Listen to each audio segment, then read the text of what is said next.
Thank you. Thank you so much for watching. Thank you. Have you subscribed? Yes, you. Have you subscribed? You. Yeah, before you go, click. It's free. Click. Just that's it. Have you subscribed? You are laughing. Have you subscribed? Have you subscribed? Thank you. Thank you. Thank you. Hey, madam, thank you so much. I can see you. I can see you. We have to get to 100,000 subscribers. By the end of the year, how are we going to do that if you don't subscribe? Yes, you. Yes, you're about to click off. Why? Have you subscribed? It's free. If you don't, ask your son. Ask your daughter. How to? Just one click. Thank you. Thank you. I see you. Aha. Thank you very much. Thank you very much. I'll see you tomorrow.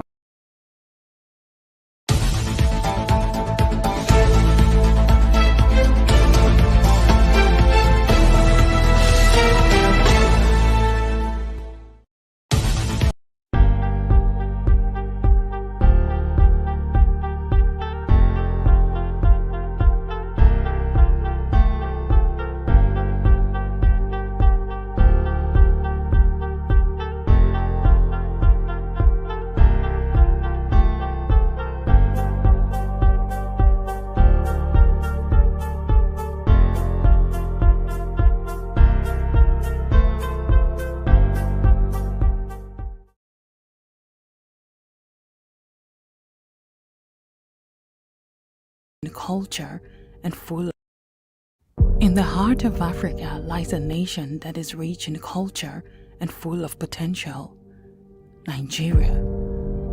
But behind its vibrant facade, in the heart of Africa lies a nation that is rich in culture and full of potential, Nigeria. But behind its vibrant facade, a multitude of challenges plagues its people.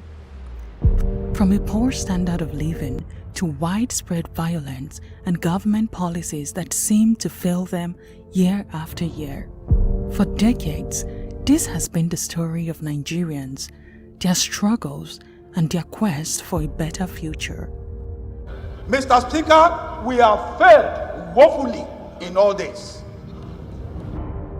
One fundamental issue at the core of Nigeria's challenges is the failure of its citizens to hold those in government accountable. Widespread apathy, lack of awareness, and a sense of powerlessness have allowed corruption and inefficiency to flourish for years. The voice of the people remains unheard and their power untapped. Throughout Nigeria's history, citizens have risen up, demanding change and justice. Protests, rallies, and movements have swept the nation, fueled by hope and the longing for a better future. Yet, these efforts have often been met with resistance, suppression, and limited impact.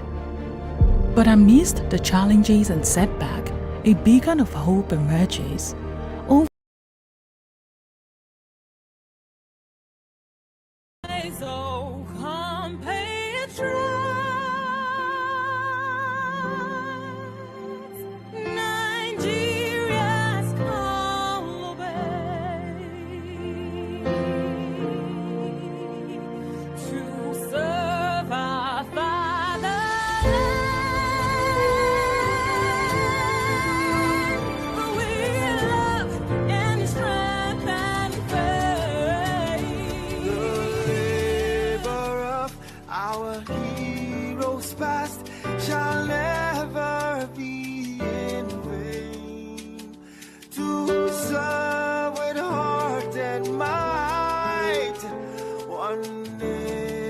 Bound in freedom,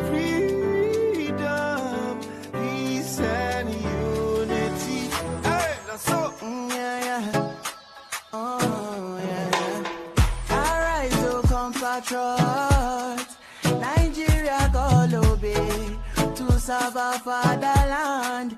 We love and strength and faith. The labor of our heroes past shall never be in vain. To serve without our might, one nation bound in freedom, in freedom, in freedom, peace and unity. Arise, my people, arise, my people.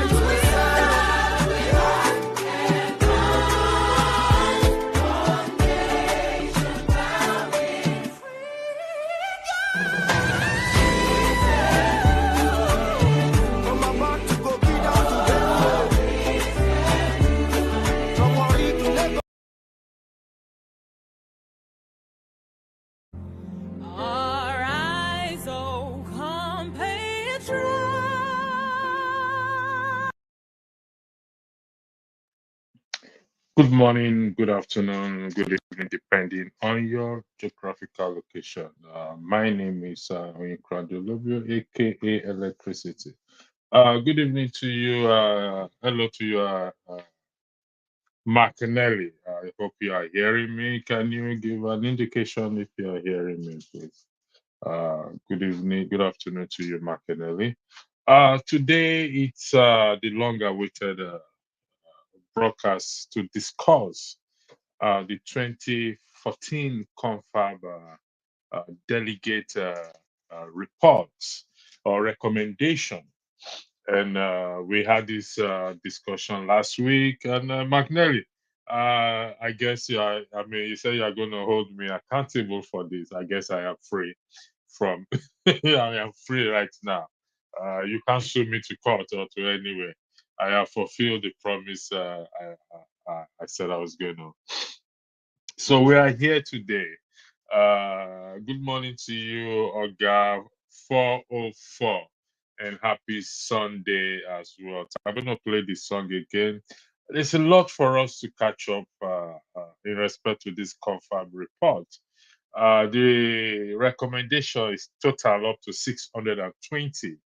620 recommendations were made by the confab delegates. And you will be shocked when we start to go through it one after the other. And you will come to that, Madam DJ Nelly. I saw that you're in the background, that you left again. You did not have your camera on, and that's why I have not put you, I didn't bring you up uh, to the platform. So if you want to join the broadcast again, you can come in and turn on your camera, except you are joining from Nigeria. There's a section to that rule in turning on your camera. So as things stands, part of this broadcast is actually dedicated to forefathers. Why did I say so? Why did I do that?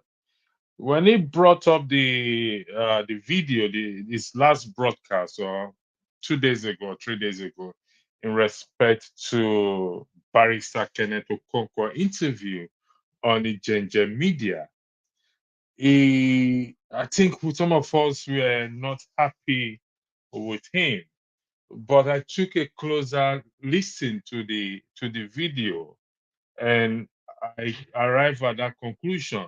Well, don't let me say arrive at a conclusion.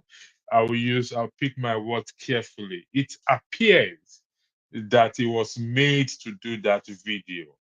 I did my, one of my background is investigation, forensic investigation, and I read statements, witness statement, and other things, and I was able to pick up some holes there, which is not consistent to even documents that are already available. So I want to thank him, even though a lot of people always attack him. He's doing a great job. His tenacity to absorb insult and everything. So I'm glad he did that broadcast. To all of you in the comment section, I'm going to greet you all over again.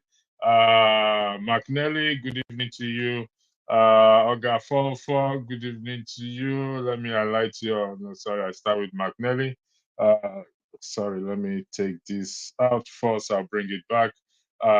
McNelly, well done to you too. Hello to you. Nice song by George Bush. Hello to you for joining. Oga 404, hello to you for joining. Priest, keep sending into comment. We are tired of one Nigeria. I can understand that feeling. I believe a lot of people share that feeling. But hello, Ed, you edge free with such things you always deliver. Well, thank you for that. We try to keep the promises. Nadim Jerome, Nadim John, hello to you too. David Iyoha, he said P2B is not a hero. He's corrupt and part of the corrupt class of politicians in Nigeria. Omoyele Showore is the hero. I will visit your comment again, David Iyoha, because I need to play a video. I need to play a video, and We will come to that. So I'm going to play this video that forefather already played, but I need to play it all over again. Like I said, I'm partly dedicating this broadcast to him because he made me to go and listen to the video, and it's part of what we will discuss in the Confab 2014.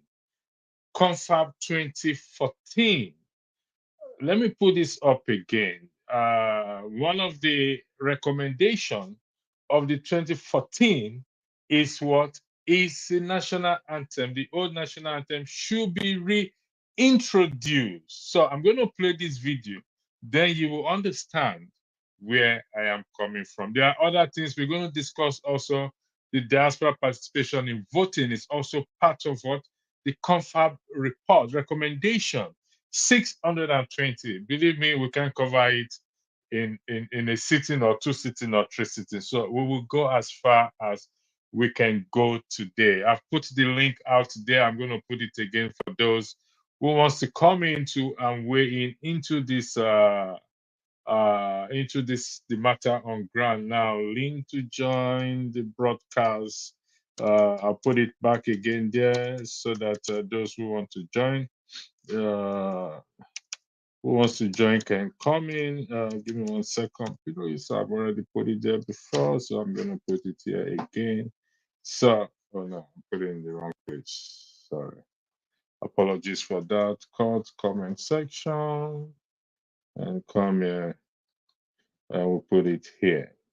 So, I've put the link again and I want to play the video. Thank you and enjoy listening.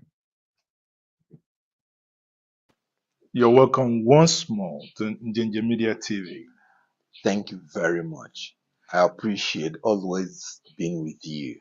And I thank everybody that has tuned in to watch this.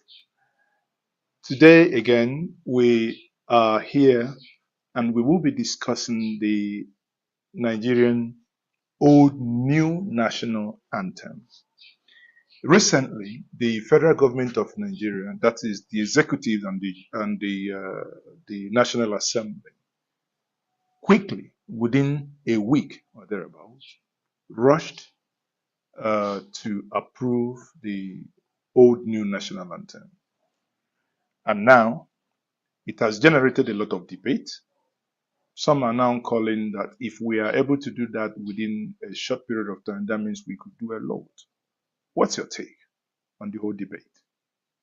Well, the debate is actually what makes a democracy.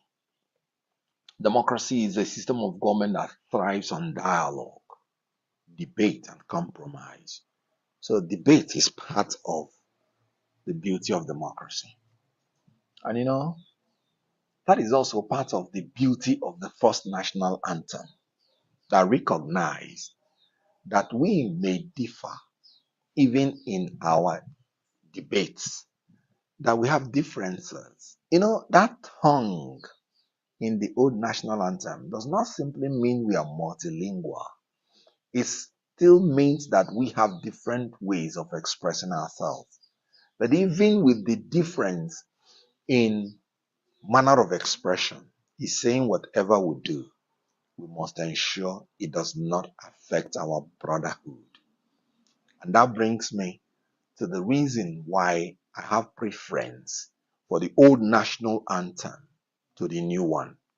But like everything this government does, before going into the nitty-gritties of the plus and minus, even the Attorney General of Federation advised them they should pipe down first and ensure wider consultation and participation in order to get a better outcome.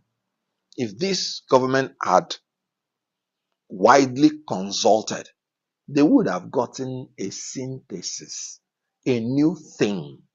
For instance, I prefer the first stanza of the old anthem and prefer the second stanza of the new item. Sorry, so that we don't confuse our viewers. When we say old item, do we're we talking mean about Nigeria we held it? Yes. Okay. We're talking about the first, let's say the first anthem. Okay. Which is the independence anthem. meaning Nigeria we healthy. So when I say the old, that is what I mean. The new, I think it is still, it's still the, I cannot understand the confusion because Nigeria we healthy is now the old and the new anthem. Just like everything about this government, confusing people everywhere. Now, they resorted to the old national anthem. Let me make it clear. They achieved nothing. It is not their achievement. So Nigerians should stop rating these anthems based on the incursion of this government. They did not write it. They were there, two of them. So they simply said, being led by the legislature, we have two anthems. Let us take the first one. Remember the first. And now, if you hear this, we have two items. Let us take the first one. Now, that is incorrect. Now, it is a recommendation. We have an existing national anthem. The old one has already been phased out in 1998. So we have an existing one. It's not a case that they have two national anthems to choose from. No, that is incorrect. It is a recommendation by the Confab Conference Delegates that they should go back to the old national anthem. Now, why I decided to listen carefully is, like I said, it appears it was made to do this video. Early this morning, I pick up my phone and I went to Njenje Media, a man I have great respect for, and I will still have great respect for him. And I'm going to read what he posted on his YouTube channel today. In 1963, the year 1963, it was in the year 1963, and Nigeria's first only Prime Minister, Sir Abubakar Tafawa Balewa, took to his annual leave and was off to his village to spend it. Then a British photojournalist came along, but they told him that the PM had gone on vacation. The photojournalist then asked to which country, but he was shocked when they told him the Prime Minister had gone to spend the vacation in his village. To satisfy his curiosity, he, the photojournalist, traveled to the village. But on getting to the village, there was no sign that a big man was in town. Everyone went about their normal business, and the village was peaceful. Then he met a farmer along the way with his donkey carrying bales of sugarcane, and he asked from the farmer the house of the Prime Minister. The photojournalist again left speechless when the farmer told him that he had just left the Prime Minister and that if he gets to the Prime Minister's house, which he described, he will meet him sitting on the bare floor with his kids, enjoying the sugarcane that he gave them. The British journalist was dazed when he reached the Prime Minister's home. This is the picture that he took. May the labors, the picture is there. I'm not showing the picture. Then he said, this is from Njenje Media, may the labors of our heroes past never be in vain. Which we can safely conclude that Njenje Media did not agree with the claim made by Barrister Kenneth Okonkwo. Continue listening. Cut is always the deepest. But let me tell you why I have a preference for the first national anthem. First of all, that anthem started with Nigeria. The first thing you will mention in that item is Nigeria, showing dedication to country. And the next thing you're talking about is the people. So what constitutes a country is the people and the country. Contrast this with the second anthem, which started with Arise, O compatriots. and talking about leaders. and trying to make heroes out of leaders that are villains. We do not have a hero as a leader in Nigeria, and you can quote me. We have made heroes in sports, in entertainment, and they made this heroism through their sweat without governmental support. So which level of your heroes that you're saying should not be in vain? The heroes passed. So are you considering that Yes. Dr. Nnamdi Azikiwe, Sir Ahmadu Bello, and Awolowo, Chief Obafemi Awolowo, are they not heroes? If we look at Pa Enahoro, Herbert Macaulay, are these people, are they not heroes? I don't want to go into specifics. Okay. My words are very clear. We have not had any hero as a leader in Nigeria. Is that true that we've not had any hero in Nigeria so far? And so good. Thank you for joining again. Those of you in the comment section, thanks for putting in your comments there. We go to the comment section now. Let's see, where did I stop? Someone, yeah. I think I said I'll come to Mr. Obi's. Peter Obi is not a hero. He's corrupt and part of the corrupt class of politicians in Nigeria. Omoyele Sowore is the hero. How do you arrive at that conclusion that Omoyele Sowore is what the hero? Like I said, the national anthem, to revert to the old one, it's not a matter of choice that they have two national anthems. We need to set the record straight that they have two national anthems as claimed by Kenneth Okonkwo before the legislators. It is a case that was recommended by the 2014 Confab Delegates for reasons we are yet to know as to why they should revert to the old national anthem. So, again, for the record, it is incorrect claim made by Barrister Kenneth Okonkwo that they had a choice of two national anthem before one, and they have to choose one out of the two. That is an incorrect statement and claim. Not to be coming from somebody like him.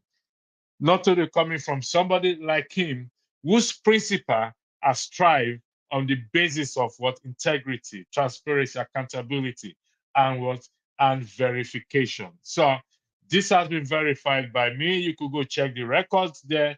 It was not a case of, it was not even deliberated. It was a recommendation, and the House or the legislators adopted among 620 recommendations according to the document I read myself, provided to me by one of those in the comment section. So another recommendation is what is the diaspora voting, diaspora participation in voting, and this is crucial. We spoke about this last 2 weeks, myself, Local P, Revolution, and Victor, and I think about 4 of us or 5 of us, and we came to that conclusion to say it's time we make this demand for Nigerians in diaspora to be allowed to vote. But strangely, this was not attended to. What the legislators feel or think is more important is what is the national anthem, not diaspora participation in voting. This is one of among the recommendation provided. Another one also provided that was also recommended is let me look for it again. Okay, now it's over here. It's churches and that churches and mosques should begin to pay tax. I'll put it here again. Churches and mosques should begin to pay tax. This was ignored as well too. One of the recommendations that the delegates also provided. Then there's this other one also that has been discussed yesterday, but it's also important to highlight it because it's the livestock grazing reserves ranching, which is in the long term, the delegates agreed that cattle routes and grazing reserves be phased out to lay emphasis on ranching. But in the meantime, states which have large livestock population should endeavor to maintain grazing reserve. By this, it means by interpretation that they are not even supposed to be roaming about. But this was not pushed through legislation. All they were doing was arguing about cows, which to me, it's one of the madness that we see in the no. So I'll go back to the comment section again. Somebody asked me a question. Biafra said, Oga, Biafra is our last hope. Let me say something about this Biafra. Let me tell you this. To achieve this, to achieve anything, the process that we have to go through, the people we have to deal with is the legislative arm. We are all in this boat, regardless of what you want, regardless of your desire, regardless of whether you want a Biafra nation, you want an Oduduwa nation, you want an Ijaw nation, whatever you want. We want a referendum. We want anything we want at this particular time to turn the country around. We have to deal with what? Firstly, we have to deal with the legislative power, which is our senators and our representative in there. Now, Akpabio said something which I put on the this today, that the revolution, first and foremost, we start what? In the house of the National Assembly. That was what he said. And I agree with him totally. In the context of this statement was made when the national anthem was signed into law by the president, Buhari. It was signed into law. And that was when he made this statement. I'm going to read it out fully. He made this statement that this is this. And he said, I quote, Akpabio addressing Tinubu said, of all the significant things you have done, I think one of the most important is to take us back to our genealogy, the genealogy of our birth. That though we may belong to different tribes, though we have different tongues, in what? In brotherhood we must stand. He went forward to say, we must hail, no, I'll skip that. For bringing back the national anthem. Where is this thing again? Bringing back the national anthem. The best place, yeah, I got it. The best place to start this revolution is the National Assembly, where we have the elected representative of the people. I'll put it up in the screen there. The best place for us to have what? This revolution. For those of us clamoring for a revolution, here at Akpabio have told us where we should start what? That revolution. With what? With the National Assembly. That is where the revolution should start from, not any other place. And believe it or not, the man is 100% right. And this is what I have been saying, and many others. I have been saying this, that we have to deal with what? With our legislators first, because they are the key, they are the road to that gateway to turn the country around. Without that, then we are just playing, we are joking. I'm being honest with you. We're not going to get anywhere. And that means we want to resort to what? War. And I will not subscribe to that. Never ever will I subscribe to us what? Having a revolution where we will have to bear arms. No, that is not a right path to follow. If we follow that path, then we will what? We are going to regret it. We will we will definitely regret it. But if we go by Section 68 and Section 110 of the Constitution, then we will get it right. And we will get it right. So those are the things that we'll have to do to take the revolution to what? To the National Assembly. The invitation has been made by Akpabio himself. Are we going to take him on this invitation? The answer is yes, we will take him on this invitation. In the next coming days, we are going to do some things on this platform to take this channel further and to bring Nigerians at home to come and participate in this program. And I will lay them out later on. So here it is. The best place to start this revolution is the National Assembly, where we have the elected representatives of the people.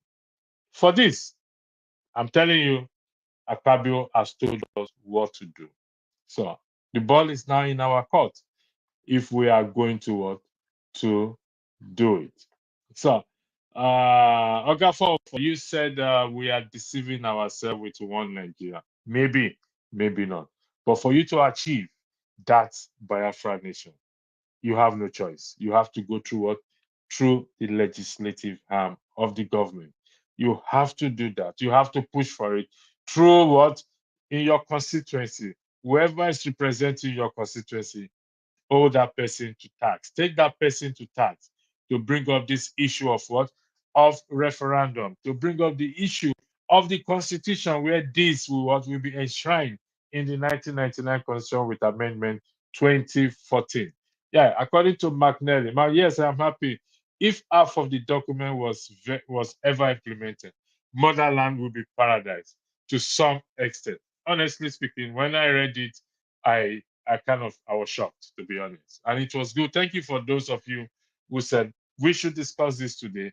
And I hope you will come online to discuss this thing before I bring this broadcast to a show. Again, thank you. Father is a great guy. Like I said, I partially dedicate this broadcast to him. He's trying. I must commend him for his longevity of staying online in the air, on here, I beg your pardon, doing this broadcast. And despite all the attacks he received, he still stays there. Greater things are ahead of you, forefathers. And those who constantly attack you, they will bow down to you at the end of the day. They know themselves. Ishaya Ibrahim, happy to be here.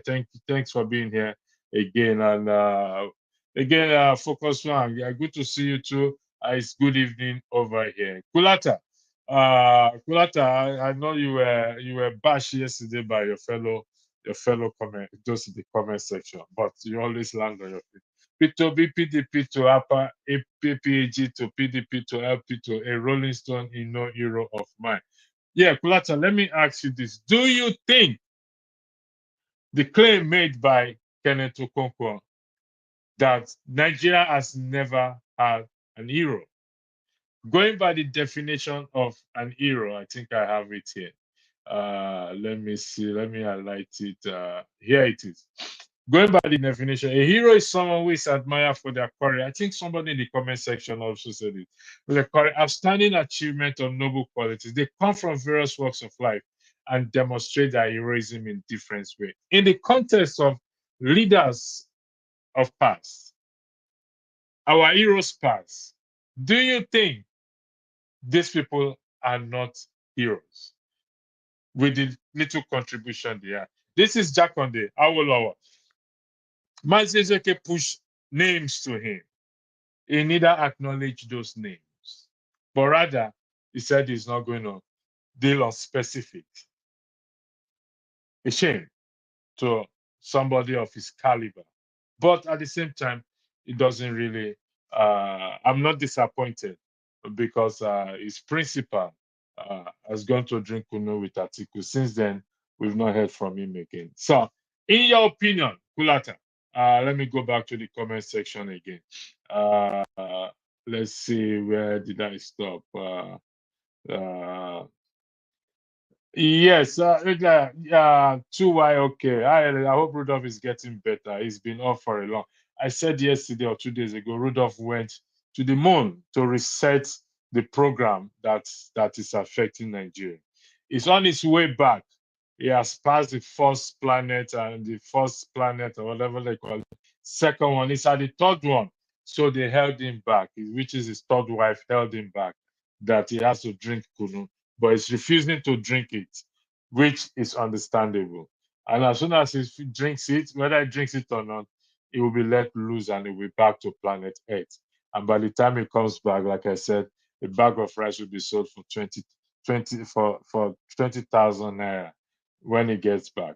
So, who is a hero? I think the definition is there. This is the definition. A hero is someone who is admired for their courage, outstanding achievement, or noble qualities. They come from various walks of life and demonstrate their heroism in different ways. That is it. Kulata, you asked a question. Is that the only recommendation at the confab? No, Kelechi Ndukabe. No, that is not the only recommendation. Another recommendation is the diaspora participation in voting. Churches and mosques should start to start to pay tax as well too. Then the sponsor to pilgrimage must be abolished. There are 620 recommendations according to the document I read. Honestly, I can't go through all. It's not the year anyway. It's going to take us longer than that. According to Ekaite, good afternoon. No wonder I had Marcus Garvey, Bob Marley, and Fela all decried Africans' colonial mentality. Should we discuss anthem in English in 2004? Ghana sings in Twi, Kenya, and Swahili. Well, I don't know about that. Here too, a hero is someone who gives himself, often putting his own life at great risk for the greater good of others. Could this definition be applied to P2B or Showore? Qualify your answer. I'm asking the question. Okay. Why are you behaving like this? I don't understand. You have to provide answer, not me. Okay. Provide the answer. Qualify your question. At electricity, I saw the article yesterday at Mazoke PSA. It was an interesting read. Yes, it is an interesting, but I am surprised. Why did he not challenge him when he knows, when he's going to write this, saying that may the labor of our leaders, pass, be not in vain. In that context, that is left for us, we that are currently existing, crying, campaigning for change in Nigeria. It now depends on how we go about it. If we go about it rightfully, then their labors will not be in vain. But if we sit down and fold our hands and do nothing, then their labors will be in vain. It's not what any one of us wants for any of our labors to go in vain. We will not want our parents' labor to be in vain, our children, even our own labors. We don't want it to be in vain. We want to reap the fruit of our labors. And this is what they say to when we leave a legacy behind for children to come. So it is an interesting read. Thank you, Mark Nelly. Kate, national anthem, the South African is it was written by Jose Clark. When is Nigeria going to write an anthem in any African language and then translate it into English? I believe there are many Nigerians that can do that. I believe so, but it wasn't put out. It wasn't put out at all. Unfortunately, they rushed through it within a week. But just to clear the record, as claimed by Kenneth Okonkwo, that they have a choice to choose. They have two national anthems before them, so they have to choose one. And he said the first cut deeper. That is incorrect. I repeat again, that claim is incorrect. This was a recommendation contained in the Confab report that issued 2014 Confab that they should reverse to the old national anthem. The current one was written by a Nigerian. Unfortunately, that was dropped. A lot of coverage has been given to that, so we will let it. I'll let it slide for now. It's just to correct the record. So thank you again, those of you in the comment section. Jogo, to me, we never have any political hero. Reason why we are not growing. Are you saying the Tafawa Balewa, Jakonde, Awolowo, who allowed or privilege for some of us to gain education through free education and not heroes? What do you expect? If you look at the thumbnail, I have P2B with a question mark. Martin Luther King and Showore with a question mark. Who among these people do you consider to be heroes? Should somebody be killed first before we consider that person an hero? Do they need to be killed first, assassinated first, or die first before we consider that person an hero? What yardstick did Kenneth Okonkwo, Barrister Kenneth Okonkwo, used to arrive at this conclusion that Tafawa Balewa, Enahoro, Ojukwu, the names mentioned to him by what? By Nnamdi Azikiwe. What yardstick did he use to arrive at that conclusion? Their family will be angry, and I think those who knows these people should actually challenge him to provide evidence to such. Thank you very much. Makinelli, I reckon it was Solicitor Okonkwo opinion. No. You see, this is where we have to differentiate between opinion and fact. The man stated, he said, quote me on this. That is not an opinion. That is a fact. The man was not standing in an opinion pose. Even when Nnamdi Azikiwe pushed him further on it, he kept silent. He said he's not going to go on specifics, but he stands on his position. Opinion, you can change. Even position, you can change. But for somebody of his caliber, who understands the law, who understands history, who is what a Peter Obi follower, who has campaigned for Peter Obi several times, recommended him. So you want to tell me that Jakonde or Peter Obi is better than Jakonde, better than Awolowo, better than Ojukwu, better than Enahoro, better than the names Nnamdi Azikiwe mentioned? These are the questions that we should ask ourselves. Vi Maxwell, thanks for joining again. Nigeria is in force on the ethnic nationalities in it. There has not been a heroine in Nigeria. Well, that is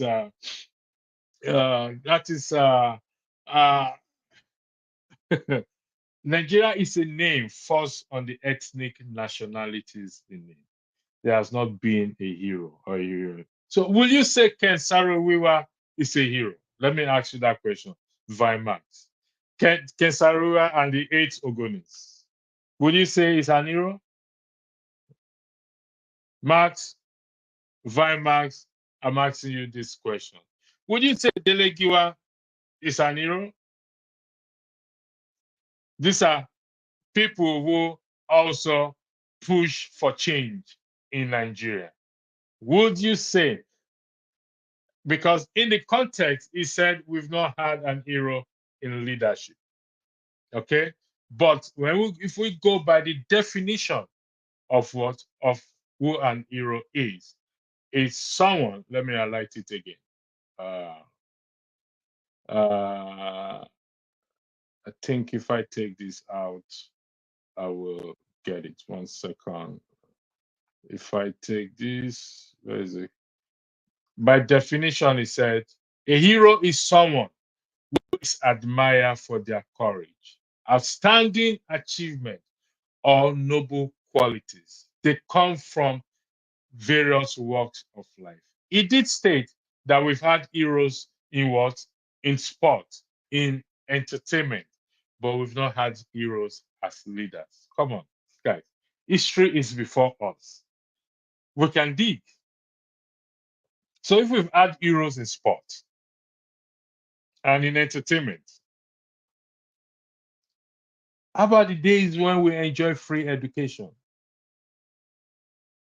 Someone was behind it. The days that we enjoy free health in Nigeria, someone was behind it. Are these individuals not heroes? going by the definition of what? Of who an hero is. So I go back to the last comment that I highlighted. Let's see. 1 second, please. I think I've taken this comment. I've highlighted this one as well too. To me, Vine Maxwell, yeah, Vine Maxwell. Vine Maxwell. So I asked Vine Maxwell a question. So Vine Maxwell, Olawale Adewale, Olale, does Nigeria need a mental evaluation? I don't know if we need a mentor. Probably. It depends, Mr. Oladwale. Do you mind shedding more light as to this your question? Why you ask this your question, please? I would greatly appreciate if you could shed more light on it. My Nigeria in the diaspora remit over 225 billion to Nigeria. Why in God's name would they not allow to vote in the country they contribute so much to? Vimaswa, you will be surprised. No, don't let me see you be surprised.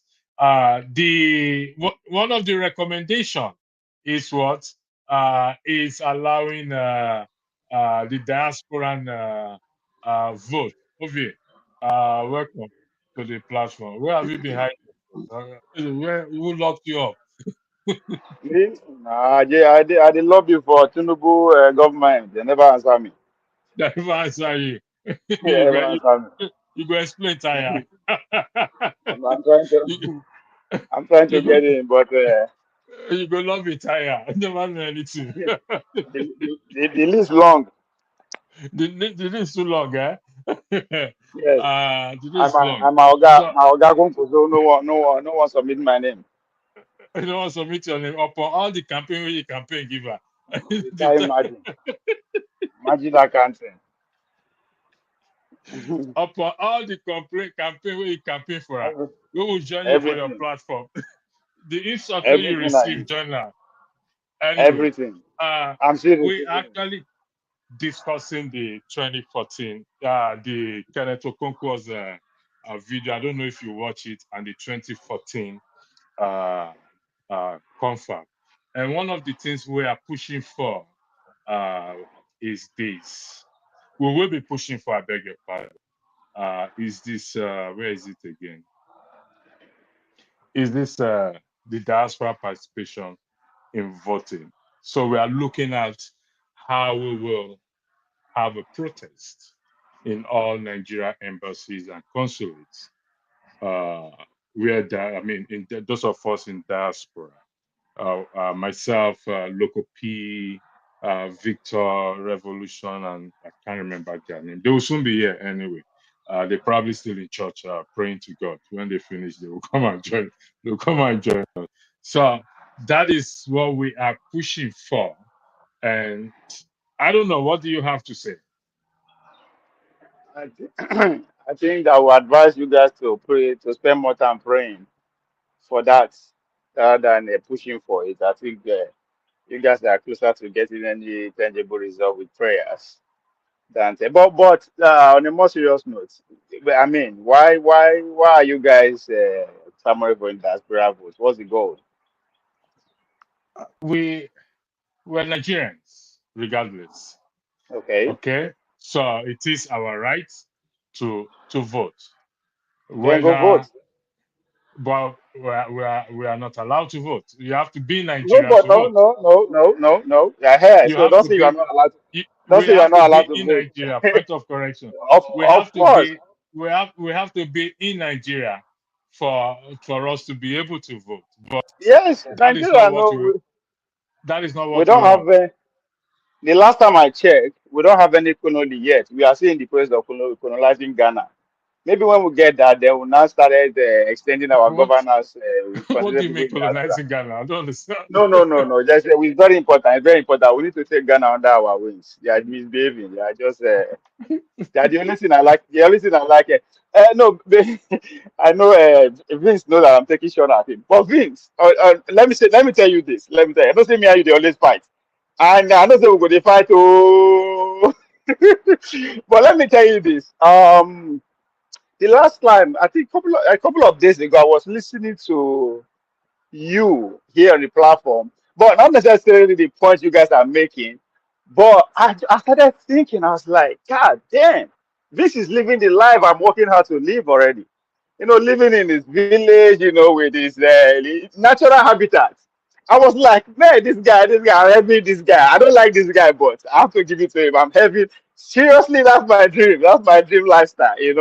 Be in my village, just doing it the way you are doing it. So kudos, man. I hope that's the like kind of lifestyle you want for yourself and you are living it. If that is it, man, kudos. I have to tell you that I envy you for that. I envy you for that. Vince, So welcome to the platform. yes, there's a need for Ghana, Nigeria to go to colonize there. Well, maybe the word colonize or whatever. It's not the right word. But there's a need for us to have the whole West Africa under our control, under our governance, under our leadership. But unfortunately, we never even hold our own territory under control. But I think that's the goal. When I say we should have that in our control, I actually mean it. I mean it because Yeah, as a okay. Pan I African. mean, okay, I agree with you. But in the context of the discussion, than the topic we are having right now, Akpabio said that the revolution must start from the National Assembly, where the people's elected representative, which is Section 68 and Section 110 of the Constitution. So, how do we go about it? This is where we are today. Vince, what do you have to say? Oh, I'll come to you. I'm coming. Mas will always disappear soon. It's never where we go back. So let's forgive him. Let's give him the spot, No, please. I'm here. Right. I'm here. I'm here. I'm here. I'm here. Electricity. Are you surprised that I am in the bush and my internet connectivity most of the times, is very, very superb? Are you No, I'm not surprised? surprised. And That's this the is no, no, that. no. I'm not This surprised. That's the way it this should is be. that. Yeah, this is that tiny Ghana that Ovie is Maybe denigrating in this platform. maybe Ghana should raise up and take over the whole West Africa at this point because in You fact, know, for this point you you know, just you made, know, for the point you just made, you know. we deserve to be under Ghana leadership. The whole Nigeria need to be under Look at Ghana leadership at this point. look around, look around, my brother. This is where my farm. My farm is behind me. That is where it is. You see, this is the thing that I speak about. You see, if Nigeria cannot stand their feet as the ECOWAS, leaders in Nigeria, giving an ultimatum to a tiny Niger republic with less than 15,000 troops in strength, how can you, Nigeria, come and colonize Ghana? It is not possible and can never happen. Niger beat Nigeria and Tinubu left, right, and center to the extent they have to be forced to lift the sanction they place on them.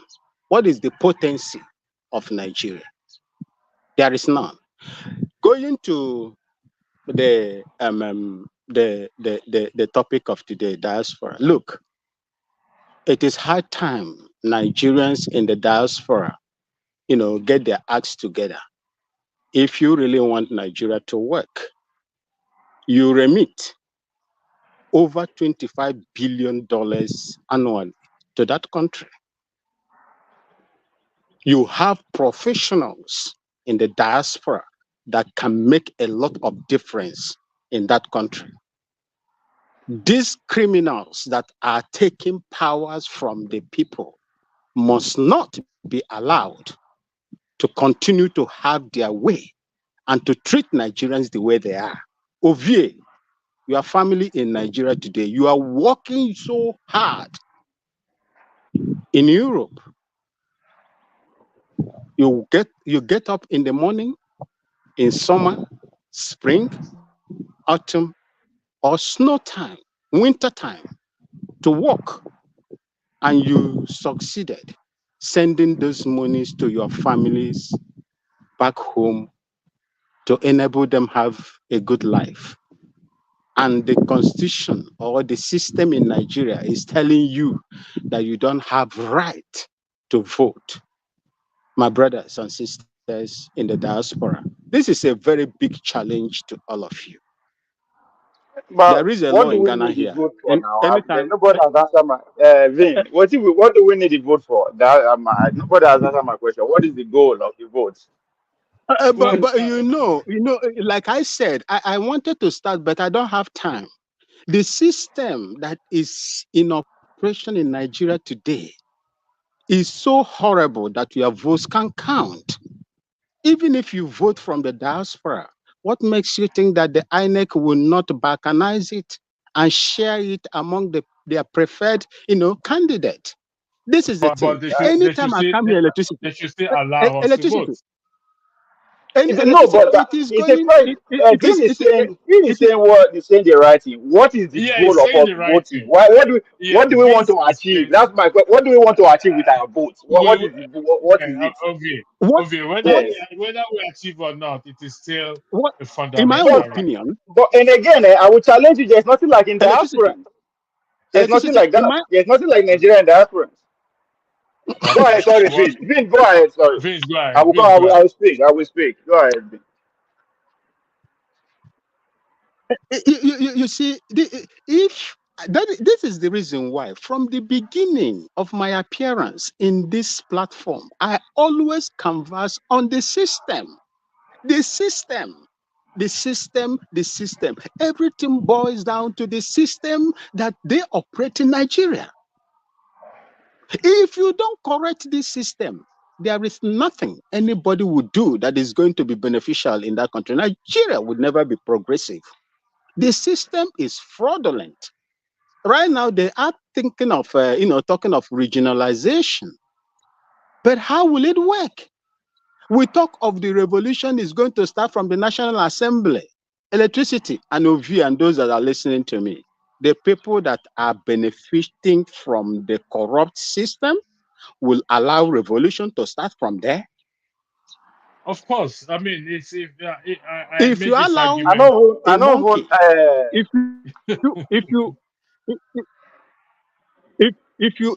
you allow a monkey, if you allow a monkey to steal your banana from you, the only option, if you have the necessary equipment, is to kill the monkey in order to retrieve your banana from it. But if you don't But have we are that, not. But we are not they dealing with will monkeys. continue We to are have dealing their with way, and our they will eat your banana. But we are dealing with a fellow human being. We are not dealing with monkeys. So we can't just carry on. Well, I know what you're saying. It is Because right. you When see, a monkey takes your banana, you can, in fact, you have to let it go. You ain't going to see that monkey. But we are not dealing with animals. We are dealing with fellow human beings. but these people, the electricity, these people are not ready to give up. They Just are wicked. imagine someone is We are on receiving the same page. It's 30 crazy. million naira, and the minimum wage is 30,000 naira. Whoa. And look at what is It's bad. look at I what is leave on it the here. screen there by Mr. Ola Dewale. He tried to contact representative, every effort made. If not even an email, I don't think he got a response back. And which is very, very sad. They will That not. these are They will people's not. representative. You can't even reach They them. will not. Electricity, they are not the people representatives. If you want to call them people representatives, how did they get there? How did they get there? Was it the people that elected them to that office?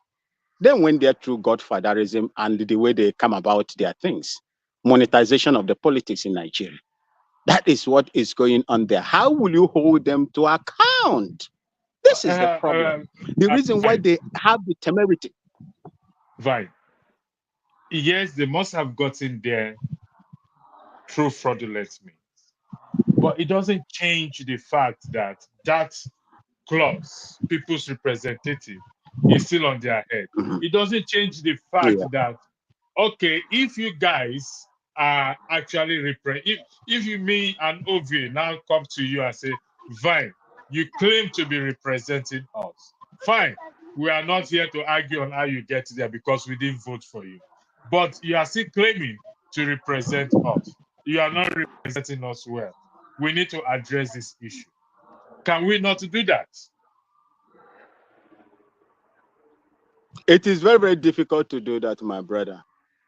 How? It is Why absolutely is it difficult to do that because look at what those representatives, what are they doing in the National Assembly today? The lawmakers, including the Labour. What are they doing there today? I need to make the announcement. They are. Hold on one second. Yeah. Give me 1 second, Vine. I'll come to you. Just give me 1 second. There was an incident on this broadcast some time back. We had a meeting with Rudolph and the moderators then, and a conclusion was reached, or I reached a conclusion that, and I have it on record. Ferreira is in backstage. I'm going to bring him on, but on the condition that he's going to apologize for giving the finger on a live broadcast. He can type yes in the private section. I'll bring him on stage. That he will give an open apology for giving the finger on a live broadcast. And I told Rudolph, I'm not going to change my position on that. He can come in, but on the condition that he has to apologize first. That is the position I stand on.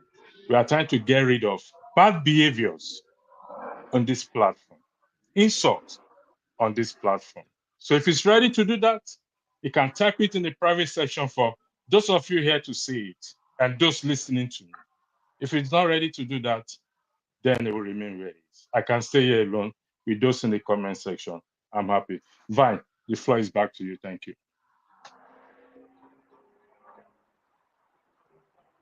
Okay, electricity. People's representative. What are the people's representative busy doing in the National Assembly today? Discussing, about cows in Nigeria. That is what they are representing you for. The living standard of Nigerians are, going down. People cannot feed. People cannot even pay transport fee, fares. The cost of electricity is high. The cost of doing business in Nigeria today is high because there is no electricity. People are dying, insecurity everywhere. But instead of them to discuss these vital, elements, commodities that makes lives of Nigerians better, they are busy discussing about lives. These are the people's representatives.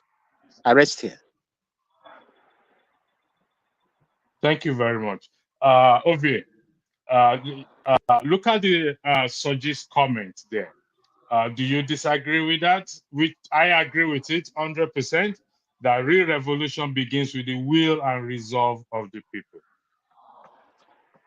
See, I dey always talk and say English not good destroy all of us.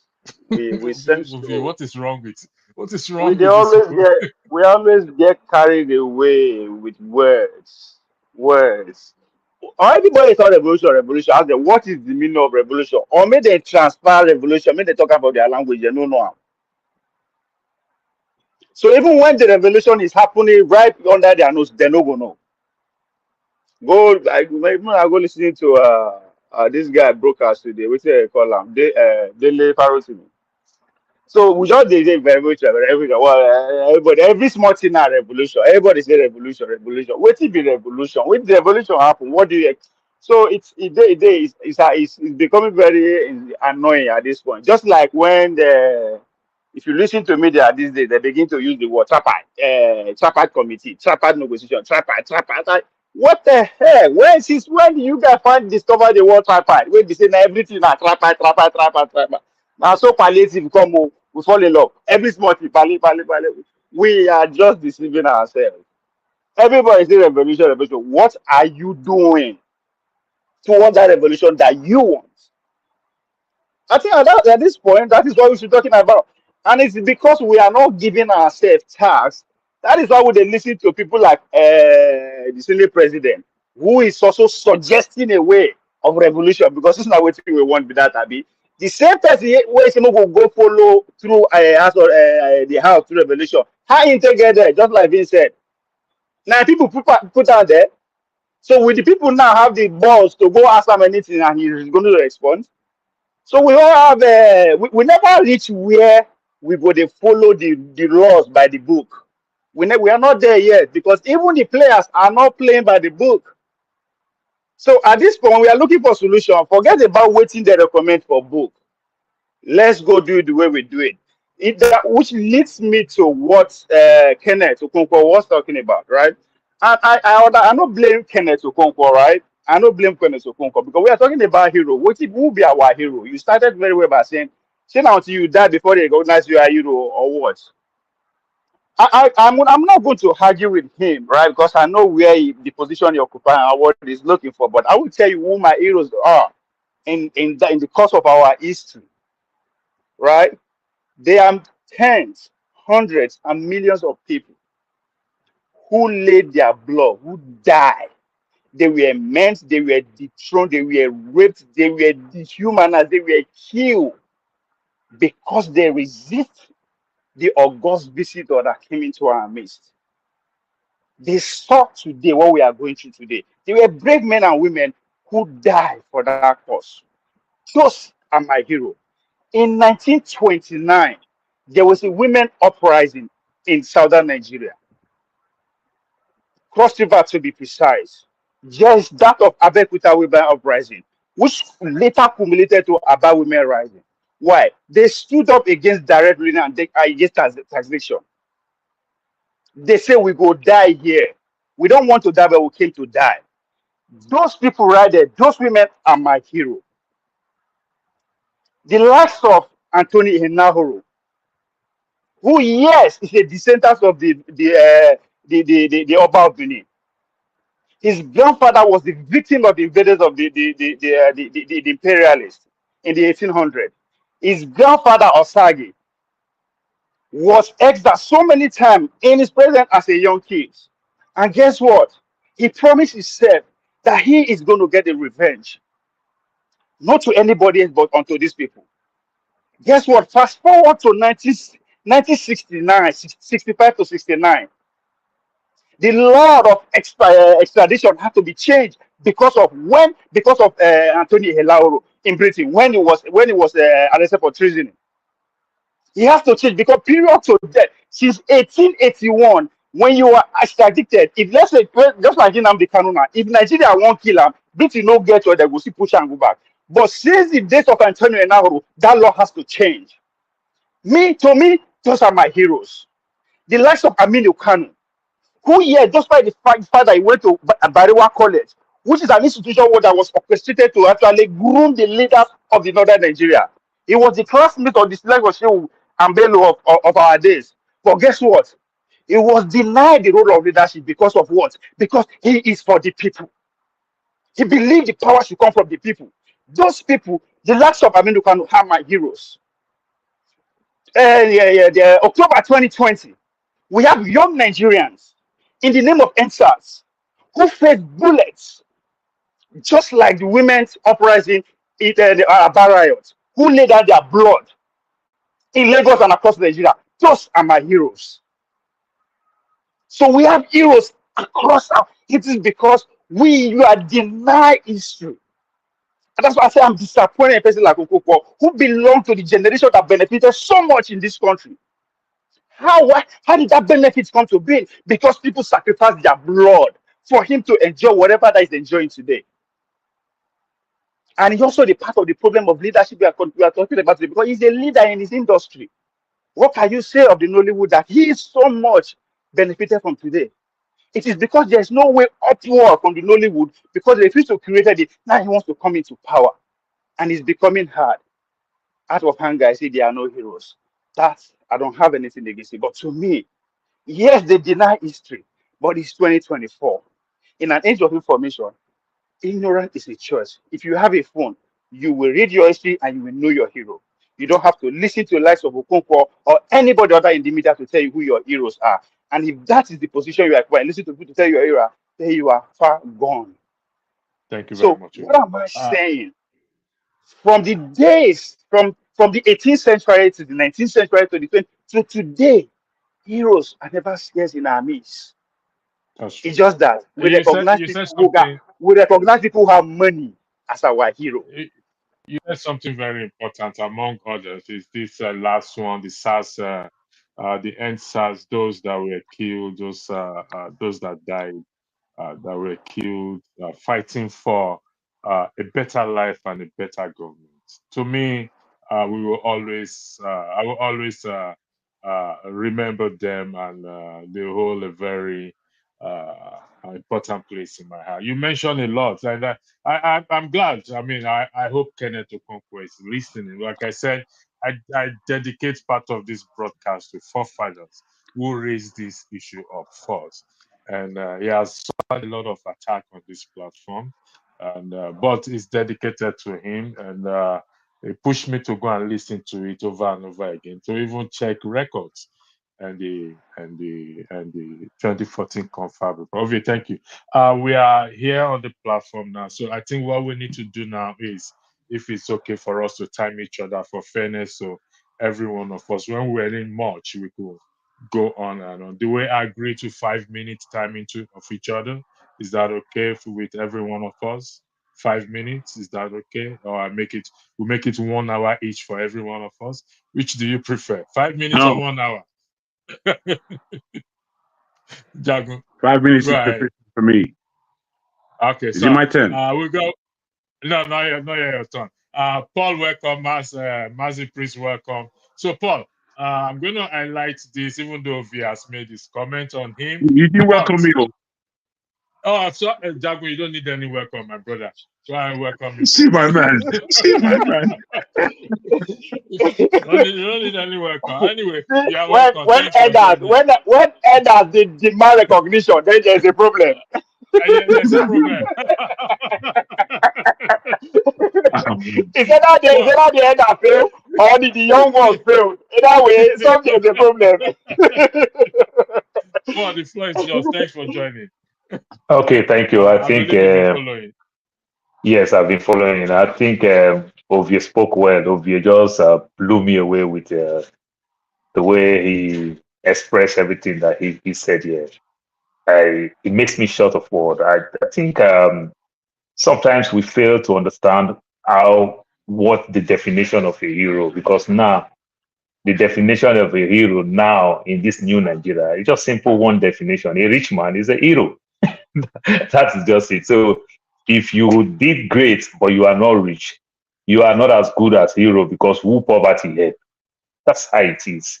One thing that I do, I try to educate my American people sometimes when they speak from the place of ignorance, or sometimes they pretend to speak from the place of ignorance, but they want to intimidate you as an American, because that's how they were trained. And I try to educate them. I get this confrontation a lot with African Americans. Why do I say I get it a lot with African Americans? Because they started going back home. They go to Ghana. So some of them want to know more. Sometimes they confront us. They tell us things like, oh, we Nigerians, we sold them. So it's not about only the white man come to pick them. We Nigerians sold them. And I try to educate them. I said, no, that is a lie. So I tell them the story of somebody like Oba Ovarowe. I tell them the story about King Jaja of Okobo. I said, when I tell them the story about Oba Ovarowe, I said, Oba Ovarowe fight this war, these white people. He did so many things.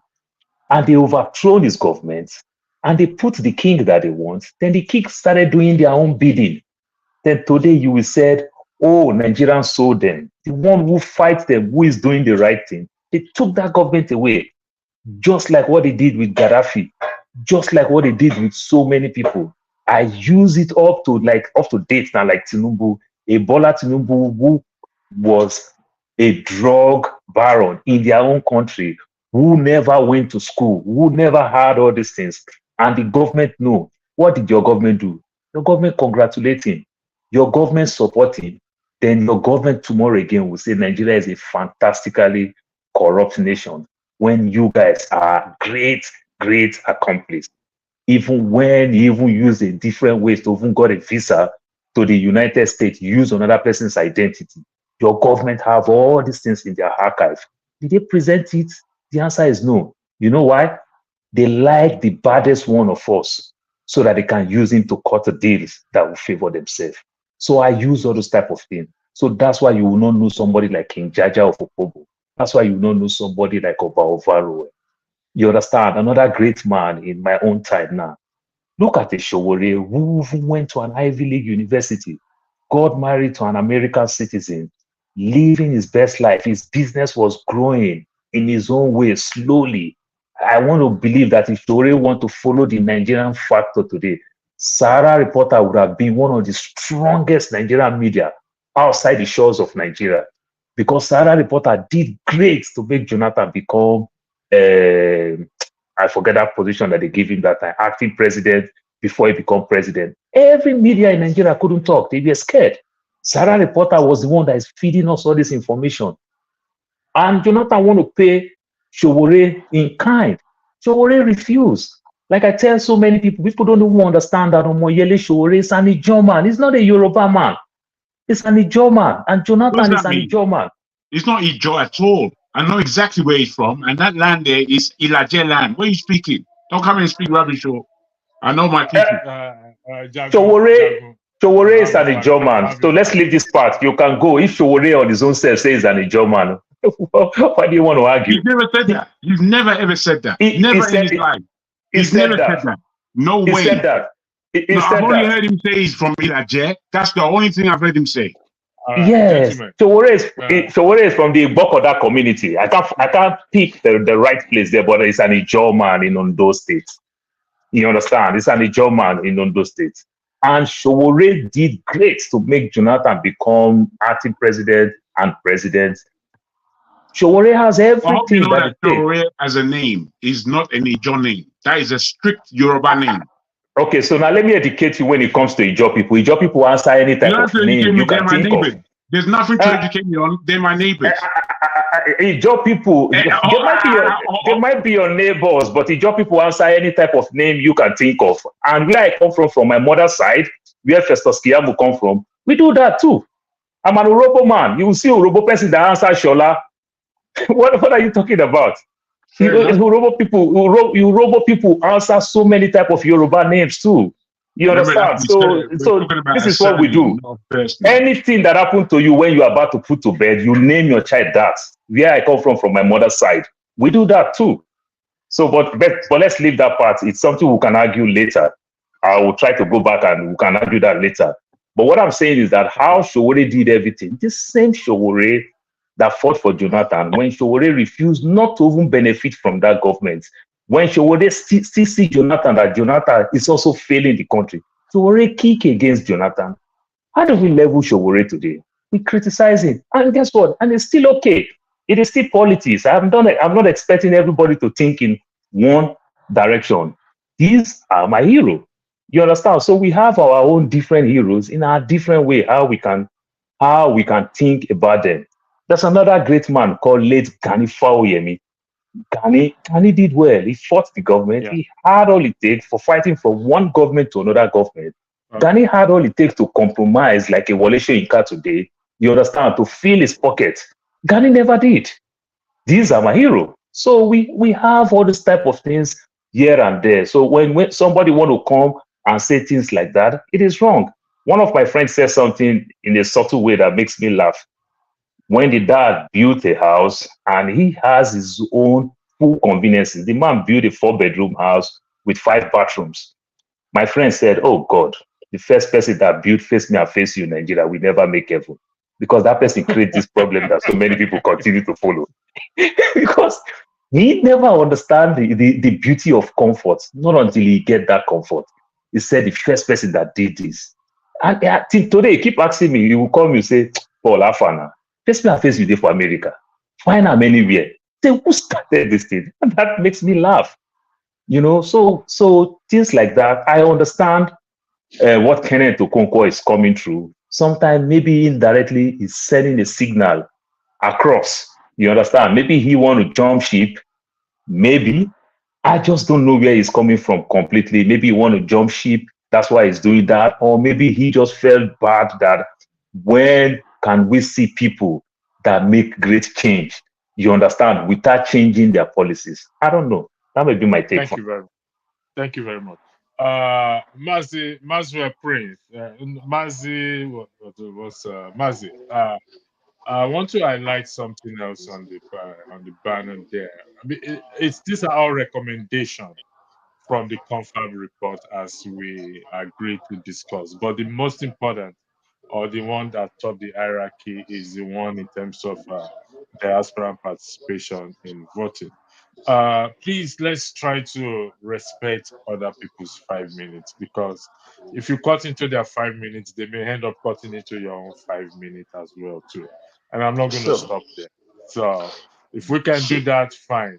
But I'm not. As long as it's a debate, it's an argument, we are not insulting each other, I will leave everybody to do whatever argument they want to do with each other. So one of the recommendations is also that churches and mosques should begin to pay tax to the government. I, for one, support this. However, I support this. I find it weird for why some religious leaders and kick against this. I find it very weird. I knew when they wanted to start it, people like Suleiman and other people kicked against it. If you have no skeleton in your cupboard, it's not something you should worry about. Even Jesus Christ spoke about transparency and accountability. So, Mazi Prince, yeah. what do you have to say in respect to this, please? Okay, so let me start from first and foremost. You talked about diaspora voting. I'm totally in support of it. Why am I in support of it? I know some people will say Nigeria is not ready. However, that is false.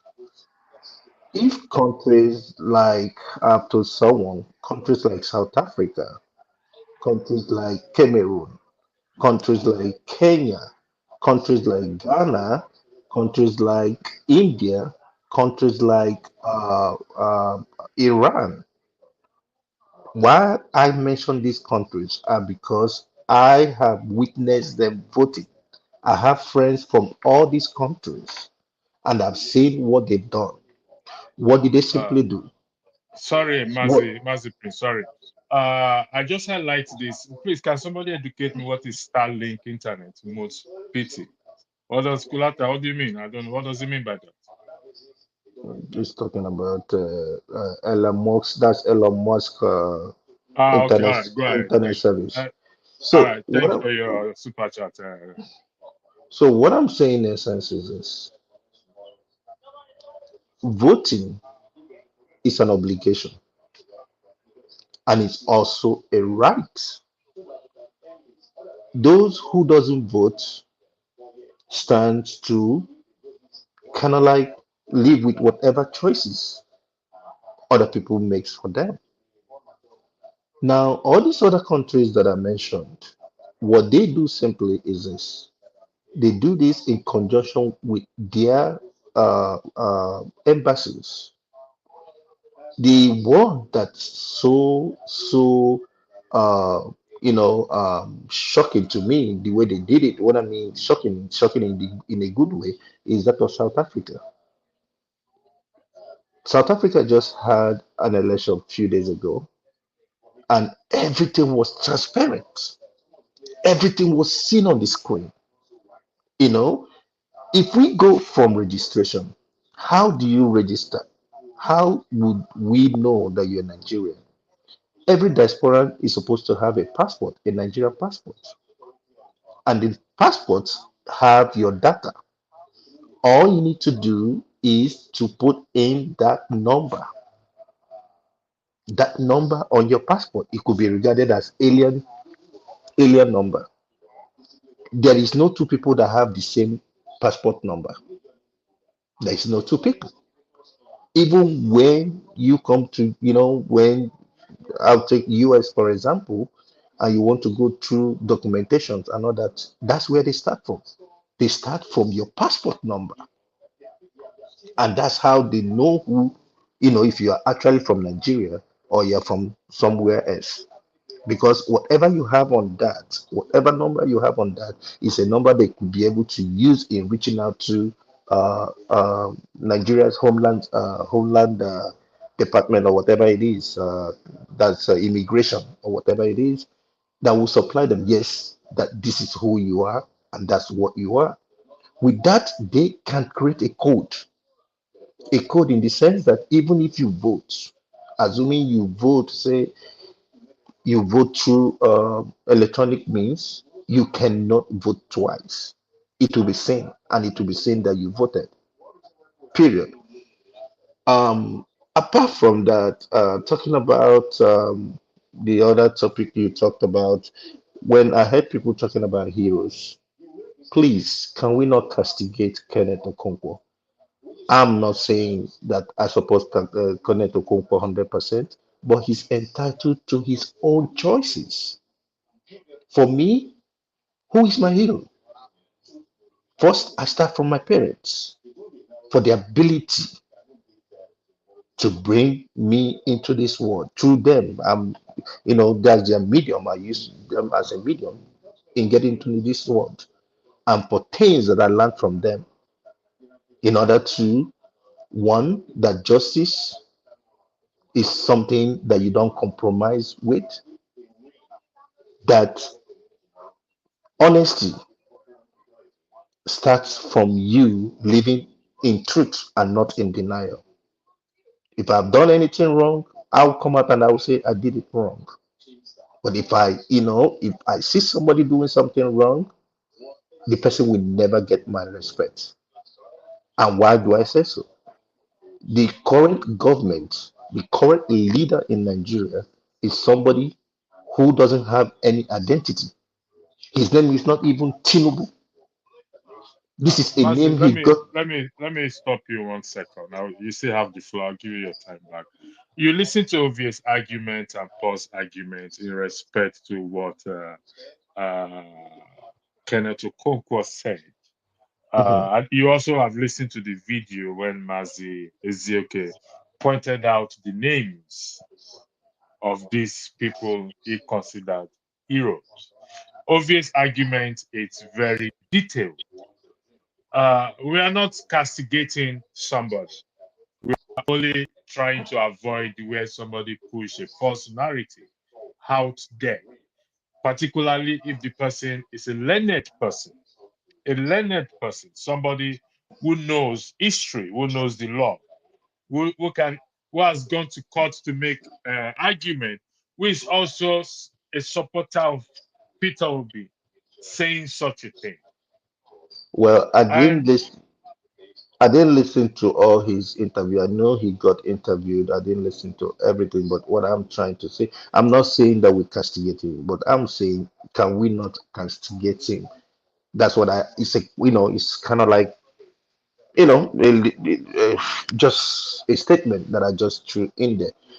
What do I mean by that? What I mean by that is that he's entitled to his choices. His choices is not my choices. And I've said it clearly. His choices is not my choices. If you talk about somebody, like I said, my parents are, and if you talk about again my hero, my hero is someone who, how would I put it? It's kind of like way of life. It's exemplary. They could be alive. They don't have to be dead for them to be my hero. And my list, I would say I have very few heroes. You know, um, yes, Ganifa Wemi is one of them. Incidentally, Obama is also one of them. Through Obama, I don't used to be interested in politics before. Obama, with the election of Obama or the process of electing Obama, I got interested in politics. Until now, that's how I've lived my life. Before If you talk about voting or anything, I don't care. I'll just tell you, I care less with what goes on there. Also, P2B is my hero. Whether some people like it or not, he's my hero. Showore is not my hero. And why is Showore not my hero? Showore came from, I know he came from a very poor family, got into Unilag and became an SUG. He got rich. He got rich becoming an SUG because he lived in affluence. He got What do you everything. mean? What do you mean? What do you mean he got to rich? Are you suggesting, alleging that he misused the He SUG mismanaged the fund? money. Do you have Yes. evidence to You, such? That's a strong allegation you are you, making. you talk No, about Mazi Prince, it. hold on 1 second. Mazi Prince, hold on 1 second. Do Mhm. you have evidence to such allegation? So what I'm saying to you is that he got rich. Did I mention any amount of money he stole? Okay, I did not listen. mention. I did not. I You did not. said he became rich He became when rich. He could when he be got to rich. SUG. Yes, he could be rich through his what do you call it? The allowances they pay him or whatever. I didn't tell you that he stole money. Did I say he stole money? I No, said he no. became I rich. didn't say you. You said he Good. became rich when He became he got to rich. XUG. When he became an SUG president, he got rich. So it's now left for you to assert what you want to assert. I did not tell you that he stole. Okay. If I accuse All right. him that he stole, then that's a different thing. But he became Okay. rich. He All could right. be rich through his allowances. But what I'm saying in essence is that becoming an SUG president, there were people in that school who were in his cadre, in his level, that remained poor. Did he reach out to them? There All were right. people who suffered. Did he reach out to them? No. We will come back to that. We'll come back to Good. that. I'm going to put some questions to you if you are there. Jago, the floor will be yours now, but give me 1 second. I need to highlight something again for the record. No, I'll be back in 2 minutes. I just need to take I'll be back in 2 minutes. Stay there. Don't go away, please. Where is this stuff here now? Just give me 1 second. I will definitely be back in 2 minutes. Nigeria's come Let us move. to serve our fatherland.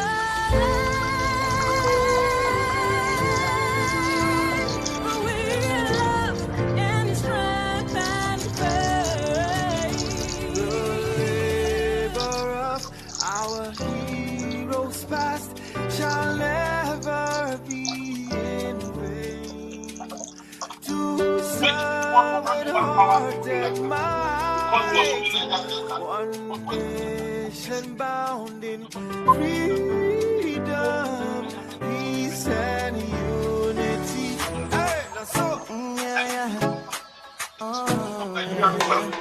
Arise, O compatriots, Nigeria call obey, to serve our fatherland, with love and strength and faith. The labor of our heroes past shall never be in vain. To serve with heart and might, one nation bound in freedom. In freedom. In freedom. Peace and unity. Arise, my people. Arise, my people.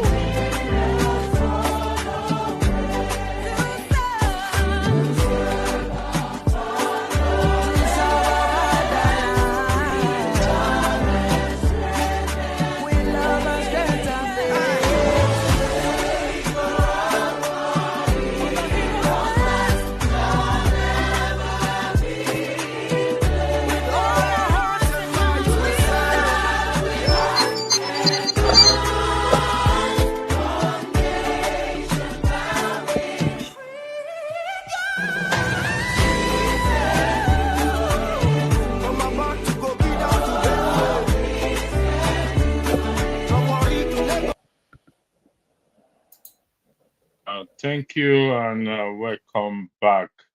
Let me take this off so that you guys can. Yeah, Jacob, before you speak, Fofada,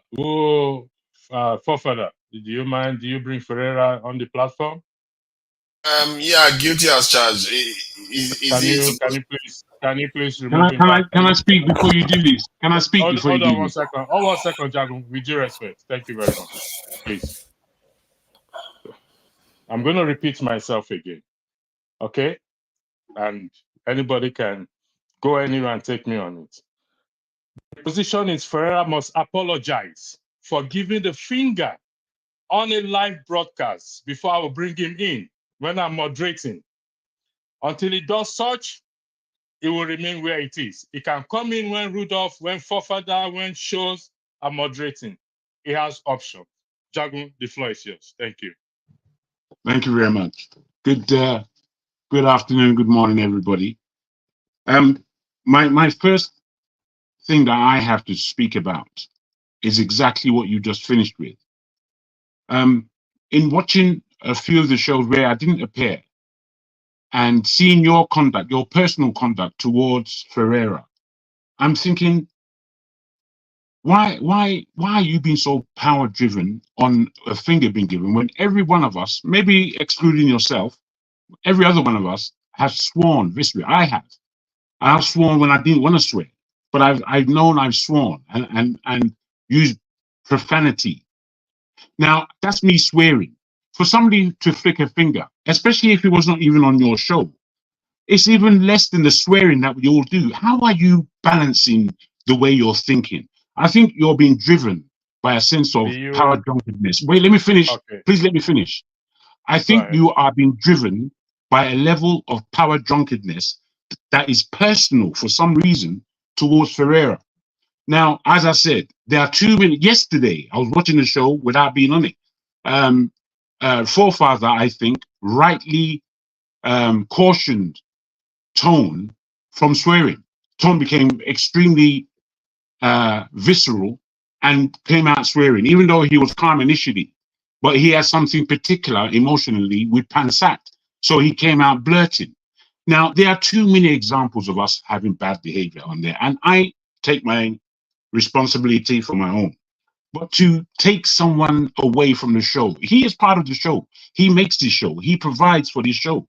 Why are you being so pointed at him? I don't think it's fair. Okay. You went on to say that I haven't finished, my brother. Please, I haven't finished. You went on to say that you had a meeting with the hosts, including Rudolph, and you put this to them. But you were already resolved that you're not going to accept anybody else's point of view. As far as you're concerned, that's what you said. That's what you said. Now let me finish, bro. Let me finish. No, what you stopped me from talking 2 or 3 times already. Please just let me finish. Thank you. Just hold it down. I've got things to say, particularly to you, sir. Electricity. Me personally, I have a great degree of respect for you. I feel that you're a great thinker. I feel you're a good moderator. I think you're a reasonable individual. But I also believe that you do pontificate. You look after the minutiae too much. Forget the minutiae. Bring the brother back on. Let him be a human being. That's what I'm putting forward to you right now. I disagree with you entirely with your reasoning for holding a man away from the show. Okay, thank you very much. Your admonition is taken on board. You did say we swear a lot, and it has to start somewhere. Okay, we are trying to eradicate this verbal abuse or have a zero tolerance on the broadcast as abuse and everything. And I maintain my position. Now, you are entitled to your opinion that I am power driven. That is incorrect, but you're entitled to it. But like I said again, I'm going to repeat it again. Okay? No, don't repeat it again. It's clear to me. That's why I said what I said. You don't have to repeat it. That's pedantic. You don't need to be pedantic.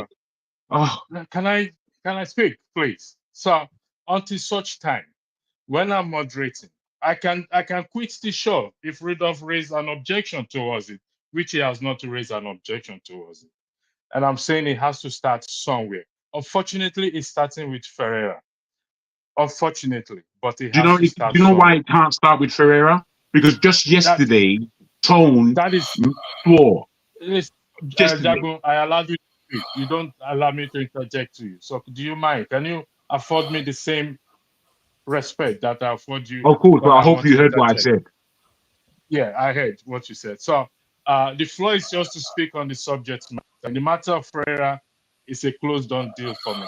So that is it. So the floor is just to speak the matter of Ferreira. Thank you. As again, That as is the again, matter of the subject. absolutely. I put myself forward. I thought I may be able to bring you to a point of understanding. But as you said, you're going to stay where you are. Fair enough. It's been made clear. For me, the matter of heroes in our country, I think heroes are very difficult to find in our country, in our nation. I think it's very difficult to even become a hero in our nation, in our country, largely because, in general, our people aren't necessarily looking for heroes. In general, our people are just looking to follow and to have whatever small piece they can take, be that be peace of mind or piece of the cake. And you put my query up to what's that man's name, Ovier, asking him if he agrees with the point. And I was a bit disappointed with Ovier's retort, because he came back speaking about English is too much, or English is this. And I'm thinking, Nigerians that say this thing about English, I think, are you not stupid? English is the main language in Nigeria.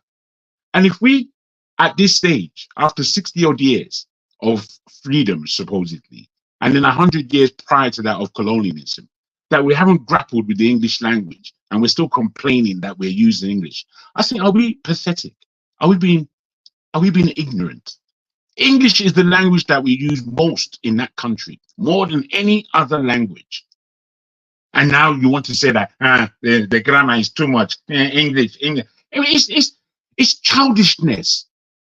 Words have meanings. If we speak these words and we put the meanings to them, they should be taken as such. So when people are pontificating about the grammar being used in English, I see it as a rubbish pursuit. Rubbish. Where I'm coming from, where heroes are born and a nation is built, the clearest hero for me in that Nigeria has been Fela. Now, you might say he's a musician, but he's the most political person that ever came out of Nigeria, apart from maybe the greats or Awolowo Zeke and that kind of alike. Away from that, I can't see an individual who has stood up in the face of the enemy, as it were, and spoken clearly to him. So much so that if you pick up any of Fela's musics from the old days, it would speak to you about the here and now. In that is speaking to you about the here and now, just tells you how much Nigerians do not perform with heroes. Nigerians don't listen. We don't listen, because there's not one thing that Fela said that is not accurate in the politics of the Nigeria that we all know. Accurate. Yes, he married 27 wives. Yes, he smoked Igbo. Yes, this, that, and yes, that. That doesn't take away from the relevance of this individual in our politics. However, we as a people, stupefied with our idiotic beliefs, we run away from reality, entering into the fire ever more. You see, Nigeria is not just about the rotten politicians that we have, but it's about the rottenness within each and every Nigerian spirit. Our spirits are largely rotten. We display our rottenness all the time. We display our unfairness. We display our unscrupulous nature. We display our lack of how can I put it? Our lack of appreciation for the existence of the other person. We even enter into how can we oppress this individual, as has been done on this platform several times. So whilst we talk, explain, argue, pontificate, lie about our existence called Nigeria, when we're performing the same rubbish that we see, we should have a look in the mirror, is what I've got to say. I'm disappointed, Electricity. I'm disappointed. Thank you very much. Thank you. You're welcome, and you're entitled to be disappointed. And I'm going to Thank you very repeat much for that as myself well. again. It has to start somewhere, and it will start somewhere. Unfortunately, one of the problems we're having back in our country is we don't believe rules applies to us. That is one of our greatest problems that we have, and we're trying to be better at doing things. I remember this last time I went home, I was stopped by the road safety people, and they asked me for my driver's license, and I gave them my UK driver's license. They said there's a document that's supposed to go with it. I said, unfortunately, I don't have the document, but I can give you my license and go get the document for you in respect to the rules. And he said there was no need, and he said keep driving, and I drove on. We have to respect the rules. Well, we don't have a perfect society in Nigeria. It's also applicable on this platform, and it will continue to be applicable for us to do better. We cannot continue insulting each other. We're here to make things better. Can I ask you if you are coordinating? Hold on 1 second. No, I need to ask if you are hold on 1 second, coordinating with these. Are you coordinating, my brother? Yes, I am. Are you coordinating? Yes, you forefather, Shaw and Rudolph? Are you four agreed with the position that you are taking? Because tomorrow forefather would have, and it won't necessarily follow what you're saying. Listen to me. Listen to me again. Listen to me again. And I'm going to tell you again. Listen. When I am moderating, which I wrote to Rudolph. So it's not coordinated. Fair enough. Yeah, which I wrote to Rudolph. When I am moderating, is welcome to come on the platform, but on the ground that he has to apologize first. That is it. Let me tell you something. I was on Niger Watch. Hold on 1 second. And I told Niger Watch, if you go out, go ask his staff moderator. What's his name again? I've forgotten his name. I speak to him every time. I told him to fuck off on the live broadcast. You want to be surprised? And he blocked me immediately. Even though I was not in the wrong, he was fighting with one of his moderators. He was actually arguing with one of his own moderator, and they went backstage. And I held the hem of I held hold of that thing, that program. Go ask him, it's on record. And it was a bad behavior, whether I want to admit it or I agree or not. And he blocked me till tomorrow. It showed his broadcast is still going on. His channel is still on. So until we come to that point to say, yes, we are ready to do better. I'm not saying I'm better than any person. I get angry myself. But I try my best to mind my language. He's a panelist. Hold on, Jagun, please. Yeah, you can defend him as much as you want to. It's not him I'm defending. No. Believe me, it's not him I'm defending. Okay, hold on 1 second. He's a panelist, okay? He wants to be a moderator. So we have to start from somewhere. We have to start. You live in the UK, you respect the law. Even if you go to your GP, there's a sign there that says zero tolerance for verbal abuse. Do you agree with me on that? Maybe it's not in your own GP place. Zero tolerance. No, We're doing the same thing here. Your time is up. The next person, your time is up, Jago, please. I know, but I need to come back to you. I need to come back to you briefly. Please don't shut me down. This is quite all right. Do as you please. Your time is up, please. Because you said prior to when I finished, what you said is that we're not. Can you let him? If Jago, wait, let me finish. Don't get involved. Don't get involved. You're not letting him moderate. This is what people do to me too. You're not letting him do his job. Please don't get involved. I'm asking you, Electricity. As I landed, you then said that this is not going to be spoken about anymore, and then you continued speaking.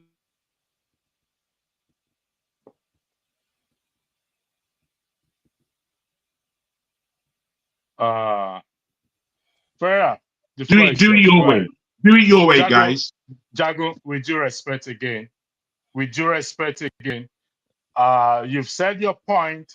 You've said it several times that one is abusive of power here, but we'll see how far it will go. The floor is yours, Ferreira. You have 5 minutes, please. Electricity, I need you to apologize for violating my human rights. I'm waiting. You have 5 minutes, please.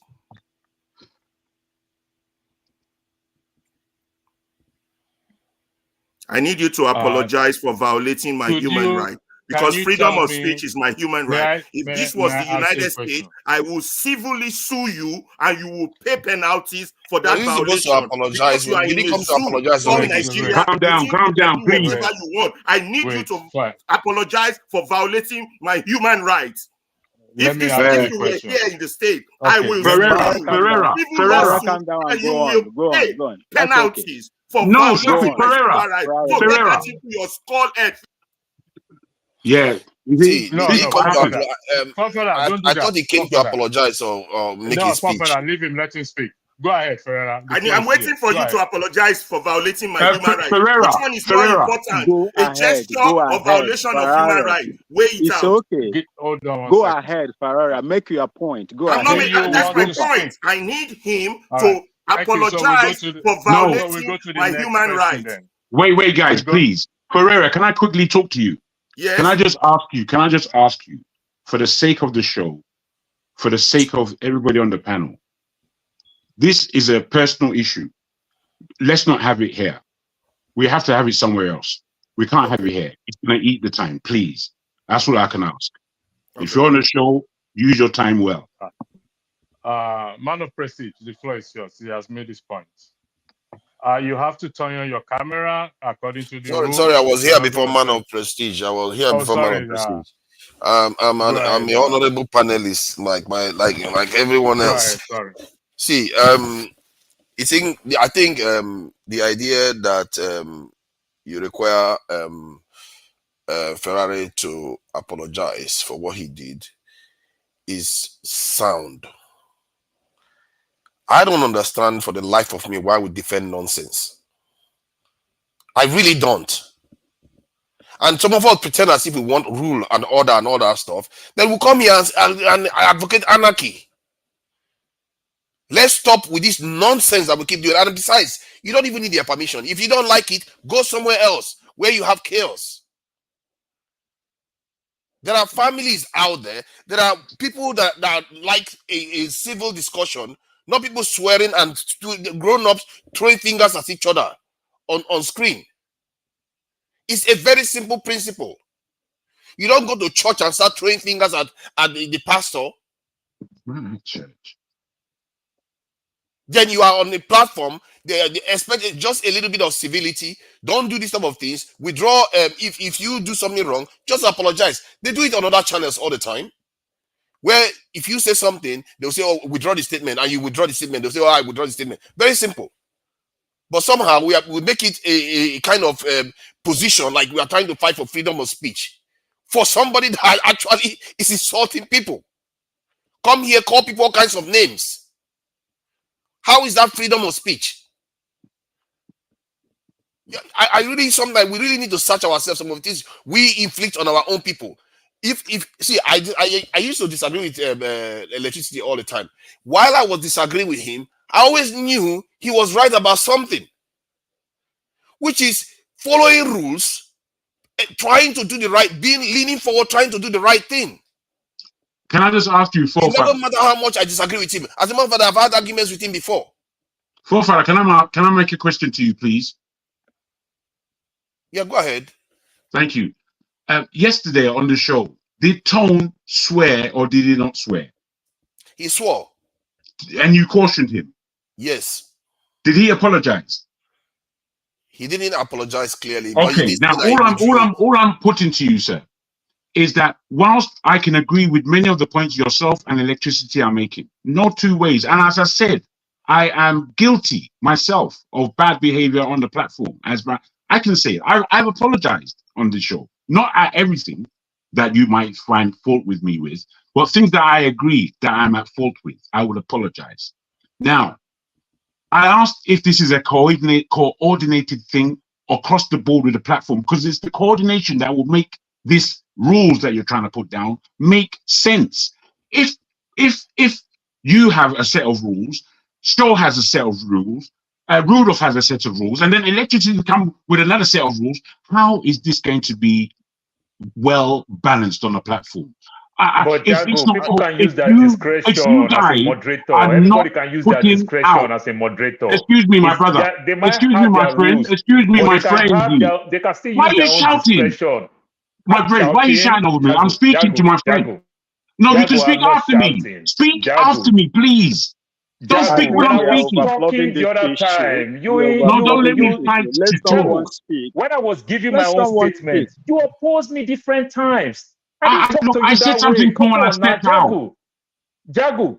Step When I out. was giving my own speech, Yeah, you jump into it 3 times. I'll I only didn't ask talk you a to you that question. way. Jago, just hold You on. Let him just understand? say his piece. Jago, Bro, we what are you're both saying isn't moderators. fair. We have It's going several away from moderators. where I'm going.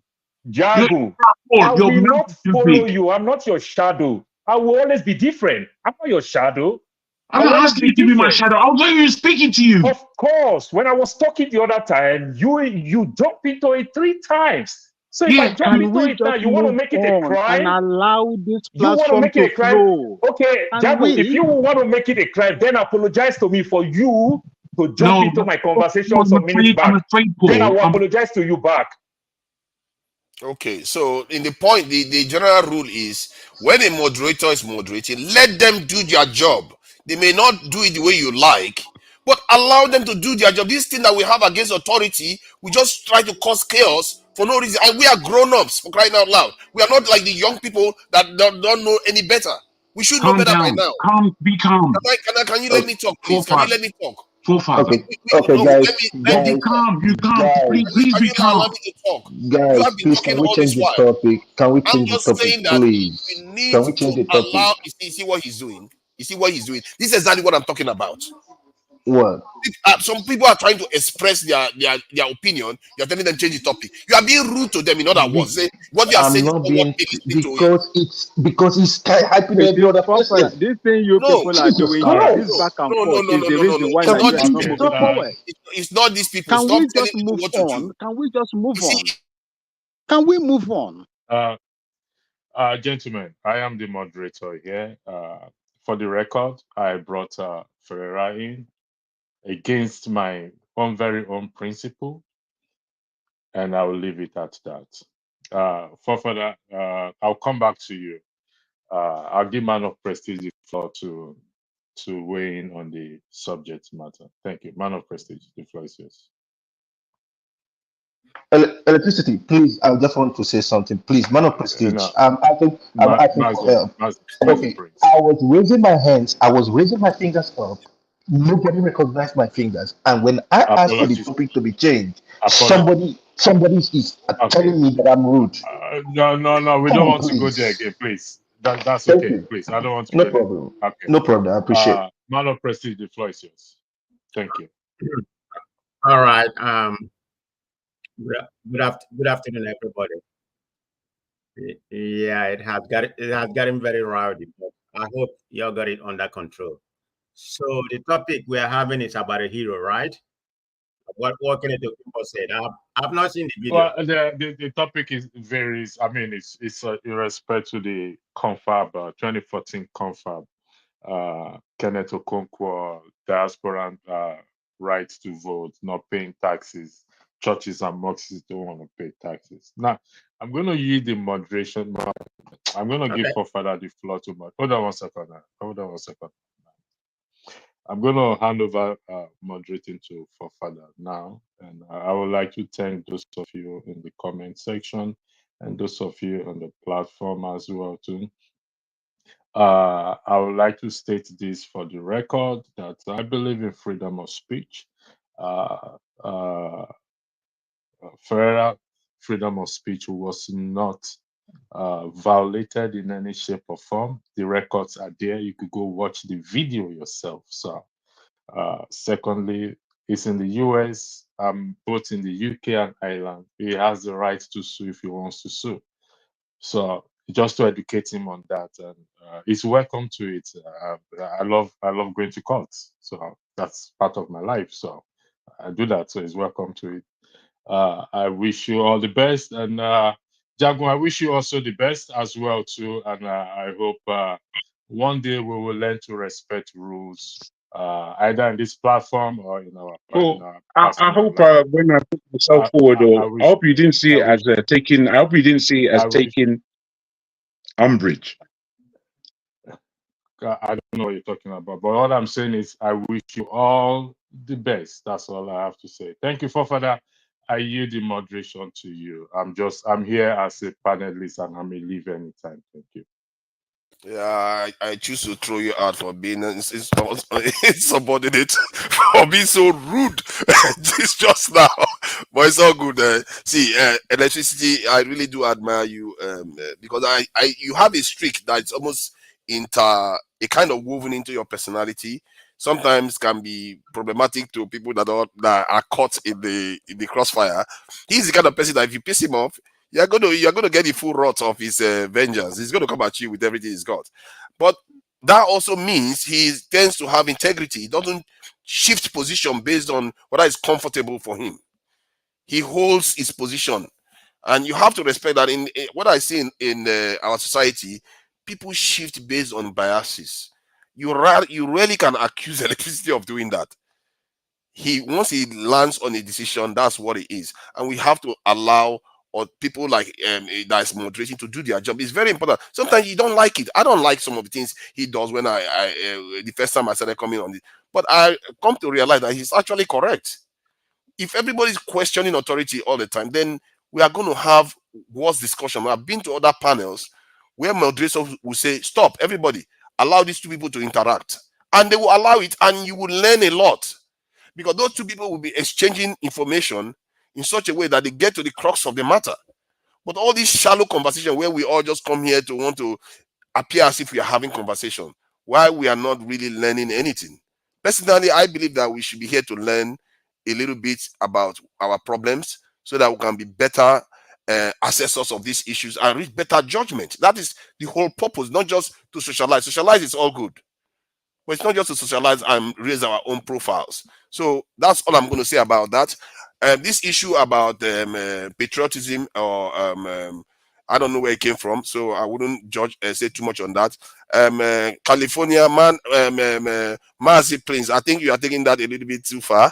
That I'm saying that you are being rude, because I don't like when people are having a serious conversation. You tell them move the topic on, because it feels like you're not listening to the grievances that are being expressed. That moving on, you are dismissing their pain. It's not nice when people do that to other people, especially if moderators are complaining about stuff like that. All right, so I'm going to leave it. I'm going to try to keep as quiet as possible, but I'm going to ask questions now and again. And sometimes we may allow two people to interact so that their ideas, because sometimes when they reach a high pitch, they are exchanging some good ideas. Let them interact so that we learn something from it. I want to learn. So who is then? Is it Man of Prestige? Yeah, it's my turn. Okay, Papa, before you continue with Man of Prestige, you just made a statement right now. Is that, am I free to give my rebuttal? Of course, you are free. Okay. You just said that I'm taking it too far. I didn't take it too far. If I'm taking it too far, I would have logged out and walked out. Okay. But what it says is that I was raising my finger. Is that not a civil way of asking to speak?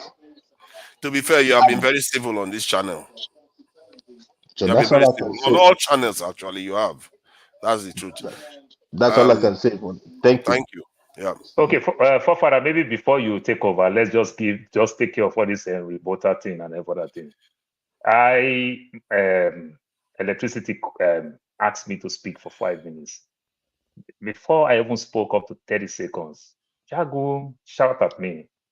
I didn't shout. Are you a baby? Jago, you don't have to respond. Jago, of course I have to respond. Just hear him out. Hear him out. Maybe you will get somewhere. You know, between me and you, yeah, I wrote something. I wrote something in the comment section. In the comment section, you should read it. Jago, you are the one that made the statement. You expect empathy, but you give none. Try to empathize. Jago, I read it. You said I'm being childish. That tells you that I read it. You understand? Well, that's good. If you read it, why don't you answer me there? Answer me there. Don't bring Dago. You cannot dictate to me. Come on, look at this thing. I just prayed. You cannot dictate how I will speak. Do you help me fuck my wife to raise my baby? Bring it to the Let's platform. not do this Let's make now. it an issue. Come on. Let's make it the biggest issue. You don't tell me how to speak. I'm not in a class. I'm not in a class. Don't do that. Don't do that. What I spoke, Please I have said your say, Omoyele. then I can bring it back home to have his say. Father, I'm sorry. I said Omoyele Sowore is an Ijaw. I even back it up with video where Omoyele Sowore himself said he's an Ijaw. You understand? Is that a Jago jumped into it 3 times? Electricity is here. Now, when the heat is coming up and everything, just try to use that. I know Jago do it all the time. You understand? Jago was mad that he's talking. Why did I jump into his conversation? When he did the same thing. My brother, I am very, very stubborn in my own way too. You understand? One thing you can do, you can't bully me from distance. It doesn't really work like that. I have mouth. I'm very strong with my mouth. You don't do that. When you do the same thing, you did that 3 times to me, and I try to do that, you get mad. What you said first, you said, Paul, don't shout at me. And when I started this report, I used the same thing. I say, Jago, you said, Paul, you are shouting. Do you see when I told you, I said you are shouting, you felt bad. Everything you use on me is the same thing I'm using on you back. And I understand that it's not pleasant while you are hearing it. But that's exactly what you did to me. And I think it's not fair. If we want to be very, very civil, you should apologize to me. Then I will shake you and say, let's bygone be bygone. Because you started it. You started it. You understand? If you don't want me to interrupt you whenever you are talking, please don't start. If you start, I will use my pen, I will minute it, and I will come back. I am Moses. I am not New Testament. When you do me, I do you back. Thank you. Can I come back? Can I come back on that now? Because let's have this conversation. Let me just say this. Let's just have this conversation in the spirit of trying to reconcile things. Okay, it's not about scoring point. Please go ahead. I'm not here to score point scoring. I have my personality and character. What I spoke to Paul about was on the subject that he was dealing with. It wasn't away from the subject. So I queried his understanding of who Sowore was. I think it was fair enough, and he allowed me. And then when we got over that, I stepped back. I didn't go back in. But he took it upon himself to think there's something I need to avenge now. I'm afraid I'm not like that. If you want to avenge all your life, if you feel bullied, up to you. That's not my approach. My approach is to try and make sense of what I'm saying and what other people are saying. So when I'm speaking to Electricity about the position he has with Ferreira, it was particular to that. And I wanted to engage that there is some level of agreement across the board in the panel so that we as panelists know the code of conduct. My man here is speaking some small dick thinking about how he feels when I speak. Like you don't interrupt with your big mouth. You got a big. All right, now we can move on. You see, that is not civil behavior. Jago, you need to calm down, and you will actually need to apologize for what you just said. Because can't keep having this behavior. Let me start behaving like Pastor. Take him out for 12 hours. Enough of it already. Take him out for 12 hours. Let's please. Who is next? Is it Ferrari or California? Man of prestige. Oh, okay, man of prestige. Please go ahead. Yeah, it's my turn. I mean, it has been very rowdy today, but okay, hopefully it's gonna be under control. So let's move on. I'm not even gonna go back to the rowdiness that we encounter. So having said that, so the topic today is about hero, right? About what Kenneth Okonkwo said. I have not seen the video, but I can get the narrative from the conversation. You said here. I mean, I'm not going to preview with what he said or whatever. I mean, that's his own opinion. But in my own opinion, I mean, I differ with what he said. I mean, what is the definition of a hero? I mean, in a proper context. I mean, it's a person who is admired, idealized, and courage, outstanding achievement, and noble quality. All those are the components of a hero. So if you want to go by that quality of a hero, and the achievement. We have so many of them in Nigeria. I can start naming. I mean, from Azikiwe to Awolowo, to Tafawa Balewa, Ngozi Owela, Fela Kuti. So, I don't know the angle that he's coming from. I mean, you may disagree with him, but that's his personal opinion. And like I said, I totally disagree with him. So, did he point out anybody, you can say is a hero today? Can anybody tell me? Heroes. I would say Airpiece Oyema is a hero. No. I'm talking about Okonkwo because he said that we don't have any hero. Who did he say we have? He said we don't have any. We said we don't have any? Yes. Okay.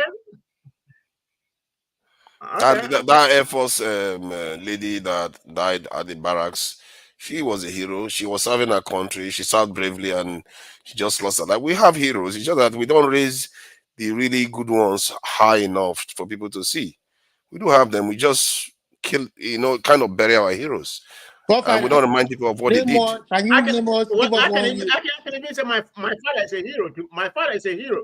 It depends on the context of how you're looking at it. I mean, my father is a hero. Forefathers, can you please name one what he has done to the family? So the definition of a hero kind of varies.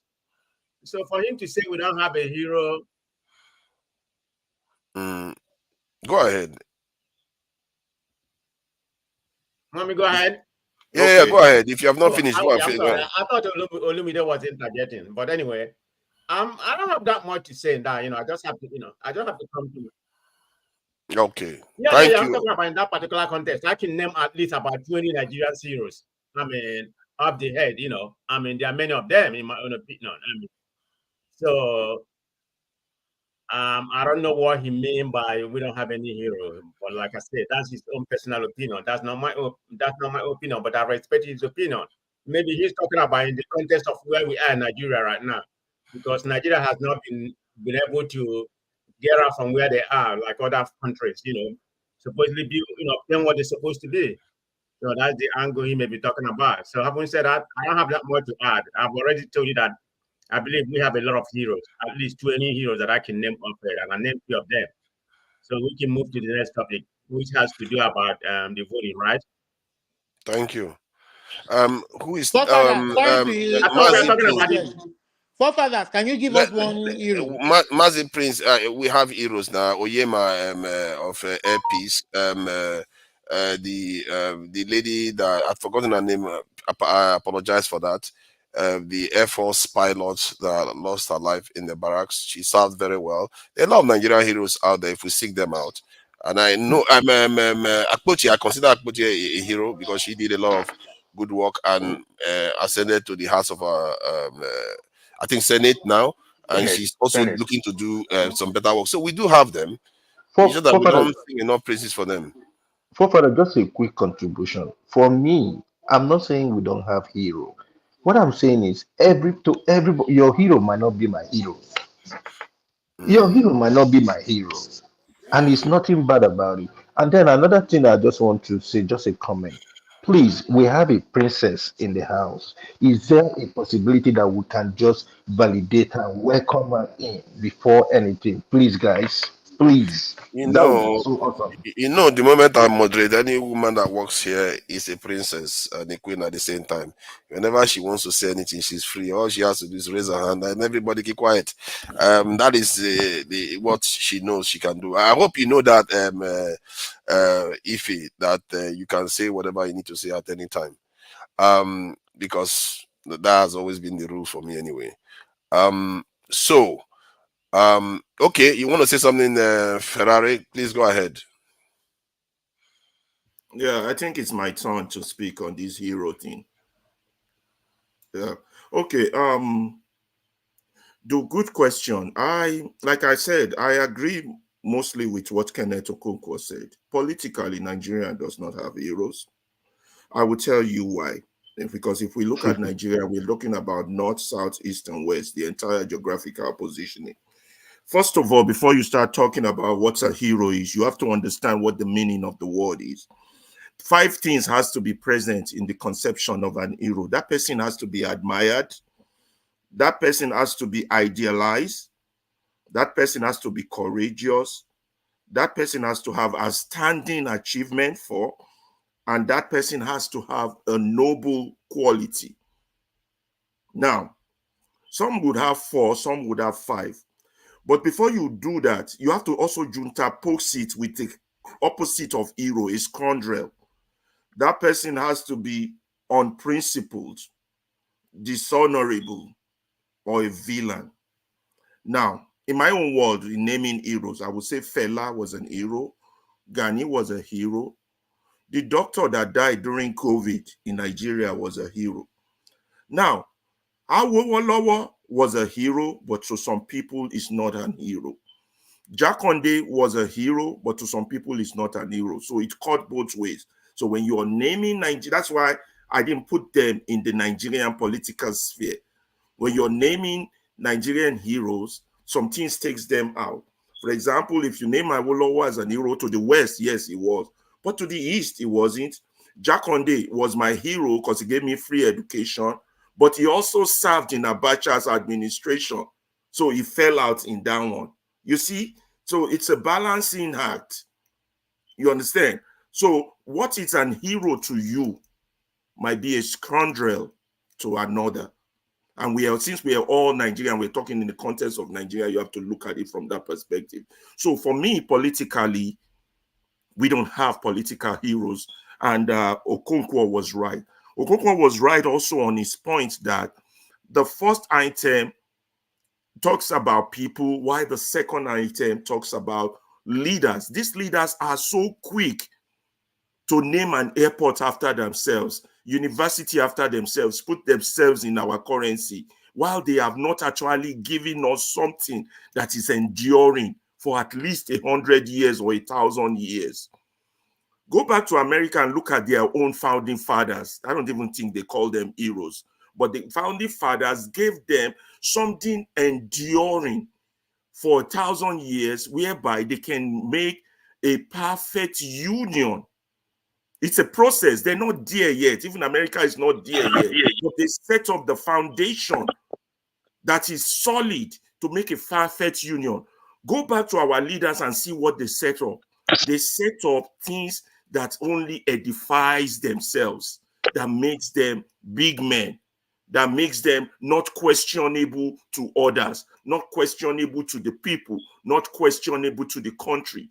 And so when they leave that corridor of power, which often happens, that's why it's so hard for them to leave the corridor of power, because they've not left an enduring legacy that can be built on by others. They have done things for their own selfish end. You cannot in good faith call those people a hero. A hero is somebody who has left something for generation yet unborn. That's a hero. And who has noble character, not villains that we have, not dishonorable men that call themselves honorable in the house. And then that takes me to the issue of Akpabio. The word revolution and Akpabio should not be in the same sentence. Akpabio is saying that the Senate is what will give us our revolution when our people's votes don't even count. You can see the irony in that. The first revolution we need that will take us somewhere is for our votes to count. That is the first step in revolution. Because if your vote counts, the vote will hold your leaders accountable. And once your leaders are accountable, they would have no choice but to do the right thing. But when votes don't count, when senators are selected, when elections are rigged, you have a state of chaos that is Nigeria today. You have a crime scene. People, we have to connect the dots as people with intelligence and stop pushing arguments that don't make sense. You understand? And that's why sometimes I come on here. It's not that I can't go to church this Sunday with my wife who's gone to church, because I have to do some pushback to some narrative. I call them sedative narrative. And some of these mediums pushes this narrative. We cannot send our people to sleep. We have to be awoke politically. We have to be awake consciously. We have to be awake. We have to conscientize our nation. I wish Gani had not turned his national conscience to a political party. That was what we needed. I keep telling you guys, when Stephen Biko saw the dangers in apartheid for generations yet unborn, he started the Black consciousness movement. You understand? He didn't start a political party. This is the mistake Obi is making. He's running to be a driver of a bus that is not running, that has no engine. He needs to find engineers to build an engine. This is the mistake Sowore is making. They're running to be the driver of a bus that has no tires. This is the mistake all the Nigerian intellectuals and those that are engaging in the current political system are making. You understand? You have to think beyond your food, your mouth, your nose. You have to think down the line, 100 years, 1,000 years. Where do you want to take your people to? What would happen if you're not there? The likes of Obasanjo almost got killed by Abacha because he didn't leave an enduring legacy. He was lucky he was saved with him and Dia. The same system they refuse to fix comes back to eat them up. I keep telling you all this. Urosi was eaten up by that same system he refused to fix. You understand? The same with Muritala, Gowon, the likes of them, whoever is alive. So Nigerians got to think and to elevate our conversation. You know, we have no heroes. These people want you to praise them, want you to worship them. They are big men. They want you to call them heroes. Tinubu is no hero. He's a drug dealer. He's not my hero. He might be an hero to that guy who went to the beach to be naked for him because he helped him for his hospital bill. But he's no hero. He's not even thinking of what the current people will eat, not to talk of the future generation. We don't have a development that is sustainable, that helps our people. And that's why I get mad. That's why I get into fight with people. I don't want to fight anybody. But please, we got to elevate the conversation. We got to be more, we have to have more foresight. So Akpabio, anybody who puts Akpabio is a criminal. He has been indicted. Only that because of that, how he got to be Senate leader himself is questionable. And you're quoting him. Let's elevate the conversation. Akpabio and revolution have nothing in mind. And when people are talking about revolution, we're not talking of arms, fighting.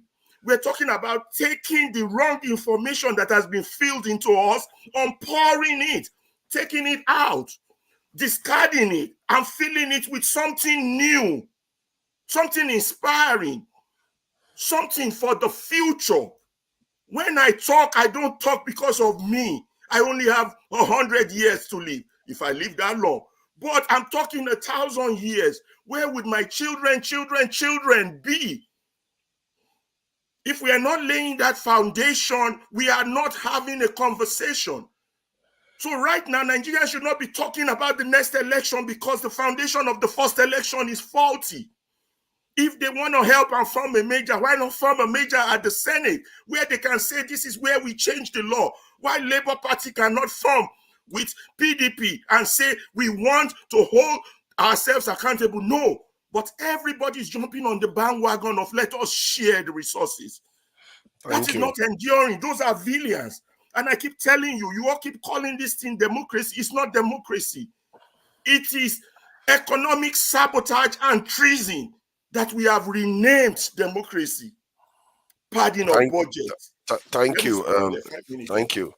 Yeah, I have a list of some heroes. I think heroes are not necessarily universally beloved by everyone. Some people always don't like them. But Nnamdi Azikiwe is considered the hero. Obafemi Awolowo, Ahmadu Bello, Fumilayo Ramsom Kuti. I think he's a mother of fella. Chinua Achebe is there. Ken Saro-Wiwa is there. Wole Soyinka is there. Dora Okun Yili. I think that lady, she seems to have distinguished herself, you know, significantly because of the work she did with the regulatory, I think, of drugs and stuff like in Nigeria. Ganifa Oimi is there. Fela Ransom Kuti is also considered the hero. So, and because these people were brave, they did things against, you know, a lot of powerful interests. And this, you know, they paid the price. Many of them paid the price with their life. I think Fela's mother actually lost her life because of what she did. So, who is next? Okay, electricity. Please go ahead. Yeah, thank you very much. My reference to Akpabio's statement, the revolution begins with the National Assembly, where the people's representative are, is not in any way approving the person of Akpabio, but rather taking a statement to highlight my point of Section 68 and Section 110 of the Constitution, where the citizens have every right to hold the elected representative accountable in the House. They perform checks and balances on the executive, which they have failed to do. I've also highlighted that in that respect, that place is the temple of corruption. If we can fix that place, then, like what Olumide said yesterday, that some things will fall into place on their own with less effort. I've held on to this position that our legislative arms, if we can, yes, we did not elect them, but they are still claiming to be the people's representative. So they hold the executive. We are to hold them accountable, but we have failed to do that. And we can see how they deliberate on cow grazing, and yet they don't deliberate on the people's need. We can see how they are quick to approve loans, approve money, approve their salary or whatever it is, but yet the citizens, the ordinary basic needs of the citizens, they totally disregard it. And that is why I pick a statement and turn it into what I want to use it for, and not that I'm applauding Akpabio. Anybody can make a statement, and we can take their statement as long as we don't distort it, as long as we don't use it in the wrong way to portray them in a bad light. No. He said, again, I repeat, that place is where revolution begins. And in the light of Section 68 and Section 110 of the Constitution. In fact, Lumide, you are here. You said yesterday that you like what Akpabio said. I don't know if it was you or somebody else. You like what Akpabio said for Wasn't referring me. to the... It wasn't me. Okay, maybe it wasn't you. Somebody How else can I said... like that kind of a person? It wasn't me. No. Not him. When he challenged the lady or the man that we are talking about people, not cows, according to the Constitution. I don't know I think it who was made another that. senator. I said I liked when he said not with AK-47 or something like that. Not with AK-47, this and that. You see, we may dislike him, but doesn't mean if he says something that is correct, we cannot highlight it or point it out. I don't live like that, as far as I'm concerned. I may not like you, for example, but doesn't mean if you say something that is correct and accurate, I will totally rubbish it. Life is not like that. So that is why I pick it up. They said we should elevate this discussion. Elevate it to where, to how, to what length, to what height that we should elevate this discussion. I get confused when you say is the question for me. I can answer it. Yeah, please do answer me. When you say elevate, I always wonder when we come here and Ferrari, please keep it brief, so it doesn't go too long. Others are waiting. We need to elevate the discussion. If you notice, 90% of the time we're here, we are either regurgitating the problem or we are attacking each other. 10% we are attacking each other. 90% we are regurgitating. And when we say, and when some people come up here and say, what's the solution? They come here with that sarcasm of what the solution, not actually elevating the conversation to the point of solution. It's either they've given up totally, there's no solution, or they think solutions are impossible. So there's no human problem that doesn't have a solution. But you just have to give room to say, okay, if these people are in the struggle, what are they doing wrong? For example, let me ask you a question. What is Tinubu and Atiku doing right to have the crowd they have? You understand? And why is Sowore not getting the crowd? These are topical issues we should address. And from there, suggestion will come to the likes of Sowore or Obi or whoever If these people cannot solve our problem, maybe other younger people can hear our voices in terms of suggestions and intellectual ideas that are flourishing. So are you saying that people here have not put out suggestion? No, people here echo the status quo. That's what people here do. They echo the status quo. I don't think they will agree For with example, you on that. when they put it out there, the issue of national anthem, which is a major distraction to the pains of Nigeria, we are here echoing the national anthem. So many other topic, we echo the status quo. That's a difference. That is what Arise does. That's what Channel does. We should be doing better. When you echo the status quo, there will not be change, because all the people here is what they are used to in hearing. They don't hear something new. I told you about my experience when I was first given a job in the United States. I was told to start the next day. I did an interview. I didn't even know that was possible in this world. These are the type of exposures we need to give our people. Can I? What are they going to do with echoing the status quo? Hold on. You see, you don't understand because you don't connect. Because the cyber security, this thing, the reason why it was taken back was because people echoed it, and then they took the cyber security. Can I contribute to our forefathers? Yeah, please go ahead. Let one person, one at a time. Let electricity talk, please. No, I said allow Olumide to talk, not me. I will go back. To okay, Olumide, please go ahead. So, thank you. I want to thank Alaba for all he has said. I agree with most of what he has said. We need to elevate the discussion and focus on the way out. I think that is what he's trying to say. And in focus on the way out, I just want to summarize most of what we've been talking all along, all of this time. I mean, not just today, from before today, that we right now, majority of people have canvassed for a change in our constitution, that it is the bane of our society. Majority of people have said, some on the other side have said, no, you can't bring down the constitution. It is going to create chaos. We just have to allow the system to work its way out. So I think this is where we are at the moment. And some are very far to the extreme. We want our own country. We want our Biafra. We want our Yoruba nation, to which I belong. And this is where we find ourselves.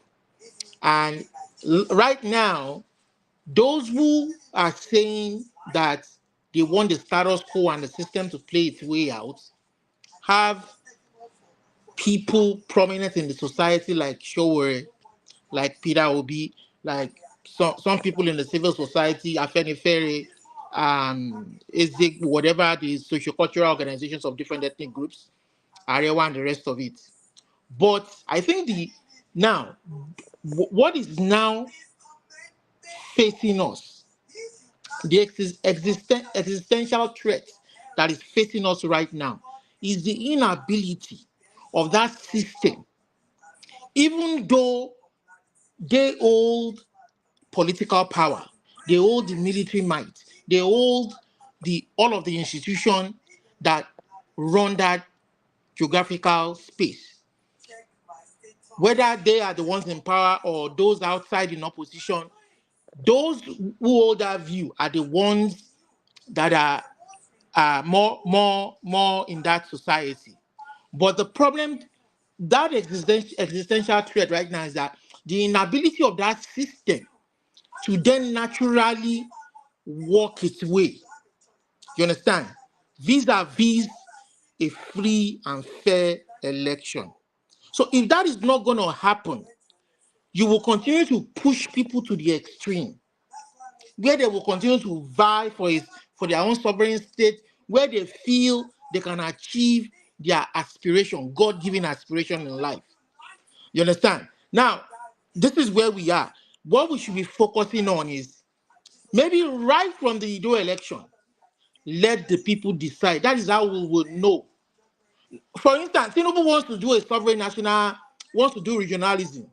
Even though majority of the people think, yeah, maybe it is the right step towards restructuring the country, to see how well our society can better govern itself, but it doesn't mean that it shouldn't follow the proper process of letting the people still decide. Because if you still, because you can still create a mess out of it. Because if you create those regions and that still puts the people in bondage, it's going to be worse than what we are starting with right now. So it needs to carry the people along, carry all the ethnicities along, carry the relevant sectors of the country along, and not one person just thinking that he has the dictatorial panacea for the ills of this society. It's not going to work. We're saying it now, we're saying the truth. Even though it's a Yoruba person, I'm a Yoruba person. So we want to build an enduring society like what we have in civilized society. We readily reference US, Canada, UK, and other climes. So this is where, but I think right now, like I'm saying, we are faced with an existential threat, and the minimum standard, let the people choose. Perhaps, for instance, in the Ido election, if the people can begin with, if it means well, let the people choose, so that at the end of the day, there is no debate. There's no point anybody going to court because the proper process was followed, like we had in Abia. Even the opposition didn't challenge it. You understand? Unlike other states. So that is what I feel. This is where I feel we are. Look, I mean, speaking objectively, even though you guys know where I stand, Yoruba sovereign, but I am saying, or speaking objectively now distancing myself, putting myself outside of that Yoruba nation circle, and saying, fine, if we want this to work, like Alaba stated, we need to focus on that. What he's saying by elevating that discussion is, when we focus on that solution, let us begin to hammer that solution. We cannot say, oh, it's too early, 2027 is still far off. If that election was corrupted, that process was corrupted, and as a Yoruba man, I'm saying I'm not proud of the way this Yoruba man emerged as the president of Nigeria. He needs to start correcting that process. And if there's no correction to that process, it is all same of same. We are not going to move anywhere. I rest my case. Thank you. Who is next? Paul said his piece. Mazi hasn't said much. Jagon hasn't said much. So is it Mazi Prince? It is me before Maxi Prince. Okay, Paul, please go ahead. Sorry about that. No, it's all right. I don't even know what to say about it. I think I've said my mind on these things, and then with the way Alaba said, we pick our heroes in our different ways. You understand? Sometimes people will criticize, like the Awolowo thing. Awolowo is never a hero when it comes to the East, and Awolowo may be a very great hero when it comes to the Southwest. So that's how hero is. Same thing, you want to make mention with somebody like George Washington today is a betrayer of trust when it comes to England. You understand? And it's the father of the nation, like Abraham Lincoln and the likes when it comes to America. So this is how hero works. But you just want to pick them, you just want to say things about them. But I just guess the way we Nigerians make mention of heroes these days, because things has changed tremendously. If you did everything great and you don't have money, sorry, nobody will remember you. Neither people will even curse you that you should have used that influence to make money, then so that we can call you hero. But if you don't use that influence to make money, then we don't need to call you hero. So that's basically that's how things is. But on another way around, why things is like that, the level of poverty in Nigeria is getting somewhere else. You understand? So when we have people around us that have what it takes to do well and use the opportunity, better people from his own community around, and if those people don't use that, who want to validate you? Nobody. So we still need to take the country to another level where we can be able to see things in a very rational way. That's my take for now. Thank you. I would like to change the topic to something else, something maybe a little bit more relaxing, so that we don't get. Okay, Mazi, please go ahead. Sorry, I apologize. I need to go finally take myself on this platform. Just one last question, if I'm allowed to put just that's one fine. sentence. If I can answer this question.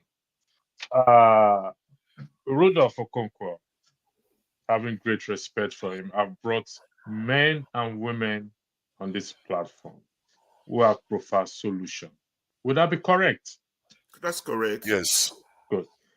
So it's not a case that solution have not been profiled. Now, the question to you is, besides talking that we've been doing for the past 2 years, what is the doing, the action, physical action that needs to be taken, in your opinion, or you are recommending in terms of elevating? Because I can tell you, everyone here, whether we agree or disagree or we say something, everyone here has profiled solution. Okay, they've elevated the discussion to the highest point. So, okay, what is the doing that you are recommending? Yeah, electricity. Have you heard? Go to YouTube and Google if you've not seen it. Have you seen when Dele Farontimi talked about the concept of critical mass? No, I've not. You need to watch that video. You need to. Why is that video relevant? You see, in terms of numbers of those who agree that Nigeria cannot continue like this, sadly as it might sound, we are actually smaller than you can imagine. Those who want the status quo to continue are far larger than us. Look at this panel, for example. None of us are on the same page. So it's a question of what is called critical mass. We're not there yet. The Bible says there's a time for sleeping, there's a time for eating, there's a time for dying. We are at the time for convincing. We need disciples. We're not there yet. You see, the action you're talking about is like the march, make political demands. We're not there yet. When I can't even convince, how many of you are on this panel? When I can't even convince all of you on this panel that the democracy we have is a fraud, I can't even convince you that. Well, and what I'm trying to change is to discard that system. You see that I have a problem. So everything is stage by stage. Perfect. What Elvis is doing in Niger Watch, perfect. What Mayegun is doing, perfect. Even what Nnamdi is doing, perfect. But we need to be well coordinated. We need a media house that is stronger than anything they have in Nigeria, that is as strong as CNN, so that our messages, the messages that each of these smaller groups, Omoye Corner and all these people, Ovie, are doing, are right in the house of Nigeria. Until those messages is what they hear, sleep, and drink. You use the phrase coordinating. We keep looking at this problem. Can you not do the coordination? That's what we are doing. What do you think? The woman is fighting me every day that I'm wasting my time with you guys. I just spoke with one of my colleagues that we did Alusa together. He was my former student union president. He is so frustrated with the system that I'm trying to get him to come to this show. He doesn't want to come. I'm talking to him. That's what me and listen. But before I lose my trust. Can you not coordinate it? Listen, that's what I'm doing. I'm giving all my... You think I like to be arguing with you or be dealing with forefather? But I need you. I need forefather. I need Paul. I need every one of us here to be on my side for that change to happen. And I'm not there yet. And we all have to be like Dele. We need 10,000 Dele Farontimi. None of us are there yet. And you all keep looking at this problem. The guy you want to beat, they've already recruited a child that's not yet born. Father, I yield the floor back to you. Thank you. Yeah, so that answers your question. Ferrari, hold on. See, so we need to Ferrari, hold on now. Ferrari, this thing that you do, you wear somebody's clothes and claim it for yourself. How? I've had this conversation several times about what we need to do. In the end, it comes down to finance. We've already talked about it. I have actually went into more detail. It's not just only about sensitization. I talked about forming alliances with all different institutions in Nigeria. I talked about how you are going to sensitize people through mass media, even through targeting the platforms that Nigerians visit, from Instagram to YouTube and Snapchat, name it, all of them. So all this stuff you are saying, you know, I've talked about these things, and you wear my clothes and say I'm the difficult guy somehow, and that we don't have agreement. I wonder why you do that. I really wonder why you do that. When I came online, the first thing I always said, I didn't care about politics. I care about the people. The reason why is because if you change the people, you can change the government. If the Nigerian government now, Tinubu says all Christians convert to Christianity, would they convert? Why? Because their mindset is made up. So if you convince the people, the leaders can't tell them what to do. I always knew that. That's one of the first things I came here to say. And for you to come and start lecturing me about that, I just find it weird why you do that. And then you make it look like I disagree with you. Never make anything about Nigerian issue personal, forefather.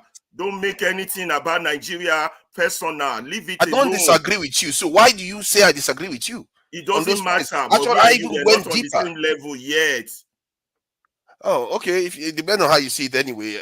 I like to believe that I know people that are around me. Personally, all these issues you're talking about, I'm leaning forward. If I have the means to do it, I will be doing them. I have only one life. Why should I delay? And I know someone like electricity will line behind it. Electricity want to support our ability to recall elected officials. I will be ready to support him. Be on the ground, making sure that happens. Helping, even from the diaspora, helping people in Nigeria to make sure that happens. We know what needs to be done. If you don't have, you can have all the knowledge and everything, but if you don't have the right resources, you are not going to be able to do it. That is at the core of the problem. If you have it, provide it, and you see whether we don't move. All right. No, I want to, like I said, I wanted to move to a more philosophical topic. I was wondering the other day, let's say we all believe there is a God. We hear about religion and all this stuff. We hear, everybody believes, Muslims believe, Christians believe, Buddhists, all of them believe there is a higher power out there. But this thing I've always wondered. Father, before you move on, can we just understand what has been said in the discussion between yourself, electricity, and Alaba?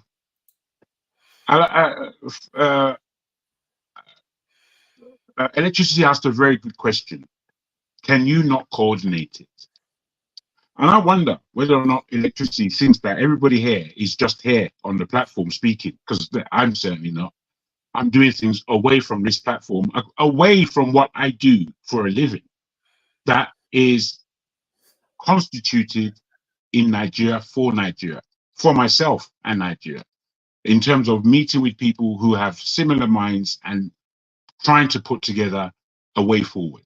That's happening with certain individuals, to which both of you have been invited prior. Both of you, well, not you, Father, but electricity summarily left because he was tired of the non-progression, I believe.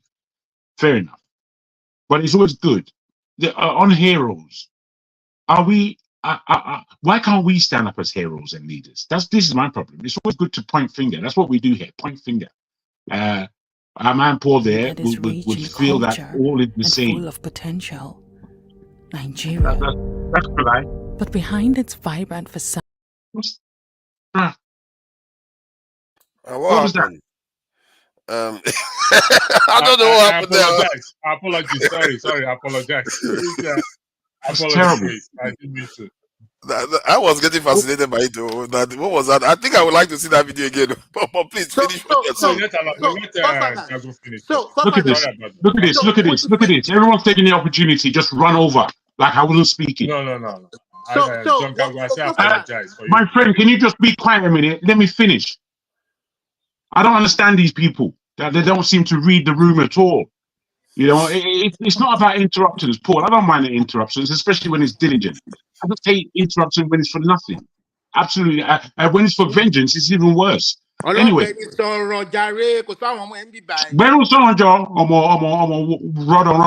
Listen, what I want to speak about is basically that whilst we like to point the finger and like not to understand that the level of discussions that we're having does need heightening. Of course it needs heightening. Are you saying it's perfect?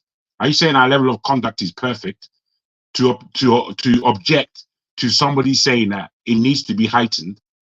And then forefather, again, Alaba did say, but I just need to underline it, that whilst we are human beings and that's all we are, and we take our emotions very seriously, what I heard from forefather was not personal to you, but you did take it as personal. And you're right. You know, what I've learned about you is that it seems that, you know, we're all skilled differently. Some people are skilled intellectually. Some people are gifted writers. Some are better at the doing. I don't know where you might lie. Maybe you lie better in the hands-on doing. You understand?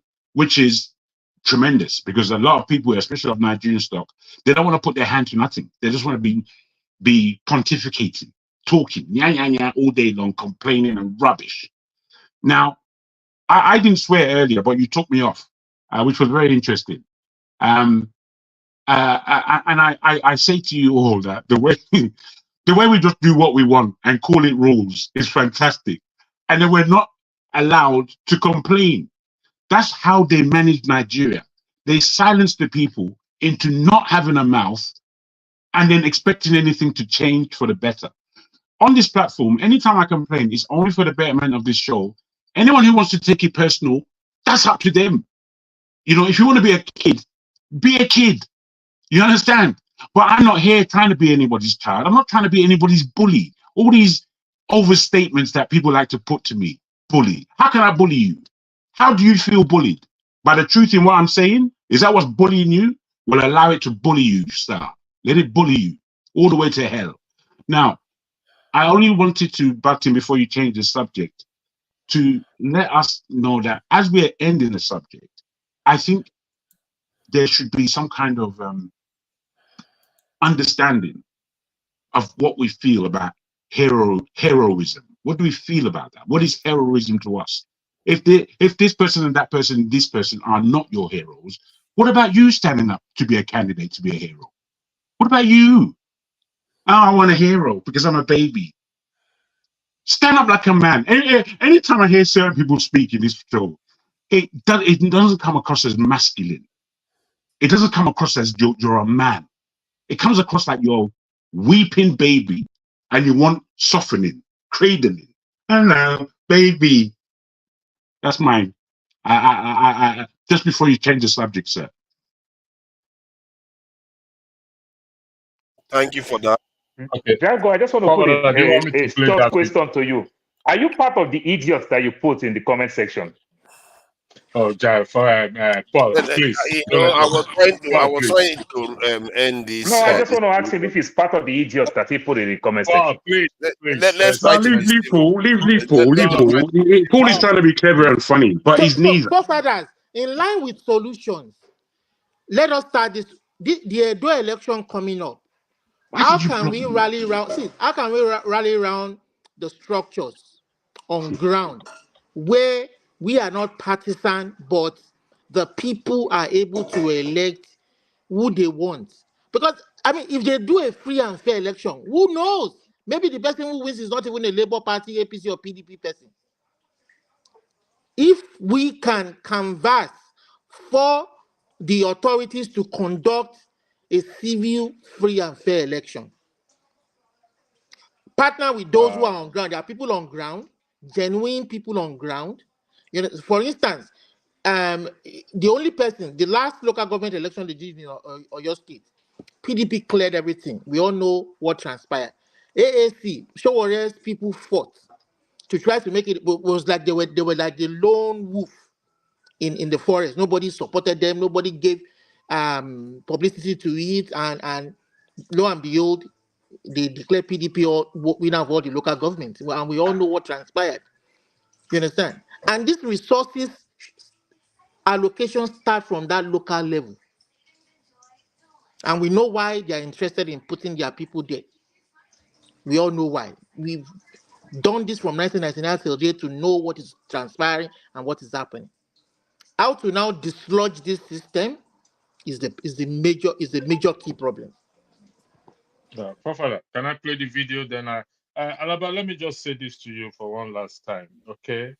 I for that response is enough, is good, but you know, I'll play the video for you to understand that. I think you should make a switch and come to people's side, okay? Because everything you've argued about, people have done it here. Everybody have done it here. You don't know what people do behind closed doors. So I'm going to play a video for you. It doesn't break any rule, YouTube community rule. In culture and full of potential, Nigeria. But behind its vibrant facade, a multitude of challenges plagues its people. From a poor standard of living to widespread violence and government policies that seem to fail them year after year. For decades, this has been the story of Nigerians, their struggles, and their quest for a better future.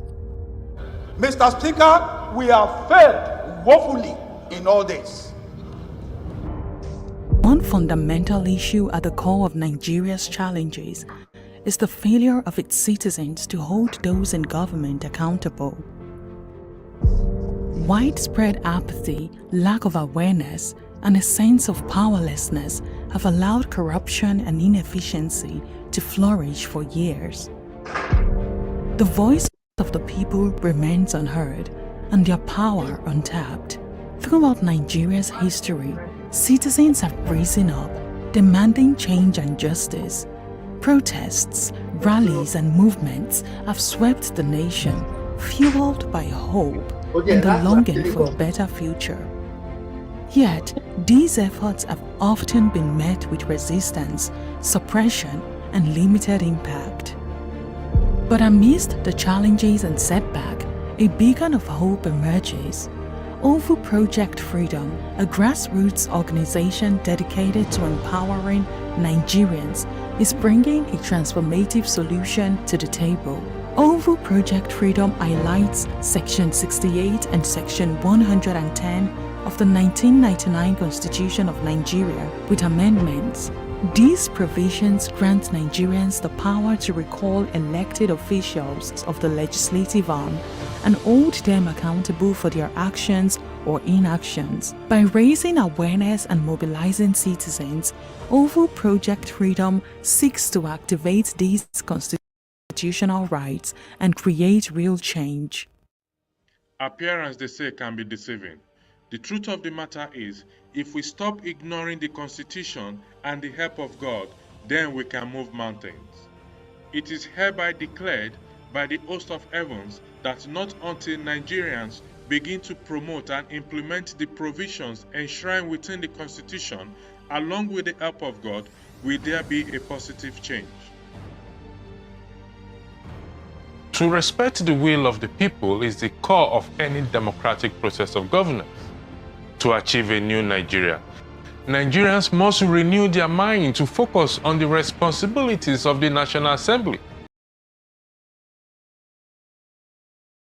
I had to play that for you, Ferreira, to make you to understand that there are people working behind closed doors. I came here to this platform for that purpose.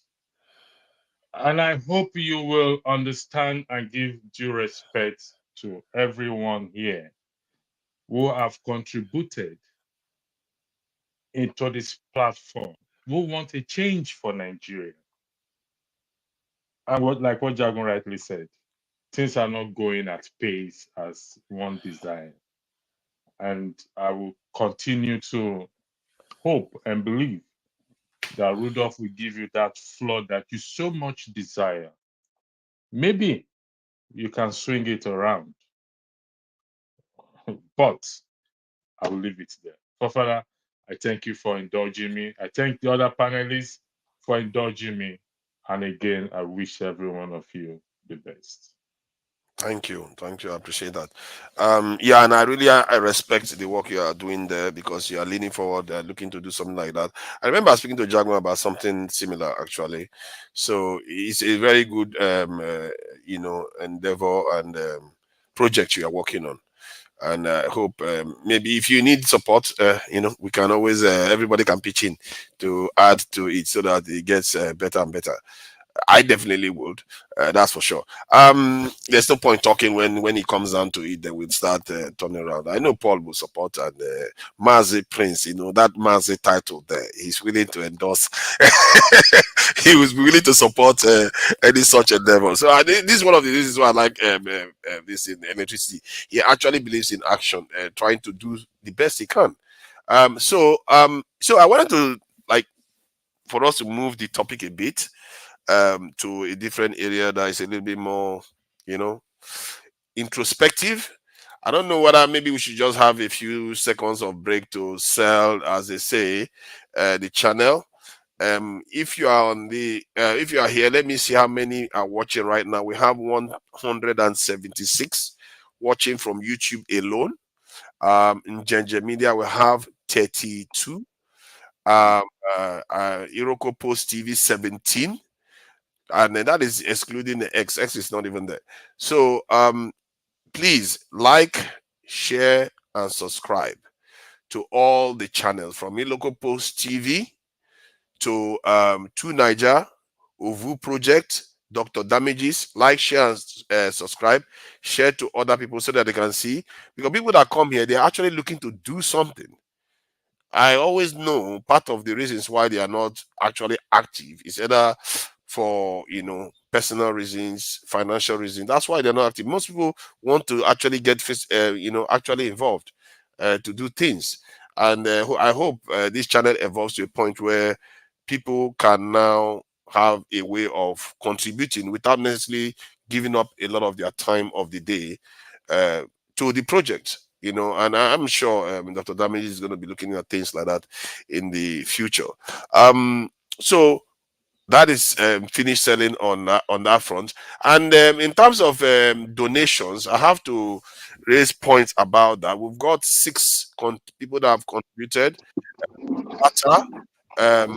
Which is $2. I really do appreciate it. And Kolata again, he puts his money where his mouth is. Whenever he's about to insult somebody, he puts money in it. Or at least try to say something about somebody. He puts his money where his mouth is. Kolata, thank you for that too. I'm sure Dr. Damages will appreciate it. Oscar Blackbone, I don't sing your praises enough. Thank you for the donation, because every time he comes in and he tries to support the channel, that is a good thing. This channel, for better or for worse, is doing a lot of good. Oscar Blackbone again, $5, and Kolata and Kolata. So viewers, 176.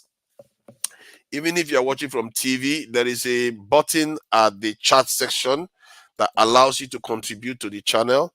You can contribute via super chat, and you can see the link, the PayPal link to PayPal, Rudolph Okonkwo at AOL.com. You can use that to donate directly to Dr. Rudolph so that he can get the funds. These things are very useful. He's using every single thing he's got from here to support the channel and adding more of his own. He's not making anything from this. This is to support. Imagine if he can do this with the little he's got, and he's supported on top of it. He can do a lot more. Some of all these things we are talking about, you start seeing people on the ground becoming more and more active. He's paying a lot of people money. Some of the things I discovered recently is the reason why I'm saying some of all these things. Nigerians, they are trying. Like myself, I'm in Nigeria. I try to do the best I can. We're all trying. And we are not that far apart. Mazi Prince, thank you for the $10 donation, $10 donation. This is foreign exchange. I hope he I wish he was going through CBS. We should be making it go through CBS somehow, so that Nigeria has a little bit of foreign exchange to use. And I appreciate this in the donation. And yeah, anybody, we go to churches. Most of us never turn away from church when the church, they bring their plates around. let's just do and contribute to people that are actually trying to help the country to do better. You know, many of these churches, they're just building larger churches. You know, I'm surprised, but you know, some of them do a lot of community work too. So I appreciate that. So try to donate, support the channel as much as you can, and it's going to go a long way to do a lot of good. Thank you all very much. I will just play this video quickly so that we can now have time. Father, please, before you go, I know, like some of us in the US, I don't know the community rules about that, but I see it in some other channels. Can put his Zelle, because if I send him money on Zelle, he gets everything. But if I send him money through YouTube, he loses a lot. You understand? But I don't know whether it's required for him to put the Zelle there. Yeah, I think you are allowed to put go buy me coffee. He doesn't do go buy me coffee, but he does PayPal here. I put it underneath there, so that's very good. Show. Thank you for the donation. The currency with a last name. Pound sterling. Yes, the currency with the last name. Jago, you must represent now. Pound sterling. It's got the last name. It's got the last name. You see how Paul is looking. Oh, ours is just dollars. Tato, thank you for the £20 donation. I really do appreciate it. And you know, Nigerians are coming to you. See, you have to let them know these things. Tato, thank you for the donation. I really appreciate it. And this is Mazi Prince again. Thank you. You know, he's thanking the show for donating by donating again. You know, you can't make it up. Thank you. I really appreciate you people for supporting the channel. And what happened to you now, Pastor?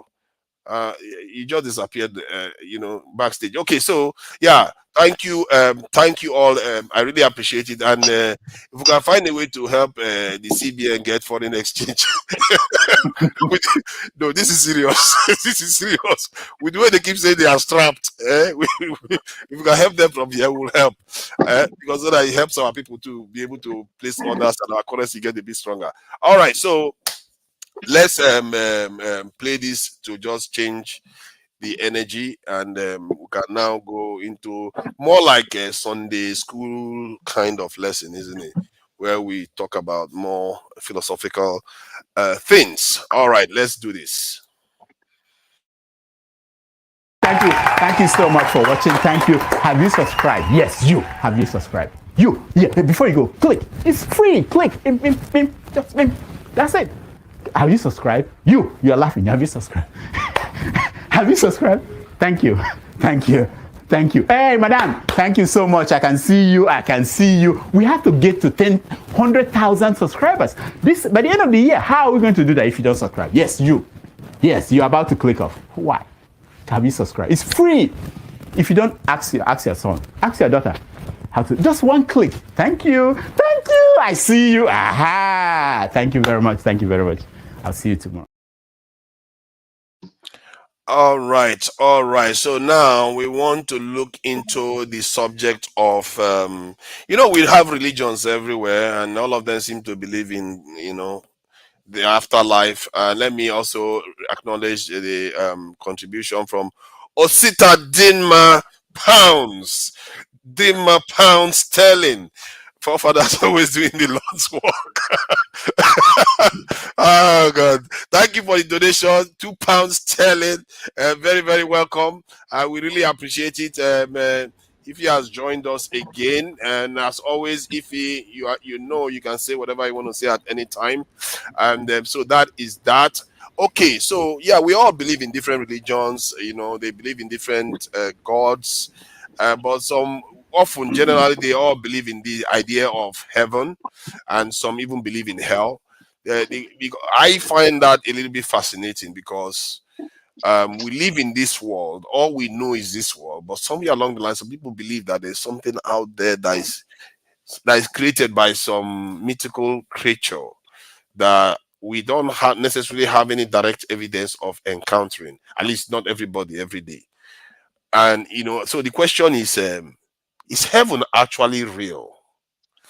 Because a lot of people give up a lot of things for the sake of heaven. I know people that give up their landed properties, their houses, to churches because they believe that it will help them, go to heaven.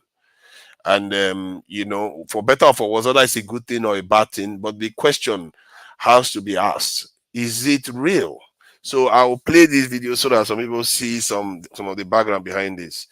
Let me do that now. What you need to know about heaven, pay attention. Heaven is not a figment of your imagination. Heaven is real. Heaven is the dwelling place of God. His throne is there and his angels are there. Jesus Christ is also in heaven and he's sitting at the right-hand side of God praying for you. One day when you go to heaven, you will meet God, Jesus Christ, and all his angels. Type heaven is real in the comments and subscribe to learn more. Notice that the guy is actually black and all the heavenly gods that he's portraying behind him are all white, but it's all good. You're allowed to. Let me show this one too.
The reason why I raise this, as you can see, there's a lot of videos going everywhere saying how.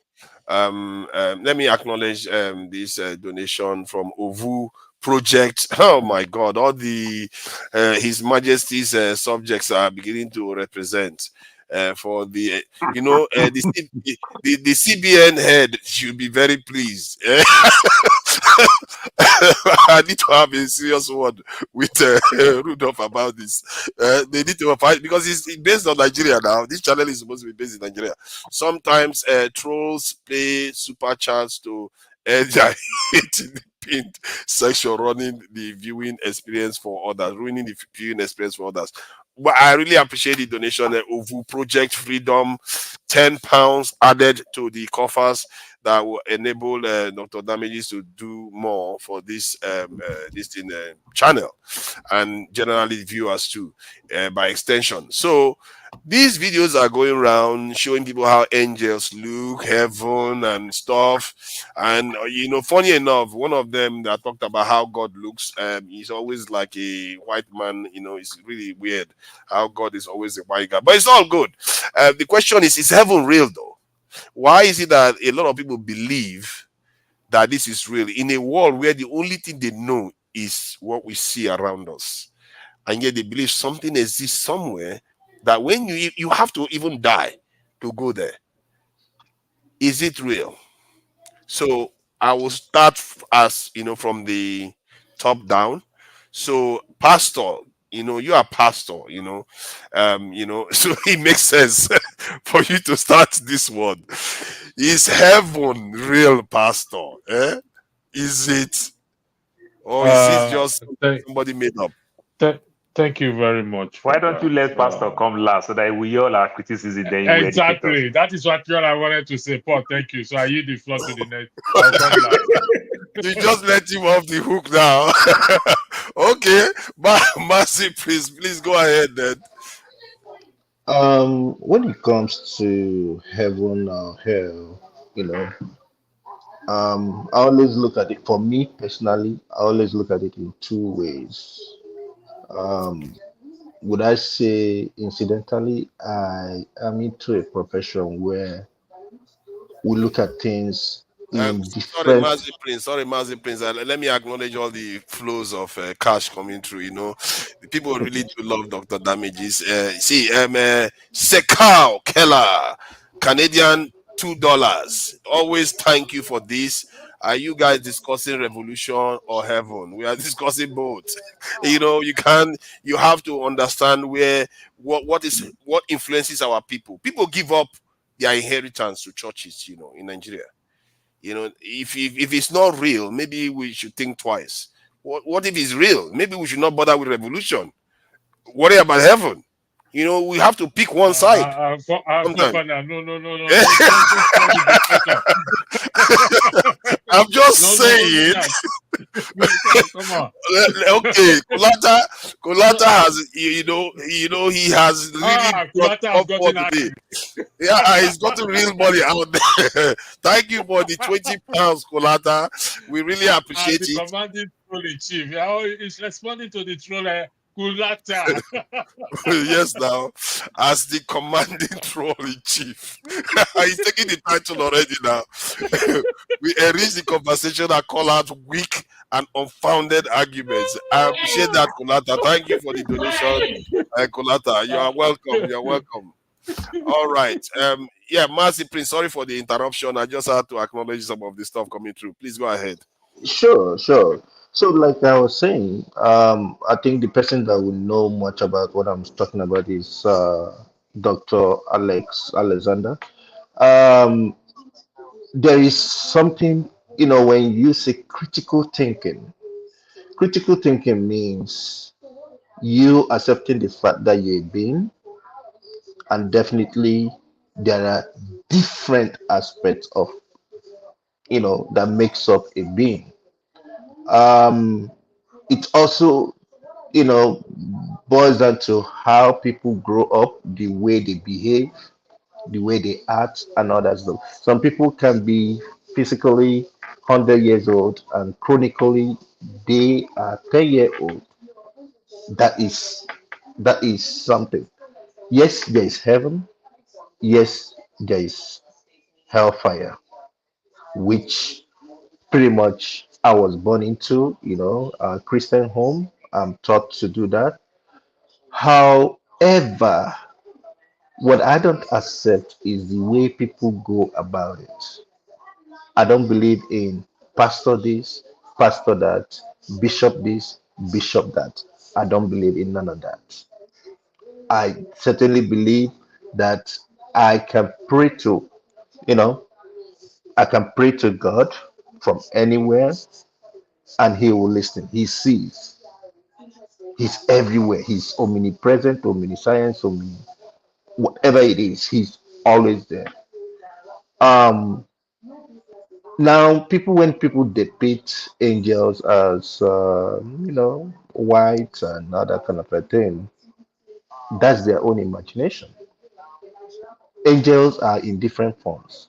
I believe there are also black angels. Incidentally, some people will say black angels they attribute it to the demons and other kind of a thing. That's not true.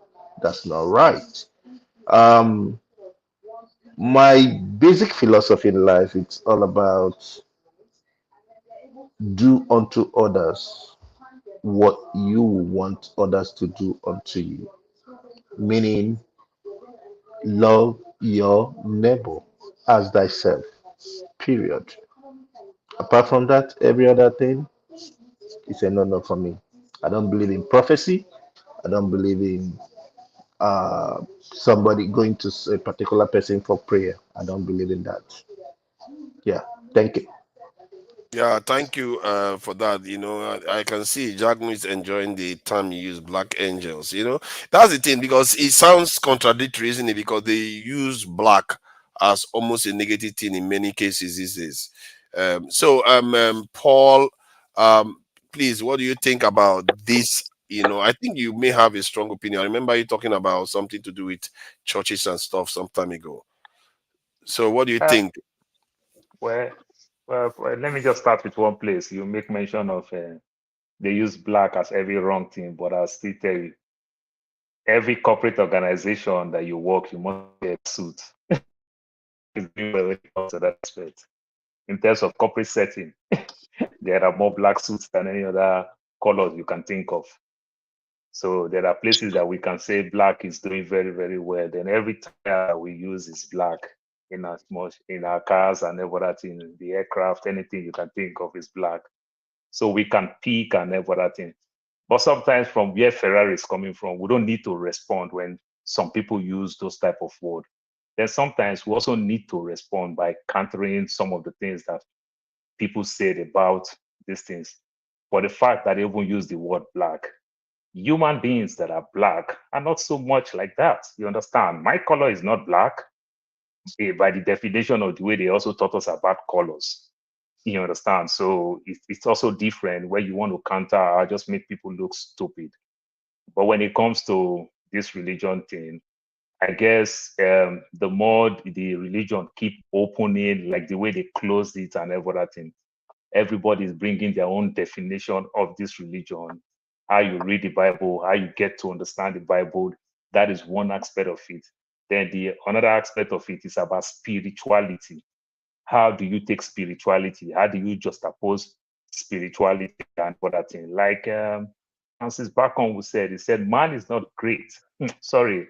He said, man, God, that in the Bible, we say God created man in his image and likeness. But Francis Bacon said, man created God in his image and likeness. I'll make mention about the Edo people. You see, everybody created their small, what they call Ogun. You understand? They might be family one, they might be the one they have in their village, in the town, and therefore that thing. The Christians do that, the Muslims do that. See the Christians, they have their small rosaries, they put it in their car, they put it in their neck, they put it in their office, they have it everywhere they go. The Muslims have their tesibih, they put it in different ways and everything. But from one religion to another religion, we tend to condemn all these things. But in our different ways we do it. You come to the new found ways of religion in Nigeria today called the Pentecostal. You see people also idolize their pastors and everything. They put their wristband, they put this, they wear reflector, they do all type of thing. So it's just varies. But I think sometimes it's just so convincing with poverty, is so convincing with when very many of us refuse to read. You understand? To know these things ourselves, we just believe. And sometimes when I say believe, I believe my pastor. My pastor too did not read. My pastor also believed his own pastor. And maybe his own pastor too did not even read deep. He also believed his own pastor. That's how we just make some of these things just become culture. I just came back from Nigeria 2 days ago. My mother literally play all type of politics and put all these church members in the house and everything. I've literally quit 2. When I was in Nigeria again, I'm still about to quit another one again. It's also another pastor. My younger brother died 2 years and some, maybe 6 days or there, about June 1st of 2022, my last born. That, my brother, is also a pastor. And he rented his house for another pastor. And this pastor had not paid rent for 2 years plus. And I asked the man, I said, why are you not paying rent? And everything. The man started explaining that it's the church that pays rent. I said, we didn't rent this property to the church. You rent the property. The man said, oh, church is supposed to pay, but church is not paying. And I said, it's simple. But from my findings, as things can be so expensive in Delta State, you are still running generator. Your kids are still going to private schools. Are you running generator? You can't pay rent. And your kids are going to private school. I want to believe that it's supposed to be the church too that's supposed to pay your kids' school fees. Or the church supposed to pay for all these your conveniences that you are living. And if it is the church is not paying, remember, if I'm to quit anybody here, it's not the church, because they are not using here for a church. This is a purely residential place. You are the one living here. If I kick you out, it's going to affect you. But you just, but the funny part of it, this mindset of, they just feel that, oh, the man that owns this place, his children is in the West, you understand, his sister got married to a politician in Abuja, because my sister lives in Abuja, so she got married to a politician and everything. So they felt the money, we don't care for the money. They literally gag my mom. My mom is so ashamed to collect rent. So it has become culture. And I told the man, I said, my property now look like a cost property. How do we just rented the property and all these church people, nobody's paying rent? You understand? This property, are we Libya? That stranger will come take all our inheritance. This is funny. This is barbaric. Sorry, let me just land with this. And I lost my younger brother. Guess what? We are taking care of my younger brother's wife and the 2 kids that he left for us. We are taking very good care of them. But just think how it looks like that this man is not paying rent and this girl is not from my town. What about if the girl go back and be telling everybody that she lost her husband, the property they share for the husband, the family took it back? What about that? And what the proceeds that we're using in taking care of this girl is more than the rent. Unknowingly for us, this guy have not paid for over 2 years plus. And this is the same religion that we're talking about. My brother, it's just a business center. I'm sorry, then if I want to talk about the religion itself, the religion is just like magician in the street, like during the days of Bible. You understand? The so-called magician did his own magic and the so-called Christian did his own magic. It's just that. If religion is truly working, my mother died as a religion person. Where was my mother when my brother was dying in accident? Why did my mother come and tell this? You understand? So anything spiritual that we can't see is just not working. It's just magic. It's fiction of imagination. Let me ask you, does our own traditional beliefs believe in a form of like heaven in the context of, you know, the way other religions do? Or they just believe in ancestors? So there is a supreme being. There is a supreme being. I want to believe that there is a supreme being. But on that aspect, we don't know how it works. You understand? The little small component in computer that make our computer work perfectly. When they go bad, sometimes we don't really can't explain in details how these things work. But what we know that these things is working. You understand? So there are places that you just cannot touch. Yes, we might make mention of them. We might understand the velocity, how they are distributing their powers and everything. But when it comes to spirituality, these things, it is purely mystic. Just like I cannot explain my shadow, I cannot explain some of these things. That's how I see it. So it's a form of speculation. Now there's no certainty. Just be a good person. If we want to make mention of the story about the Good Samaritan that Christ taught us about and everything, the Levites saw this man dying and it didn't help. You understand? The other so-called, what we in quote, the Christians will call bad person, saw this man dying and help. Christ said that is an example of somebody that will make heaven. So I can be anything I want to be. But if I am positive with what I'm doing, that may just be my own religion. Okay, thank you. Jagun, so, you know, this heaven thing, what do you think about it? Is it something that is universal? Is it real? If something is not universal, then it's not true, basically. Okay. The way I see things, you know, Paul, you said a lot, but I don't know if you answered the question at all. When you speak of heaven, I think before you speak of heaven, you speak of your belief in God, who supposedly is the owner of heaven and earth.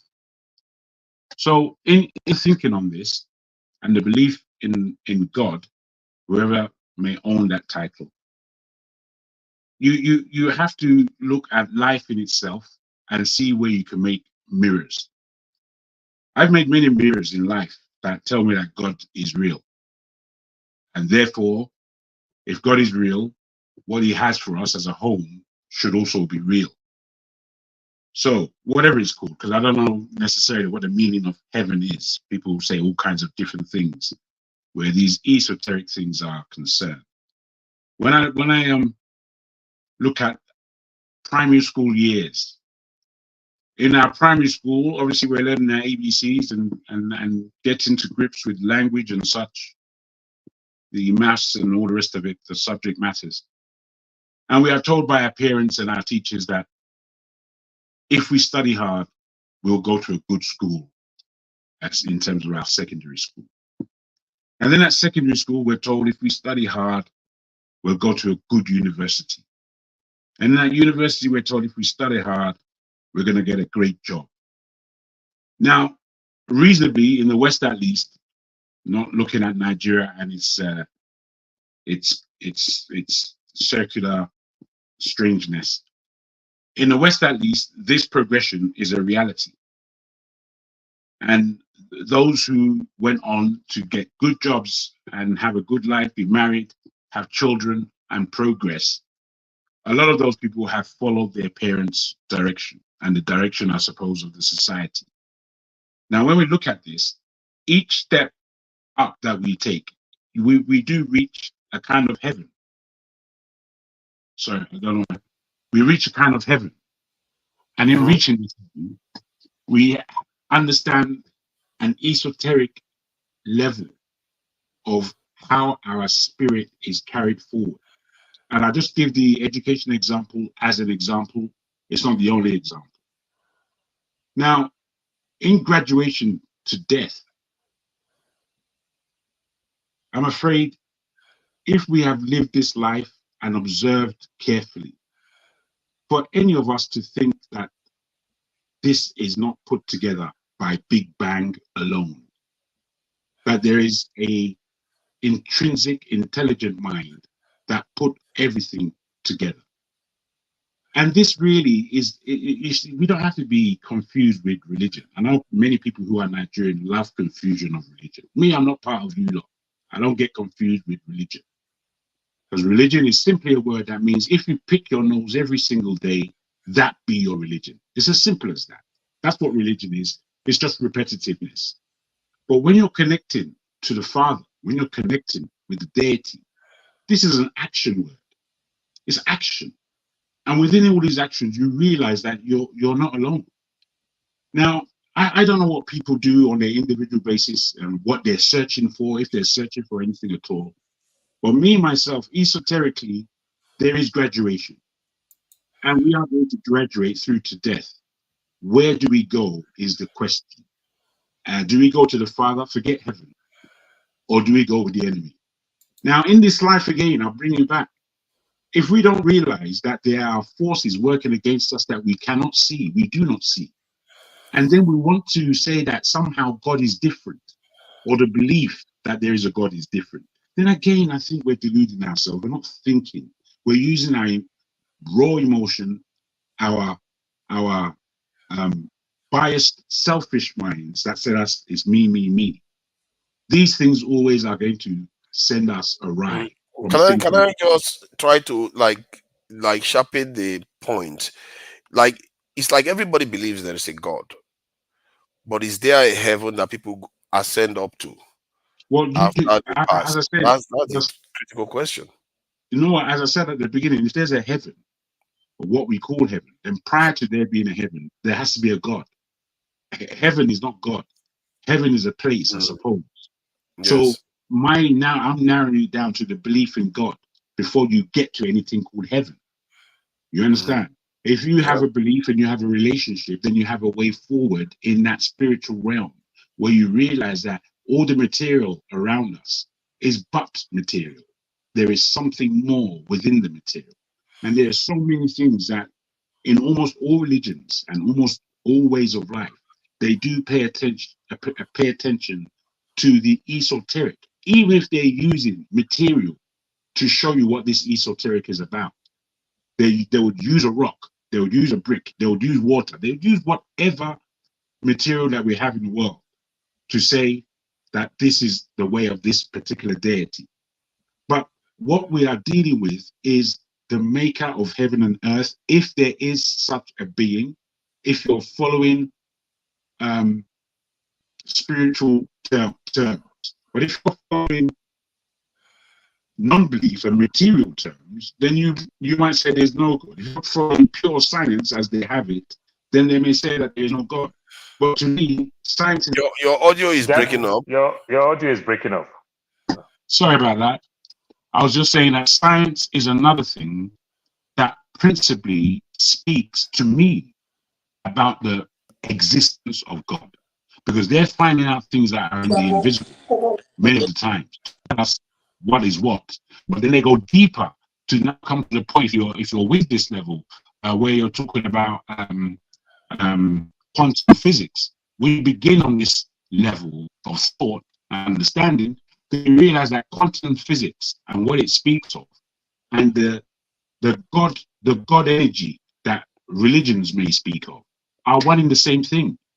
But many times, people who believe in a more physical, scientific arrangement may disclude that there is anything spiritual at all.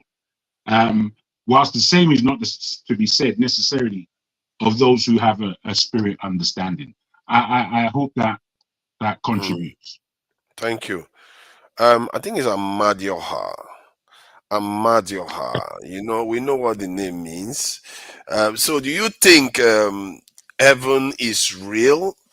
And because because a lot of our people, what they tend to use to console themselves in these difficult times is that they are going to go and cater to their heavenly treasures, because why worry about the earth and Tinubu and all the people causing all this trouble, where you can just stay in your room and pray to God and hope to go to heaven? And if that is, what if it is false? What if it doesn't exist? Is this something that is leading us in a direction where people are giving up what they have?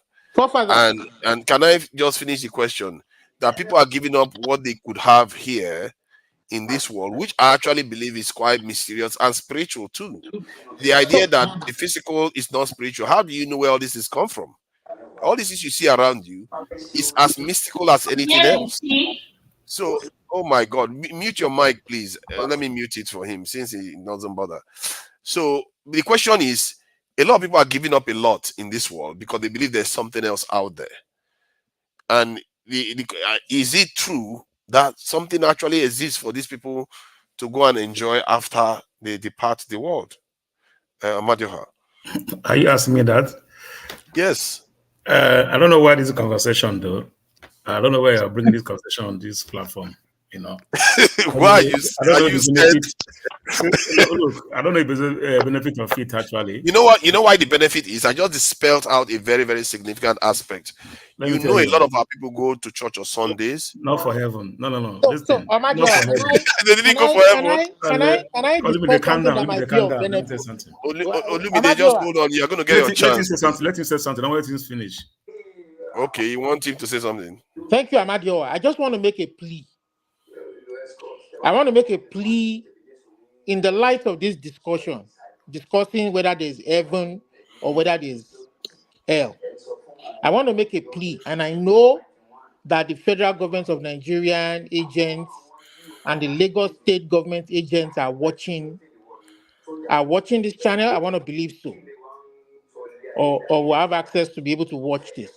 I want to make a plea, please. There's a case going on currently right now. Wow, what happened to him? When he comes back, please.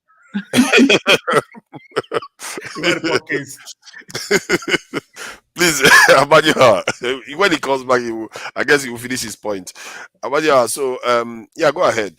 So what I mean is this, all right. This topic, I don't know why you are treating this topic, because nobody knows the truth actually. When you lie back to Nigeria or anything, I will tell you, nobody is running away for heaven, and all of them are looking for miracles and wonders. Nobody, even the pastors, no one of them. They say that they say nobody want that, but don't go to heaven. All right. You tell all the pastor, yeah, come and be going to heaven. They will say, no, I'm not going. Right now, all of them, oh yeah, let's go to. They will say they're not going. So none of them is even like running a race of doing something as we are going to heaven. What they are doing in Nigeria is, everybody want to live today, I enjoy today, and get some miracles and wonders. That is it.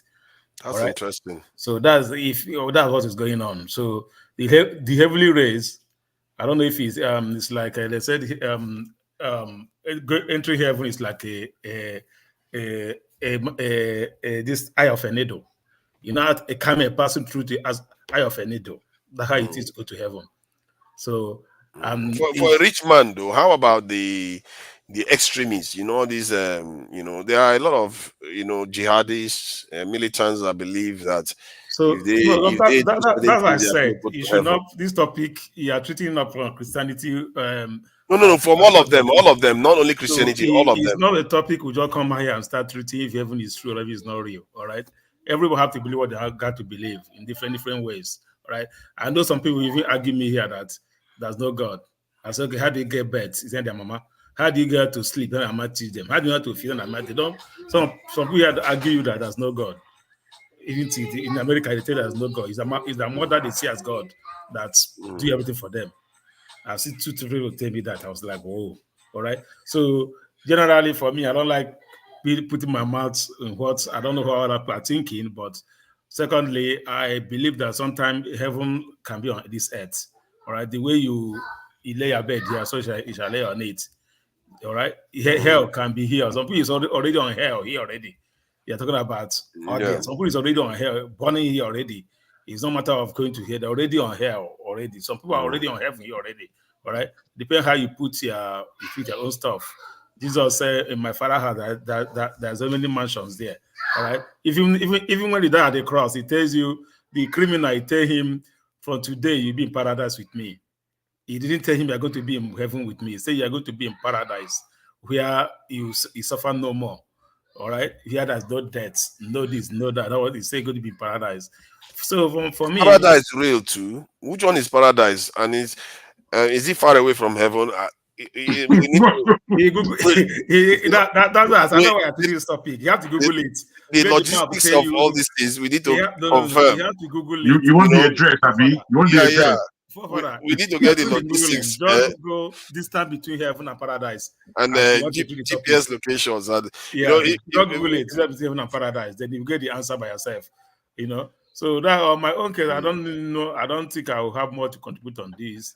But end of the day, as Paul says, spirituality is different from whatever you have. Some people are spiritually gifted. Doesn't matter they are Christian or Muslim, but they are spiritual. Some people are Christians, but the herbalists are better than them. So sometimes when I tell you that people will die, the way I see my own things the other way, right? Somebody will die, all right. You see people tell you this person he live a good life, all right. They believe that this person will be in the hand of the Lord. People will testify your own life you live on earth. They already testify who you are, even at your death. They already like this person live a good life, all right. And some people die. You see some people tell you this one, if I say forget to heaven now, they already some that kind of thing. How you live your life here, that's what matters. Not even heaven or earth. And nobody, as I said earlier on, all this we are saying, no of the churches, everybody, they're just for miracles. I want that. Let's eat, put food on the table. Let's get healed. Let's do that. If you tell all of them, okay, this is heaven, die, go to heaven. They say they're not ready yet. Then what are you? Every day you are going to church, every day. When they say, okay, see the heaven now, you say you're not ready yet. And when I go to be ready, some of my point, that's what the case. I said, everybody just, nobody want to go to heaven, but nobody want that, but don't want to go to heaven. It's just like that. So let's leave that topic, man. I don't want to go far. It's very interesting because you said that people go there for miracles. In other words, to make their heaven on earth, not necessarily to go to the one after. I never really looked at it like that, but I think there's some truth there. People go to church for 90% of preaching you see. Did they tell them that to go to heaven? What they tell them that do this, do that, do this? How many of them tell them that okay, when you live a righteous life, then you go to heaven? That's where you live a righteous life. There's you cannot commit homicide or suicide to go to heaven now. If you give your so tithes, nobody will die now. If you give your tithes or do this, that will make it. Nobody will tell you that if you reach a life, you go to heaven. Even though you are a robber, they don't care. As far as they give your tithe, they see that you go to heaven. Even though you're nothing, you are murdering people anyhow. What they believe that let you give your tithe, heaven is for you. You see my point. So that's what I tell that most of them now. Anybody who's no. For me, my own heaven is my personal race. I'm not going there with anybody.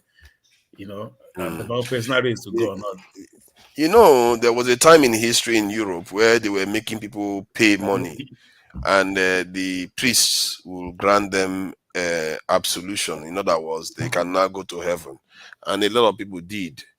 And it begs the question, because there's a lot of militants out there, a lot of ardent born again out there that actually believe this is real.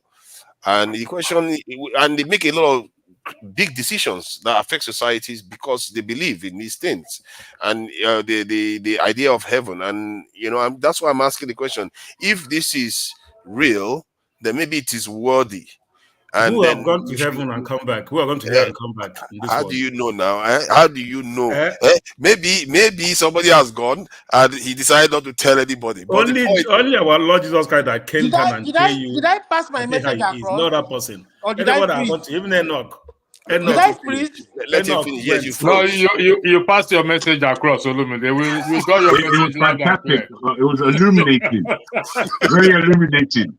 It was wonderful, bro. just let this way, because I finish what you are saying. No, I'm on you so that we can. So what I mean that even in the oldies, the prophets, Enoch, Moses, all of them, any of them tell you they are in heaven or not. How any of them come there tell you how heaven is. All right, you see my point. So even Moses, even Abraham, all of them. All right. So as I said, the way you live your life, that is the way you're going to be here. Like I tell somebody, if you have a son, and you train him in school, you do well, you benefit the reward of living a good life, and you heavily will be you have a good reward. But when you have a son that's a drug dealer, is an robber, your reward is one day you're going to be shot. You're going to get your own reward also. You understand my point? So the other way around is everybody that said heaven is real, heaven is not real. It's a personal thing. You're not going to heaven with anybody. You're not going to hell with anybody. Even I'm a Catholic, even the Pope, even the wrong race, they run my own race. If I go to heaven, here will be my seat. Here will be his seat. All right. They won't talk about the Pope. You have a special seat or not. So that's how I see it. So Okay. that's not my. Let's allow you to do your father of the nation duties. Who is next? I think it's a Black Beauty, actually. A Black Beauty, thank you for joining us. She's speaking from Nigeria. You should have been there. Yeah, I know. She knows she can come in at any time if she wants to. Anytime I'm on this panel, you're always free to speak at any time. Please go ahead, Black Beauty. Yeah, I don't know. Hello to the panel, everyone on the panel, Jagoon, Paul, Mr. James, forefathers, everybody. Yeah, so I wasn't gonna join. I was about to take a walk because I was taking a nap, and then I heard this come up, and I was like, I have to join this convo because I was having this conversation earlier today with my husband too. And I think it's very interesting, the mindset of African people raised in Africa versus like Black American people who are religious. It just depends on what side of the coin you're coming from. Like even Black American, like my dad, he's West Indian. He's religious, I guess, but he's not a fanatic in the way that some people are. I'm not necessarily a person to decide for anybody if there is a heaven or whatever you might want to call it. But what I will say is that the belief of heaven is something that has held a lot of Black folk from all parts of the world down. I think that people believe that they're going to do some noble thing and arrive to this place where they are rewarded above everyone else who worked hard in life here on this earth. And I think that that's a falsehood.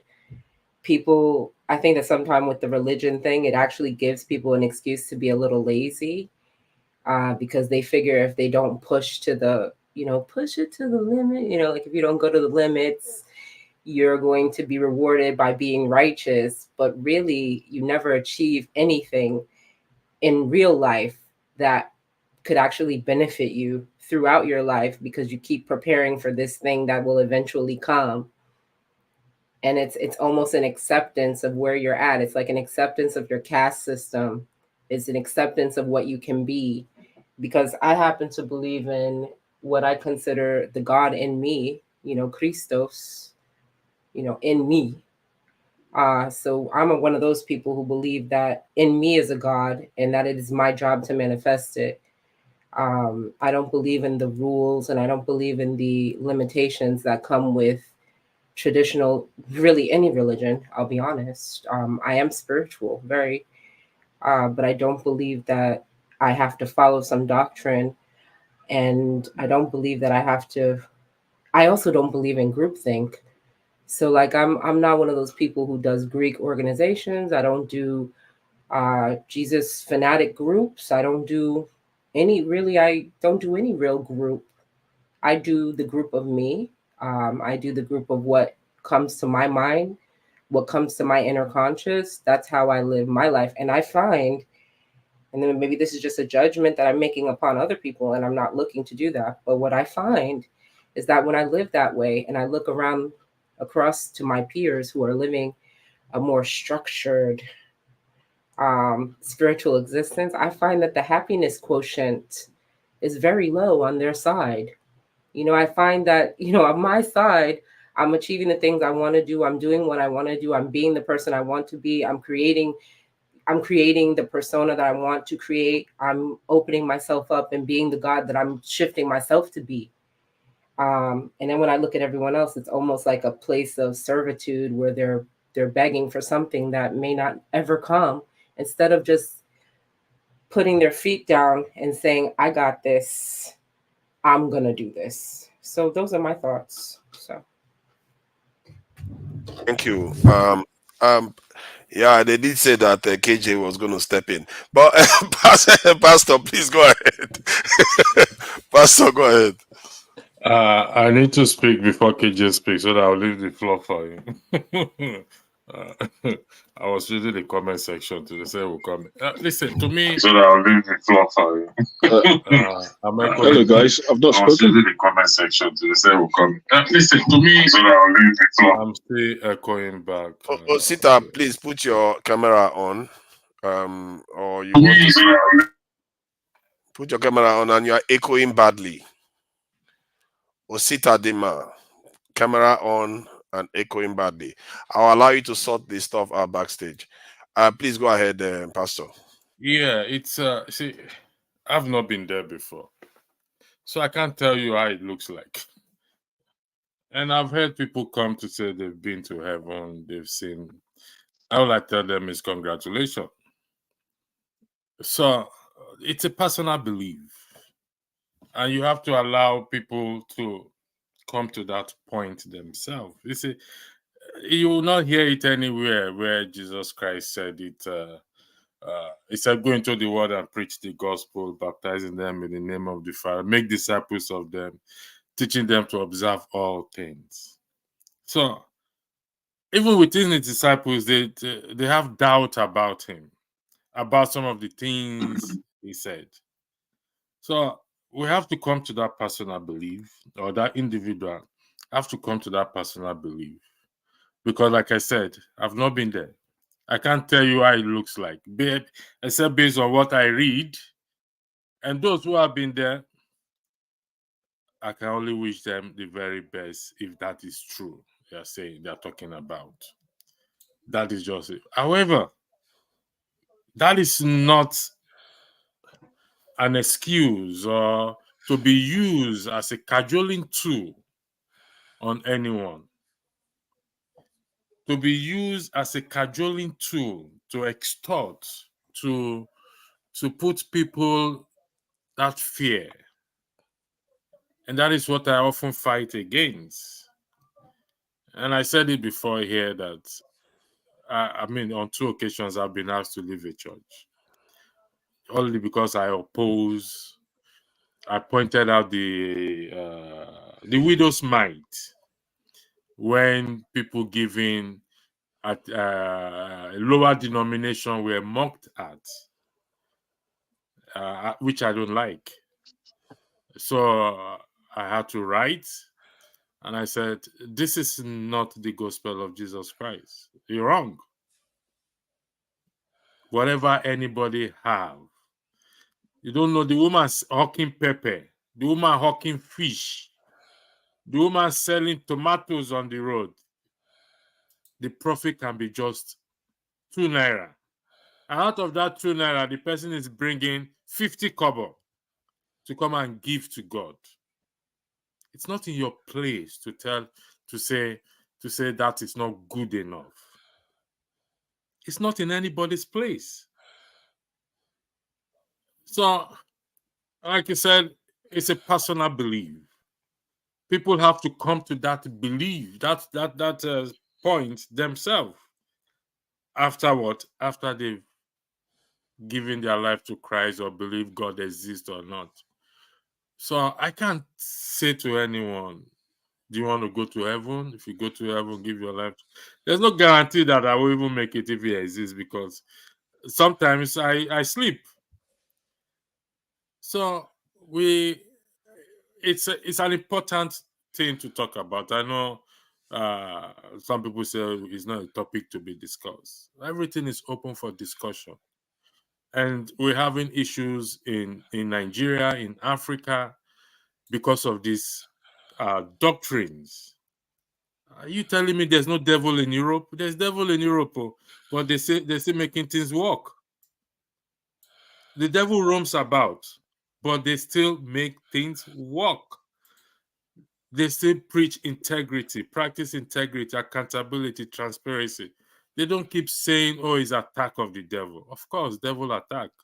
Then you have to do what is required, to be honest. So it's a personal thing. People have to come to that belief, that point, that yes, there is heaven. And you don't judge or you don't condemn somebody because they don't believe there is heaven. It's not in your place to. Because at a certain point, you were once like that. I don't preach to somebody you go to heaven. I just preach Christ to you. I'm struggling myself. I will be honest with you. I'm struggling to keep to certain things. And so if I'm struggling, I'll tell you, I'm not in a position to Can I ask you a judge question? anyone. Go Can I ahead, ask you a Mo. question? What would you say if I said, what if I gave this perspective? Some people may say there's a heaven. Apologies, please. I am not the moderator. Forefather is the moderator. He has to give permission for you to ask me questions. It's okay. It's okay. Please go ahead. All right. Go ahead, please. I said, let me offer this perspective. You say it's up to people to determine whether there is a heaven or not. And I agree with you. That's a personal choice. But when we look at, let's for example, say you're building a new community, right? There's you and 19 of your associates. There's 20 of y'all. And y'all are going into Arkansas, and y'all are building up a community, bunch of houses, bunch of lots, a shopping mall. You're putting your own hard work into it, your money into it. And you've got one friend in the group, amongst the group. You know, they've put their money into it, but that's all they've put into it. And now they just sit down right on the crate and they say, look, now heaven go come. And they just sit there while everybody else does the work.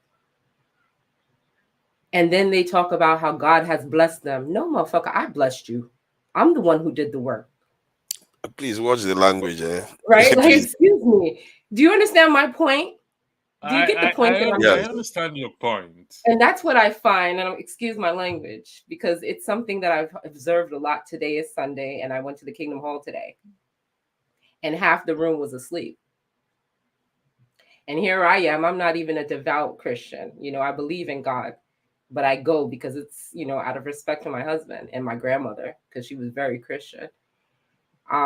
May she rest in peace. But I found it very funny that the man who was delivering, you know, the gospel or the word, or, you know, that there were 3 kids in front of me that were just fast asleep. And I said to my husband, look at all the kids asleep in this place. This could never happen in the churches I grew up. You can't be no child asleep while the man is giving the word.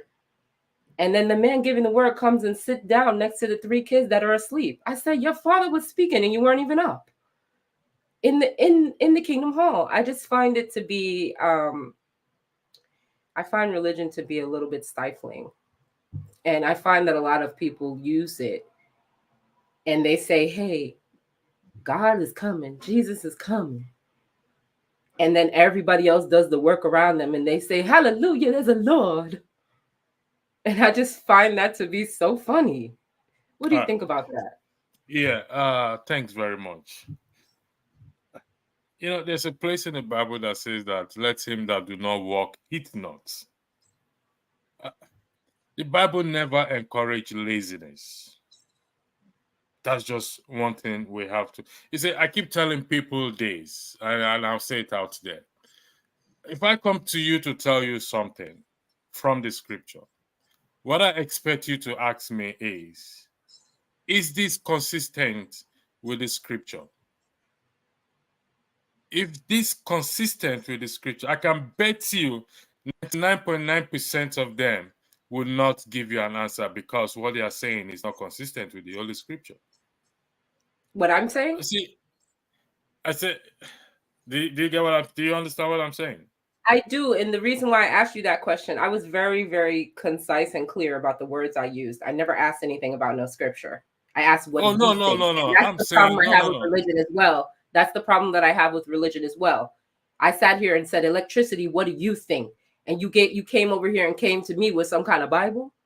I asked you, what do you think? Not what Jesus thought, not what Paul thought. I said, what do you think? And what that's my think problem. First, listen, okay, may I that's answer my your problem question? right there. That's my problem. See, you may find it as a problem. I'm telling you what I believe. Also, personally, I don't believe in laziness. I work hard. I believe people should work.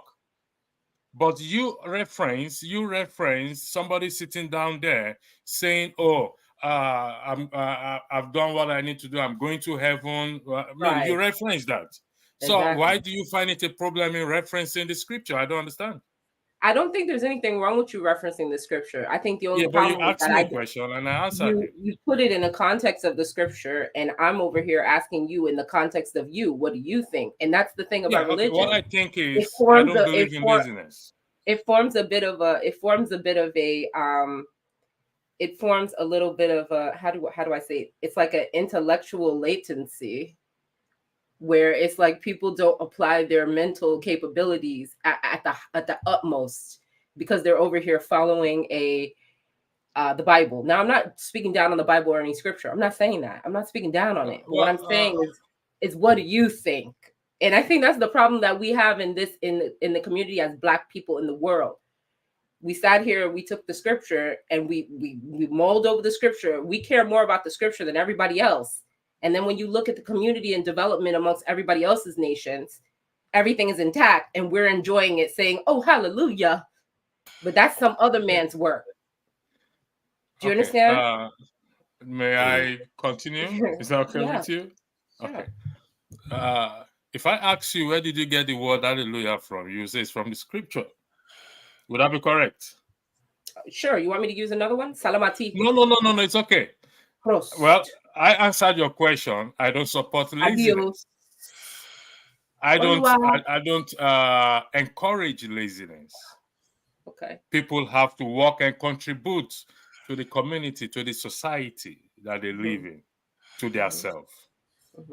And I also said, even in respect to my belief, the Bible does not encourage laziness. The scripture never encourages laziness.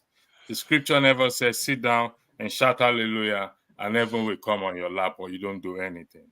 But doesn't it, and then I don't want to hog up this conversation. I'll go to another person. I'm going to throw this one question. After this, we can move on. It's really for everyone. I'm going to throw out this one question. It's really not for you, Pastor, but it's kind of for the panel, which is, in that way, doesn't it almost encourage laziness of thought? That's what I'm talking about. I'm not talking about necessarily physical laziness is one thing, but doesn't it encourage the kind of laziness that doesn't allow the building of legacy, that doesn't allow intellectual depth of thought and exploration of concepts? That's what I'm asking. Y'all can go. Thank you. I appreciate it.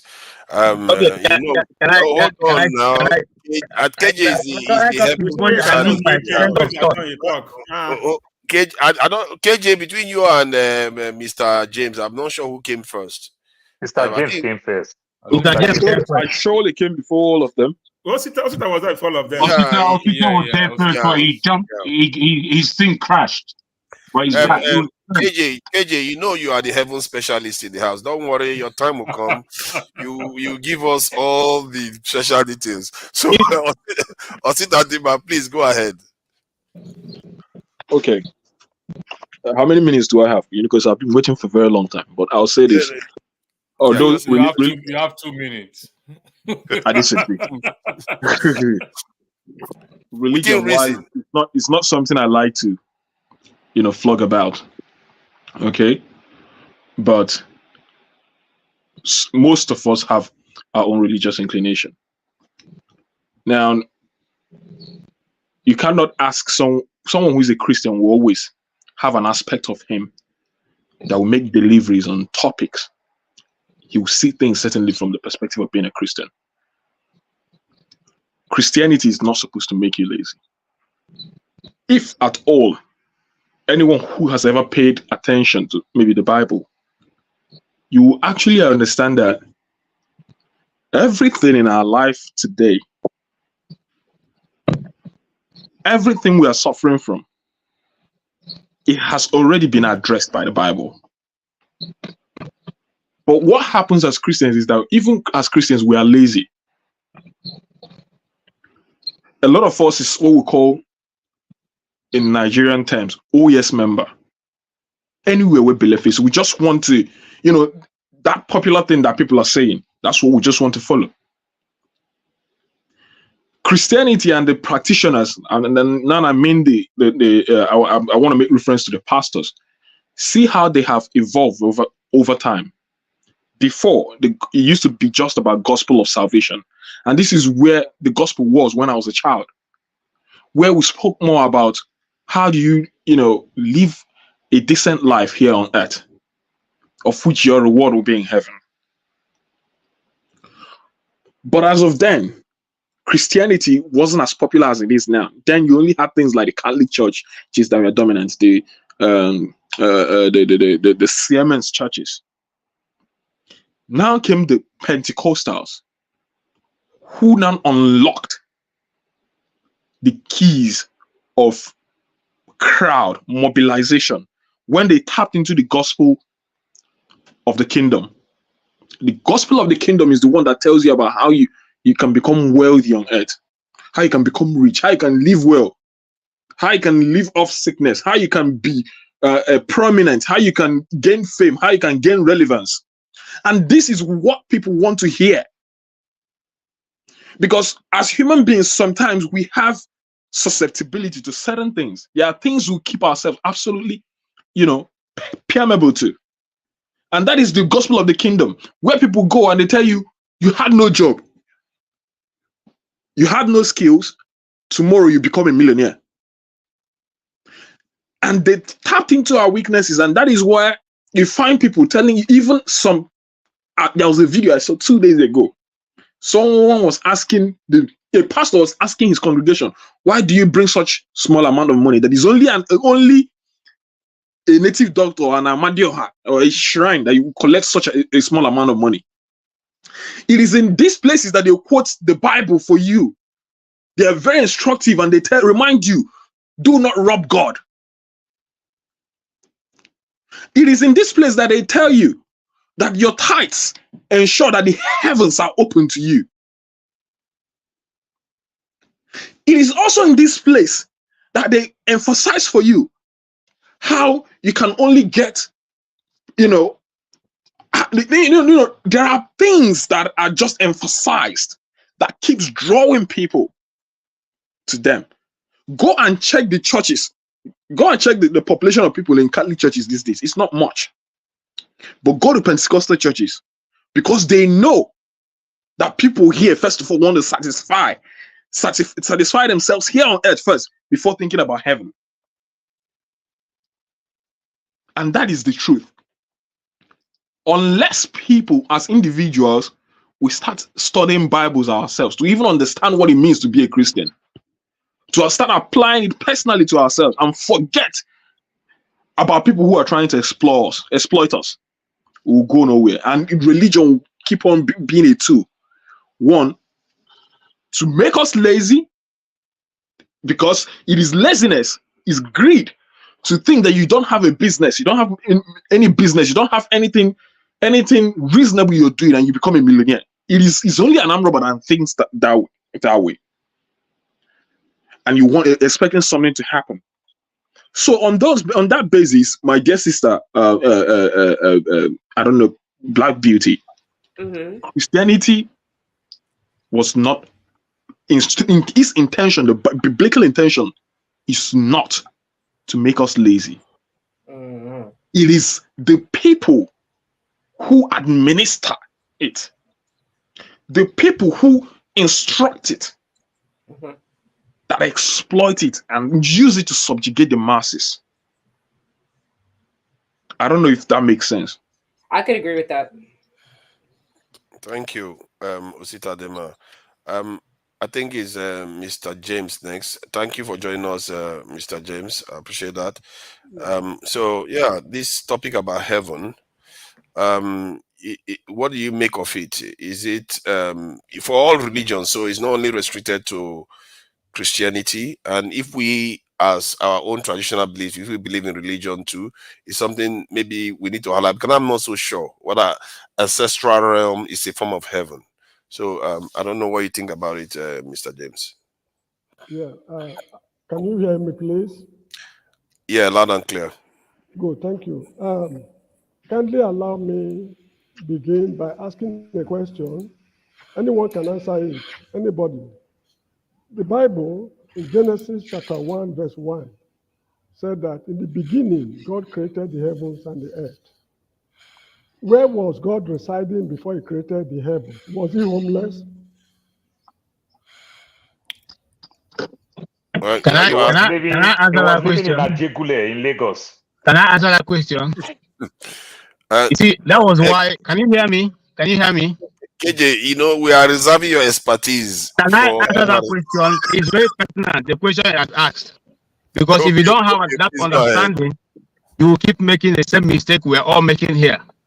You see, Mr. James rightly has quoted in the beginning, God created the heaven and the earth. But he jumped a key point. God that we're worshiping did not bother to tell you about it. He said, in the beginning, God. In the beginning, God. He didn't tell you, this is where I was, this is who I am, this is who I'm not. So it is not behoves on you to accept from that which he's speaking to you about, or to leave it. You see, sometimes we as Christians, we bother too much to try to explain to people what God is all about. But God himself didn't bother to explain to you who he is. Some things you are discussing here can only be discerned from learning from your spirit.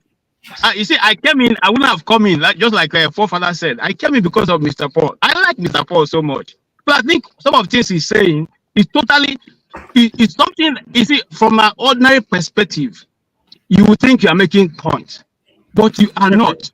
Okay? And I will stop at that until I get to my point. But I just want to let Mr. James know that what he has asked is very important, because God himself did not tell you where he was or who he is. He said in the beginning, God. In the beginning, God. Very important. He didn't tell you where he was.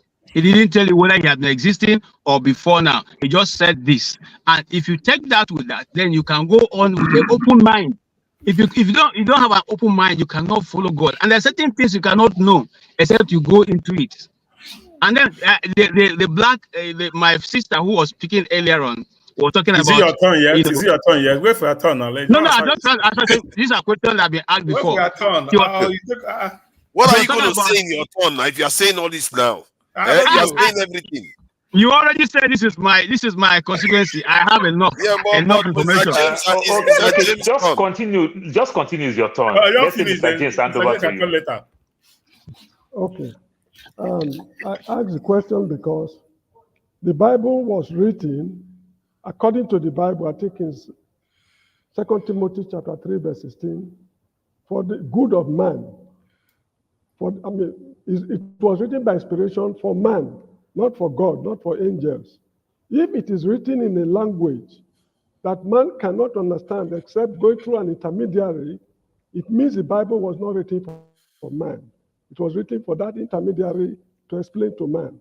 If I'm to explain anything to my child, I don't need to speak a language which another man will interpret to my own child to understand. The Bible is written for man, not for any. You don't need spiritual understanding to understand the Bible, because I'm not a spirit.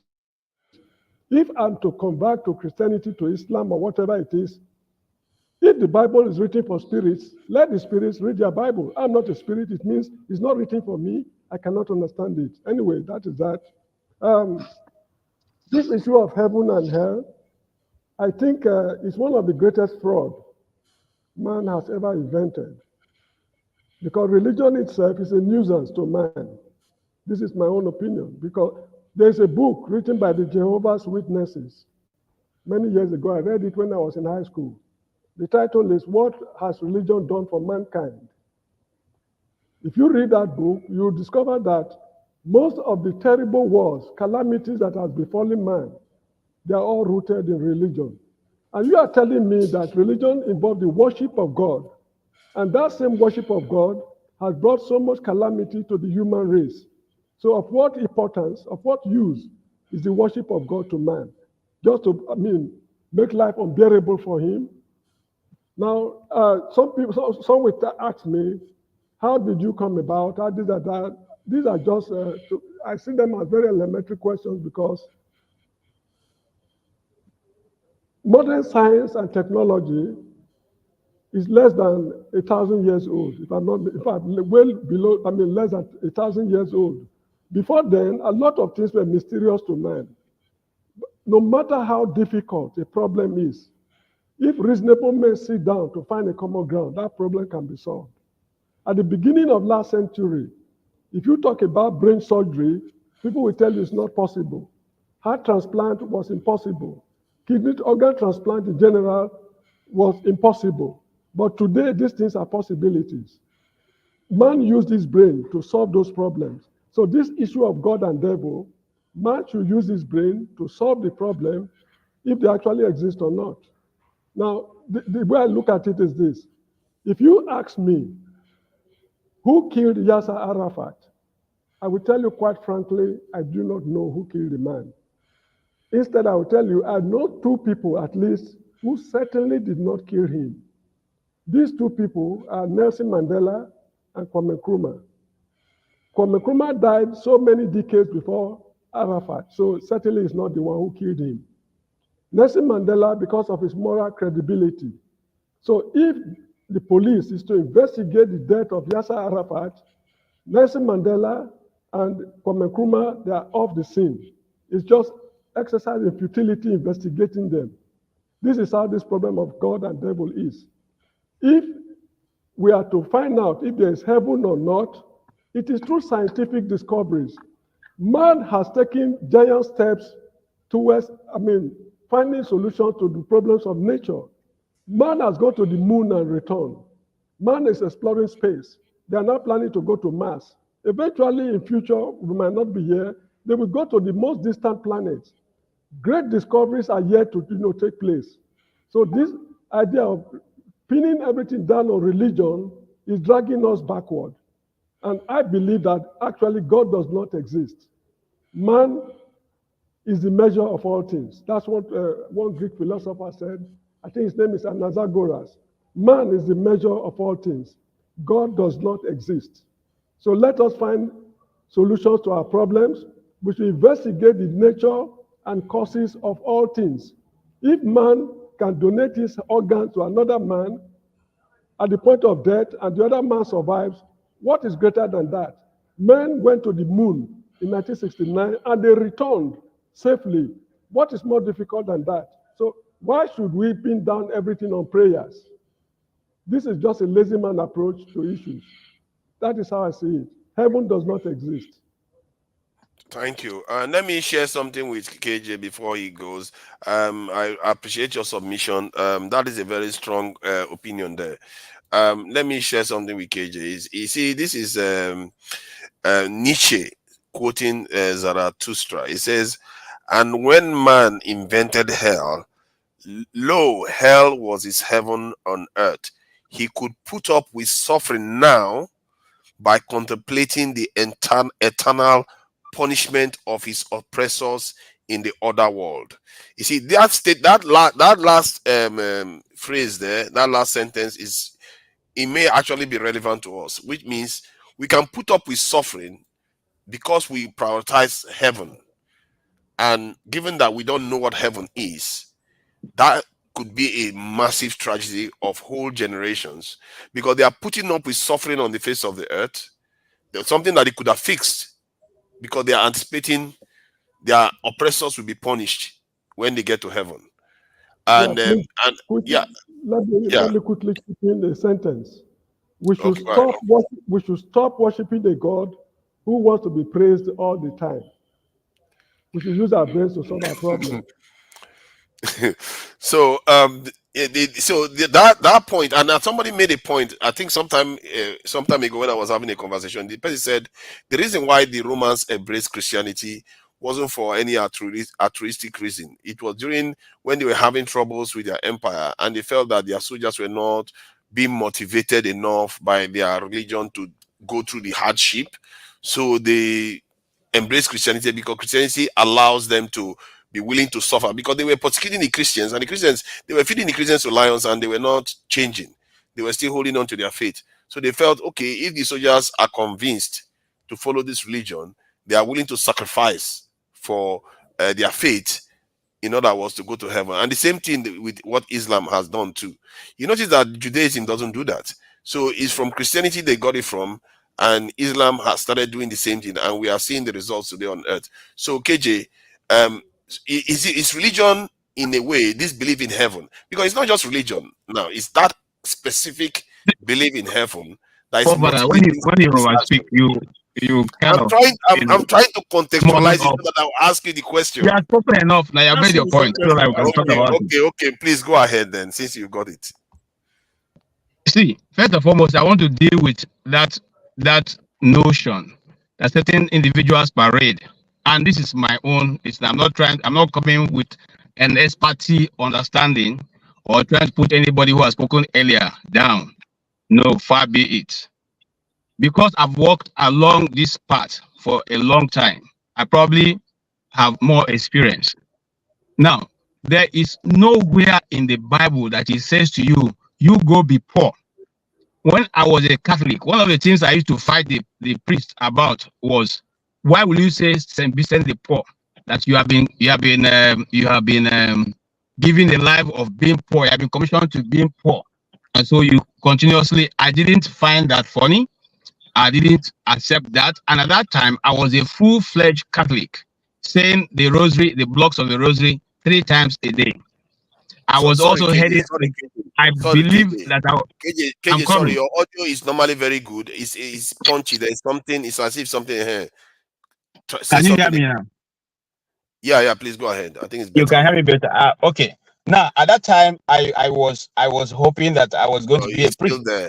That noise is still there, but you can. What was the noise? I don't get any noise though. There is this. You're talking about both sides of the mouth. That's why the noise is there. Come on. There is this. KJ, I guess maybe noise. The connection to your car is not so clear. Okay, but I don't even have any connection. I'm speaking right from my phone. Yeah, I think it's better now. Because okay. It's better now. When you just talked just now, it sounded better. Maybe you want to stay away from. If you can hear me now, I can still go ahead. Yeah, okay, just go ahead. Mr. Madioha, I'm not speaking from both sides of my mouth. I've never hidden the fact that I'm a Christian. I'm Bible-carrying, tongue-speaking, hand-laying Christian. I do not have any apology to anybody whatsoever. Okay? I believe what I believe. I've seen what I've seen. Each and every one of us have his own life experience. Okay? Where you come from and what you've done or what I've gone through. Nobody can tell you better than tell your story better than yourself. Okay? So let me not digress. Let me come back to what I'm saying. The Bible didn't teach us to be poor. And I give a very clear example. When Jesus was crucified on the cross, the guy who came to demand for his body was who? The Joseph of Arimathea. And because he was able to speak to the leadership to give him the body of Christ because he was a rich man. The Bible does not teach you not to be rich.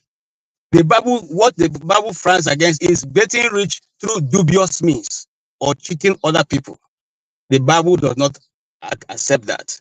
Now, if you go back into the Bible, just like we've been talking about, I want to deal with the issue of people who decide to be lazy because they are Christians. The Bible never allowed you to be a poor person, because say you have to work hard so I can get enough for yourself to be able to help other people. If you don't work hard, how then will you get to help other people? So, in the again, I mean, there are several examples in the Bible. All right. Remember when Jesus was being prepared for death, a woman came and broke an alabaster oil. Okay. And the disciples said, look at this woman. Why are you wasting this thing? This is so much, it's a lot of money. You could have sold it and used the money to help the poor.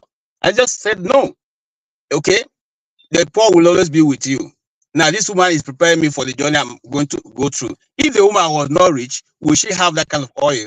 If she was not rich, will she be breaking what it? he's saying there is that whatever is coming to push to you, there's always going to be poor on the face of the earth. Nobody they read back. Who is the woman? What's the name of that woman? What is occupation? Amadioha, what kind of question is that?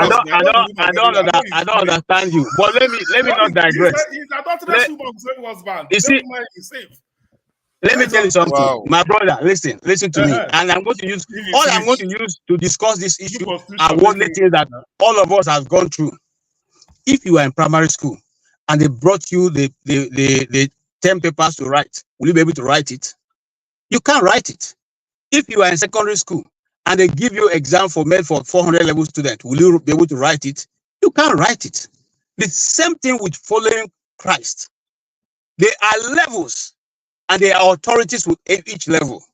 If you like, take it. If you like, leave it. Even with native doctors, when you go for apprenticeship as a native doctor, as an apprentice to native doctor, there are certain demons you cannot handle. The native doctor has to come himself. The only thing he can do for you is give you water to go and water the place where he's coming to work. Eventually, when he comes, you step aside and he does the work. Everything in life has levels. Everything. You see, I've heard some people say, heaven. Look, if you go back to the Bible, it didn't tell that when you go, there are some churches, and I like the submission of this other guy who spoke earlier on when he talked about, the heaven. You see, people think that when you get to heaven, you'll be floating about in white wings and singing hallelujah all through. No. When Jesus was living, he said, I'm going back to my Father to prepare a mansion for you, to prepare a house for you, where you'll be coming to. And as I see my Father walking, so I'm walking. So if you understand the Bible very well, and you go to the last portion of the scriptures before Jesus left, he said, I am living, carry your cross and follow. So in the journey of Christianity, it's not a one-point place. It is levels by levels. And I like the submission some other person made here. When the Catholics were in charge, which was called the Dark Ages, and like I said, I don't have any problem with the Catholics. I'm not trying to condemn them. They did what they could do at the time. But after that, God has continuously restored what has been broken, what has been taken off. Knowledge is level by level. He has restored the speaking in tongue. He has restored the prophetic and apostolic. He has restored the kingdom. Okay? And so, will there be always people who will try to take advantage of everything? Yes. And my sweet sister, I like your submission, but what you said, we shouldn't quote the scripture. If you enter the law court, wouldn't you quote the constitution? Wouldn't you go by the law of the court? Now, all of us sitting here, we go to the side of the road or go to the shop and we buy a bottle of Coke. We don't ask for a certificate of that bottle of Coke. We don't even verify whether it is real Coke or not. We just open it and pop it up.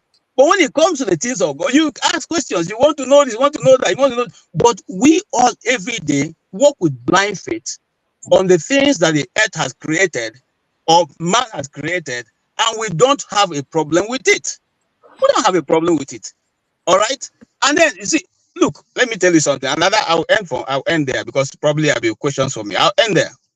I worked, like I said here, with the Christian Broadcasting Network for 17 years.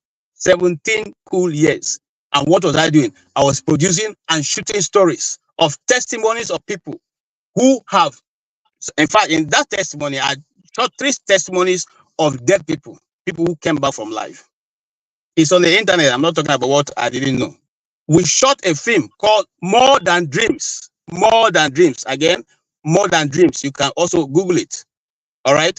There are stories. We took out 25 people in the world who have met Christ one-on-one, who were taught by him one-on-one. Okay, and that's what we call it more than dreams, because these encounters happen in their dream form. And today they are all around the world. It's not, I'm not here to joke. I mean, Mr. Akpabio, I don't know why you're laughing. So this is a laughing stock. Am I a comedian or something? Amadioha, please be polite. I don't know why you're laughing. I'm telling you something that you're laughing. What are you laughing about? Does it look funny? What I'm saying, does it look funny? I looked up the more than again, this is not only Nigerians. It's just one Nigerian. The guy who was a Nigerian in that story, his name is Pastor Mohammed. He was a Muslim. He's a Fulani guy. Okay, we did his story. We shot that story, that film, in a place called Kefi in Nigeria. If you know Nigeria, you know where Kefi is. Okay, I'm telling you exactly where it was shot because I was a stunt cameraman in that production. Okay, now these are people who have encounter, and they are 25, like we said, selected around the world. Muslims, South, Middle East, Americans, and all around the world. We did that story compilation because there was doubt. People were saying that this Christ is not real, it's not there. So we there was a research to go around and meet people who have actually be able to see him. And then also we did stories of people who have died and come back. Okay, and God gave them a second chance. What they saw, okay, and they explained their story. Okay. It may not look, because you see, one of the things you say, and I agree, is God deals with us with what we know. God deals with you based on what you know. The woman who we interviewed her story, who we shot her story in Benin Republic, didn't go to school. All she knows about force is the gendarmes. And when she passed, she was dead for 3 days in a coffin, and she was already put in the coffin before the coffin was shaking, and then she eventually was opened. And she woke up and explained her story. Now, she said that when she got to the gate, I'm telling you, I mean, like I said, the stories are on the internet. I don't have to lie to you. I'm not trying to defend God. God doesn't need you to defend him. If the Igbo is called a great spirit that guides himself, I don't have to, make any decision to praise God. He can praise himself. Now, the woman said she went to the gate. The gate was so bright and beautiful, and there were a line up of people, and she stood in the line. It got to her time, and then she saw the gendarmes. You know, gendarmes are like the military, the immigration officers in the Benin Republic side. They call them gendarmes, and said the gendarme demanded for her paper, and so she handed her paper, and the man looked at her and said to her, "You're not supposed to be here. You can't go in." So she said, no, she must go in. The man said, you can't go in. So she stood by the side while other people were going in.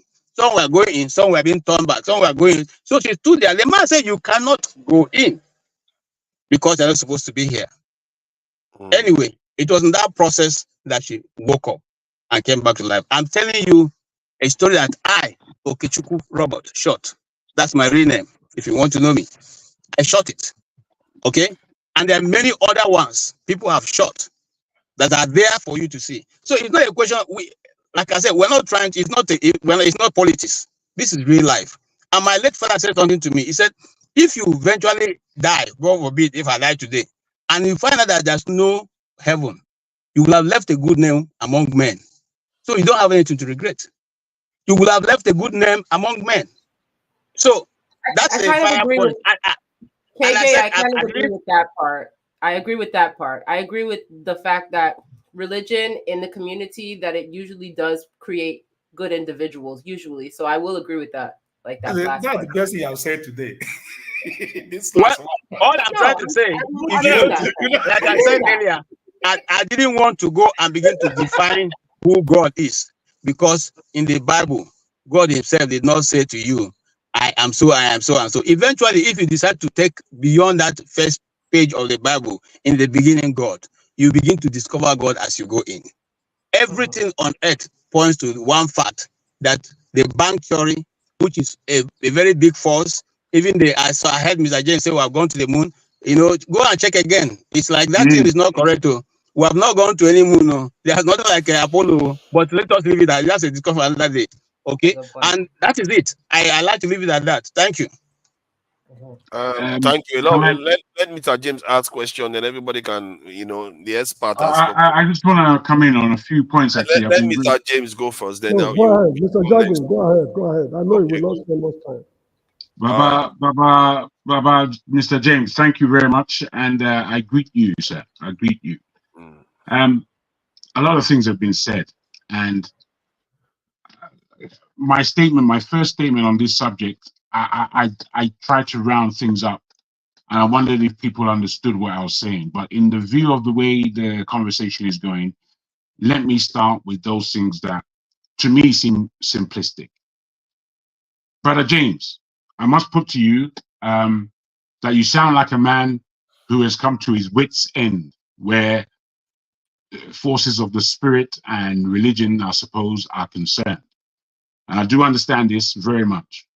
I think in everybody's life, you have to come to the point where you have cleaned yourself to the point that you are an atheist. And you bring yourself to that point of not believing in anything, because it's all very confusing. There's people talking in both sides of my ears. I'm looking at the craziness that's in the world, and it's telling me too much. Let me just put it all aside. And that happens a lot in human terms. What I want to discuss, however, is the endeavor and the questioning that one does within themselves, because that's all we have. And if you're questioning within yourself and you don't believe you have a spirit, I think that's the deepest tragedy I've ever heard, to be honest. We know we have a mind. We don't see it.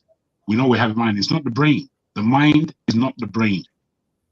We know we can exercise the brain. We know we can exercise the physique. But we have no understanding normally in the way we take this world of how we exercise our spirit. Well, I must say, in one way or the other, your spirit is being used or exercised by somebody. It's whether or not you yourself have a hold over your own spirit. And this is very important. So I'll put to you that in terms of Mr. James and what he said, I find your utterances simplistic. There are deep things in this earth, deep things, mysteries, as forefathers puts it, mysteries. And if we can't answer these mysteries, then we do have to hold the understanding of it or the acceptance of it to a mind that is higher than our own, and whether or not there is such a thing. Man did not create man, and I know that me and you can agree on that, but somehow you can posit that man is the highest of beings. I'm not sure, bro. I'm not sure what measures you're using to deduce that. When I look at what Black Beauty said, I'm listening very well. And you spoke about the individualism that you have within your spirit. You're not allowing communal thought processes to take place. I'm kind of there myself in a way, but I'm not there. Because I myself need and look for other spirit beings that think similarly to myself, that believe similarly to myself, so that there is power that can be seen. And it is said in the Bible, when two or more are gathered, the Spirit is there, God is there. Now, I don't want to be quoting the Bible, because that's for us to read. I've read the Bible several times, and as I've read it, it's told me several different things over the years. And I feel I've come to a point now where I give it a lot more understanding. And I feel not enough people read the Bible before they start being particular about it. And I'm thinking, well, what are you talking about? How dare you? Read the thing. Go and read it. Coming at the whole idea of laziness and looking at people in Nigeria, hot climate, where children are sleeping around, you know, that could be observant of you. However, it could also be judgmental of you, because you don't know these people's lives. In Nigeria, they have rough lives. Everyone's up and down somewhere, getting tired in that roasting sun. Come Sunday, man, I'm sleeping as a 5-year-old. I'm sleeping next to mommy's breast, mate, nice and comfortably.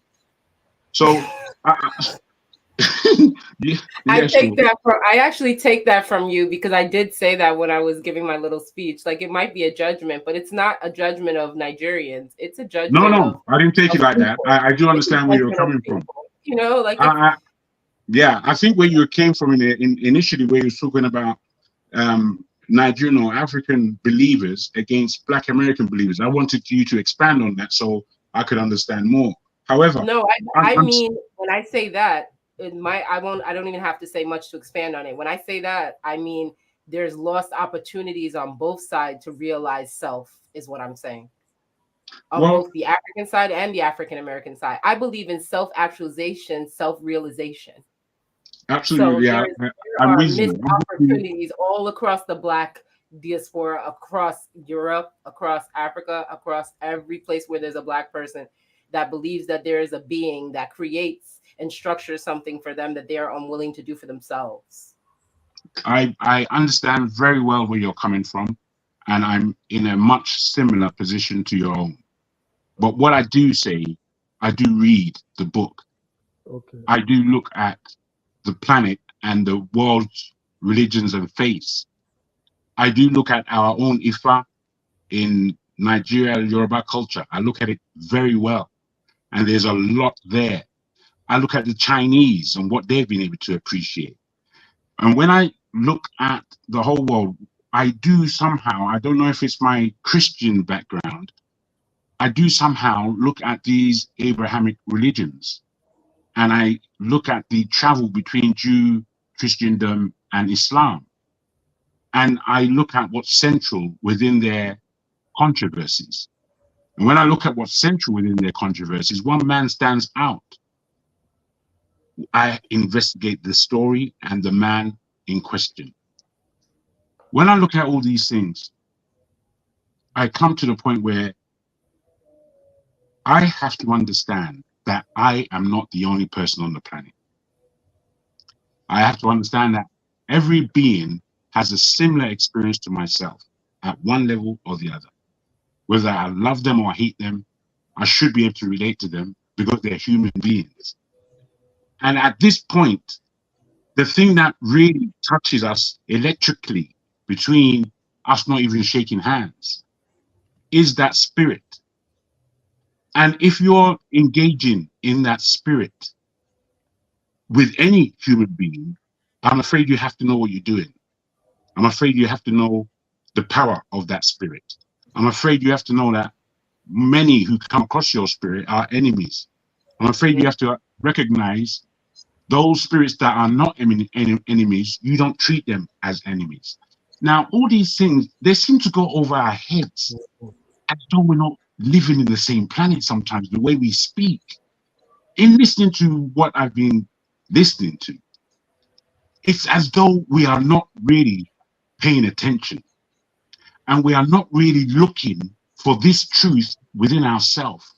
We keep looking on it outside of ourselves. That's not where it's to be found. That's only where it's to be mirrored. It's not where it's found. So when you say, oh, Christians, oh, Islam, oh, yeah, it's like, well, do you have an inside life? Do you relate to yourself at all? Yeah, I'm asking these questions for real, for real. If we're having this subject, let's have it. If we're having this conversation, let's have it. So I put to everybody on this planet, on this platform right now, especially to Mr. James for his utterances. What do you believe? What do you believe? Not what you don't believe. Okay, What do you believe? Okay. I leave the floor. Okay. Thank you. I think Mr. James wanted to say something. Yeah, James, please go ahead. Yeah, I will quickly dwell on just 2 points quickly, then I sign out. First of all, I'm not saying that man has discovered all that is there to be discovered. With my very elementary knowledge of mathematics, I'm fully aware that space has no limit. For now, we don't know the limit of space. Just as we had the capability to go to the moon, also we don't know the limit of space. Through scientific research and any other form of knowledge, not only science, the limit of space can be known. And once it is known, that's a new frontier. This issue of God and devil and what we call heaven and hell, we'll get to know more about it instead of resigning ourselves to faith. Faith is believing without seeing. I think that is Hebrews chapter 11, verse 1 in the Bible. So that is one of the points I want you to know. I want to ask a question.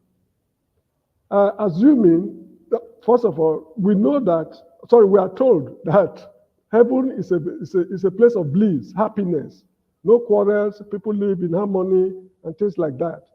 I don't think it is true, because if, let's say, Mr. Paul lied against me and made me face a firing squad by the authorities in order for him to possess my junior wife, and I go to heaven.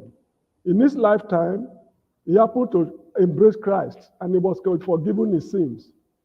When we meet in heaven, how can we live in harmony? You got the point I'm making? Because one thing is certain.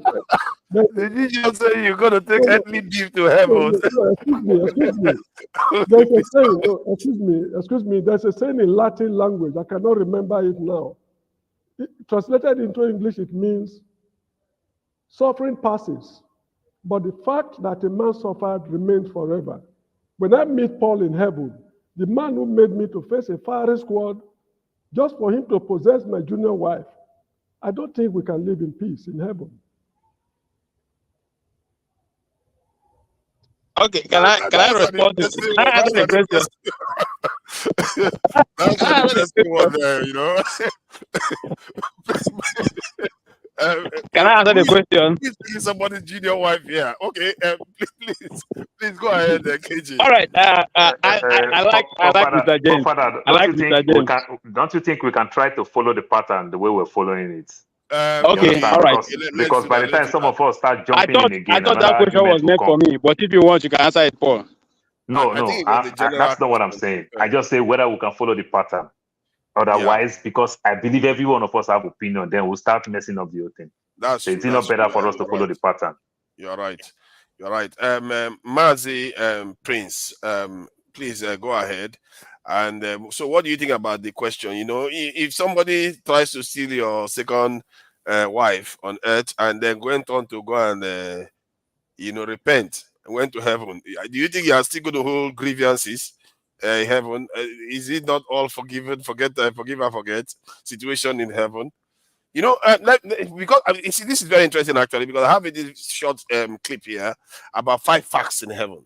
So let's see whether this one will help cancel out the grievances, possible grievances Mr. James raised. It's a valid point. I never thought about it from that point of view before. Let's just share what they said. There are 5 facts about heaven. Let's see the 5 facts.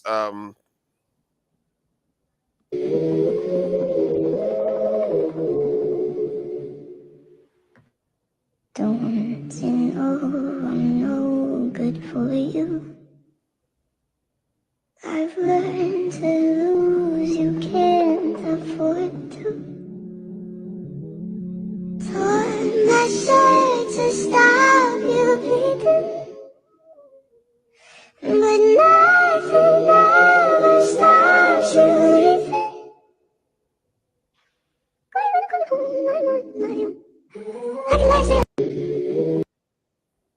And nothing said that you are going to forget what happened on earth too. So there's nothing there that says you are going to forget what happened. So is the grievances on earth going to be taken to heaven too, Mazi Prince? Well, before Jado, I was even waiting because I'm about to even set out. It's kind of like funny how Mr. James said he's gonna take the fight to heaven. What about if you guys making hell? Are you guys gonna continue this?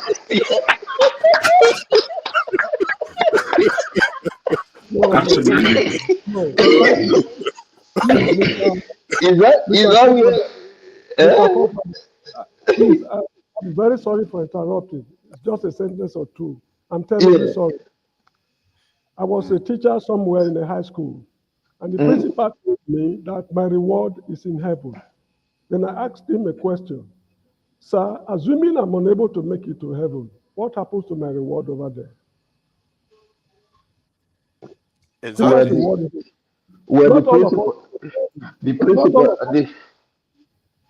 Not all of us will go to heaven. If I'm unable to make it, not all of us. Yes, so of course. That's what I was going to say. Give me my reward now, rather than waiting till I go to heaven. That's what I was, Mr. James. That's what I was trying to say, Mr. The principle, whatever it is being selfish, because he himself, by denying you what you are supposed to be earned or whatever it is also committing whatever is this sin or whatever. So he's going to hell. That's what I understand. They said he's going to hell. Pretty much like I said,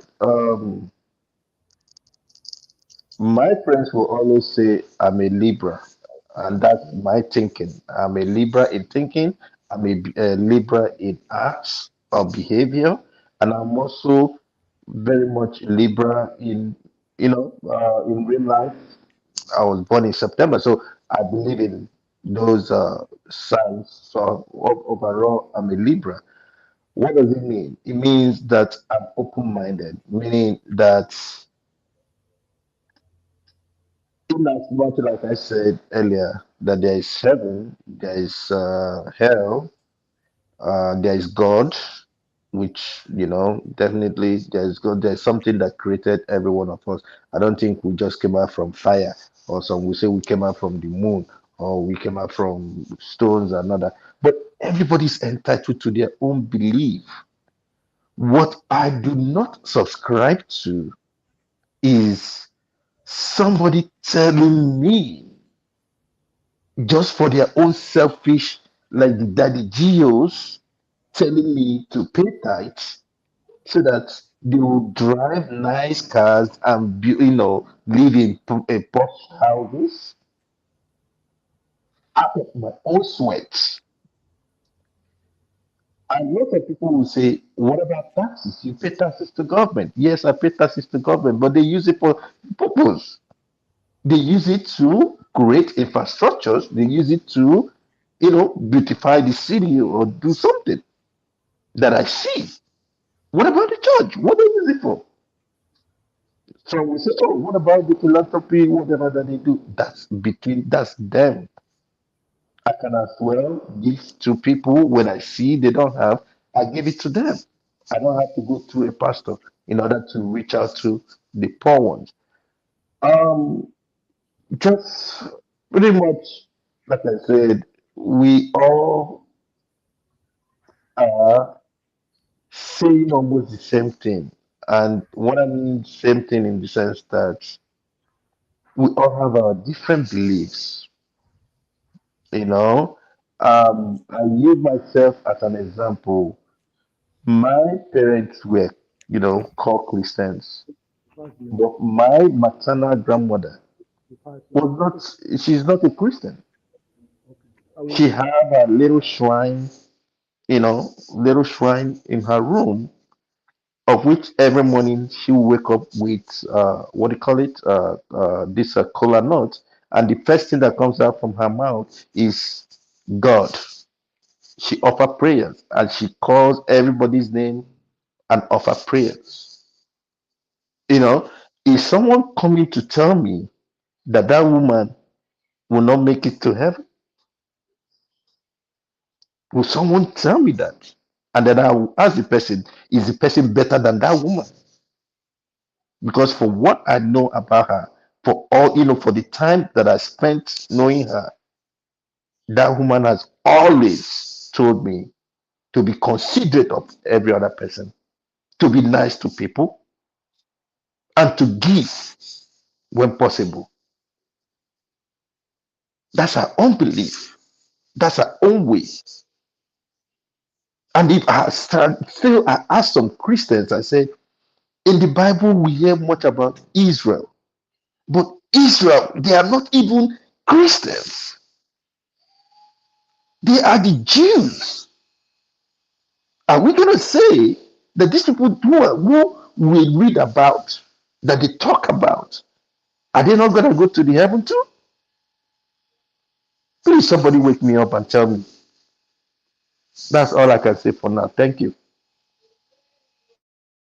Yeah, well said. And you know that stuff about some shrine in the room is interesting. The way you explained it just now seems to it kind of shed light, because normally when we saw it, I've seen that in villages in Nigeria. Those days we always think these things are backward and all the rest. But when you imagine it now, to say that those sort of people don't have heaven for them in any way, if there is anything like that, or doesn't seem to make sense, because they actually believe in a maker somewhere. But our traditional ones, they never said anything about heaven. At least they just say, okay, there's a creator in heaven, but they don't say that whether everybody's going there to have fun when everybody dies. Yeah, Paul, please, what do you think about this? The 5 facts is clear, and whether grievances are taken to heaven too. So now that Mr. James I already know my enemy now. So when I see Mr. James in heaven, I have to buy my bulletproof vest. So I think I like the question that Mr. James raised. And for further, what you talk, because our so-called traditional belief, they also call God in different tribes. Now, let me just zero it down to Nigeria. They all call God. But when they call God, they never also told us that when we die, we are going to somewhere else. Neither in their own belief, even when they die, the people who take over from them make effect of them while they are doing some of their incantation and the likes. You understand, and other things. So, but the Christianity kind of bring it in a different way, Catholic and other things. Let me just play around. One of America today, their constitution started in some aspect because of religion. The Catholic, the Irish, they celebrate it so much in the US today. It is also because of religion to make the so-called Irish and the Italian fled to America. And that's why they put it in the American Constitution that you have a right to practice a religion and you equally have a right to practice no religion. You understand? The most barbaric thing that have happened in mankind today, it is religion. These 2 biggest religions in the world today, being Christian and Muslim, they caused a lot of barbaric things. They kidnap, they demonize human. What the Catholic, what the Christianity did in mankind today, you can't quantify it. What Islam have done today in mankind, you can't quantify it. We go to the West Asia or South Asia, whichever way you want to pick in their own religion, and you want to tell me the fracas that is going on between India and Pakistan because of 2 types of religion that they practice and everything. It just don't, the book is just a PR. You understand? When you see White House, when they do all the nonsense that they do, they bring a PR person and defend. You understand? That's how the book be. The book may be good, but remember the book itself is silent. You understand? And they can also pick from that thing, so commit so many atrocities, so many barbaric things. The war that is going on today with the so-called Israel and the Palestinians, whichever way, whether Hamas and everything, the people who support it immensely are the evangelical in the US. They are the one pushing for it because to some extent they are so ashamed of themselves that Christ is from Bethlehem and Bethlehem is in Palestine. They are so ashamed of it. That's why they even make American constitution. They even try to change certain things. They even make Arab white. You understand? Just to claim this Christ because of where people debunk Christ is not a white man. They even make Arab white to claim it. But when the chips are done, they also differentiate the Arab again, just to claim one man called Christ. You can see how far people have gone when it comes to religion. Then it's so funny. You see, when we talk about this God thing, you say God, God, God, God, God, and everything, they make me laugh. And when you want to talk as Christians, they say, oh, before you go heaven, you must confess Christ as your personal Lord and Savior. This is what the Bible told us. Today, in the world today, we are almost 8 point something billion today in the world. I think India is around 1.4, 1.6 billion people. India have taken over China. This India that we're talking about, they are less than 0.5% Christians. Just take that part alone. What about China? Just look the population when you pick all these populations and everything. If truly the way the Christians also tell us these things, don't you also think from the place of God, from the of Christianity, that God is also losing? He's losing votes. You understand? He's losing tremendously because good percentage don't even believe in from the place of Christians. Or is it the things that Islam is also doing and everything, that if you don't practice it the way they also want again, they are fighting, they are killing themselves. The biggest place that people practice the so-called Islam today, you understand, the biggest buyer of weapon from the Middle East is Saudi Arabia. They buy weapon from the US. Who are they using to deal with? Or another of Muslim that don't practice what they practice and everything. They are dealing with them tremendously. These are people who preach peace. They will tell you the Quran, they are this, preach peace. The Christians will also tell you they preach peace, love, and harmony. But in real time, we just don't see these things. So they makes me, it kind of makes me funny and everything. You know, when I see all those things, say, oh, you've been born again. When you're born again, you do this, you do that. I still can't get it. Like Mr. James will answer some of these questions that if you make a phone, you know, they tell you, say, oh, when you challenge Christ has gone to heaven to go build a mansion for you. So we have to do all these things just to go to heaven to make these things. What about if we don't make heaven? What about if there is no heaven? You understand? What about if there is no heaven? Because this is just a thing. I will tell you another funny part of it. The biggest conviction in mankind today. We started this morning by arguing some small arguments here and there. Okay, from obvious shows, we talk about this thing called national anthem. Why don't we use our own language to make national anthem? Today in America, they speak English, a funny type of English and everything. The original language in that place called North America, in the United States of America, their language is not also English. Remember, they also forced the Indian, they take many of them, they force everything, and they also borrowed language from the United Kingdom to speak the so-called English that they are speaking, because the Native Americans don't speak English. They force them, like they did when they picked people in Africa, like they did when they went all the way to South America, to Australia, and the likes. They force people. So they understand the power when you take people's identity. And they also use religion to convince us. It's an age-long thing. You understand? So sometimes when some of us come outside to say, this religion, I stand to be corrected. You understand? It is questionable and everything. You don't want to blame me. I will end up with what I said the way I end up the other time. Christ made mention of the Levite, the story of the Good Samaritan. The so-called Levite is what we call pastor today. These are the born-again people. They saw that man dying. They didn't do anything. The one that we call the very barbaric, the Juju people, they saw that man dying and they helped. And Christ said that is an example of somebody that will make heaven.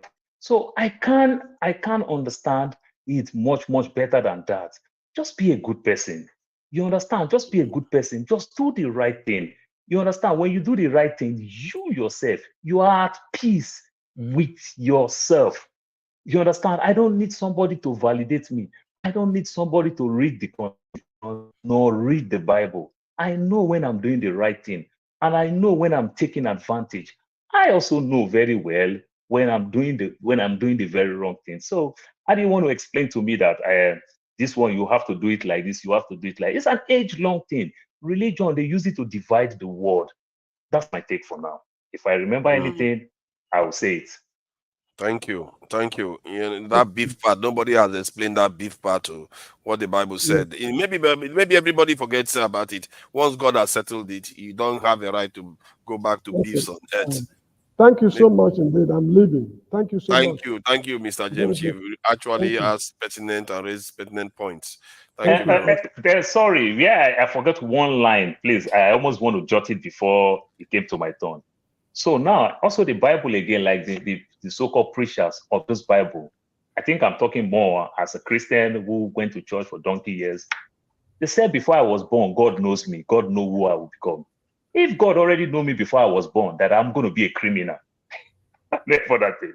Why are you people blaming me? God already destined me to be a criminal.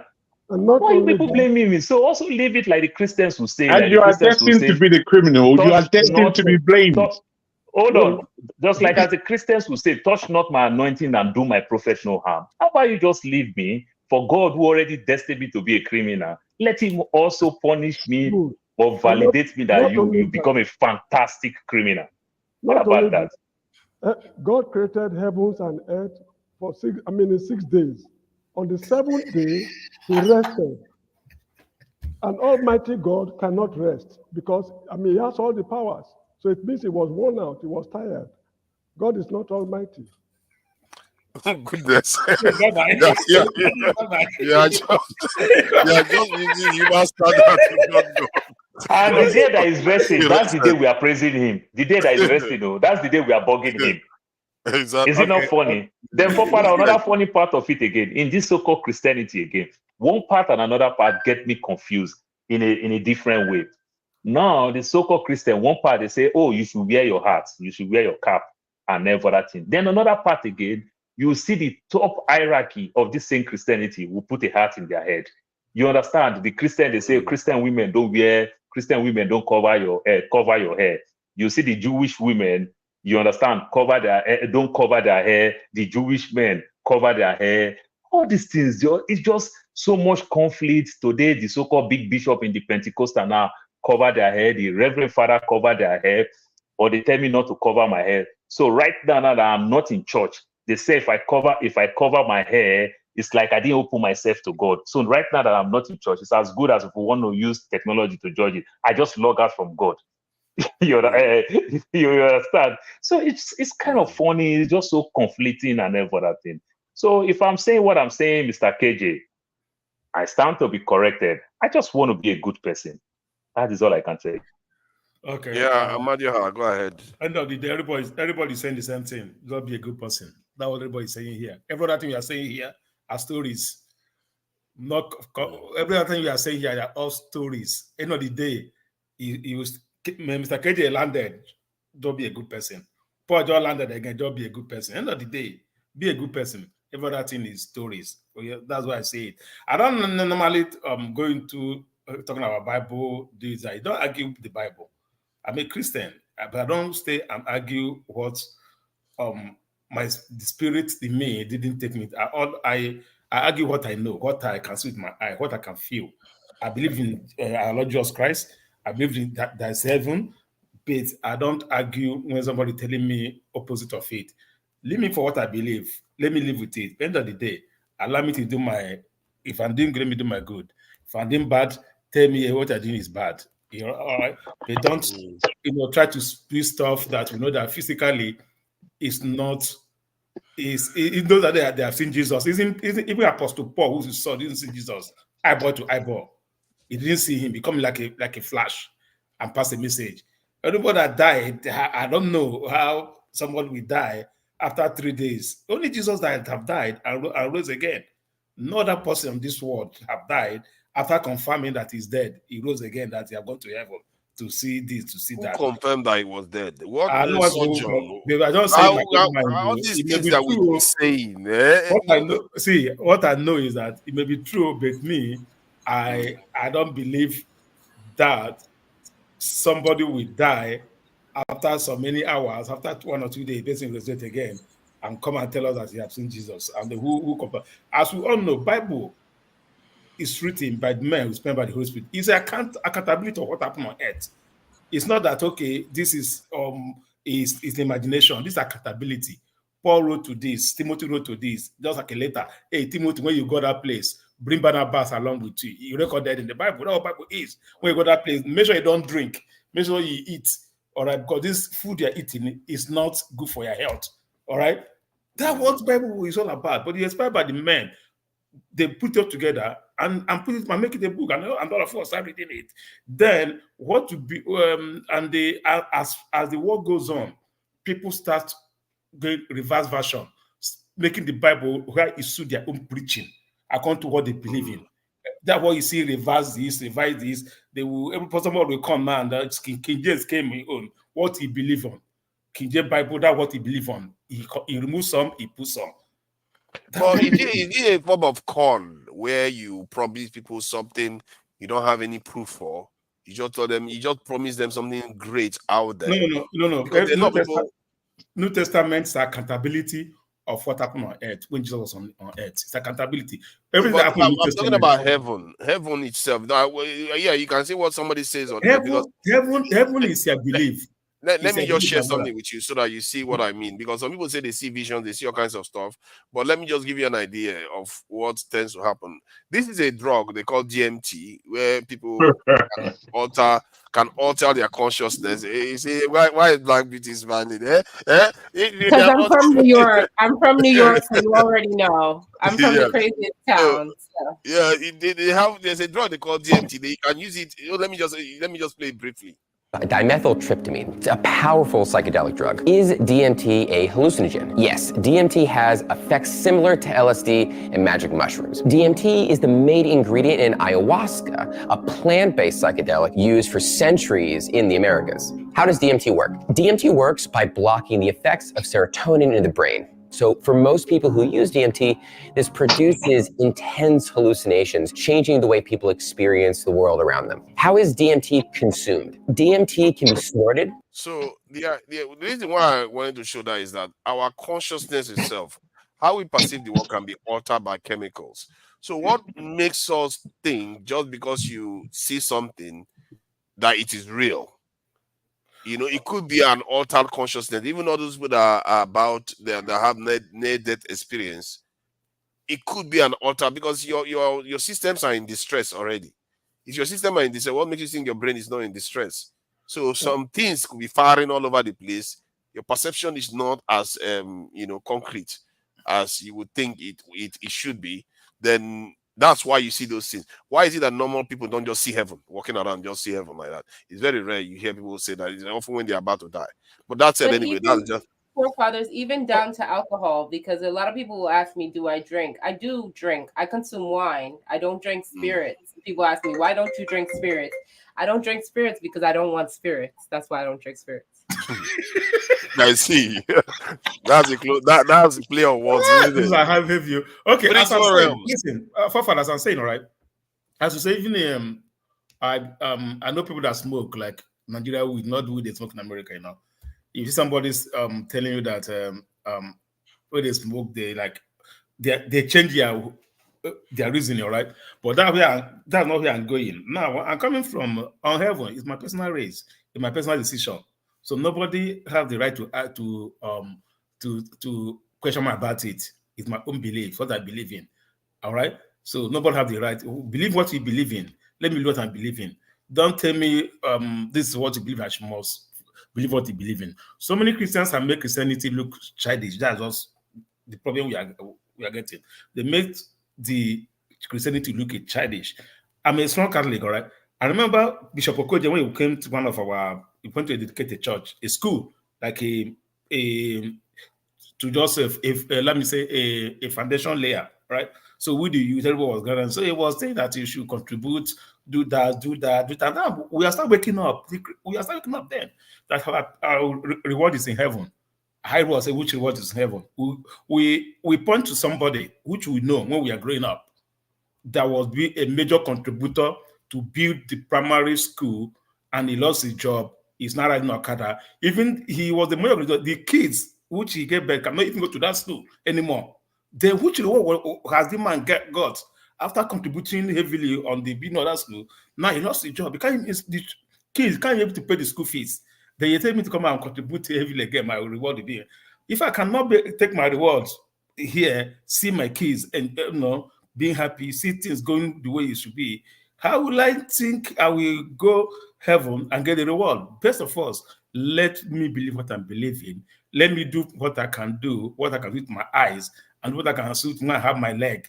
Not when I die. Then people will start, okay, is it in heaven or on earth? As I said earlier on, when you are alive, the life you live, determine, people will tell you, okay, thank God. Some people that they say, thank God, the person is dead. You see somebody, why would this person, the people will say, thank God, this person is dead. people will just thank God this person is there. And some people will say, oh God, why? Why did you take this person away from us? People will be crying. You know, after life, you see the person, his name is still there. His name has been written on gold already. People talk about the person because the good things he did. So we can only what you can remember, we can all remember is the good things we have done, not any other thing, right? Now, as I said earlier, Christianity, the way they practice this in, all over the world, not I couldn't say Nigeria, even here we are, things have already fly. It already fly back to this place, all over the world. The way it is in the party right now, it's no matter of heaven anymore. None of them want to go. All of them are practicing. If God will send you money through your phone, your account will be ringing. $5,000 into your account. It's a miracle. Yay, miracle have taken place. I wonder. Hey, man, this kind of thing. It sometimes wonders me. It will hear, okay, somebody that have a headache, all right, you know that, okay, it's on a noisy place or a place that is not coming for him. Then he start praying for the headache to go. I was like, okay, come on, bring the person out, put what on his head, do some, person will be well. All right. So all those things make me like, okay, Christianity, we are even the one causing our people start living the Christianity life because our actions are not what people want to make. People want to like see us as. I asked one of my friend, why are you called Christian? He called Christ-like. Christian is from the word Christ, Christ-like, because they be like Christ. That's why they were called Christian, because they be like they be like this son of man, that son of God that come to this world, walk on earth, and his followers are behaving like him. So this, okay, these people, they are like Christ-like, they be like Christ, they are like Christ-like. So are you a Christ-like? The way you behave, is it the same thing, or just Christian on your lips, or the way you behave? All right. Jesus walked on the earth. He never surrounded himself with. He didn't talk about tithe in the Bible. He even talk about tax. Tax was a compulsion in the Bible than even tax. You know that they talk about tax more in the Bible than even tithes. Tax, yeah. If you don't pay your tax, don't support your government, don't pay your tax. It's a big problem. It may not even make heaven if you don't pay your tax. It may not make heaven. If you read the Bible very well, many places the Bible talk about tax, not tithe. All right. If you don't pay your tithe, you don't support your government, don't support it, you may not go to heaven. If a pastor, if you don't pay your tax to the government, I don't know where I never heard the Bible say that. Go and read where Bible talk about tax and tithe. You see which one Bible put more focus on, if it's tithe or tithe. You see which one of them the Bible focus on mostly, if it's tithe or tithe. Then you can read some version where tithe is not tithe is measured, not one, not two, not three. All right. It's not even like. But that one is for the earthlings. We are talking about, heaven. Yeah, that's what I mean. That's what I mean. Like, what I mean is this: if you are not supporting the local authority, you are not like when Jesus came. Jesus here, he supported. Yeah, he went into politics. I said this one day. People were like, "What do you mean?" Jesus didn't just stay. All right, he challenged the Roman governor. He challenged them. The chief priest. He challenged them. All right, he wanted to challenge. He go to synagogue. He challenged them. Like synagogue is like I would say our assembly. All right. So are you saying that as Christians, and even if you believe in heaven, you should still be actively participating in the world? In something of the you still active. So sorry, Amadio and forefather. Let us. You see, we cannot be everywhere. The Bible is verse. Sorry, there so are two right now we're jumping everywhere. Let us focus on what we're discussing. No, what I mean, what we're discussing, Amadio, please try to complete so that I don't know about you. I don't know about another person. I believe in heaven. I don't know about better. I will tell you what I'm still saying is that for me, I have to do what I have to do to make my own heaven. I don't know what you're doing. I don't know how you're doing yours. I will not condemn, say that I won't join those that say this or that or this or that. For me, I believe that heaven is free. All right. I believe in God Almighty, Supreme God. Let me say, sometimes I don't know how people think, but me, I don't see somebody like I was beaten once when I was like 14 years. I was beaten by a viper snake. All right. I was pronounced almost like I can't live. There's nobody can cure me. They said this never beat anybody. He's never beat anybody, but I was beaten. They said she me like abomination that I have to die. You see my point? They said take me to River State. They said before I go to River State, I die on the way. That how seriously people start crying. Everyone start shouting. Wait. The man that killed me is the native doctor. You can't be pray. I was looking at him. The man raised his staff and started calling God Almighty. That this little boy, that his father killed or know how to cure all the poisonous snake, but they never cared to even know how to cure this particular one. But he's going to the forest. If he comes out, may he see, like the father should lead him to get what is to cure me. This man went to see after 30 minutes. The man came out and told something like, I was still looking at them. People are looking at me if I'm going. It's something like yam. They said they should pound it and give the liquid to drink. I vomited all the poison out. All right. I never gone here for 6. That was my first major. I thought that okay, even those that people fear them a lot in the village, that they are evil people, they still kneel down and call upon Almighty God to save somebody. You see my point. So whatever you believe that heaven that Did you say that he was a pastor or a herbalist? No, native healer, native doctor. Native healer. Okay. People see them as a bad person, but he's kneel down and call upon God Almighty to. You know, it was so not that more than 100 of people were gathered. You know, you boy, this as it is, he's dying. Everyone was looking at me. And it's a market day. All right, my time at home, everybody was there waiting for me to die. So what kind of crowd is that waiting for you to die? No, because it's a poisonous snake, no cure for it. It doesn't bite people, so people feel that only one local herbalist that is in River State that even know how to cure how to consult the snake, do that. They say for me to get to that place, it's like about an hour plus.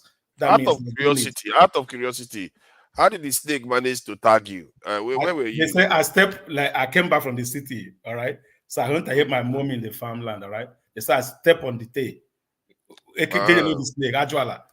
It doesn't bite. They say I step on the tail. It's a little tail, it's little like this. It doesn't come out. He puts it on the ground. I don't know what happened. They say I step on it, so it doesn't. You must have stepped on it more than 3 times.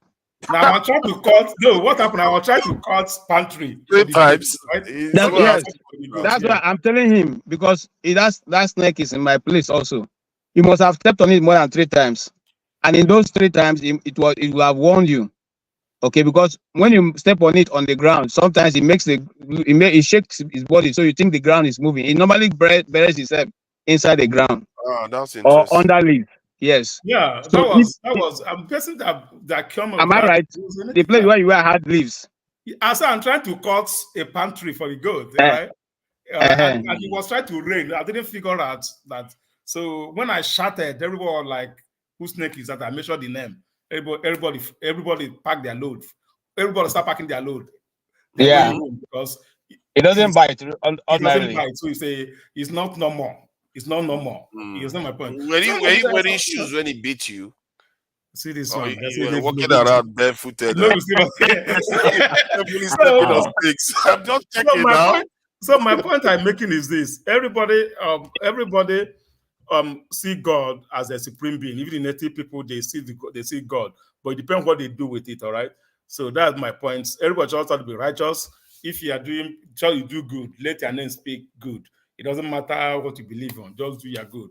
If you say that, some people will tell me, as somebody that comes to my house, are trying to preach me that Muslims are not going to, or if it's the only people that are going to heaven, put their belief in Jesus Christ. Say, okay, where would the Islam, Muslim, Buddhist, where would they go? So you can't convince me out of that. It's their own belief, not their belief. Their belief they're going to have. You believe, say you're going to. So believe your belief and work on yourself. Let them live their belief and work on themselves. End of the day, what you believe work for you.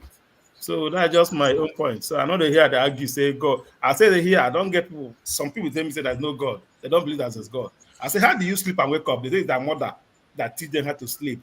Their mother teach them how to brush teeth. So their mother, they see their mother as the God. They don't see that there's any. I'm on your heart though. I'm maybe curious. So let me ask one other controversial question. It's just similar to the inline, because we have really taken time from the ladies. and you all know you can interject Can at any you time. post the link? Can you post the link? I think Maska's gonna come up and talk about Okay. heaven. Yeah. Okay. Good. From the So Muslim. you know about heaven.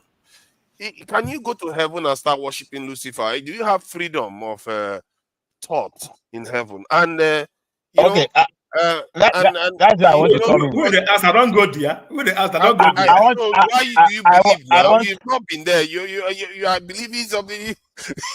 Yeah, it's my faith. can I, No, it's my can no. I, I don't can tell I, you. It's my belief and my faith. So can that's The my I, reason belief. can why I I asked add, is because there was can a I war add, there. And you know, can we I are add, saying we want to run away from war, and what happened in heaven. And can if I you go add, to can I add, okay, so forefather, no, I think, the ladies are you have to go to Black Beauty first before it gets to you. If you accept, you want to do 30 seconds interjection. just very short. First and foremost, you see, the devil is not opposite of God. The devil is not opposite of God. I don't know how, it's not a supreme being. It doesn't have authority, supreme authority. The devil used to be an angel under God's this thing, and the devil still at his see, because in the Bible records that God called a meeting of all his children, and the devil also came. Okay, so it's not as if the devil is a authority fighting with God to see how he can dispossess. No. The devil does God's work. But It isn't is not. he? But Can I ask angels you a followed question? him now. Isn't the A devil? third of the angels of heaven follow the devil. So if you decide that okay, I'm on the side of Lucifer, what happens? After you make it to heaven, are they going to throw you out? That is where I'm going. That's where I'm going with the answer I'm giving you. In this earth where we are now, we know of people, and because we are in public media, I'm not going to call them, but we know of people who have dedicated their businesses and their arts into the hands of the devil. Okay, because the devil used to be what? He used to be in charge of worship and commerce. That was the work it was doing in heaven. So some people, some companies, and I give an example of a company that's no longer in existence. And you know why I can speak this more? Because it's something I'm an apostolically driven person. I'm apostolic and prophetically driven. So I have a deeper understanding than maybe what we are. KJ, can I ask you something? KJ, let me ask you something. KJ, can I ask you No, something? Hold on, let me answer this one say first. many What things. is If devil? the Who's the ladies have devil? What is devil? Who's the devil? let's not do this now. Let's allow other people to speak. Please, a Black Beauty, go ahead. You know, this question, you know, Mr. Jane brought a pertinent question about having beefs in heaven, taking it to heaven. And at the same time, I'm also curious, do you have freedom of expression in heaven? You didn't allow me to answer the question now. You didn't allow me to answer the question. I gave you time, more than 30 seconds now. Do you have okay, so it's not a 30 it's not a 30 questions, it's not a 30 second answer. So you can leave it. Hold on, No wahala, no don't wahala. worry, he's going to get to you. He's going to get to you. You have your chance. Maska is probably going to shed light on this, whether people have freedom of thought in heaven. And if so, could you just decide that, you know what, this angel market worshiping thing is not for me. I want to join Lucifer's gang. And will you be allowed to stay, or will you be kicked out of heaven? Because, you know what, is that possible? Please go ahead, a Black Beauty. You be allowed to? No, I was actually going to ask that question. You know, essentially the question you just asked, and that's been my whole basis. All the comments that I made today have been about the freedom of thought and the ability to conceptualize something from self outward. That's actually what a God does. It is a one with force and power, with the ability to create and to bring things to fruition. So that's actually my biggest point. My biggest point is that I am spiritual and I do believe in God, but I'm not religious because I don't believe in groupthink. I believe that I can talk to God and he can communicate directly with me, and I can get the messages that are pertinent for my life in order for me to do the things that I need to do to be successful and to leave my mark on this world, because ultimately that's what I want. And I also wanted to ask Amadio if it was I butchered that one. I wanted to ask you if it's possible for a person to kind of create from their own mind, or if they need to be guided, because that's kind of what KJ and you guys were alluding to. The fact that people have to almost be told like a guidebook, but can they go within self and determine that killing someone is wrong, that robbing someone is wrong? Because I do believe they can. I don't think they need this text. You know, I'm not against spiritual, but I don't think they need the text of the Bible or the Quran to know what is inherently, innately wrong as a human being. So I'm asking you, is it possible for people to derive their own opinions, to derive their own thoughts independent of these texts? That's what I'm asking. Yeah, as I said, Bible is an account of what happened. All right, it's an account of, okay, so thing happened, so time. It's what happened. It's a true life story of account of what happened. There's nothing there, all right? Then you have your own, see, as I said, you can do whatever you want to do. You can know, good or bad. Whichever you choose, you bear the consequence of it, all right? If you choose bad, as the Christian said, you go to hellfire. You choose good, you go to heaven. That's it, all right? But you have the right to choose whatever you want. Bible is just a guideline. The Bible is not okay. As I said, it's just a account of what happened. It's not matter, okay, the how it should be. It's account of what happened when Jesus was on the earth and when some men of God was on the earth. It doesn't fly from heaven or it comes from anywhere. It's account of what happened.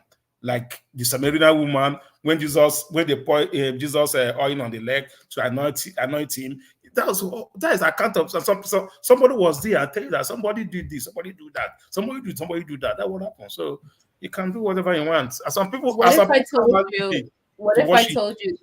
I told you that the high priestess anointed me with Zapele water when I went to the Oshun festival? What if I told you that? The high priest anointed with olive oil. No, it's Zapele water. That's what she sprayed over my head when she was doing her. That's what she sprayed. Water. Yes, that's what she sprayed over my head. On that, let me tell you something. On that, whatever you call something, so shall it be. If you drop a cup of alcohol on the water, I say this drop will heal my sickness. It can heal your sickness. So it doesn't matter what you use. It doesn't matter what you use. You see what you just said? I like what you just said, and I want to ask you about that. I actually agree with what you said right there because I really do believe that is true. That's one thing in the Bible I do believe, which is the ability to speak into existence, a power that only certain spiritually anointed beings have the ability to do, right? So I believe that if you're spiritually anointed, you can put forth in your life. Black beauty, you believe that you're going to use Tylenol to cure cancer? I mean, I guess if you are anointed, you can bless it. And yeah, you can about blessing, not physical, not sickness. That's a blessing. All right. Did you watch this movie, the Pilgrimage of Harold Fry?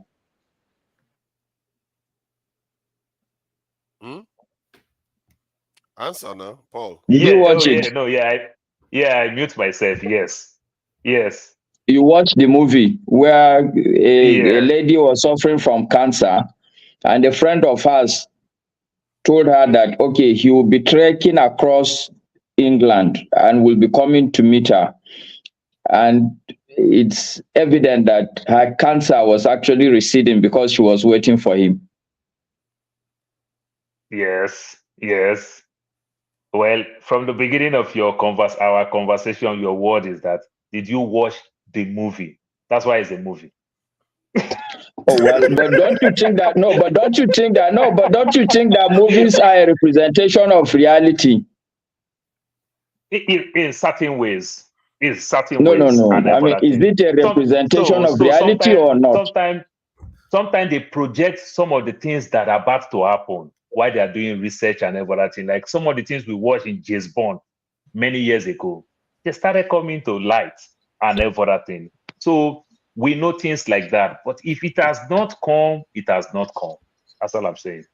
Well, Paul, okay, maybe it's not my turn, so let me keep quiet. But it's okay. Master, do you believe that? No, but Master, I see what you're saying. Do you believe that? Because I do believe, I see what you're saying.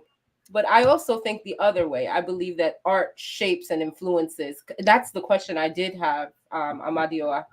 I wanted to ask you about the ability, and KJ also, about the ability of Satan to influence, right? because it's not necessarily about God or Satan. It's about whatever deity. And even if you don't subscribe to God or Satan, if you subscribe to Yemaya, if you subscribe to Oya, it is about the ability to be influenced and doing. So I am a person who wants to influence. I don't want to be influenced. Do you understand? Mm-hmm. Yeah. So that's why I have a hard time with that book, because I am the book. I don't want to be influenced. I want to do the influencing in my life. So that's where I come from. Yeah, is that a question for me? You're asking me whether I believe Satan can influence me. No, I'm not asking you whether you believe Satan can influence you. Sorry, I jumped from you. But the question I was asking you was, with the movie, don't you believe that the movie can influence life? The creations in the movies can influence what a human being is doing in life. Art can influence life, just like life can influence art. That's what I'm saying. Yeah, I absolutely agree with you. The two are interlinked. Art is life. Life is art. That is true. So positive and negative. Negative now may be ignorant. Positive may be they can look that in and go back to class and put a work to it, and it might just work. You know, so growing up as a young boy in Nigeria, what very many of us, we that is coming from Nigeria, we go to doctor, the doctor treats us. The first thing we do, we write the pill that they give us, so that whenever we fall ill again, we want to go buy those pills in the pharmacies and take that thing. Sometimes we buy all those things and discover that we take those pills and we're still sick. Do you know the etymology of of pharmaceutical, of what the word actually means? Pharmaceutical, the etymology behind it. It actually means, it's actually to invoke spiritual, it's actually a spiritual incantation. That's what pharmaceuticals means. Okay. So now what I'm doing is I'm taking these chemicals and I'm anointing them pharmaceuticals. Yeah. So what I'm saying is that we sick, the doctor prescribed these pills for us, this medicine to us. We quickly write the name. Whenever we fall sick, that same type of sickness again, say I had malaria, they prescribe a particular medicine, I write the name. When I had another malaria, instead of me to go to the doctor, that will cost me much, I go to the pharmacist and buy that same medicine and take, but I'm still sick. So oftentimes these things happen to us, but what we fail to understand, we did not walk through the process. We just see the end goal and we just buy the end goal. Why did it happen like that? We fail to understand that the doctor actually put us on bed rest. Sometimes maybe it is the stress that reduces our immune system. That's why nothing is working. But when we rest where we take that bed rest, we rest where the doctor come, how are you? They put your eyes like this, they check this, they talk to you, they tell you those positive vibes, you're going to be fine, and you take this medicine, you rest, and everything here. But now I am sick. I want to go to work tomorrow. I quickly go buy that same medicine, original one from the pharmacy, take the medicine, still want to continue my day-to-day life. Then I break out completely. I break down completely. It looked like this medicine didn't work. How come? And I go to the hospital. They still prescribe that same medicine for me. But because I'm taking bed rest, I find myself that I'm healed. So that's why, so sometimes we might watch some of these movies and everything, we just follow the end goal. We don't understand that there is a process. But Paul, okay, let's even move away. Let's move away for a minute from movies. But even in medicine or in pharmacy, there is a term called placebo effect. Correct. Are you aware of it? Yeah. Yes. Yes. Okay, so it means that maybe a doctor just gave you chalk, but because you believe that, okay, this thing will help me, you take the chalk and you're good. That's why I said bed rest. That's why I said oftentimes we just follow the end goal. No, I'm even saying without the really, bed rest, work, like you because said, you believe, because psychologically you believe that this is the medicine, you actually get healed. Yes, we never believe that it is the bed rest that make us heal when we go to the hospital. We oftentimes we never believe that that rest that we deserve, that we deny our body, that makes us heal. You understand? So it's not a mystic nor a spiritual thing. But isn't it also your brain saying, isn't it also your brain and spirit saying, the doctor who saves people told me that if I get bed rest, that I will be healed, and I believe it. So now I'm going to get bed rest. Exactly. It's placebo effect. To be fair, That there are is true. certain, I think what Paul is saying, there's some truth to everybody is saying, but I think particularly to what Paul is saying, if somebody had told me 2 years ago, I may not have seen sense in it. But what I find that there are some illnesses you have to have bed rest if you expect the medication to work. It's not going to work. You have to have bed rest on top of it. I think Bumi had her hand up. Yeah, please go ahead. He's been very quiet. Go ahead, Bumi. Hi everyone. It's Father's Day in my end, so happy Father's Day to any good father out there. So I'll send you my address. not to all of you, but anyone that... Sorry? Send down your address. He says he will send you his address for the present. Bumi, your Father's Day is fake. Father's Day is June 16. Is June 16 is the original one. And guess what? That's my birthday. See, now Bumi Father's Day. No, they don't. Date. Oh. Yeah, so if you're a good father, don't worry. Send me your address and but apart from that, I wanted to say something in regards to, because you guys were talking about when you take the drugs that even you have to believe in it and with the bed rest. I think also in a way we take advantage of how powerful our brain is, whereby, and we also take advantage of our body itself, what it does. Like, I don't know if you guys know, but like when a mother is breastfeeding, based on the mouth to the breast contact from the child, the body can tell if the child is lacking any nutrients, and the mother's body will produce the nutrient for that child. So you can tell based on if the milk is yellow, whatever color. So we also take advantage of how our body every single day keeps itself going. So whether or not the drug is there or the drug is not there, our body is also fighting to keep us functioning and that. But that's beside the point. But going back to this whole is heaven is real or what happens to the heaven stuff, I'm going to talk about religion based on, because we are Nigerian, so I think I'll talk about it based on a Nigerian perspective. My question to everyone is, we're so very strong about Christianity, because I'll focus on Christianity because I'm Christian, or at least I grew up in a Christian environment. How are we so sure and okay with a religion or with a process that we got to know of in one of the weirdest way possible in terms of slavery? I don't know, in my comment, I wrote that you had church built on top of where they kept slaves. And the pastor or whoever was preaching to the people was preaching to them. And if the people, the slaves, were screaming, they would tell them that's how the people in hell are screaming for their life. That's how they described hell, on the backs of the people that were enslaved. So how then do you tell me a religion that says it's all beautiful and that was introduced to us, in this case Nigerians, in one of the inhuman way possible?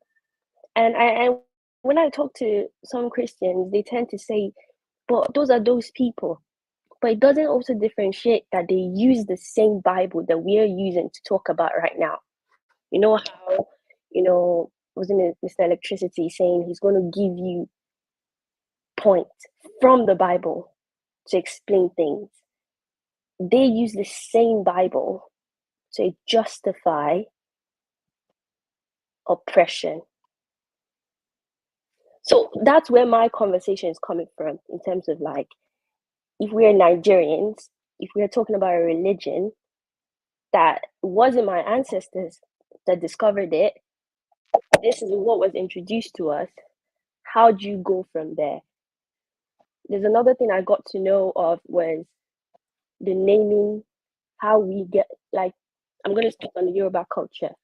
naming is very important in the Yoruba culture. They don't just wake up and give you the name David. Your name tells is a big part in who you are. That's why you can have, I know there are 3 ways of giving names. I think Orile or something like that, I've forgotten. But they give you names based on how you were born, the circumstances to it. Your name also tells you about your history and that. And a woman, if she marries to a husband, she doesn't change her name because then she's changing everything about her. She doesn't change her name to her husband because she's not part of that. But after Christianity was introduced to us, we started bearing that whole name taken from the man's side. This was never in a culture, it was never something in the Yoruba tradition. These are things that in the modern society that we live in, we know is not what we're going to do so well. So I don't know, that's where my question is coming from. For anyone who's Christian, please can you answer that question? Our Christian part is not here. Wait, co-fathers. Bumi, I've got to stop you there on the track. That is wrong. Before Christianity came, women bore their husband's name, the name of the family. John, are you Yoruba? She said it. Not in Yoruba culture. Not in Yoruba culture. No. Are you Yoruba? I am. No, I'm asking John. You don't have to be Yoruba to know. You don't know my roots. No, seriously. That's not how we name it. You don't question me. You don't know what I know about Yoruba culture. I understand Yoruba culture more than the Igbo culture. Oh, really? That's not my fault. Yes. You still misunderstand it, though. What's wrong with that? But Don, you know, at least I would say I respect you a lot, you know, but that doesn't mean that you are infallible also. That's what I'm saying. I hear what you're saying, Tone. Just hear what I'm about to say also. I don't think it's entirely correct, Bumi. Go and check again. No, it's okay what you're saying, Tone. It's okay if it's not correct. All that I think we are saying, you know a lot, but we are going to be suspicious of your knowledge. Would that be okay to say that we are going to be suspicious of your Yoruba knowledge? Fair enough. But so we'd rather listen to Jagun, who we know is a Yoruba man. No. I see, with all due respect to Jagun, my brother, I probably even understand Yoruba culture more than him. I dare say that. Never. We agree, but we are not going to take your. You don't know whether my mom is Yoruba. You don't know. It's not about that. It's about the statement you just made. The statement you just made tells me that Yoruba. That does not mean he does not understand his culture and tradition. No. The statement you just made tells me where you would know. But I think the most important point Bumi made is not about naming. It's about she's asking us, how do you take a religion that came to you in a very funny circumstance? That is our main question. And it's a deep question as well. But please, Tony, 1 minute, please. All I'm saying, I'm not saying that you have no knowledge, but I'm saying I know where you are coming from. And the Yoruba entity is far older than where you are coming from in the understanding of how we name each other.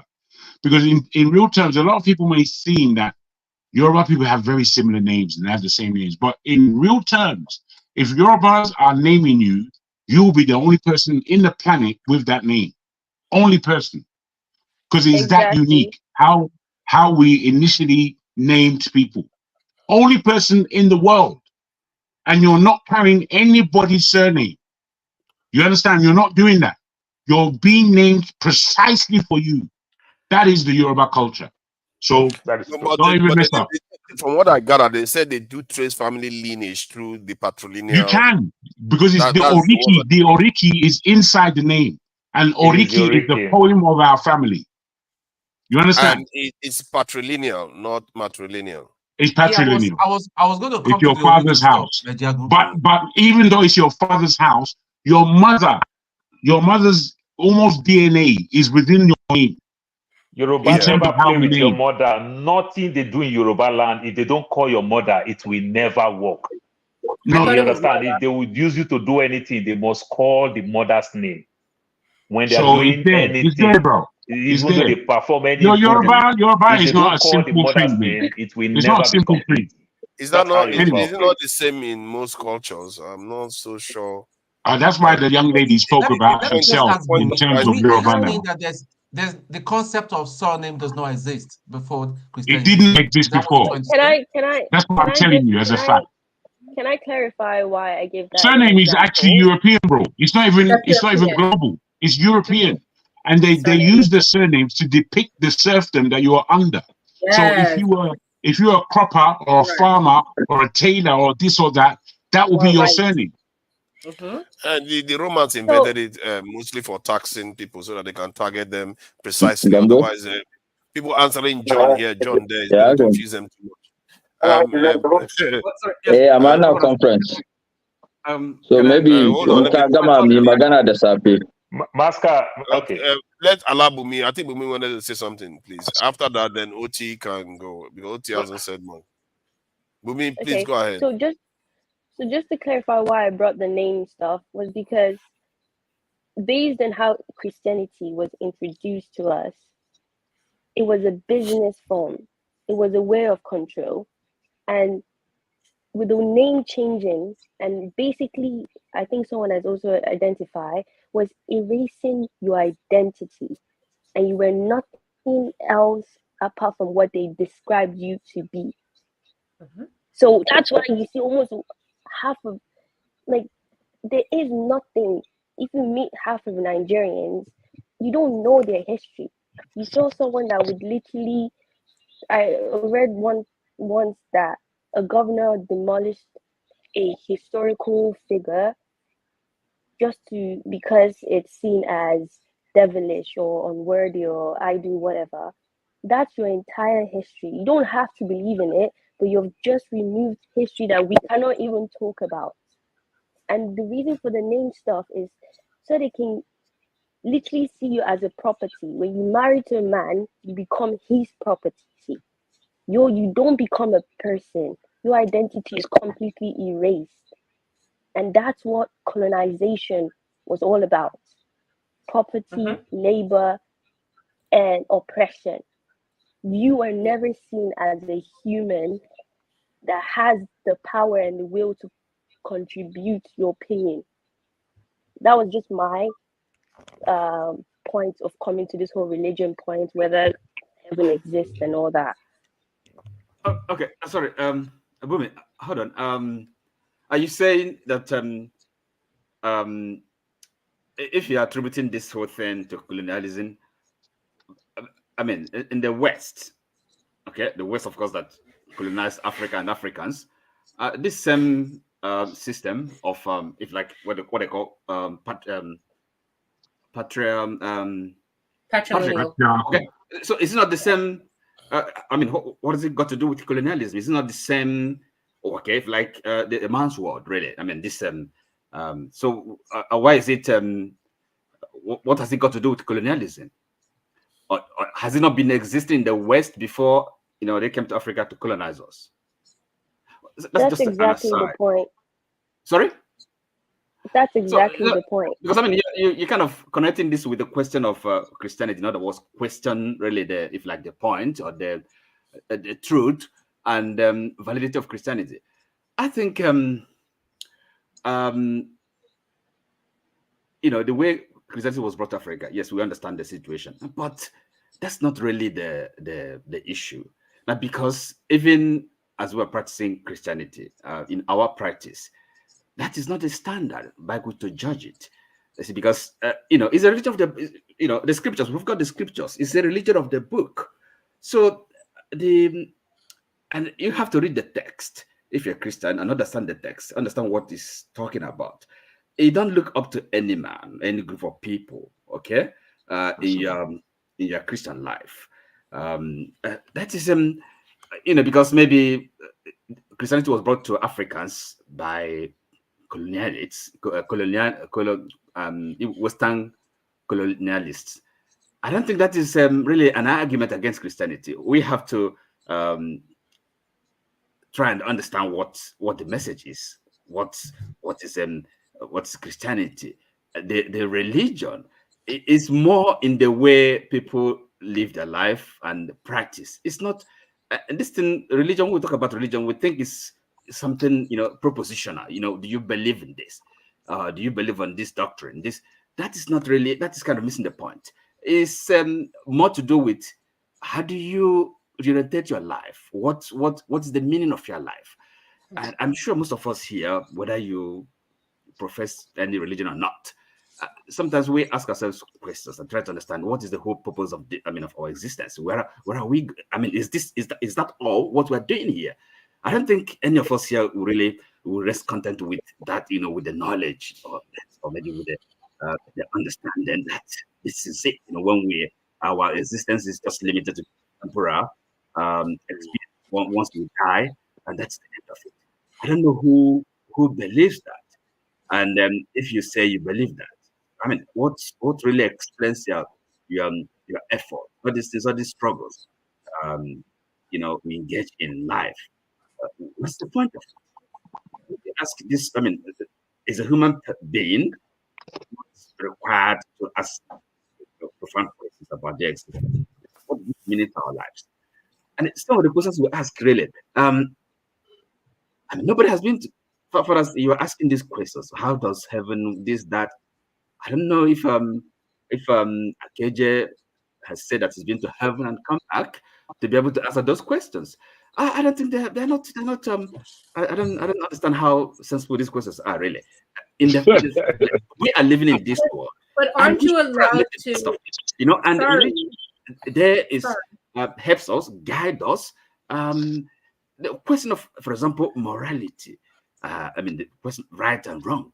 These things we have to have some anchor. It is not something we can decide for ourselves. You know? Why are you telling people? Why are you? Go on, ask a question. Ask a question. Why are you insisting that people don't have the right to question? I think that's no. You have the right to question. That's not what you said. That's not what I'm saying. But you see, I'm saying. I if I can, Oti, sorry, just to agree with you. I heard what he said. I just wanted just to agree with him. Just to agree. The question is almost before an answer. What I mean to say is that heaven or hell is determined upon your belief system and the merits of your belief and where that takes you.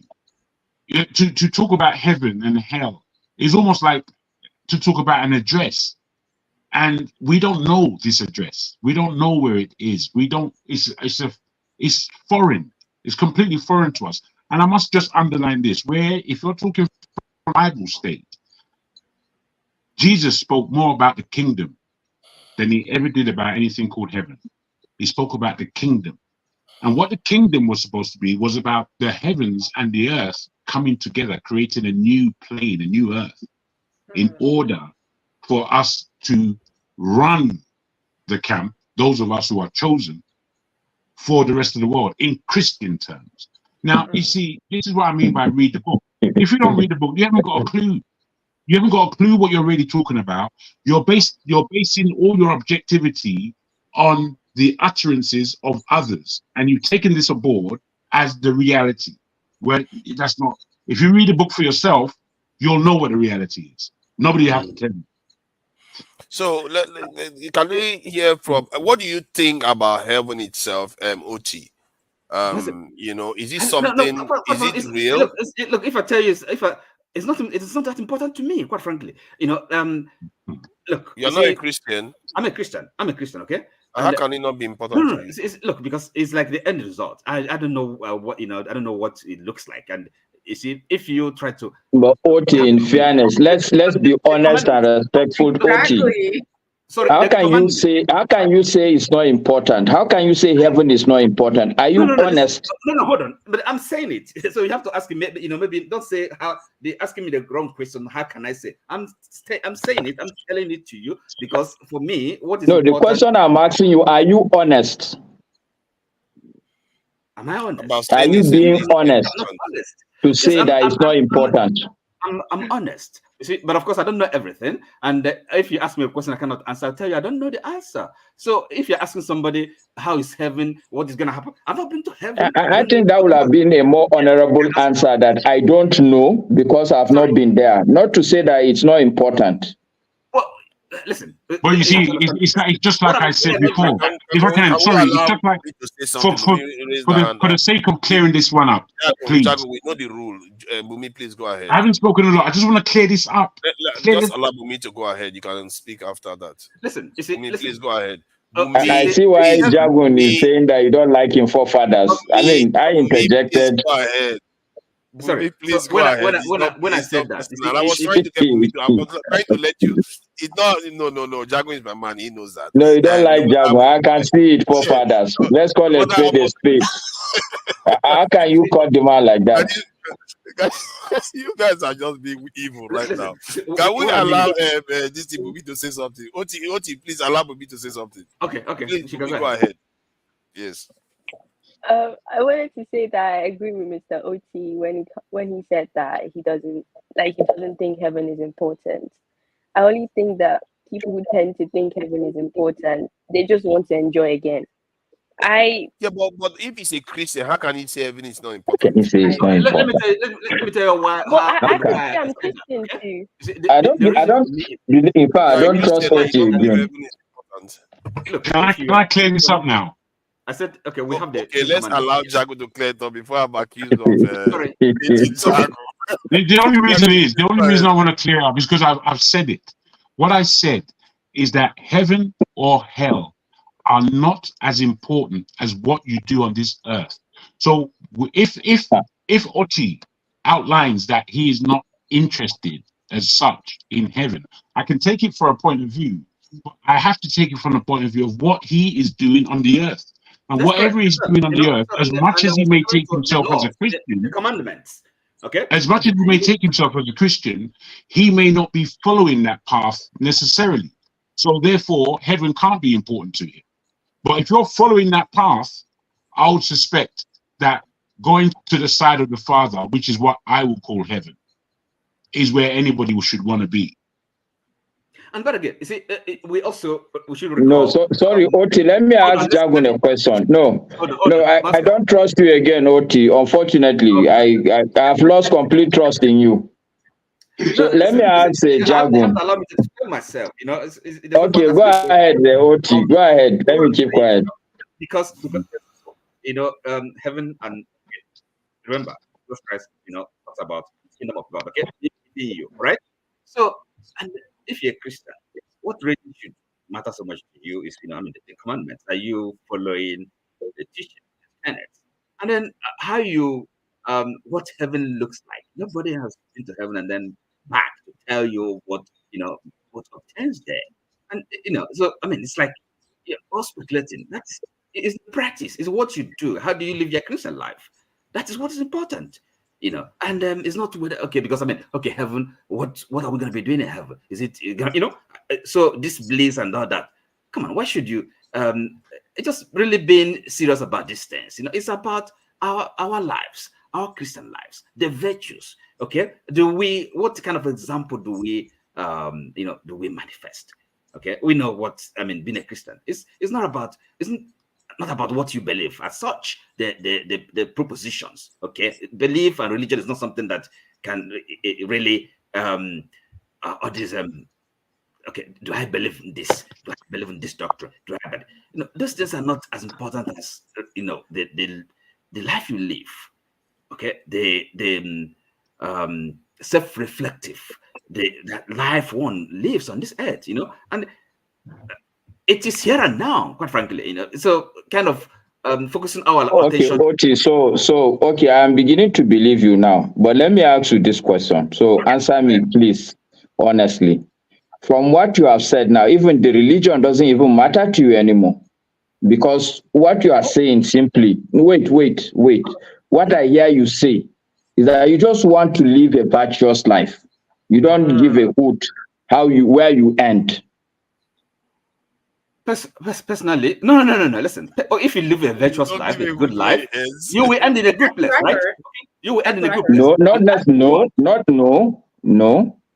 Why I say no? I'm saying no because every religion, at least the Abrahamic religions, they will tell you it doesn't matter what you do, especially Christianity. I can be a good man, but I have to believe in Jesus Christ. Okay, that's correct. Okay, that's correct. That's so correct. what are you saying? That's correct. Okay, let me answer the question this way. Okay, you're right. No, but again, in the end, the judgment, who enters the kingdom, isn't up to you and I. Okay. No. We're not asking you to be the judge. What I'm asking you is whether you care or you don't care if the judge would give you a pass mark or a fail. And you are saying that you don't care if the judge gives you a fail. In the end, there are people that lived before Jesus Christ came. I don't know with this, but I don't know where they are. Who says they're not gonna be in heaven? How do you know that? Bro. As a Christian, where you're coming from as a Christian, you're talking scribble. You're talking like divorce from the scripture, and you're talking what do they call it when you're just living ordinarily? Secular. Well, you're speaking from a secular point of view, which is fair enough. But that what you're speaking is not Christianity. It's not. Yeah, because I want to say, I want to make a comment. Okay, tell me, what does Christianity say about people? Hold on. This is what I want to say. Allow the lady, whenever the ladies speak, let's allow them because underrepresented, we have to try to give them. Please go ahead. I want to say that I was going to say, OT, as you were speaking, that I believe in Christian virtues, and I do. I was raised as a Christian. I believe in Christian virtues and living a virtuous life, but I also believe in living whatever life I so please. I don't follow a Christian standard of life on a daily basis, but I do live virtuously. That's what I heard you say. Okay, so now see now the question about following. Because if you don't care about heaven, why should I care about it? If the man because if you don't care about it, why should I care about it?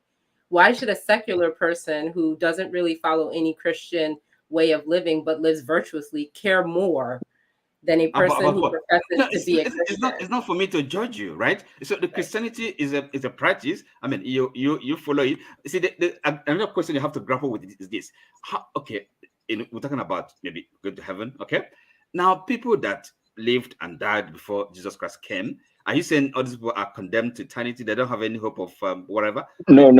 So let me answer that question from my logical mindset. And this is why I don't believe what you're saying. And not that I don't believe what you're saying.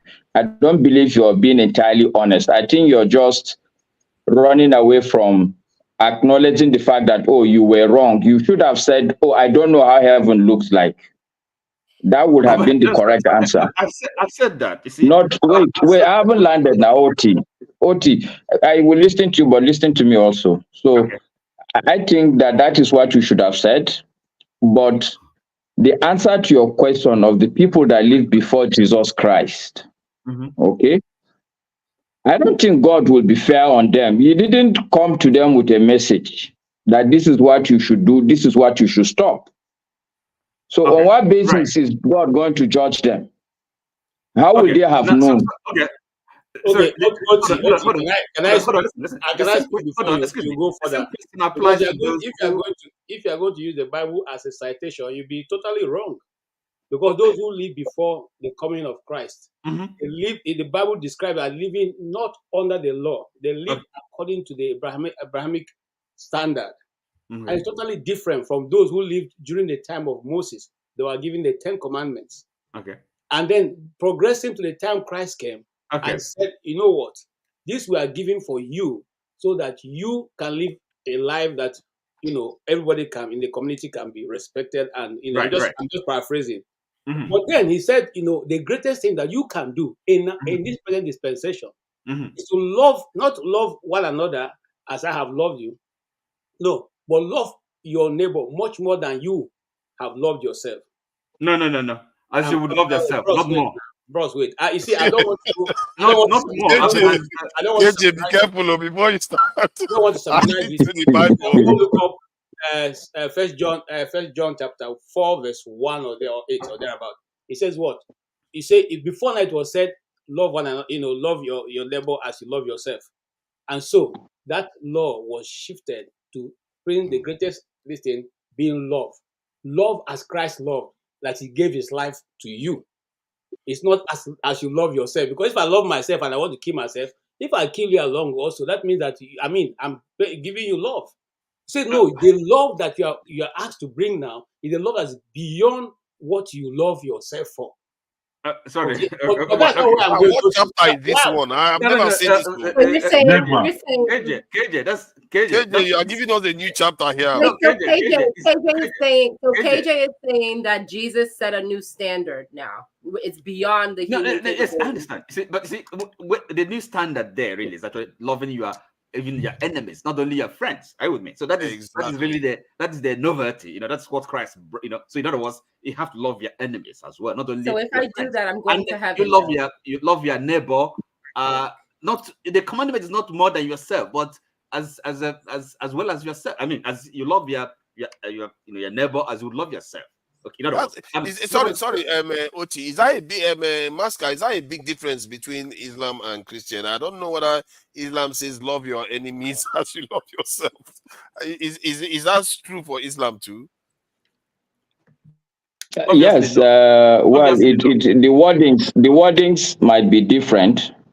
What I know inside my head, the love is not more to do with the, how do I put it, the heart, but to more of to take care. For instance, I'm not supposed to be okay to eat while my neighbor has not eaten. It's not okay as per Islam.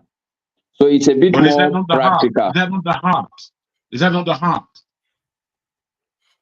No, it's not the heart. I mean, I can love you, but I can see you suffering. I can give you what they call hard love, because maybe you are a lazy neighbor. I can say, look, it's good for you. Go and stay hungry. Oh my God. You are just twisting the entire thing. See, but I feel like the Christian one is more holistic. But the one you are describing is more prescriptive. It's like saying, you have to be nice to your neighbors and stuff. Is that what you are? Okay, I always like to put a caution. I'm not a cleric, so let not people carry this as I'm saying that me as a Muslim, personally, this is what my understanding, and this is the practice I take on. I don't go about loving people from my heart like, oh, I love you. I would want to care for people. I would want to take care of people. I would want to support people who are especially less privileged. If you are a very rich man, honestly, I'm not too much. You are not in my head. Let's put it that way. If you're okay, even you are not in my head. I'm more of people who are suffering, people who are less privileged, based on the religious tenets, my readings, my understanding of the religion. Yeah, thank you. Jago, please go ahead. Thank you very much. Now, guys, I just want to see if we can. There's a lot of things being asked and answered and queried. Let me start from where Mascot ended. I put it to us the other time that our heart contains brain cells and our stomach contains brain cells. These things have been found out scientifically in the last 7 years. In my understanding, it does show me that there's a reality to that, because there has to be a combining in your oneness between your brain and your heart. And we know sometimes we want to make decisions based on heart revelations only, and sometimes we become very stoic and we are exercising the mind in a very strategic way. Now, my push on this is that these things are esoteric, that it's obvious when we learn about these things that the heart has brain cells. It becomes obvious. It becomes obvious that the stomach has brain cells. We talk about gut feeling and we understand what that means. But we've been speaking about that far longer than the science has come out to suggest that we have brain cells in these two body parts. So I put it to everybody that sometimes when we're speaking, we must really endeavor into ourselves to offer a man a meal who is hungry on the road. That is love. Now you can call it something else if you want, but that's love. That's what's going on there, and it's pure heart and mind combining to the affliction of somebody else, which is to put yourself in somebody else's shoes. And what would you want there? You would want love and attention by way of a nice meal, please, with some curry on top. You understand? So we shouldn't get things overly twisted because we're religious.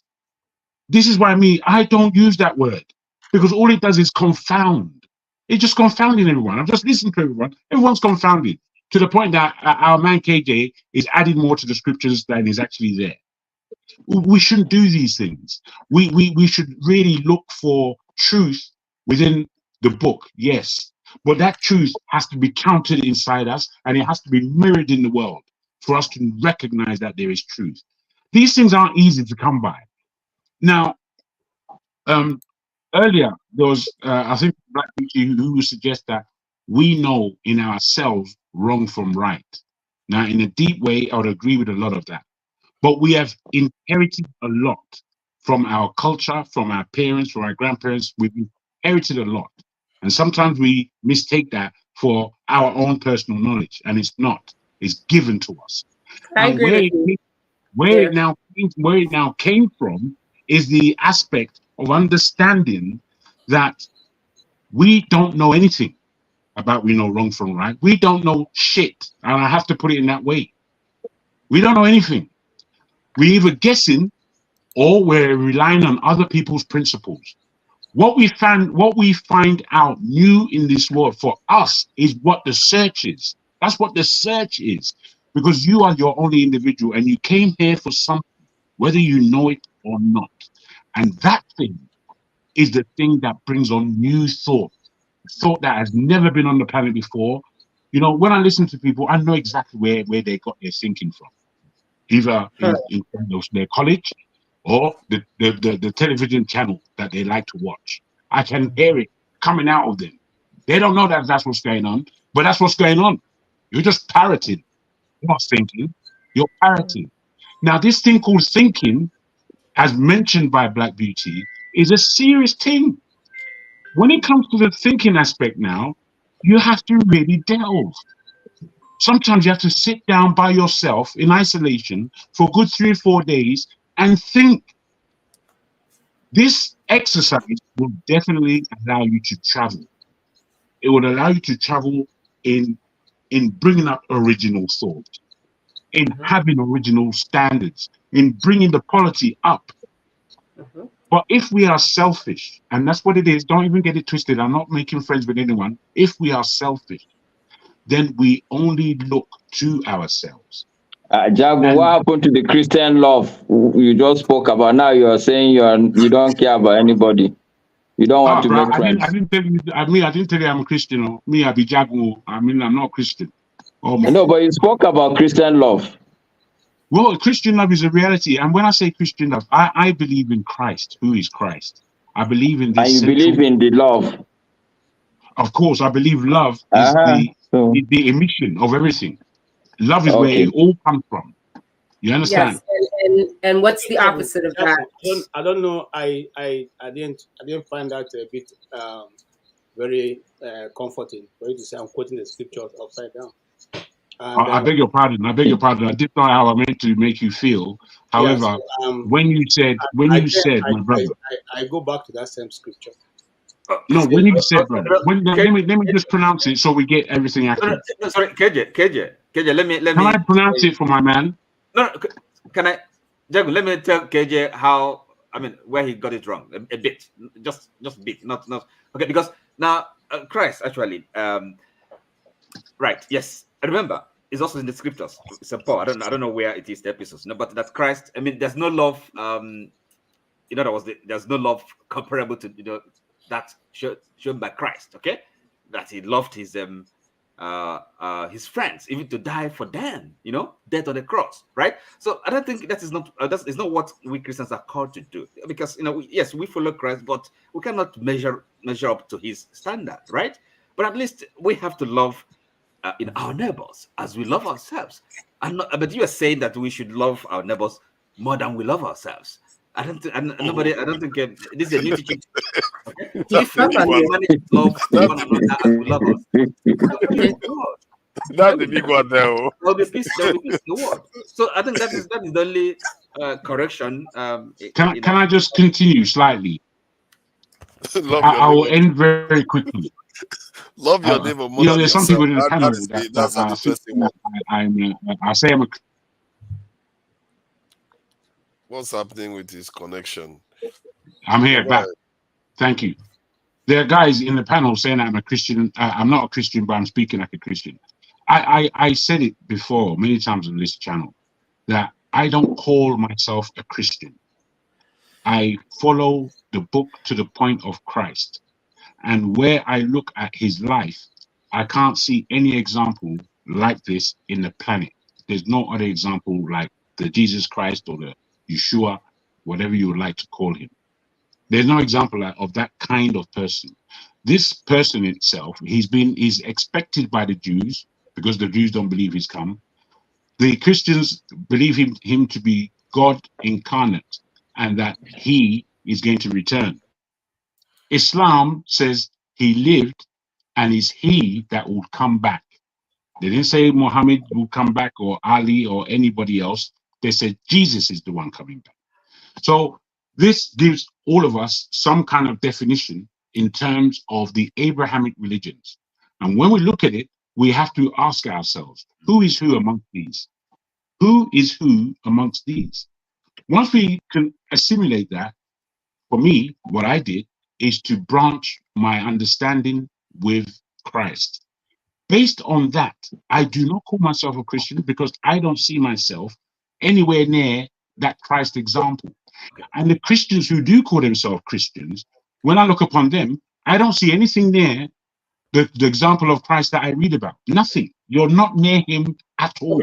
Yes. So based on that, let people understand where I'm coming from. I've been open and honest. I don't know what you guys in the panel, not the panel, the comment section, I don't know what religion you are or how you see yourself spiritually. If that makes it clear, if it's not too stumbling for you. And to support what you're saying, as a matter of fact, Christ is actually marks the beginning of history. Okay, it is that fundamental significant, and he says he's the truth. I mean, that is this thing we call truth is a person, and is Christ. That's the truth. If you is the way he says these things, and is either if you accept it, then you can really understand what we're talking about. So we Christians, yes, can we know where you come from in the spiritual climate, even though we can't know your name or where you come from in Nigeria? Can you open up to who you are spiritually? I think, Jagun, you should speak for yourself. I am not interested in forefathers' religion. Before you start speaking, can I remind you that you jumped me and I'm holding my cool? Oh my. He says I have sinned. And he's the light. And these things are, Mama is still talking. If you're a believer, doesn't stop. And really, as far as human history is concerned, you said something, and I have a question for you. I have a question for you because you did say something interesting a few sentences back. You said that Christ marks the beginning of history. That's right. Yes. Yes. See, because the reason is this. Following the scripture, the creation of the world and the fall of man and the sin and everything else. So Christ is a new Adam, a new beginning for humankind. For salvation. A new beginning. Okay, that's different from the beginning. Actually, when you even think about it historically, you find out that with the coming of Christ, it's kind of a new age, a new thing. This emancipation we're talking about, this human rights, all this is back to OT. Sorry. Beginning and new, they are two different things. So I don't like when we mix things up. Is it the beginning or is it new? Which one is it, OT? Well, of course, you see the fall of man, Adam and Eve, right? Okay, and then so what happened? for a new beginning for mankind to be reconciled to God. Right. Okay. That would be. So, and that's why he's the only way. I'm the way. I'm the truth. I'm the light. So these claims are not. Is either is either they are true claims, or that the Christ was just kind of I don't know. You know what I mean? Guys, me, I have a question for you. So this is there are other two possibilities. Either that he is what he claims to be, or that he's either he was mad, or he's somebody that is Let me ask your question. Are we here? Are we arguing about this, or we are here to learn? Which one are we doing? So that we're not everywhere. And what? I think KJ, you are right. Let's it's Tone's turn. Olumide, let's not do this. Tone, I'm sorry I missed you, and he's been very quiet. I have a question before you go on with the topic. Is there freedom of speech in heaven? Please, can you say anything you like? We still need your answer to my own question.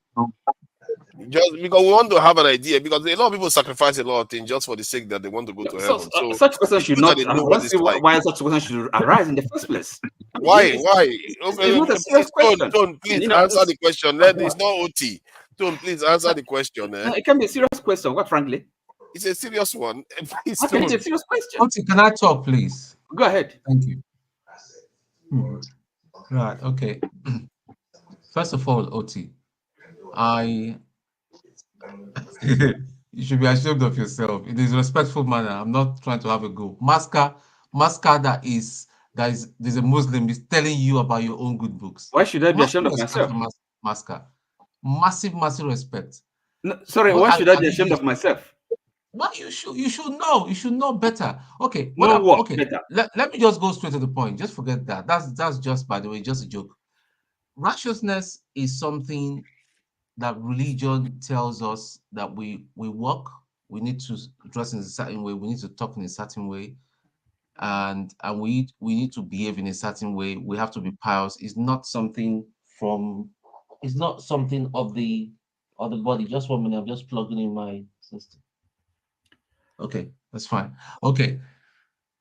I see a lot of us call ourselves Christians, but we're not. Like Jagun did say, we're not Christians, because we're not because Christianity, when you say you're a Christian, what it means simply is you're follower of Christ. You follow in his way, you talk, you approach things the way he will approach things. Right. A lot of us are just religious folks. It's just pure simple. A lot of us are religious. And that's why I tell people, when you ask me, Sorry. Wait, let me explain. So that you, as you go ahead. And so you know how Christ would approach every situation as a follower of Christ. Is that what you're claiming? Yeah, from the way he showed us how to live. And in every situation you would approach it differently. There are many things that the way I've approached many things in my life will not be how Christ will approach it. And you're still a follower of Christ and a Christian. Excuse me? And you still call yourself a follower of Christ and a Christian? I am not sure. See, let me just make this assertion so that you understand where before you start interrogating me. I am not a religious person. I try to follow Christ. Religion tells you don't do this, is about do's and don'ts. And that's where we're getting it wrong. And we can argue from now till tomorrow and all that. Heaven, the concept of heaven, this concept of hell, the concept of angels, the concept of how heaven looks and all that, it's all spiritual. How about if I tell you that heaven is not just a place? God does not live in heaven. If I tell you that God does not live in heaven, would that shock you? No, but how do you know that? Because I know I research. He doesn't live in heaven. I thought his throne was in heaven. This thing that you have, God moves around now. God lives where God does not live in heaven. How do you know that? How do you know that? Confusing. I thought his throne was in heaven. He just comes, visit, but he does not live in heaven. Okay, go ahead. Go ahead. Wow. Go ahead. Is there any part of this in the Bible? Before heaven was created, before heaven was created. Now. Okay, before heaven was created, have you thought about that's it? the reason why I said this talk now. about heaven. You're distorting my not thoughts. important to me. You're distorting. You're Now, distorting. Oti, please let him finish. Please let him finish. We're trying to learn here. And I don't even know why Oti is worried that God is not in heaven, because he said heaven is not important. Why should you care whether God lives there or not? Before heaven, Man's guy, leave Oti alone. Before heaven was created, God was living somewhere. And I want to shock you again. Genesis is not the first book of the Bible.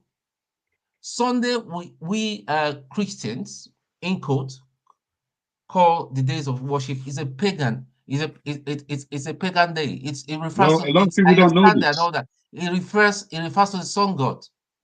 That's right. December that we refer that Christ was born. Okay. Christ wasn't born in December.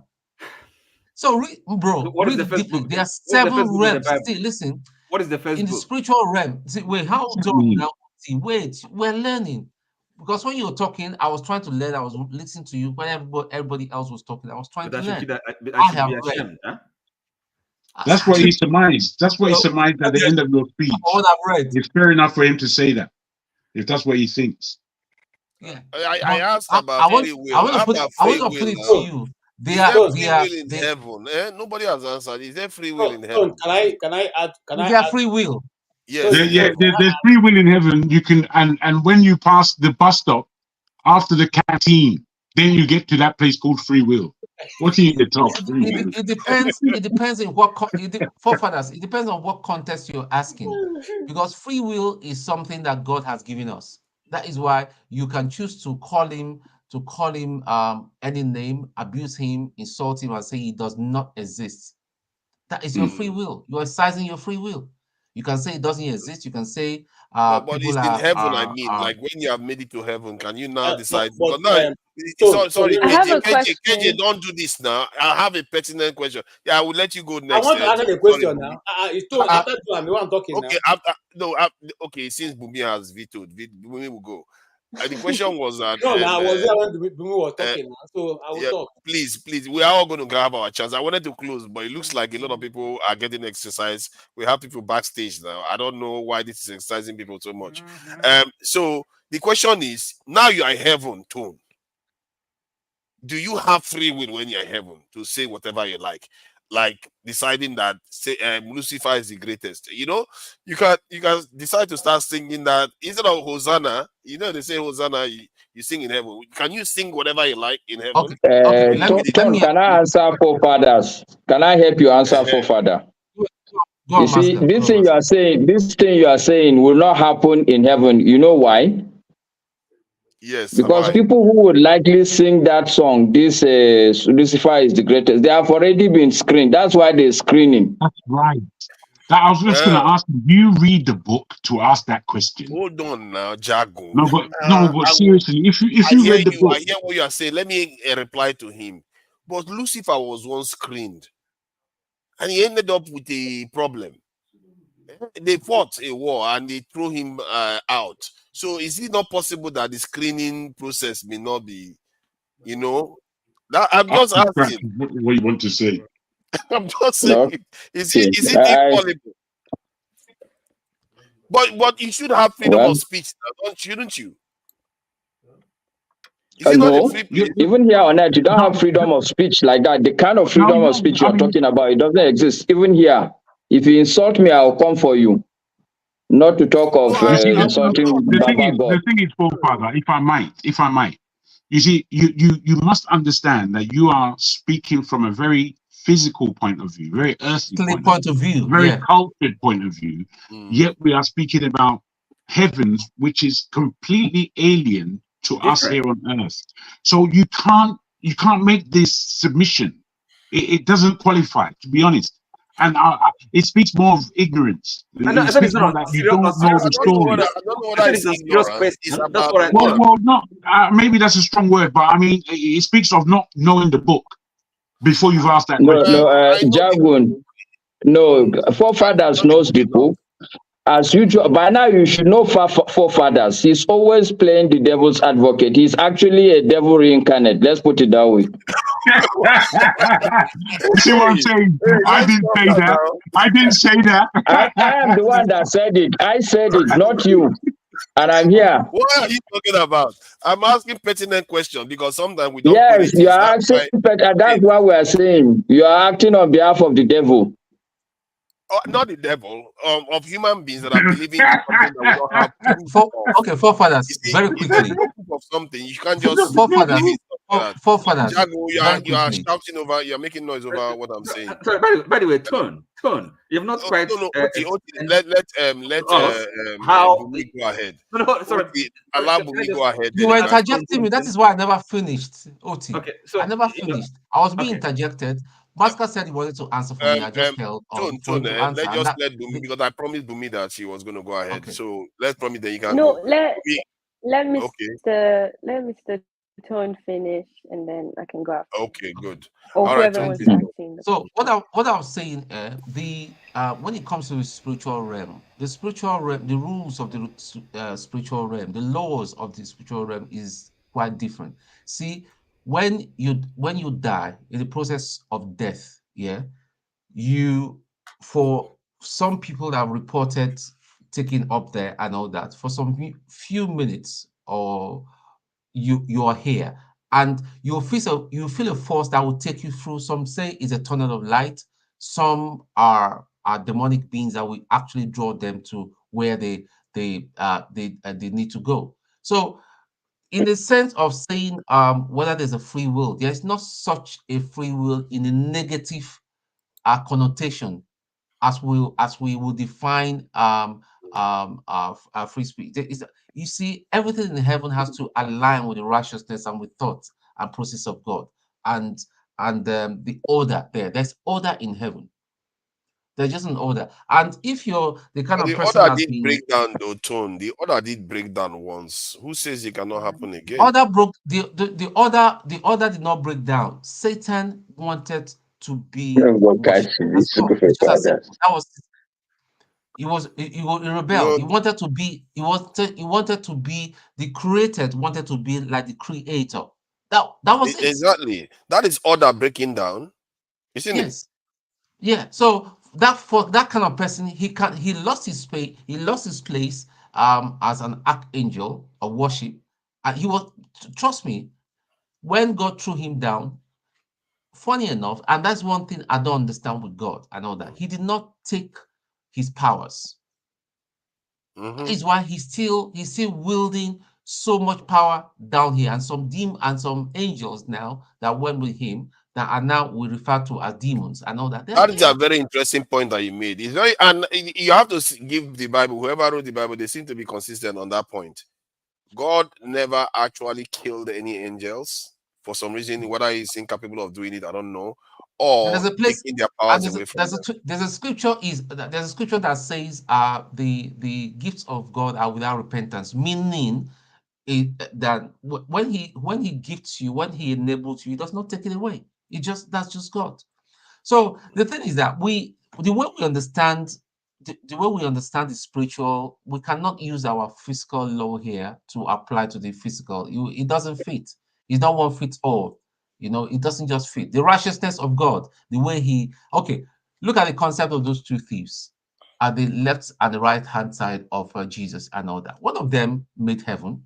We knew. But you will say, is it unrighteousness? But this guy has been a hardened criminal until the last minute. Then when he realized that this was the Son of God, he said, Son of God, he repented. While the other one was still mocking, even into eternity. So that is just God for you. So the ways he views love, the way he views righteousness is quite different. Or the way the person that wrote it feels about these things.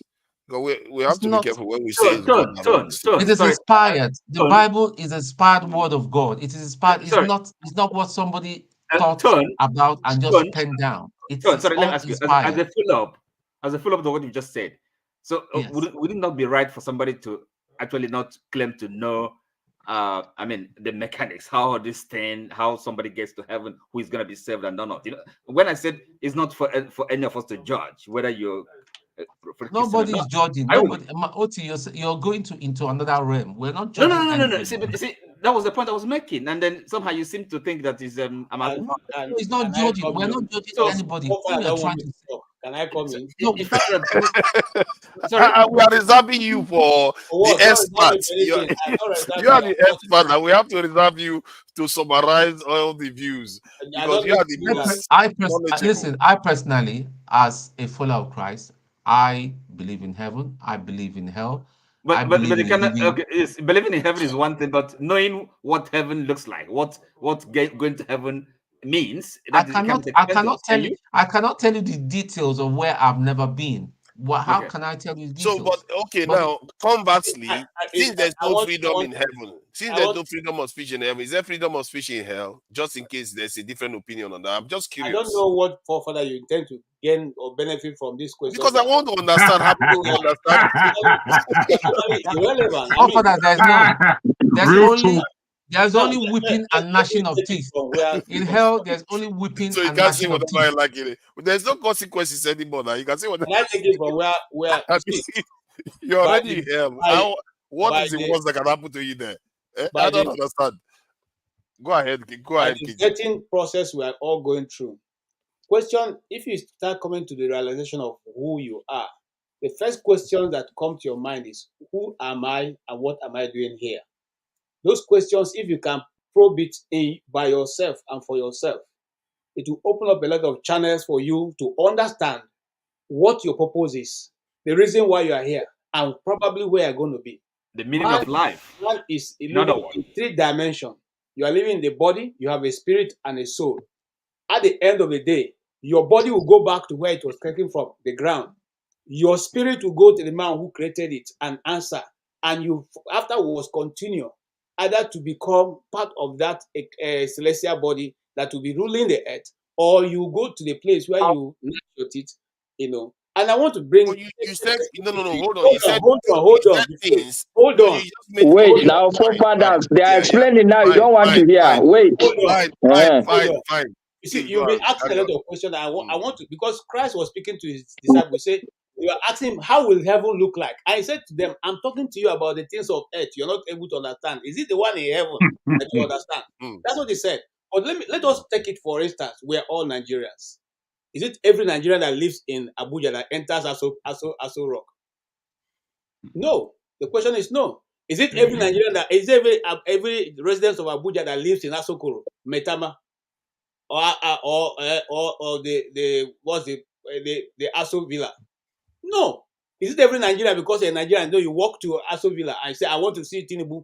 I just come now. I want to see Tinubu. And just to help you, KJ, even inside the Aso Villa itself, Tinubu's residence is different from Shetima's residence. So what am I trying to say here?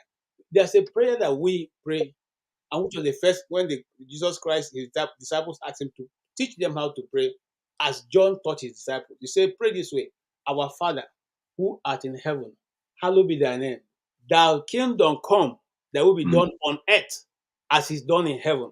Now, that is the totality of what we have been trying to put together since morning. All right. And the question people have been asking is, are we all going to go to heaven, or are we going to all dwell here?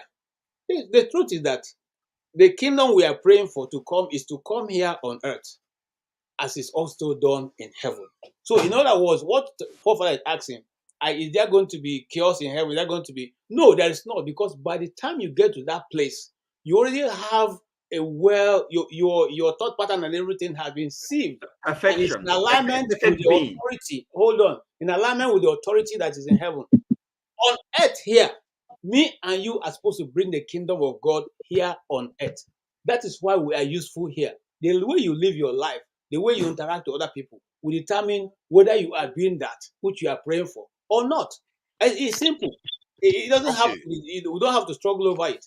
So everything you said is based on the Christian faith. And it was well said. It was very well said. You're going to stop doing that. It's not nice. No, I just congratulate anyone and say, I'm trying to break up. You are interrupting me.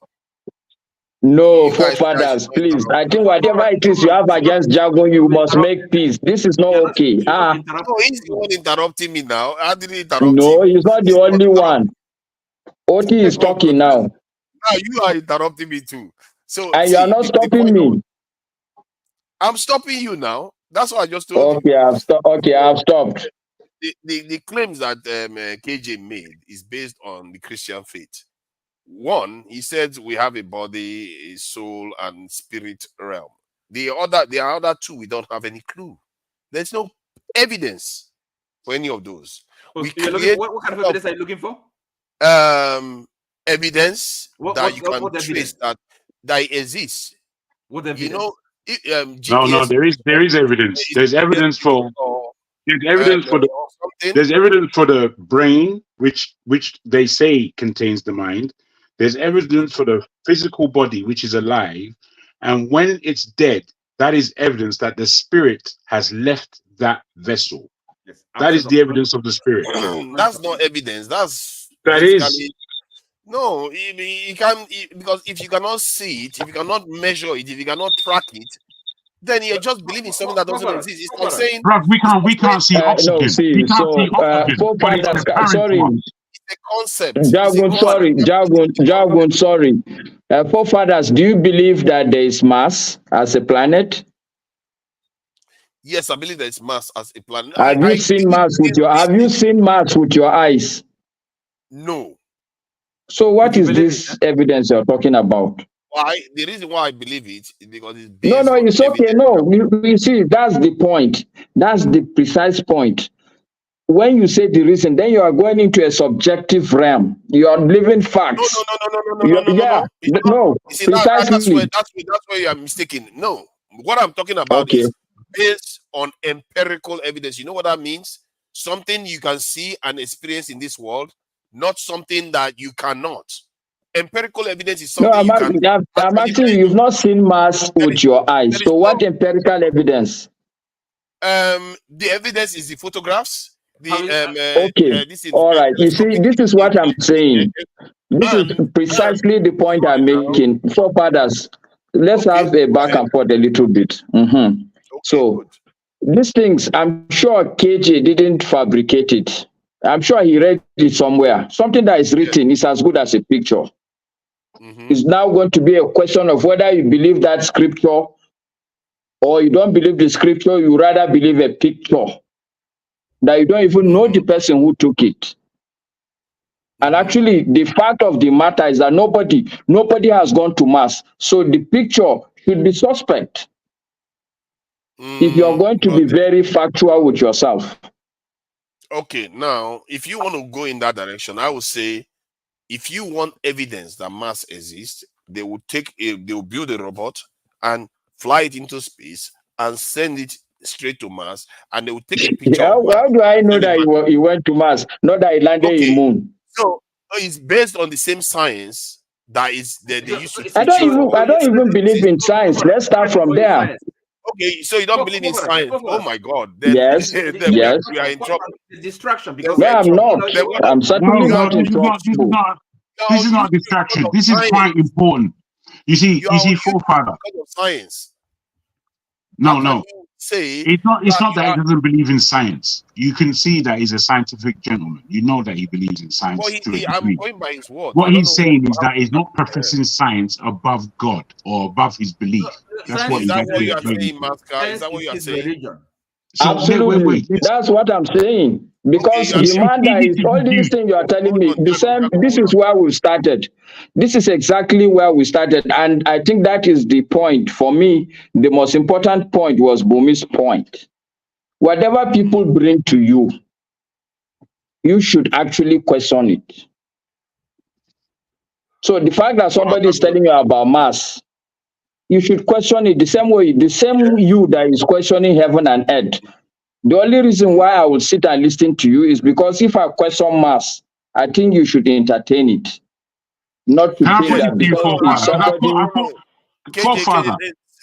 Forefather, allow me to put this to you, please. Not more than 15 seconds, because I need to head back to the point that he's making. Because I don't want another distraction. because we have to get somewhere with the point. You see what I mean? No, I think there are many points in the air right now. What okay, I have to. If it's not 15 seconds, they don't ask it yet. Let me just reply to what Masca said. See, Masca, what you are saying is that I can write anything, and if people believe it, it's valid. Without any. No, that's what you are saying. That's what you are saying. That's what you are saying. That what I'm saying. You're saying seeing is believing. You see, Jago, stop interrupting me. No, I'm not interjecting. I'm just pointing at you. Like Jago. You just don't like Jago. I'm in the same conversation. See, I'm in the same conversation. See, I'm going to bring some other person. Other people are in the backstage. If you keep interrupting me, so I'm not interrupting you. I'm putting to you what it is. Jago, you are saying that doesn't like you. I think you need to find peace. Make peace with forefathers. There's something you must have done. He keeps interrupting me and telling me he's not interrupting me. See, the point I'm making is that if you just make any claim, especially when you are making, what do they say? When you are making a very great claim, something like that, that you have to have extraordinary evidence when you are making extraordinary claims. And it is a logical thing to say. If people are supposed to give up and alter their lives on the face of the earth for a realm that nobody has been to, nobody has measured, nothing. No, you have to question yourself whether something is wrong with that belief.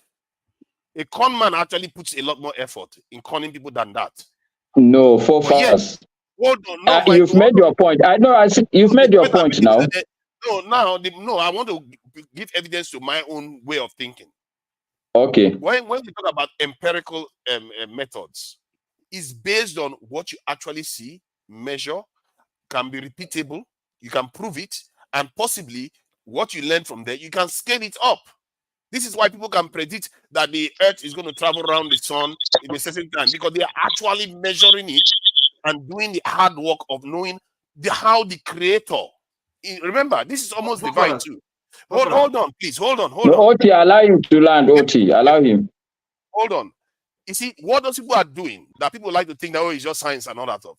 This is almost divine work, really, when you look at it. They are studying the very creation of the creator. And they understand the nature of life itself more than most people that just say no evidence and they just believe stuff like that. So that's my point. I'm saying what you are saying without evidence may actually be violating the divine purpose itself. No. Have you landed, forefathers, so that you won't say we're interrupting? Are you done? Yes. Are you done, forefathers? Yes, I'm done. You're done. Okay, so my counter argument is very simple. Okay. You yourself, in your statement, you've alluded to the fact that divinity is higher than science. Let's agree on that. I didn't say that. No, you said that. I said you said that. The work of the divine. No, don't retract, forefathers. People are listening now. People are listening. If you are looking for evidence now, okay, you that like evidence, how many of you guys have had forefathers? You are now interrupting me. To him. What you said is what I always say, actually. That's why I remember it. What you said is that the scientists are actually opening up what the creator has created. That is levels. You're talking levels. So Masca is correct, and you don't know what you're saying, obviously. You see, that's why Jago, that's why forefather doesn't like you. Jago, that's why forefather doesn't like you. This kind of statements. It just insult. What I said, how does that insult? It's just a fact. Okay, no, Jago, hold on. So forefathers, you are evidence-based. There's enough evidence. I have enough evidence that you said it. Jagun is my first evidence. KJ, did forefathers say it? Are you going to bear witness? You bear witness. Hold on. No, Oti,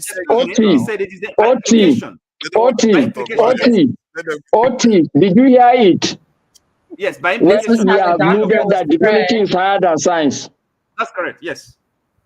Okay. Because the scientists can be studying. Who is my okay? No, Black Beauty. Did you hear forefathers when he said I'm selecting? I heard it.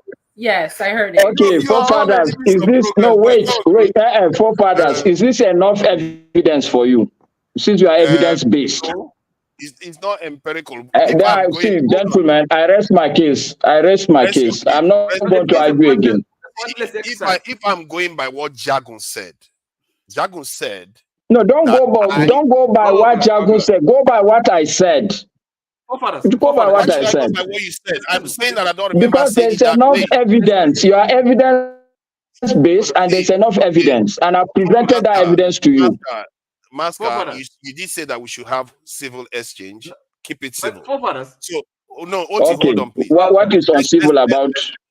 Let's keep it civil. Okay. You allow Jagun to express the point that I made, and Jagun expressed it again, and you didn't say he was wrong. But I'm saying that look, I don't need to argue. Let's keep it civil. Go ahead. I'm listening. You have to land a point here. So Jagun expressed the point that I made, and you didn't say he was wrong. And now I will repeat what he said. He said that what I normally say was that what the scientists are doing are studying the works of the creator. Yes. So how does that mean that I'm saying that divinity is superior to what science is saying? Yeah, because to study he's asking me the question, and I will answer him. Wait, let me just answer him. It's a very quick question that really should be asked. I will answer him. Don't worry, I will answer him. I have an answer for you, forefathers. Calm down, Master. Jagun. Calm down. Hey, Joe, just calm down a minute. All you're saying is, as the student, there is an higher than the student is studying. So if the student is studying the master, that gives you the definition. And that's the end. But I never said anything about the actual end. That's the implication, he said something about divinity. I said what they are doing the work of the creator. Studying. They are studying the work of the creator. Yeah. So how does that mean? What does it mean? Okay, now hold on. Masker, please repeat what you said that I said. Now we've all heard what Jagun said. Now repeat what you said that I said. Okay, what I was trying to get you, I wanted for us to start from a place of agreement, because I heard you clearly alluding to the fact that divinity is higher than science. Is that what I said? Is that what Jagun said? No, leave Jagun. Why are you going to Jagun? It's me and you. Leave Jagun out. What I'm saying, what Jagun said is what I meant. Leave Jagun. Leave Jagun. No, listen to what I'm saying. Forefathers, it's me and you now. Okay, leave Jagun out. I know you don't like Jagun, so leave him out. Okay. What I've said is that when listening to you, I hear you alluding to the fact that divinity is higher than science. Do you agree to that statement that you made it? That's what you're saying. You said that. If I actually said it, that is not what I meant. What I meant is exactly what Jagun said. What did Jagun say? He said that I said that what the scientists are doing is actually studying the work of the creator, which is actually a more divine thing to do than just making assertions without any evidence. Okay, no problem. That's fine. That's fine. Still, I'm okay with that. Okay. So if all that science is doing till this point is to study what divinity has accomplished, sincerely speaking, forefathers. No, you said let's be civil. I would say let's be honest. Why are you changing my words? The creator. What's the difference? You didn't say the creator. So use the word divine. We can replay this thing, man. We can replay it. I said it's more divine in a term, but I use the term creator. So don't change divinity as a creator. What is divinity? See, what is divinity then? How would you define it?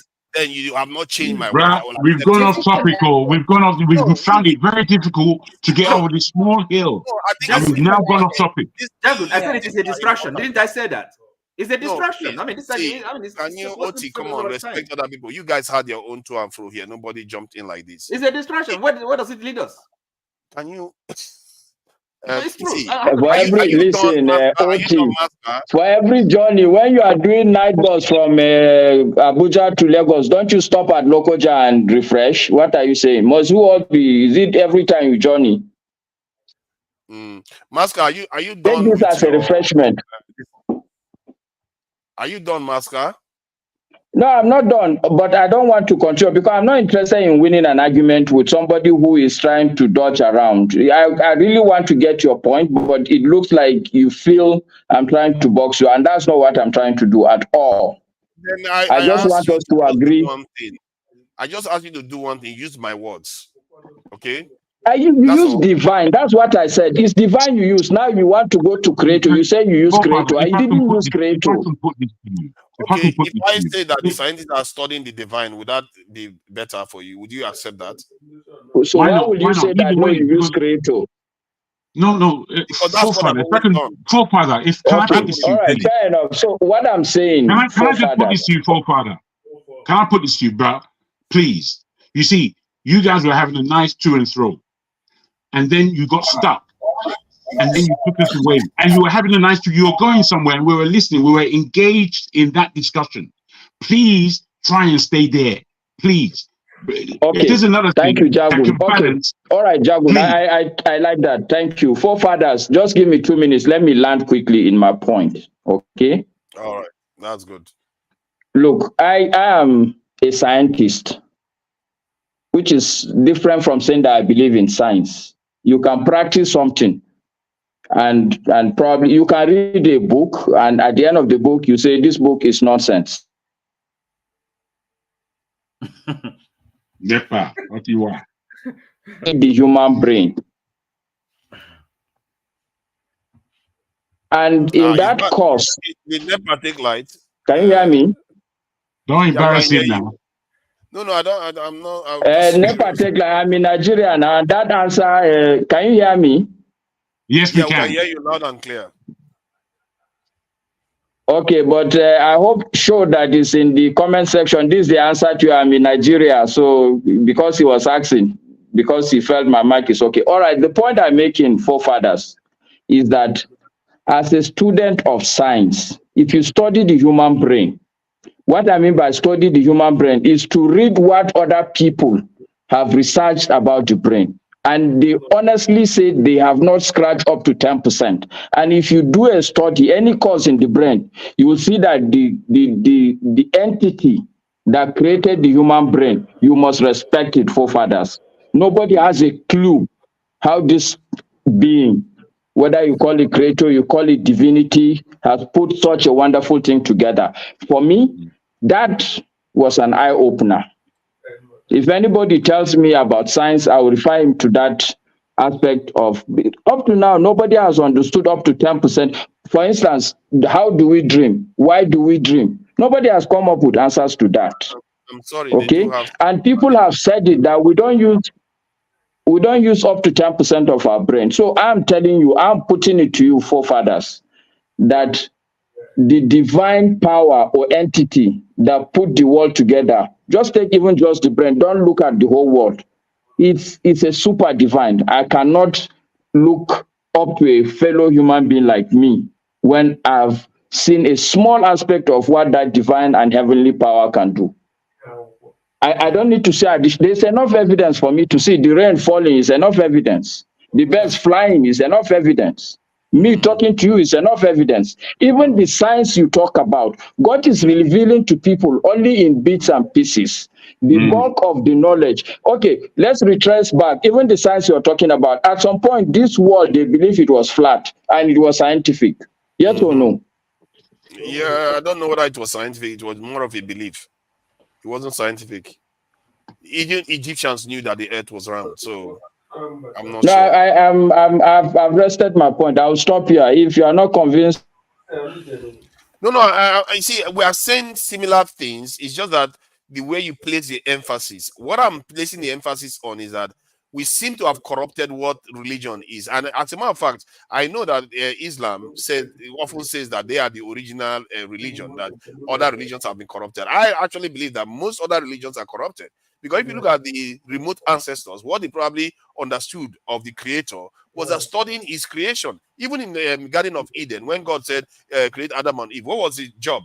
look after my creation and all the rest. So these people try to understand the world for what it truly is. Religion has always been tied to learning about the real world we are living in. This is why the Ogun and the Oloku people, Ogun is associated with blacksmiths, isn't it? In the Yoruba culture, and the Oloku people, they tend to understand the water and stuff like that. So the idea that these are not linked is because the Europeans separated it. That's why we like to think that science is somewhat remote. Okay, from God.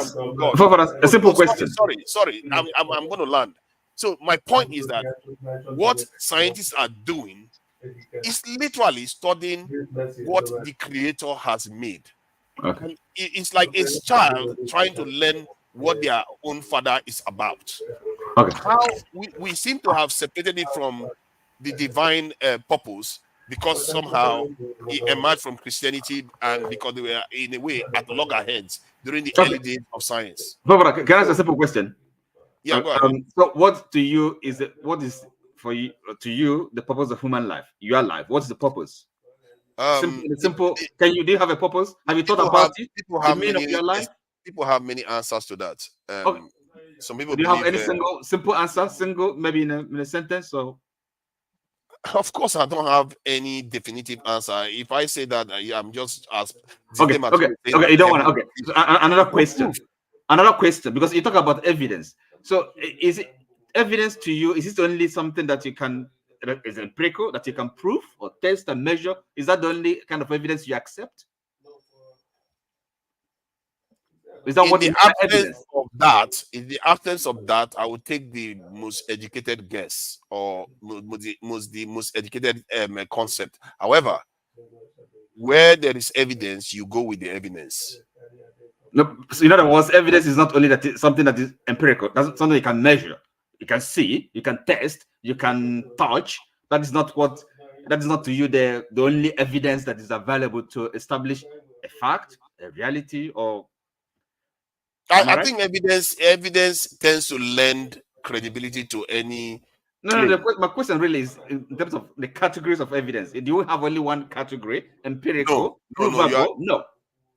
No, you are right. Like I said, in the absence of concrete evidence, like empirical ones, you go with the most educated concepts. Okay. Another way I'm going to put this question: you believe that this our life, there is material as well as spiritual realities or existence, because spiritual, it means practically something that we cannot see or touch or sense, or that is spiritual. Something that is not material. Do you believe it exists? There are things we don't understand. I don't actually believe in spiritual is areas we don't just understand. Does it exist? Is it real? Of course, what we don't understand exists all over the place. We barely understand anything. Okay, so what is it? What's the point of argument? There is a difference from saying you don't understand something and then at the same time going on to make claims about it. No, but look. Heaven exists in a realm that nobody has been. Sorry, excuse me. Paradise exists in a realm nobody has been. Forefathers, understanding is a big. How did we buy into this? Forefathers, understanding is a big theme. At least acknowledging that there's existence. Okay, is reality. It does exist. It is real. Never mind understanding it. Understanding is something different. I mean, you don't even understand yourself, do you? So then let us not talk about understanding. At least acknowledging the reality is of real. something. I just acknowledge that even if what we don't know is real, the clue is unknown.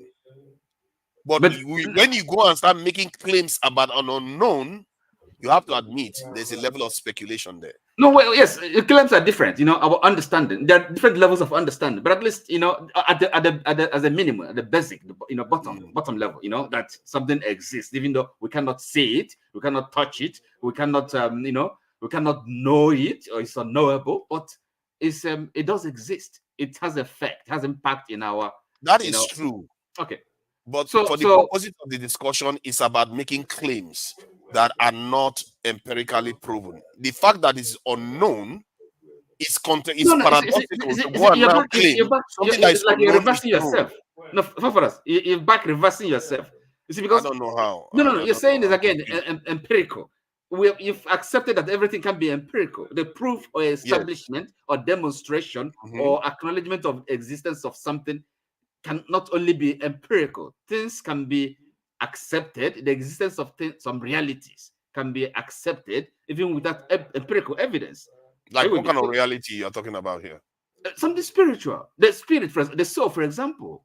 Do you know what it's about? Do you know anything? Or love, Do you for have example. any Love. evidence for it? Do you love your mom? That is a concept which is true and it exists based on the life we live right now. It's empirical. So yeah, and therefore, is that empirical? It's empirical. It actually exists in the real world we live in. It's not made up. How do you prove love? You see that every day in mothers. You see that every day in what we cherish. And I'm sure a lot of people do love some people on this panel, even if we like to hate each other sometimes. So point is that there is evidence for it. There's evidence for it. Yeah. So if there's no evidence for something, that at the end, that is where the argument comes down to. If you claim that something is spiritual, in other words, it's unknown, there's no way of measuring nothing, you have to admit you are speculating. You don't know. Anyway. Thank you. I think I managed to get OT to stand still. That is beauty. Well, I'm only trying to abide by the instruction, the message. To go around, please. It's getting boring. Before you do, can I ask if you had a spiritual experience tomorrow morning and it was visceral to you and probably you alone, the next day or that day, do you express what you've gone through, or do you tell yourself that if I speak this thing, because I have no empirical evidence, let me just shut up? What would you do in that climate? Oh, I would definitely speak of it, but it doesn't mean I will make any definition of it. For all I know, it's all in my mind.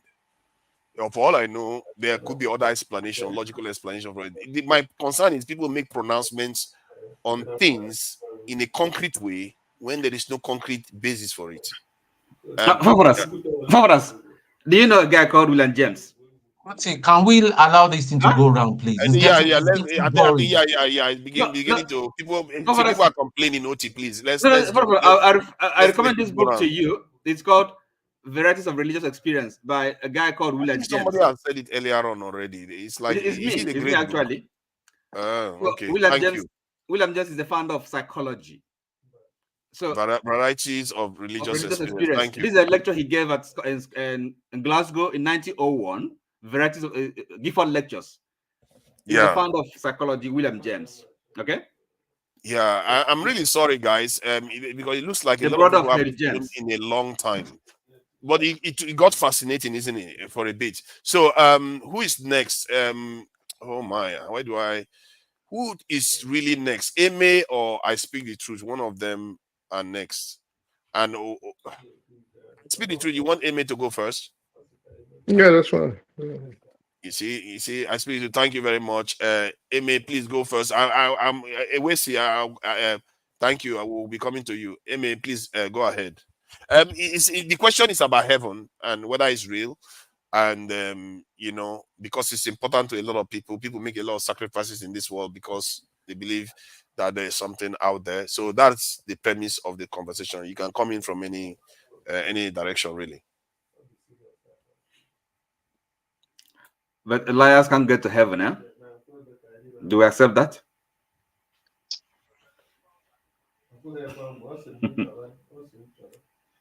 Your audio is muted. We can't hear you, Eme. Okay. Good evening. Can you hear me now? Yeah, there's a bit of buzzing noise coming through. Okay, it seems better, but your audio is gone at the same time. You muted. We can't hear you. Right. Should I just go on? Yeah, let I Speak the Truth go then. Since let I Speak the Truth speak, then when you sort your audio out, you can carry on. Maska, I see you there. I'll bring you in the moment Professor KJ leaves. I Speak the Truth, please go ahead. Yes, sir. So I've been listening to everything everybody's been saying. And I think it's a dangerous slip slope when man tries to abrogate the position of God to himself. And that's what I think a lot of people on this panel are invariably doing, albeit I think unknowingly. So when you're trying to speak about how heaven is or what someone was thinking, well, it's all right, if you want to go based on your books and based on your beliefs, what you do. Everything everybody on this panel has been saying basically is I believe, I believe. And forefathers on the other hand is saying, well, I understand you believe, but I need evidence.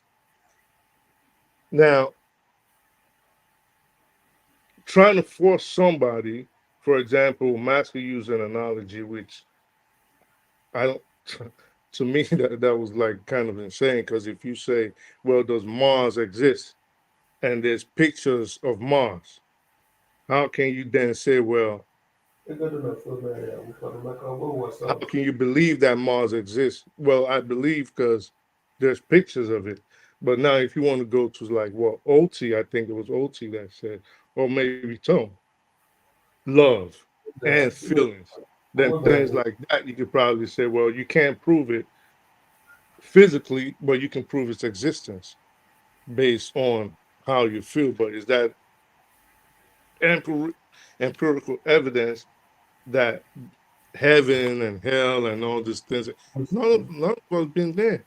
So everybody just going based on what they believe in. And this is a very sensitive subject, because I'll tell you this. When it comes to spiritual talk, and you've been with us backstage, some people do understand these things more than others. It's not just talking about it, because it is a very, very deep subject. But the danger about talking about spiritualism is, as deep as it is, some people's knowledge hasn't graduated to that level, and some things you might say, if you do understand certain things, might make you sound crazy or might offend people, because you could say, you've been with us backstage, so you can say certain things and some people will be like, how is that possible? And prove it. You can't really reasonably prove it. Well, you can if you, but in any event, it is all about beliefs. No side is gonna win, but I'm enjoying the conversation. I'm enjoying OT. I don't know why you keep shutting OT down. Like, he's asking really good questions, which I don't agree with, but I think the questions are good, and I like seeing forefathers being flustered. Why? Because no, like a position 2 4-5. So both of y'all, it's like an irresistible force meeting an unmovable object. So both of y'all going at it, and I think we need to listen to both of y'all more. Don't shut him down. Let him ask his questions, because I think he's asking really, really, really good questions, not based on just I believe. He's asking good questions. Just hear him out. You know what I mean? I do enjoy Otis debates. Actually, the moment he comes in, it's almost like instinctively he challenges anything anybody's saying, and I do enjoy it. I'm not sure I was shutting him down just to allow other people come in. People are saying that it's getting boring and all the rest. So who is next? Emmy, have you fixed your mic? Absolutely. Yeah. Perfect. Okay. Go ahead. Okay. Yes. As I said earlier, I think I greet everybody on the panelists and listeners, and what really brought me here is because of the discussions that we have. My thinking on the issue of heaven is basically what I Speak the Truth has said about it. Forefathers, I think I agree to your point as well, to the questions you're asking, because I want to believe that these journeys that we all want to collectively have should be personalized. And I think our experiences are kind of peculiar, that we can't just generalize how we feel. We can't, because of our experience, generalize onto the whole population and think that is how it should be. So the concept of spirituality enabled is quite big, that the way you feel it is different from the way I feel it. And it's going to be totally different. So we may have, I believe in spirituality, yes. But I think we should also be magnanimous enough and to let people grow into their feelings and get to know their journeys themselves. And there's no way you start without asking questions. Sometimes those questions might want to look silly or sound silly to some other persons because of their own kind of experiences. But the truth is that if you truly want to let some people grow, if you really want to grow, don't let me even say if you truly want to let some, if anybody wants to grow, they just have to discover this part themselves. They have to ask their questions the way they feel they should ask these questions and learn from the experiences. And I think that is peculiar to everybody. We can't, even twins can't have the same experience of what we are talking about here. So that is how peculiar it is. And we should tend to accept that peculiarity and let everybody grow in their way they can. So if our fathers should ask questions like, is heaven real? We shouldn't dismiss it, because truly nobody has seen heaven yet. All what we have, as I believe it, I speak the truth, said, is belief, is books. And these are written. It could have been fiction, it could have been, you can't judge that. And it would be wrong if you think you're a scientist and you simply take what somebody else has written and you have no way to empirically prove those things except from your feelings and personal experiences. That could be empirical to you because it is your personal experience, but that might not be empirical to me. So I should be magnanimous you should be enlarged in your heart enough to accept that, fine, this is true to me, but it might be foolishness to you, and it's part of life. We should live on with that. But one thing is certain, the laws of life are the same everywhere. To be good, to be moral, to be fair in judgment, to love, all these things are universal. So, and I think those things are the real spirituality itself. At a point, you should love your neighbor as yourself. And if that would mean you give your life, depending on the way you felt that love, all fine and good. So, but these are the key concepts of spirituality, and everybody has a right to grow into it the way they can at their own pace. So please, why I came here is that we shouldn't denigrate people who ask questions that sound, in quote, foolish. There are no foolish questions to these things. These are personal experiences. You might have seen God, you might have seen Jesus. Masker might have not seen him. Masker believes in Allah and Muhammad. He could share his own experience. So it depends on the way he convinces me. It depends on the way I feel about it and my experience, but it has to come down to my experience eventually. And I've always come to that point. The path that you should tread is the path that you can teach other people to tread. But the path that other people will eventually tread is the path that they must come to discover for themselves. So they must learn, know what they need to see, and eventually. But in this learning journey, there are still some principles which we can't just change. You can't say, what is the meaning of love? How can you prove that? Love is an action. I can't say I love you if I don't act it, you will know. It is obvious. That is empirical enough. So this is just why I came here and say, come, we shouldn't denigrate anybody on this question of spirituality. If it doesn't sound right to you, maybe you should question yourself and try to check yourself, because that means you are really seeing a part of yourself that is not right. You are simply judging yourself at that instant. So please be magnanimous enough. Let people make their mistakes. Even God himself is not forcing anything on anybody, if there is God, in quotes. So we just need to accept that. And that is just my own stand on the issue of spirituality and religion. And of course, there are other, there are peculiarities which I have to my own self, but I can't force it on people. I will discuss it if I want to, but it is left to you to be convinced and to go and find that part yourself. That is my question. That is my own submission. Thank you. You see, very nice submission. Nobody, nothing controversial. They know they can come after you. Ewesi, you see, Ewesi, the Ewesi thought that family members are distracting. Oga Ewesi, thank you for joining us. Thank you for being patient backstage. What do you think about the discussion regarding heaven? The question is just about whether it is real, and we can also ask whether hell is real too. It's the same kind of concept, really. Please go ahead.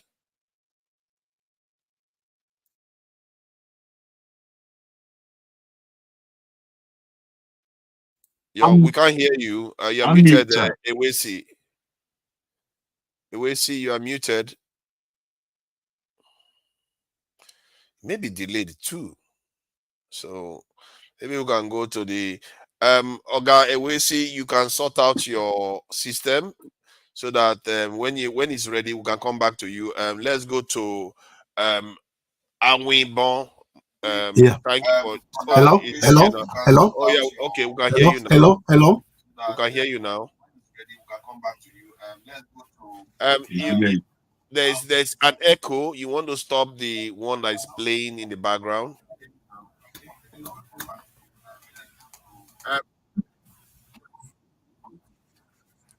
Okay, say something, please. Hello. Yep, we can hear you loud and clear. Okay. Good evening. Good afternoon. Here it's about 4 o'clock in Seattle. I've enjoyed the discussion. Oh.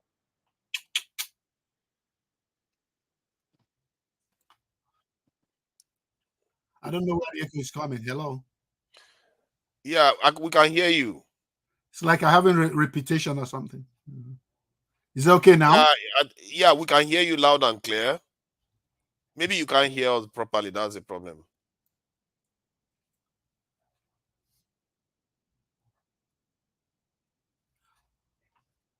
Please go out and come back in again so that the delay can go away. There's a delay in your audio. That's why you can't, you seem to you are hearing it out of sync.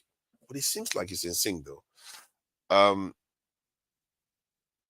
Yeah, please. Okay.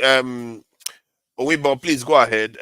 Regarding heaven and hell, and then when Ewesi is ready, we can go back to him. Please go ahead, Owibo. Thank you so much. To Niger, and good evening as well. Once again to everybody that is here and those in the comment section. To Niger, I will start by asking you, are you a Christian? Not really. Even if I was raised as a Christian, I'm not technically a Christian. Oh, okay. Before Christianity came to us, we had our own way of worship.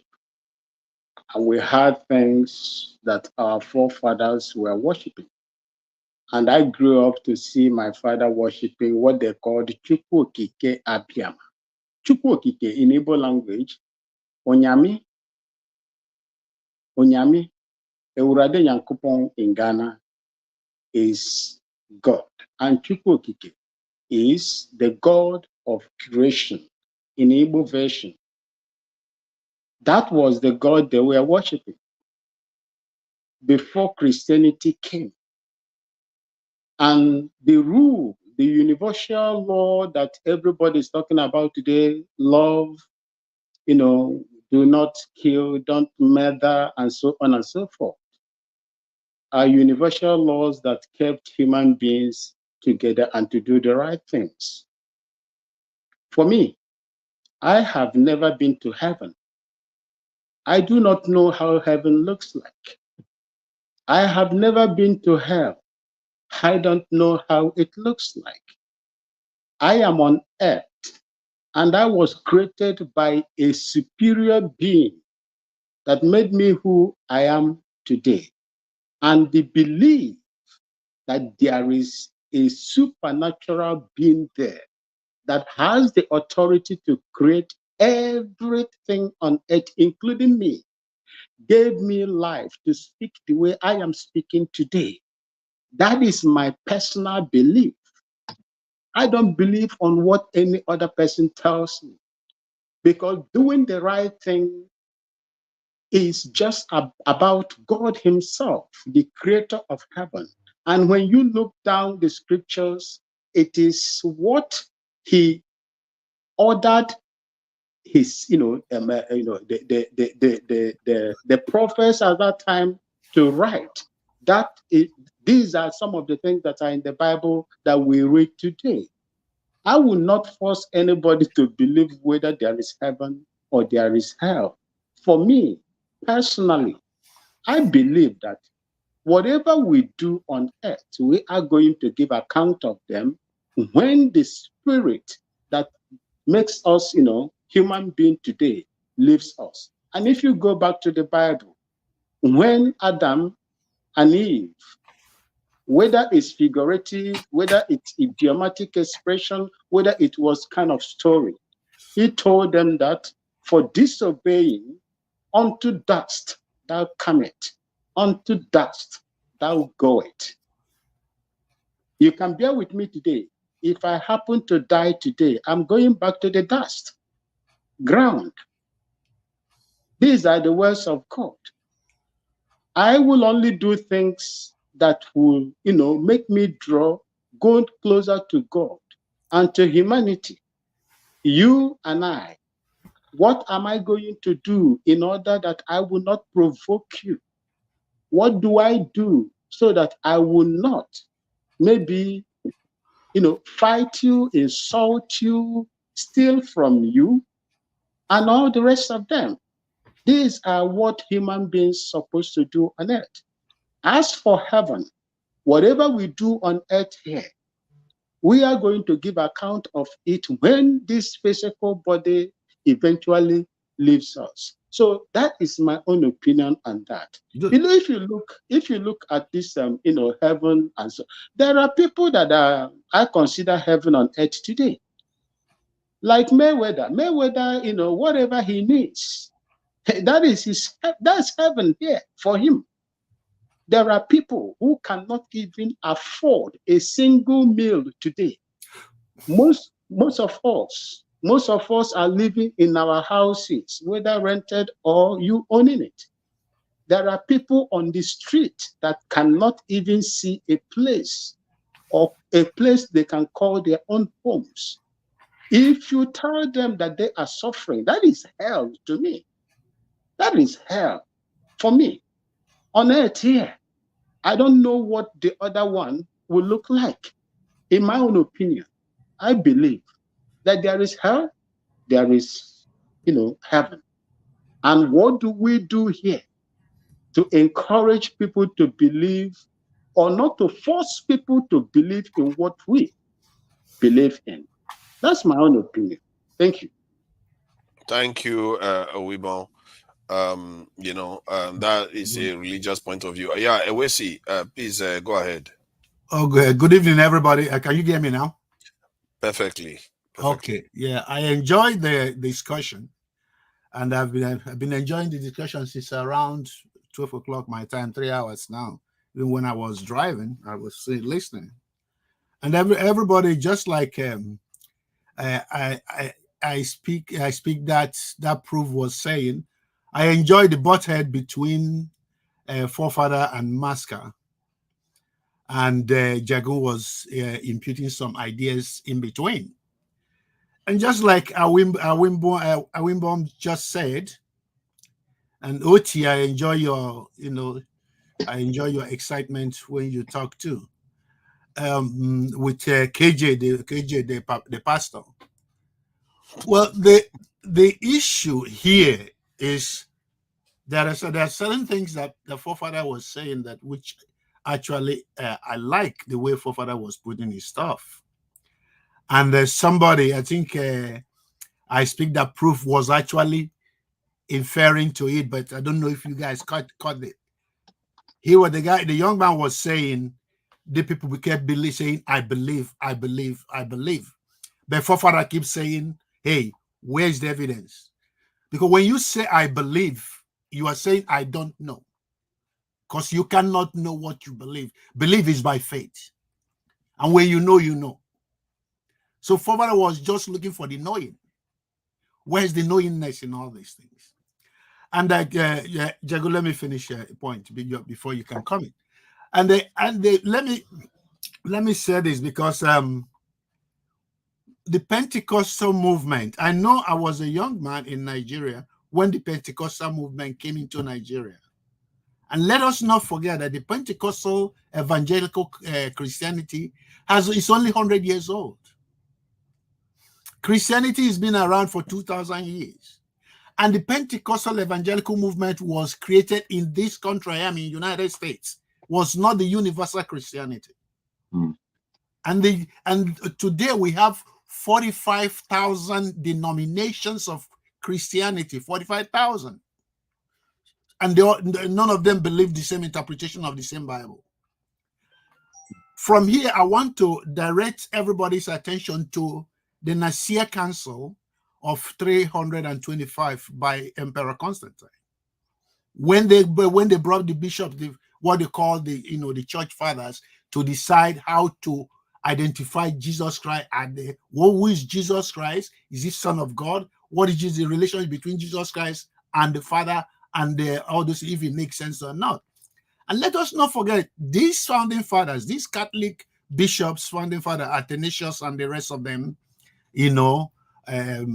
Eusebius and all the rest of them, Jerome was one of them. So all these guys were the ones later, as time goes on, not in the Council of Nicaea, but as time goes on, they are the ones that canonize the Bible. They were fighting and choosing what becomes acceptable and what becomes unacceptable. It was their choice. They were making choices of what is going to be. As a matter of fact, when you read the book, they say Matthew, Mark, Luke, and John. They were not written by Matthew, Mark, Luke, and John. It was the founding fathers that gave them those names. Those gospels were anonymously written. Now, let me just cut it short because I don't want to keep everybody waiting. Let's go to heaven and hell. Maybe that my young man I speak that proof may know Dr. Professor Bert E. Ehrman of UNC North Carolina, the professor of the New Testament and Greek. He has a book in the market since 2002 on heaven and hell. Everybody should, at least, if you want to debate heaven and hell, go do some research. You don't have to do too much, just a little Google, and see where the idea of heaven and hell came in. Because most of the Jews that live in the time of the Palestine and when the so-called Jesus Christ was alive, they were were influenced by Hellenistic belief system. They were adopting a lot of Greek methodology, Greek ideas that framed the idea of heaven and hell. It was when in the Old Testament Bible, the Jews were never pursuing heaven and hell as a goal of life. And when Jesus Christ was preaching, Jesus Christ was never emphasized heaven and hell. His emphasis was repent because the kingdom of God is at hand. Mm-hmm. Now, if you go back to the other side, that's why there's a conflict right now among church, the Bible scholars, talking about people like Joshua Bowen, Kip Davis. And then a lot of them. There's so many of them here in the United States. If you go to YouTube, you find a lot of them. There is a pure distinctive ministry between Paul and Jesus, but people don't know that. Jesus Christ never said, "I'm going to shed my blood to rescue, so that you believe in my blood, then you'll be kind of saved." But that was paused by the resurrection of Christ. But because our problem, as I have said it before, is we are Nigerians, we are Africans, we are interested in one thing. We are interested in education, the education that you can use to make money. If education does not pay, we are not interested in it. I mean, immediate cash money, according to some of my guys in the South. So for that reason, Most Nigerians, I have a lot of them who have medical doctors. I have a lot of them who have 2 PhDs. They have never taken time to read one book. Of all these years, they have never taken time to research one information. Oti, I saw the book you mentioned, and I know that book very, very well. Because I'm a psychologist by training, okay, if I have to say that. So the key thing is, guys, it's okay to have debate. It's okay not to agree. But the most important is to be grounded in your knowledge of how the world works and where things come from. It cannot remove you from your belief system, KJ or tone. If you want to be a Christian, that's good. Make that choice that you want to be a Christian, but let that not stop you to understand where other people have researched what you have believed to extent. Because what we want to understand, because I used to be an assistant pastor myself until I abandoned the whole thing. And I made that choice to walk away. What Forefather basically is trying to say is this. And I had Awinboom, was saying that I'm created by the creator of it. Fine, all those good and dandy. I do not believe that it makes sense that if there is creator of the universe, the Almighty God, the maker of the whole world, the only way you can introduce it to me is through a literature.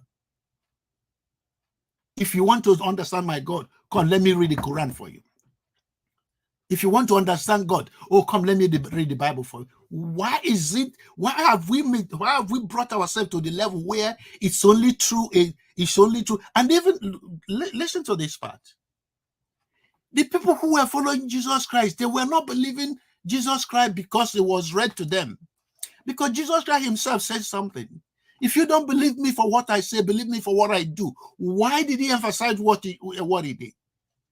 Because he knows that people need the proof, empirical evidence that Forefather was talking about. How can we be Christian for 40 years in Nigeria? Have you seen, most of you don't know how Nigerians pray. When Nigerians pray, they are sincere. When Nigerians pray, they are devoted. When Nigerians pray, they put everything in it. When Nigerians pray, they pray and after all 40 years praying as Christians and fasting, this is all we get as a proof that God is real. Is that evidence that God is helping anybody? Are you going to come and tell people who wake up every day and see their neighbors who have died, who have been Christian all their life and died poor, died suffering? Some of them were killed, some of them after all these years. You still want to tell them, guys, let's be kind. Let's show some kindness and not try to be right with our own faith or religion all the time. Show some kindness, show some concern. If Christianity is helping people, if Christianity is enriching people, if Christianity is involved, do you think the Japanese will leave you to just be the only Christian in the world? Or the Chinese will sit about and watch you every day you pray, they see evidence that God answered your prayer, they're going to just be there and say, we don't want this. Everybody will love it. The problem we have is that it has not proved itself except the work they're done in Nigeria by the Catholic Church and the Protestants. Jagu, for your information, I went to St. Vimbers. I graduated. I came out of St. Vimbers. So that is a Catholic university. The Anglican, the Anglican grammar school or Siemens Grammar School is an Anglican college. These are the things. If you are from Anambra State, you probably know Boromir Hospital. Boromir Hospital is a Catholic built hospital. Oti, you know that. So the Catholics have done so much. The Catholic and Anglicans have done so much for us in Anambra State, that in Anambra and Imo, that if there's any church, any religion we are supposed to bow down to, it is the Catholics. And we're supposed to accept that. We're supposed to embrace that. So the thing is, religion is what it is, religion. And the only way you practice religion is by faith. Anything you do by faith is not true knowing. It's just something you believed in because somebody convinced you. Maybe as a child, when you were a baby, your parents convinced you. And when you grow up as an adult, you've already invested your emotion into it, that there is no more way you can walk away from it. I want to be a Christian if you can tell me what you're going to pray for today, and then tomorrow I see it happen. Okay, Brother Isaac, can I ask you a quick question, which is why I put my hand up before? Yes, please. Let me take one from Jacob. Thank you. I wanted to just ask whether you see faith, what is greater, faith or knowledge in your mind? Knowledge. Knowledge is greater. For what reason, sir? Knowledge is greater because, you know, there's a book I have here. I don't know if it's, but let me just answer your question directly. The ability to know something means you are banishing doubt. When knowing is plain, the doubt is obliterated. Yes. But what about the wonder? You see, what faith does in my time, I ask this to a lot of people, what faith is going into the unknown where there is doubt. But you're carrying some kind of knowledge that is, or some kind of understanding that is giving you that faith. Now, when your faith is used in certain circumstances, you actually meet the reality that your faith was leading you towards. And I see a kind of greatness about that in comparison, in comparing that to knowledge, because you're entering into the unknown led by some kind of force, as opposed to knowing and being able to do. I understand the power of knowing, don't get me wrong, but I just wanted everyone to hear that that balance, that difference of what it is. Okay, let me unpack the idea. You see, you have to understand that there's something we would call visualization, and then visualization and imagination. Yeah. When your imagination, accompanied by visualization, is how people create things. Mm. And what is imagination? Imagination is when you picture something in your mind vividly, but it's mentally, to the extent that you start believing, you start seeing it as real. What happened to your nervousness? Jagan, what happened to your nervousness? Your nervous system. Your nervous system. When you imagine something as real, your nervous system. Okay, yes. Your nervous system converts that thing into a reality. Absolutely. It brings you to the point where, if I come and tell you, Jago, that there's no way you can create anything that will fly called aeroplane, you tell me, Ewesi, you don't understand. I have imagined it, and I know it's real, and I'm going to watch me make it happen. But is that when you say I've imagined it and I know it's real? Yeah. Is that what somebody would say, or would somebody say I believe, or is that action, that whole action of imagination, is that not faith realmed? No, because you know why it's not faith realm? Because that's how creativity works. That's where you go to create, because as human beings, or let me use another word for humanity, as beings of light, we are in this world to create. Yes. But we have not embraced that. Well, this is what I'm saying. I don't believe that human beings exercise the spirit as they exercise every other part of their being. Fine. And that most of our spirit light is weak in this world because we don't know, some of us don't believe, some of us throw out their understanding that there's a spirit at all.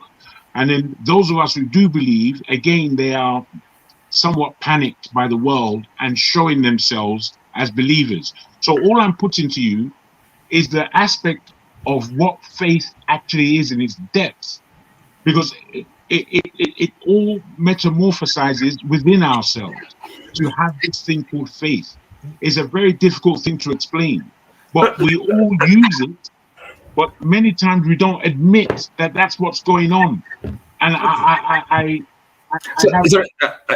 can I maybe put it this way? Yeah. I think because this is this discussion of the contrast can actually be couched in terms of faith and reason. Okay, because when we talk about knowledge, that rationality, we we have knowledge. We know something. We use our power of reason. Okay, but then faith is a different faculty, and I think really it's they're not opposed. Okay, no, hold on. The way faith is applied as faith emphasizes not knowing. Well, yes, okay, that's correct. But then the thing is this: we have there's a limit to our knowledge. I mean, there's a limit to what we can know. Yeah, as human beings. Yeah. Okay, so the power of our rationality is limited. It's not. We cannot know everything. And as a matter of fact, faith plays a very crucial role in our knowing. Okay, Ochi, let me ask you a question.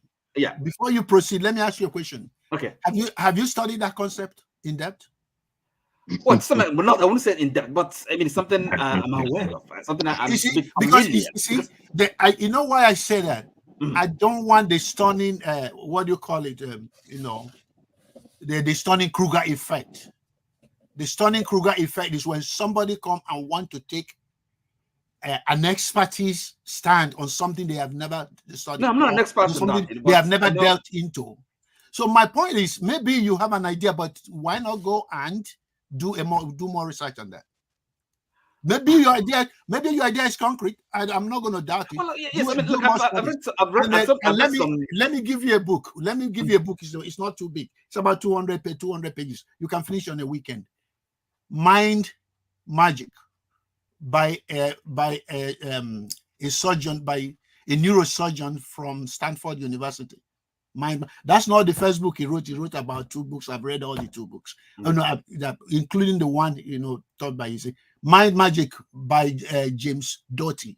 James Doty is a research scientist in neuroscience, and he wrote a book on how people can, just what Jago was saying, but Jago is putting it from a spiritual aspect.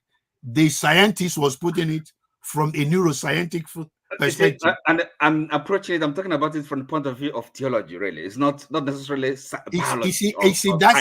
That's exactly why I want you to go and do more work on it. You know why? Because I have my theologians. I respect theologians, but let me tell you what theologians are. Okay. Theologians are trained to preach the Bible, to understand the Bible, and to use it to defend their faith. Basically, they are apologists, Well, but I mean, it's knowledge, is it not? It's use of human reason. Don't forget that it is not Bible studies. No, because Bible studies is Bible scholars do neutral studying of the Bible.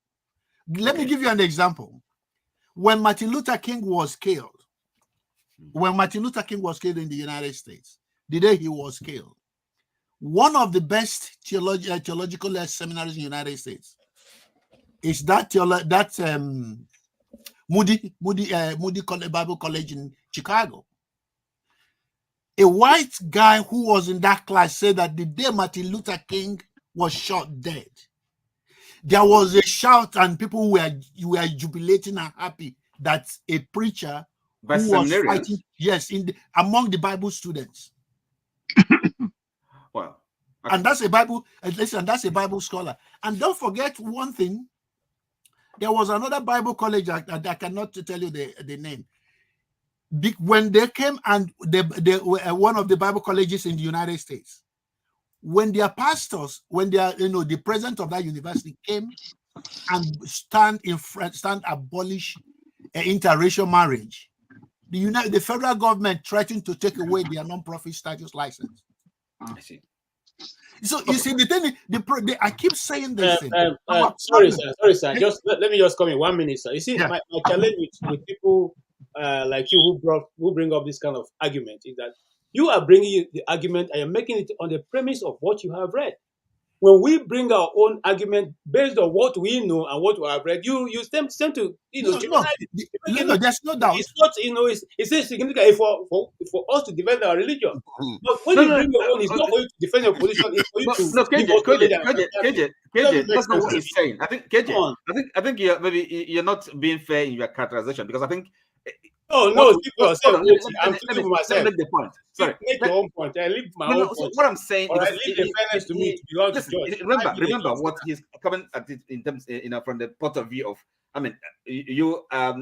you can experience, you can have a mystical experience. You can see Jesus Christ, for example, but then Wesley is talking about being able to kind of intelligently convince or persuade someone else, who didn't have the same experience. So that's the discussion we're having, and it's not maybe it's not Oti. And Oti, yes. Oti, thank you for that. Thank you for that, for reminding him that. And don't forget that Jesus Christ said one thing, because there's something you said, KJ, that I remember that I wrote it down somewhere. You said that some people follow Christianity because it has worked for them. And that's wrong for Christianity, because I used to be an assistant pastor. Jesus Christ wants you to pray in such a way that God will bless you. With all due respect, sir, with all due respect, why you are no longer an assistant pastor? Because you are confused, and that was why you left. It's not because you're confused, you lost your way, and that's why you left. And that's why you come here and be that's why you come here and be doing all this rubbish and call it Christianity. But I cannot be standing. Listen, I'm not in the company of those that let's try to keep it civil. Listen, it is spiritual. You were confused. That was why you left. There are many like you, failures like you. And you're 100%. You won. You win that argument. I agree with you. I was confused, and I'm still confused. Okay, but sir. Let me say this. Of my own. Let me say this. For you as well. Jesus Christ said that you pray inside your closet, and people will see the manifestation of God in your life and praise your Father. So your prayer and your God bless is not for you. It's for the people around to use it to be a witness that this man, KJ, is a man of God. There is something about him. Guess what? In Acts of Apostles, when those people were non-believers called Christians the Christians for the first time, that's what they saw. They saw a manifestation of God in the life of Christ's followers. And they came out and said, those are Jesus Christ people. Look at what they're doing. And KJ, that's what I'm asking you. Why how can we see that today? And did we even see that when the Romans took the church up to 2,000 years? No. And that's why I said that our problem is lack of a broadening, not just what you said, defending your church because you know you. I agree with you, KJ, that you know your faith, you believe in your Bible, you believe in your story. Why do you make what I'm saying is be a pastor, we need to broaden that understanding. Also believe your trash. Yeah, we need to understand why. See, it's not.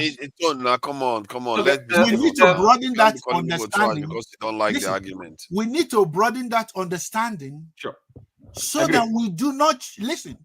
Some of our forefathers, there are some people who are better Christian than you, KJ. They are dead in Nigeria. They die suffering. How do you explain that to them? How do you explain? Do you know in this United States?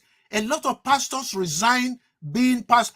Benny Hinn just came out and said that a lot of things he said that God did not say. God said that God did not say. How could that have been true if you go to the context of the people we read about in the New Testament scripture? It wasn't going to happen because everything they were doing was real and it was tangible. They did not believe in God. They know Jesus Christ and they know how God works. Today, we practice Christianity through faith. Those people never practice Christianity through faith. They practice Christianity through knowing. Yes, go ahead. Can I ask a question, please? So now, I raised my hand. What does my hand was raised? No, sorry. Let me ask him a question. We are going to be rounding up soon. Okay, so that you know. What does I mean the meaning of salvation? What does it mean to you? In other words, how do you understand it in your own life, personal life? Salvation. That's correct. Okay, if I'll answer you this. If I go to the original text from the Hebrew theology, not Septuagint, because Septuagint is different from the original Old Testament Bible. What is Septuagint?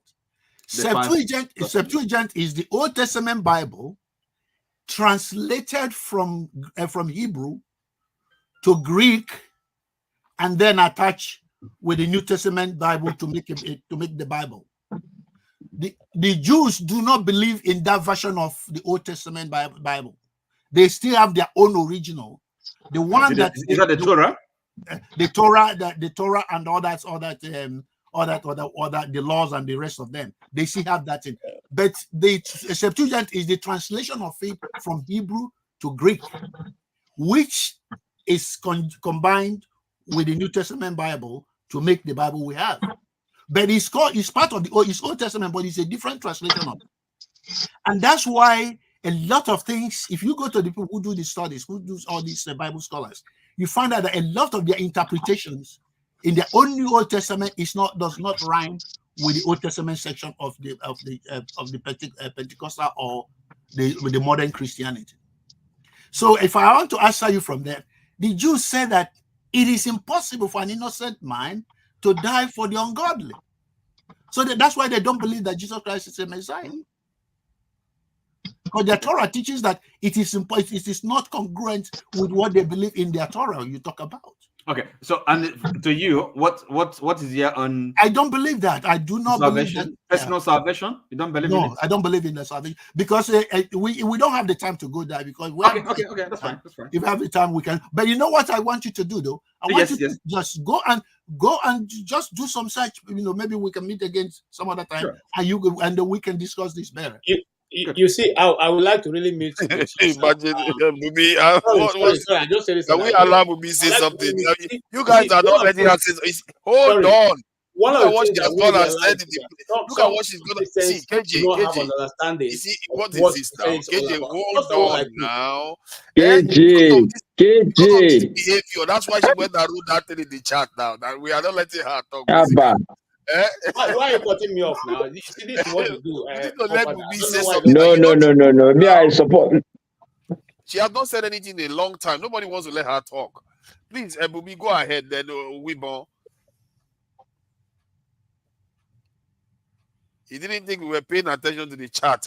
He went and started saying stuff about the panel on chat. We can't hear you. You are muted.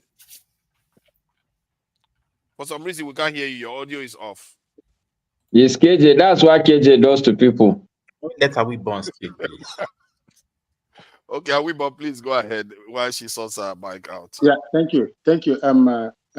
With all due respect, sir, you said that Christ said the way human beings, his disciples should live by what he was doing and the way he was doing things.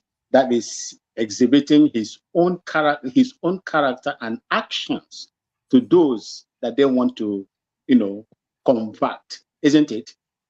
You're mischaracterizing my statement. I was emphasizing the prayer section of it. When you pray in your secret, and then God will bless you openly that the people around you will see that you are really a child of God. Okay. Can you hear me now? Thank you. Yeah, we can hear you now. Please go ahead. Okay. So what I wanted to say, based on what Mr. Wese, is that how you say your name, sir? Wese, yeah, Wese is good. Wese, okay. Is you mentioned something in terms of like Nigerians don't tend to read or do research when it doesn't profit them, like money-wise. Yeah. And that is so true.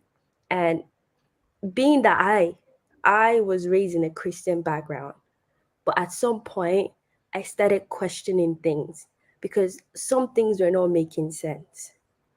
And in terms of not making sense is because I saw no effort when it came from our perspective for us to ask questions that was of provide answers from that, give answers that were provided by us.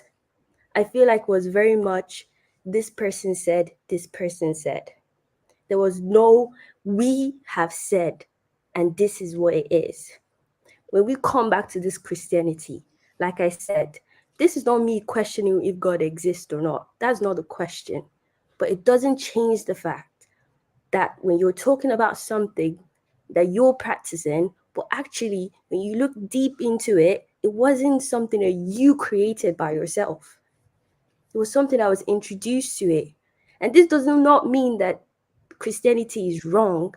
It just means that we have not done our fact checking for ourselves. When I was listening to Forefathers and the other discussion, and when he was saying, give it proof to me, and he was talking about, Mars, for example. And I think some people asked, have you seen Mars with your own eyes? That's a valid question, but it doesn't change the fact that there are proof. The only difference that the proof is not given by Nigerians, it's given by a foreigner. Because there is proof there. They have robots instead, but we become skeptical about it because it's not us that have done it. But how come we are skeptical about that one, but we're not skeptical about the fact checking of? Sorry, Bumi.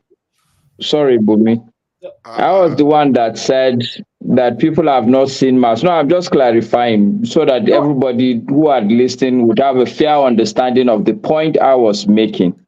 I do believe in Mars.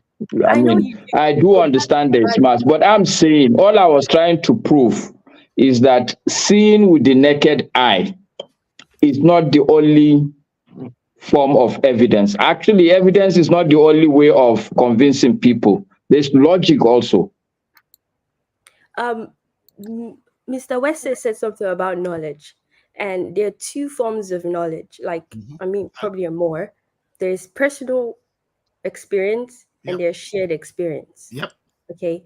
I can tell you based on the fact that, I touched fire and that thing burned me. That's my personal. You might not believe that if you've not touched fire, but that is true coming from my perspective.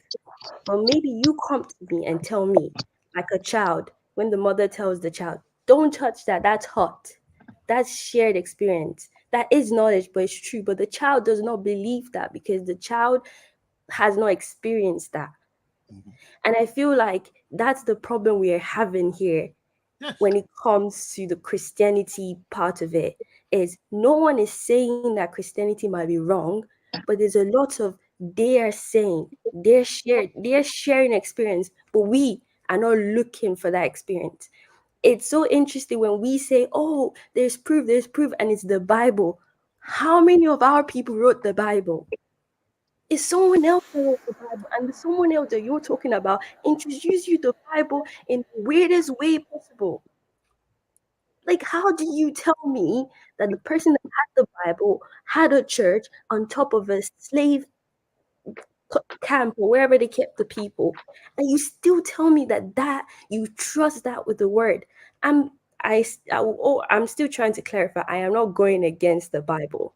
I'm just saying that we need to start thinking from that perspective, and we need to start bringing proof and justification when it comes to Christianity from us, not from other people. Can I just quickly say something here, please? Sorry, can I just say something? I really we need to be rounding up. This is getting too long. Let me say this. When it comes to academics, okay, when it comes to learning, you learn in stages. It's been muted. Gentlemen, ladies and gentlemen, we need to be rounding up. Tomorrow people are going to work. I don't want people to 2 minutes. 2 minutes. So we use 2 minutes to give our final submissions, and then I can say my to the chat, and then we close out. And just to do a bit of a bookkeeping, anybody that is on the platform, please like, share, and subscribe. As you can see, it's an interesting conversation and a lot of views from different areas. And also, if you want to contribute to the channel, it is very welcome. The channel has to be maintained, and they employ a lot of people to do a lot of work. And like I said earlier on, I did get a bit of a briefing, and I find that Dr. Damage is making a lot of sacrifices. He's funding this thing basically himself. And so if you can support, you support, so that we can be having this conversation. It's very open, and so it helps to keep the channels on. And who knows who is going to say something here someday. They shut this one down. He has to maintain a second channel so that we can still be having these conversations. So thank you, everyone. And let's start our 2 minutes round. The panel. Okay. Okay. You want to start? Let me I'll put you start. up here if you want to start. Okay. Okay. Can I just let everybody understand, because it seems we took it from, we're taking this from academic realm. Believing in God and having a relationship with God are two different things. So if you tell me that, yeah, you questioned and all that, there's nowhere in the Bible that says that you have to believe or prove that miracle or Jesus do exists, as if it was some you are in some science class and all that. So if you choose to believe, if you choose to use a standard that we have today, that yeah, because you do not have an empirical, that's your problem. By the time you buy, you understand. It will and for you, good sir, that said you want to sell me all those things, all those your thought. Keep your thought to yourself. It's only see, Christianity is about, see, Bible says, the word of God says that, I mean, it's not about it's not about how smart you are. The foolishness of man surpasses of God rather surpasses the wisdom of man. And you're trying to sell me the wisdom of man or some book and all that see, Christ miracles do exist and all that. So, but if you choose that you don't want to believe in all those things, just don't come and start saying us some very, very fancy word. If you know that, I mean, go to the laboratory and produce man, produce blood and all that, produce man, breathe into that man that you produced and all that, then I will say yes, I will say God does not exist. So let us just stop all this and all that. If you choose, it's a choice. Bumi said some few minutes ago, or some 10 minutes ago, that there's nothing like choice. Yes, Bumi, God has given everybody choice. And that is why you're making your own choice to step in where you do not believe in God. Good for you. But I'll tell you, my dear sister, my dear little sister, you are making a mistake. Do not toe that path. It is a path of the foolish. The Bible says never that said I don't believe in God. I never said that. So thank you. The Bible refers to people that scorn God as fools. You know, it's not academic. It's not an academic exercise and all that. Back then, we have the Sahandrins. We had the people that knew all these things that you're trying to present and all that. There is God. See, following God. 2 minutes is up. Tone, come on. Okay. Tone, who has scorned God here? Tone. Thank you. Nobody said there's no creator. You know, you can believe in the creator, but not necessarily in religion's interpretation of the creation. The creator, I mean. OT, please go ahead. 2 minutes, please. Well, I don't have anything. Someone can take my listen. I'm just listening. I don't have anything more to say. Oh my God, OT doesn't have anything to argue against today. That is. Can I finish by taking 1 minute from him? Is it 1 minute? Take 1 minute from OT, then take 1 minute from OT. So what I'm saying, in other words, I know that I'm not trying to be, but listen, if you want to stay in the realm of the unbelief, you want to question everything, I'm sorry, it doesn't work that way in Christianity. That's just what do you mean? In other religions, does Christianity mean that you cannot use your head? You cannot reason? Faith, is that what Christianity means? Intelligence. But ask questions. It doesn't mean that one is stupid. Faith is not intelligence. It's just as simple as that. I didn't write. Faith is not intelligence. So if you want to, if you want to measure it on from the realm of intelligence, it doesn't just work that way. Turn. I don't know what to say to you. I don't know what to say to you. I don't know. Because there's nothing. You know, I'm telling the truth. There's nothing for you to say anyway. Okay, Ebe, thank you for your patience. You have been quite, quiet throughout the whole session. Please go ahead, Ebe. 2 minutes. Oh, thank you, Profathers. I think me being quiet is not because I don't have a lot of words to say or to be verbose in my explanations. But I think the summary of all of this, because that is the way I think as a scientist, is that what is the end point of all this, and what is the best line fit for all the different variant points on this chart of spirituality that we are talking about. And I think the best fit is that everybody has his own path to live, has his own path to follow. your path is different from mine. We might eventually arrive at the same destination, but we must learn our own unique ways. So I think it is quite rude to think that your feelings and your thinking and your learning over time should be generalized on everybody and everybody should accept. No. Sorry, Emme, can you tell us about your own personal salvation? What do you think is your... You say you don't have anything to say. Leave him to say. No, please, because he didn't. I think I'm going to come for you. You don't have anything to say. Let him But know. he has general points. Let him use his general points. Emme, please, what is salvation? What is it to you? I believe in God. I believe in salvation. But I'm magnanimous in my heart enough to allow some other persons to feel like they need to question those things before Personal salvation, right? Good. Okay. You understand my point? And that I won't, because they want to question, say they are foolish or they don't know what they are doing. No, that is even God doesn't do that to us. That's right. Okay. So we're making progress. Respect. We're making progress. Enough to allow us to live as humans and not force people to begin to learn by other people's experiences. And that is one of the problems we have in the church in Nigeria. You've seen pastors who have had their own personal experiences come and share their experiences with passion. They passionately share those experiences, and you have a general large number of people who believe that is the statement of God. And eventually, after 10, 20, 30 years, that these decisions have affected a lot of lives, they come back to the same pulpit and now begin to adjust those positions again. Thank you.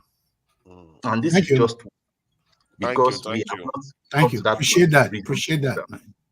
So at the end of it all is that let us all live and accept our independent growth. But one thing is just certain, which I want to say, even in these journeys that are different, okay, same anywhere.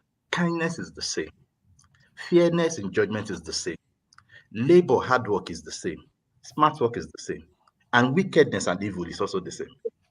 So we must learn to live with those principles, because just like in relativity, the velocity of light is the same in every frame of reference. These principles are the same in all the frames of references that we are all in.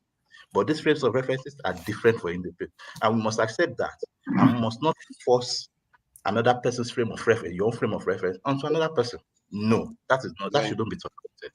Thank you very much. Thank you very much. Coming up with frame of reference, boundary conditions, and infinity amongst infinities, and that is a good way to put it. And context is a way people generally use these things. Your own context is not always the same as other people's wants. Thank you for that submission. That's quite, you have a mind of a scientist, hence the frame of reference. Are you into physics? Can we go ahead, forefather? What, KJ? Why you are the expert? We are reserving you for last. You are the faith expert. We have to reserve you. You know that. Bubi, please go ahead before KJ loses it here today. I just want to say something in regards to fate. I think fate is amazing. It's a beautiful thing, but we should also know that it's a scary thing, because people who had fate, and they were basically in a court. Like those people who were killed in Uganda or so, they were Christians. They had faith in what their pastor was teaching them, and they basically just died like that. There are people who have faith, and in America too, I think there's a big one that happened, and the man gave them something to drink and they died. So even though I know the Bible says fate, I think God gave us a brain for a reason, to question things and to understand things better. If we follow things blindly, we're going to follow things blindly to our grave. We should be able to have meaningful conversation. We should be able to have ways to back it up. And you can see it too with scientists. Like, I know sometimes some scientists might not want to say, oh, God exists, but they try to do everything possible to prove something else. So they might not be following that other way blindly, but they're finding other ways to make sure they have concrete things to show for it. And I think that's where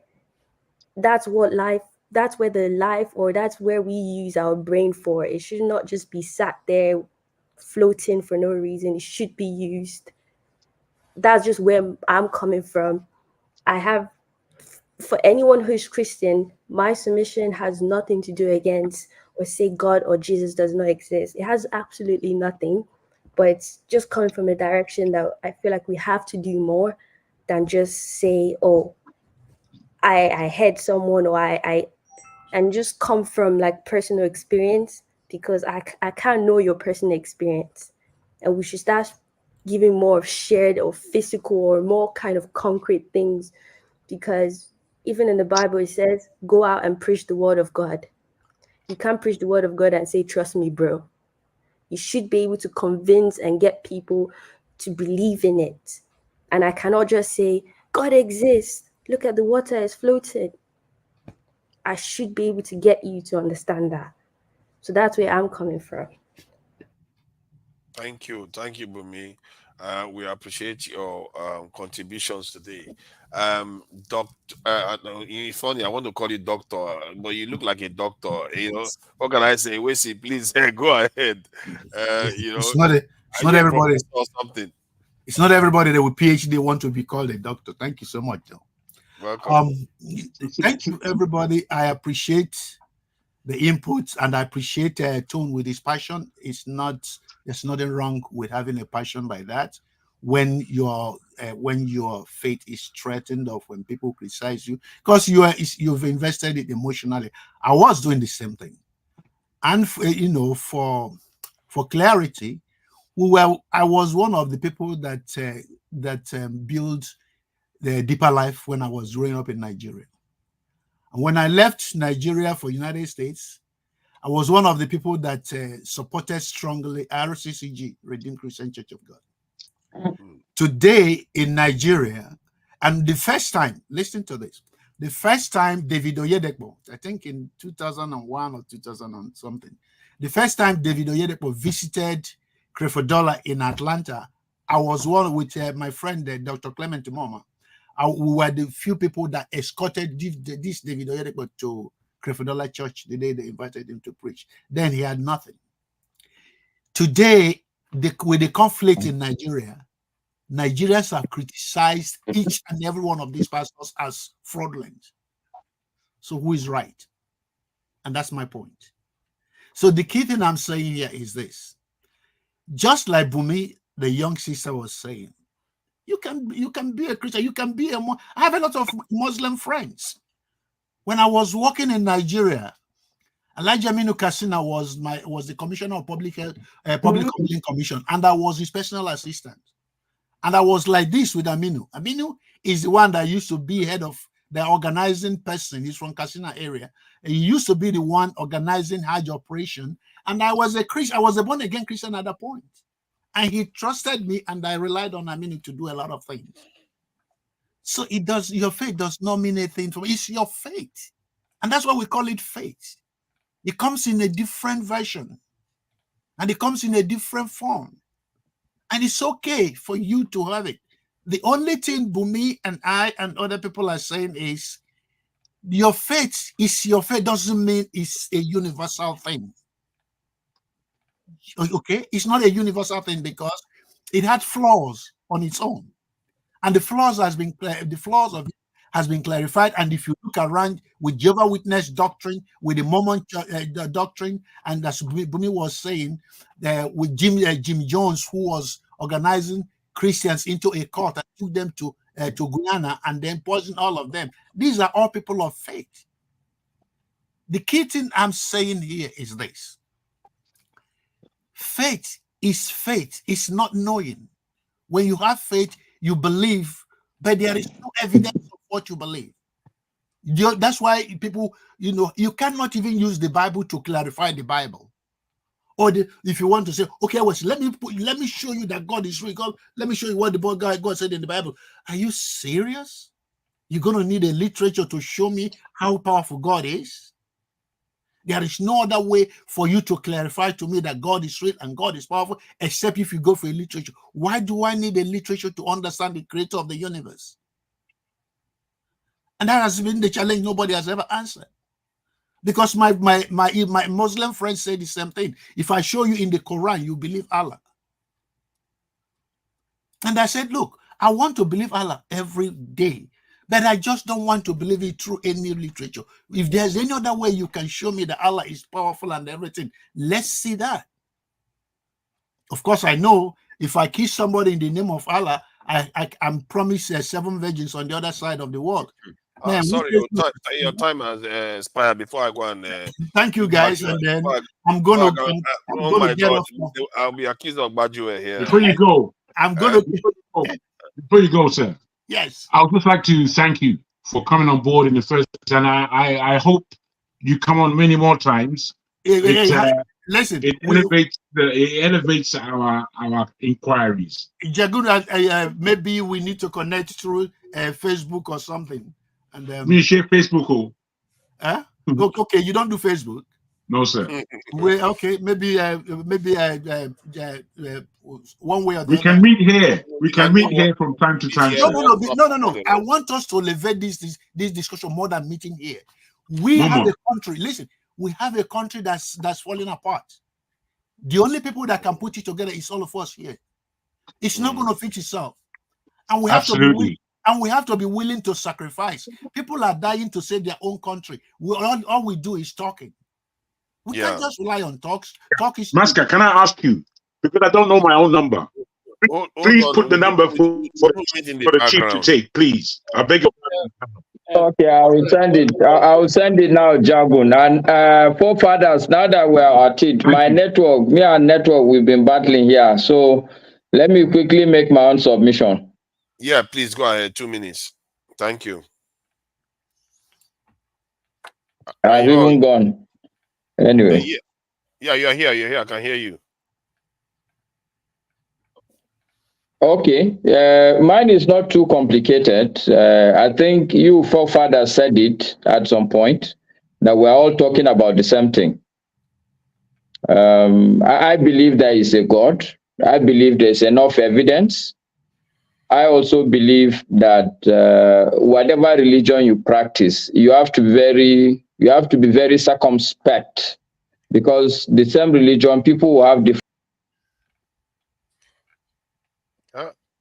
You see, KJ is laughing. You know, KJ, you are hiding me your progress. It's all right. Keep doing some of things you are doing. I speak the truth. Please go ahead. KJ is merciless. This guy. I speak the truth. Please go ahead. 2 minutes. All right. Beautiful submission from Professor Owesi, or Dr. Owesi, and on booming, excellent, and Emmy. Is that, if that's how you pronounce your name? Excellent, because it all boils down to, again, what you believe. And the good doctor says something very profound. He said, what if a Muslim showed you in the Quran? It'll all boil down to belief without more. Just basing your point on literary text, usually waters down and negates the point people often try to make when it comes to the matters of God. And like I said, people abrogate themselves the power of God when they are just men. In Arabic, there's something called in Arabic there's a phrase. It says "Lakum dinukum waliyadin." So "Lakum dinukum waliyadin" basically means in Arabic, to you unto yours, and to me unto mine. Meaning there's no compulsion in religion. That's if I'm not mistaken, that's Surah Kafirun. If the white man, I'm going to booming now, if the white man ever did anything to Africans, and he did it real perfectly, it was the ability to brainwash us. And when people like Mr. Owisi bring up things like the Council of Nicaea, and the fact that, for example, there's no valid, provable chain of narration in the compilation of the New Testament, or even to a lesser extent, the Tanakh, which, of course, are what people refer to as the Old Testament. It ticks people off The only thing Bumi and I and other people are saying. What you say? Your time is gone. Oh. No. No, I thought he wanted to say something, so I waited. 30 seconds, just round up. Okay, so it takes. Yeah, I'm almost done. It takes people off, and when people like Bumi also question how enslaved people that were brutally enslaved could possibly, someone that enslaved you so brutally could possibly show you a way to get to heaven, that also becomes a very touchy subject. So, like you said, shared experience, personal experience cannot be discounted. So, in summary, when you study all these various religions intently, especially Judaism and Islam, questioning and acting on your questions, it matters. I'm done. It matters very much so, especially with those two religions. But I'll just leave it at that. Thank you. I speak the truth. Yeah. We have now arrived at the appropriate stop. Yes, now, I just want to say, sorry, I have very few things to talk about. KJ. Yeah, KJ, please go ahead. 2 minutes.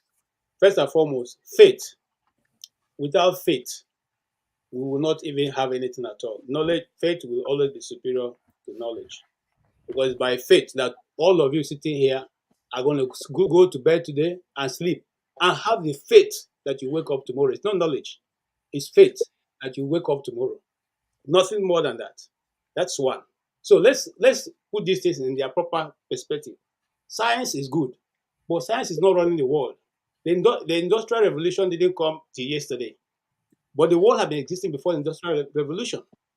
And apart from that, science have done more harm than even the religion that we're discussing here. If you doubt me, there are over 200 children in northern Nigeria that was crippled by Pfizer. That is science. It's not faith that put them that condition. They would have been doing better without your science. So don't tell me about science and tell me what you think or what you don't think. Okay? Really? The mere fact that you are using science to try to justify what is going on is totally. I don't want to use the wrong word. My brother, it's not nice now. Let's look at it. If we are saying you have doubt, you are trying to find out empirical evidence. I posted a line for you, and why I decided to post that line, link at the backstage is because those people have been healed, and they have certificate to show that they went to the hospitals, and the doctors are speaking about it. It's there. They are not one, not two, not three, not four. You can find almost 50 of those links of people giving that account of how God meet them at their need, even when medical science have said it is all over for them. Let us put things in the right perspective. One man, there's a Hausa adage that one man danced in the market, they dash him money. Another man dashed in the market, they beat him up. Okay? So it is you could have tried faith, it didn't work for you. It does not mean that it doesn't work. I could have been opened a church and said to dupe every member. It doesn't mean that there are no people who are doing the work that God has called them to do. So when we lump everything together, and let me just say something. You see, someone like me stay here. I read Abu Rashid in The Light of Truth, the Great Message. There are many knowledge out there that you can use and try to justify your positions because you seem to be fighting against the faith in Christ or faith in... No, I'm not saying don't practice your whatever you decide to read, but I'm saying do not come with it and then try to use the same knowledge. You see, and that's the problem I have with politicians especially. You are from the left, and everything you say is right. When the person from the right makes this thing, no, that person must be wrong because it's not from the left. You can't always be right, only you. No, don't interrupt me, please. Can I? No, you can't always be the one who have the right knowledge and understanding. The Council of Nicaea, you know when I knew about that? We know that except those Christians who don't do research, don't know where. I mean, I read theater arts. My first degree was in theater arts. And there's something you are taught. Mm-hmm. When you walk into a theater, what you have done is, that's what we call willful disbelief. You have decided to suspend your understanding that what you're going to watch is not real for you to be able to enjoy it. And it happens whenever you pick your Hollywood movie. Thank you, KJ. TV. You are telling yourself that even though this is acting, but you're going to believe it all the same. And that is how it is. Sorry, can you allow me? Let me. I thought you didn't want to say anything, OT. Please, just a little. Your 1 minute. Somebody has borrowed your 1 minute. You have only 1 minute. Are we not suffering from science? The last pandemic. Are you not science? KJ, okay. Destroy the whole world. Okay, KJ, sorry, KJ. Okay, let me, OT, 1 minute. Sorry, look, you see, KJ, I think perhaps maybe we are kind of misunderstanding the essence of the discussion we're having.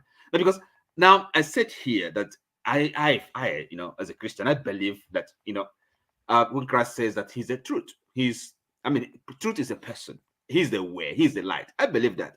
Now, but we Christians, with all these our beliefs, it doesn't stop us from having a discussion, entertaining people, the doubt people have, or people's unbelief. Okay, it's part of even the practice of a Christian faith, right? And we shouldn't really take it as an offense, as an affront, or that people are being imprudent or insulting or whatever. We should be able to engage intellectual exercise, while having our belief. And if our belief is strong enough, if it's firmly rooted. So I don't really see the point of being too excised when people question your belief, your faith, or say that don't have I don't know. It's just try to have this kind of the spirit of it's a play. We have to intellectualize, right? Thank you. Ask for proof. Well, you should try. You should. Thank you. KJ. That's my. KJ, let just. Okay, take a position so I know where you are. KJ, I know you are passionate about. Where I am, but listen, I believe in miracles, right? Oh my goodness! Hold on now. You are going to have chance to discuss this backstage. We are not on. If it is Jago now, you will have put him backstage. Oh God! Why do you keep, Maska don't do this? Maska don't do this. You are trying to troll me, Jago, please go ahead. People spoil my internet. You know, go walk. Thank you. This is guys. Yeah, Jago, please go ahead. Thank you. Yes, definitely a very nice end to the discussion in many ways. I'll try to say this about faith. You see, especially faith in religion, because sometimes religiosity and the depth of knowledge that people are gaining through religiosity sometimes takes their eye away from the Creator, I feel. And it's practically sometimes why people who are religious in their standpoint are kind of easily offended by a lot of common questions. And I think that's a bit unfortunate, because it really should be an opportunity to speak more about your faith, your way of life, and what you want to put across. You never know. So I'm always, again, kind of critical when I see the behavior of those who call themselves Christian or Muslim, and they are so easily triggered by communal questions. And I feel it's a paradigm of religion itself. Now, I'll put it this way.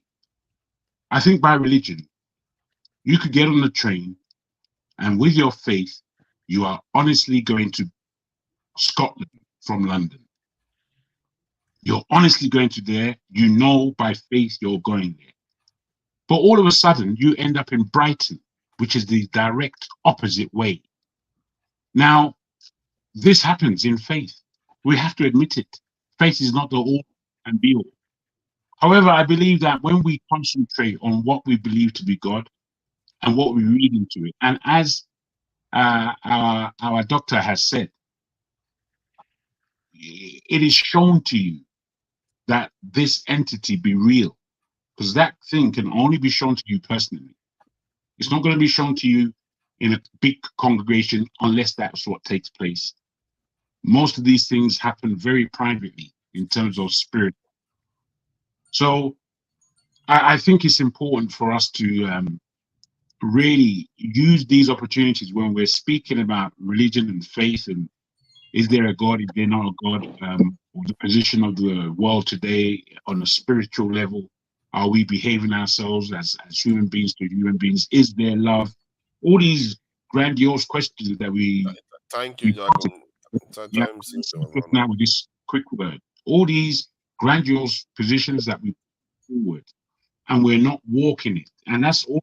I don't know if anyone wants to say that they're walking it more than the next person. If you're not walking it, then it's like, really, do you have the right to even speak about it? Thank you, Jago. Masca, Masca, please go ahead. 2 minutes. Okay. First of all, Jagun, your number is there. Can the gentleman see it? I got it. Thank you for doing that and checking for me. Okay. Secondly, I would like to appreciate everybody. For me, it was quite refreshing. So I really appreciate the fact that we are able to have these discussions, and at the end of the day, we are closing on very friendly terms. Now, just to summarize my position, it's a very simple position. I believe that there is God, and I'm a Muslim. I'm actually a practicing Muslim, and I try to read as much as possible. Now, what I do believe that we're all talking about, and forefathers, you alluded to it at some point, that we're all talking about the same thing. For me, I believe all that we are saying is that, yes, we all believe, even if you claim you don't believe in God, you believe in time and chance. You believe in something superior than you, something that you still feel it's in a way making things happen that sometimes you don't understand. I believe in that. The other thing I think we're saying is that don't believe everything that a religious leader tells you. This, I think, is what we're all saying. Because I'm a Muslim. My kids, I have daughters, they all go to school. But there's a serious Muslim cleric that says Boko is haram, meaning that Western education is haram. Yeah. Okay. So I believe that cannot be correct. I have also experienced at some point a religious leader in Kano who was saying that, look, you shouldn't look at TV. You should not carry watch. You should not wear a watch on your wrist. You know, the way I look at this thing is nobody would practice a religion perfectly. And this is what a lot of people have said. I think it was Jagun who was saying it. You can't be as Jesus, you can't be a Christian as Jesus Christ. So if you know that, then the reality is that you can only choose, well, you can only attempt to practice. Therefore, the idea that you practice things to an extreme does not arise. This is what I would say we should all imbibe, that you practice your religion, but also with some sort of circumspection, knowing that you are not the prophet himself. Even the prophet, all prophets, they only came to tell people do this. They did not enforce. Even them, I'm sure. Well, in my religion, I believe that God would still try even the prophets. There's no guarantee. In my religion, there's no guarantee there's any prophet that. So all of us should be humble. I tell people the example I give. I drive a car. A lot of us will drive a car with pride. But you ask yourself, okay, you just bought this car, you're just driving it. What about the guy who invented the car?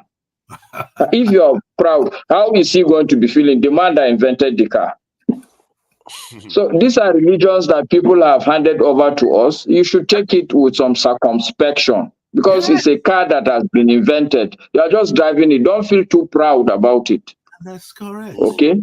That's excellent. Yeah, so in the end, I also want to caution people like forefathers, because even you would fall from frying pan to fire, because if you don't believe religion or God and you wholly go and begin to believe science, because these are individuals also, they will be wrong. They have been wrong, and they would certainly continue to change their positions. I'm currently reading a book. And the starting point of the man is that he has written a book and he was utterly wrong in that book. Yeah. So he's correcting, he's writing another book to correct the old position. He's a scientist and it's a scientific book. So we should just at every point be vigilant. That is what I would say, and good night, everybody. Thank you. Thank you, Master. I appreciate that. And AY, yeah, you can make your 1 minute submission for coming so late. But 1 minute, Noni. What are you? Okay, why please you do like this? go It's like ahead. 20 minutes now. Not only 20 minutes. Okay, you can give 3 minutes since you didn't have a chance to. Well, I don't have much to say. You know, Exactly. you know, like I'm not a pastor like the KG and Mr. Oti. So I don't have much to say. So I just actually first of all, let me appreciate Mr. Wesi. Always good to listen to you, man, every time. Thank you for your contribution to this panel, man. Thank you for showing up. Father, you did good job today. Let me see, appreciate you today. He's doing good job every day. He's doing good job. Look at this detractor. Masker want to make me look bad now, eh? I'm crazy for Father. He spent half of the day telling me how I hate Jago. The only crime Father commits is that he doesn't like Jagun, but he's a good man. No, Father and Jago, they are cool. Trust me. They only have batters. They are cool, man. Yeah. All right. The thing, I'm not. This religious thing, you know, is kind of complicated, right? But here is what I'm gonna say, right? We can't claim to love God, no matter the religion you practice, Christian, Muslim, even if you don't believe in God and you don't believe in humanity. Yesterday, everybody argument, a lot of argument here, people talking about tribe, thinking of how they hate other people, how they want to kill other people. Then why are you worshiping God? Some of them are here today talking about, how they believe in God. God is supreme. If you believe in all this, why can't you treat human being like human being? Does the person needs to be come to your church or come to your mosque before you treat them like human? These are things we need to think about. When you're talking of God, this is humanity. Does that mean if you see a man that is not from your tribe, it's not from a religion, is involved in an accident, he needs your help? Come on. You got to walk away and say, we need to take this issue very seriously. No matter what you practice, I don't care if you stay on top of the mountains. If you don't believe in humanity, I have zero respect for you. Thank you. Thank you. That's a very good point you raised. You linked it to what happened yesterday. You see, this is why I appreciate AY. He's always dispassionate and has a level head. All right. AY, thank you for bringing that again. Thank you for your work. You're good. You're on the point, man. So you were listening yesterday, Dr. Ewesi? Yes, I listened. I was listening yesterday. I was so tearful I couldn't even join. I didn't want to join because it was pathetic that we can let ourselves go. Why can't we everybody embrace this spirit that Oti was bringing here? He said, look, let me tell you, if I decide to worship what you call it in Yoruba, Shogun, or if I decide to worship Agbara in my village, none of you can talk me out of it, and I'm not going to get offended when you don't like it. Because it's a choice, and I'm making a choice like a mature person, not like somebody on an emotional roller coaster. Because when you're on an emotional roller coaster, you get triggered easily. And that's what I'm trying to tell people. Look, be very, very grounded in your understanding of your religion. So when you're comfortable in it, it doesn't matter what anybody says. And that's why if a Jagu goes to sleep and then he visualizes himself and he uses imagination where he's creating an aeroplane, and LSC, forefathers, Oti, Kando, Tone, AY, KJ, we come and tell Jagu, you see that thing you're seeing in your imagination is stupidity. Just go get a regular job. Jagu will tell us, guys, just sit back and watch me make it happen. That is being comfortable in your own self. Guys, learn how to do that. Because it's not only give you the strong place to be, so that somebody said here, Masker, before he left, he said, don't take everything any spiritual teacher teaches you, which is okay. But how do we know this? Don't forget that if you go and watch any of these videos of Nigeria, you see the poor people that sit in the crowd. They cannot be as articulate and as filtering as you and I, because we've been exposed to different things, to understand when the pastor is telling the truth or lie. Look at somebody like Adeboye. Adeboye came out and said that if you don't pay your tithe, you're not going to make heaven. Full stop. It has to take somebody like Abel Damina to come and debunk all those things. And then somebody, and then thank you. Let's not extend it so that no, let me say this before I walk out. Let me say this before I walk out. You heard your say. We are supposed to be rounding up. You see, you got KJ going now. Nobody needs KJ going now. Okay. KJ, your faith has been validated, KJ. Don't worry. Yeah, we know. You see, KJ, you have said whatever you like about KJ. If he believes in something, if KJ is supporting you, he's going to support you to the end. That's KJ. He's very firm in his beliefs.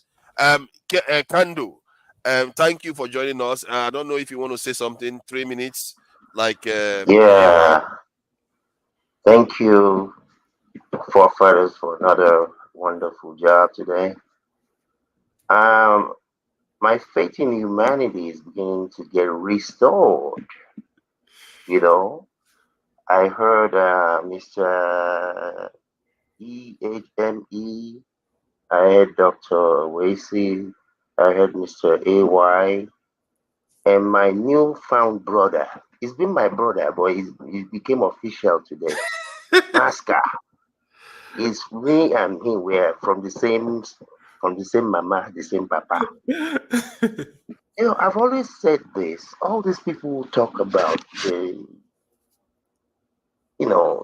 they boast about what they have. I've always told people this. Warren Buffett has 2 companies that manufactures planes, and he doesn't own a single one.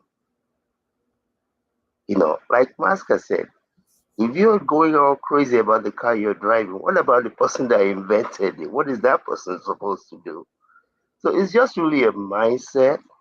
And again, like I said, I like what Mr. AY just finished up with over there, where he's talked about, you know, if you can call yourself whatever and believe whatever, but as long as you're not willing to love, no, not even love, you know, be empathetic towards other people. If you're not willing to do that, you're no use to me. Thank you. Thank you. I really appreciate everyone. You know, very well conducted the conversation. No, you know, it's really good. OT, I really appreciate you today. Well, this thing, you know, people enjoyed your contribution. Amy, I appreciate you too. Scientific approach to things, and you know, we have scientists, and we don't have chance to talk some of all these things. Maybe we're having chance to talk a bit of science and all these other things when this opportunity arises. I speak the truth. Thank you for joining us too. I really appreciate it. Everybody was brilliant today, apart from KJ, obviously. KJ is always there. No, but KJ, thank you. You know that KJ, you're my man. KJ is a believer. You don't mess with KJ. KJ, the word believer is KJ. Thank you for coming here, KJ. I really appreciate your time. Jagun, as always, don't mind the Masca. I appreciate your contributions. As always, you do give me pushbacks, and you know it's welcome. But let's try to keep it a bit more civil. I really appreciate the time. I think Jagun is the consistent person here so far. He's the most consistent. He's been here from the beginning to the end. Yeah. And yesterday too. I wasn't here yesterday. I wasn't here yesterday. Oh, you were not here yesterday? Ah, No, that's sir. interesting. Wow, that's all of that was your own fault and your own doing. No, I wasn't there at all. Oh, okay, sorry. Maybe I'm remembering the ones before that.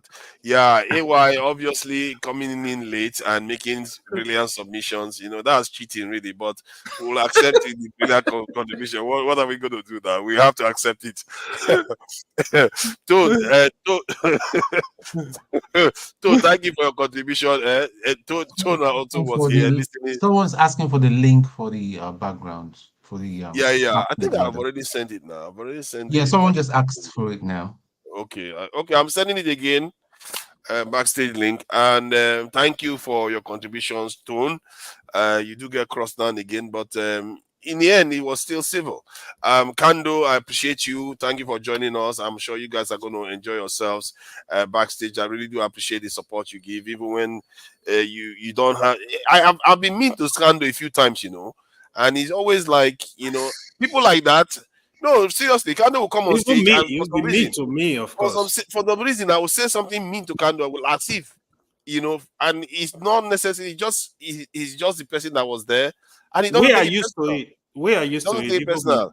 That's it. That's it. He doesn't take it personal. That's really nice. You have to admire people like that, because you need them to that they see beyond what you just say.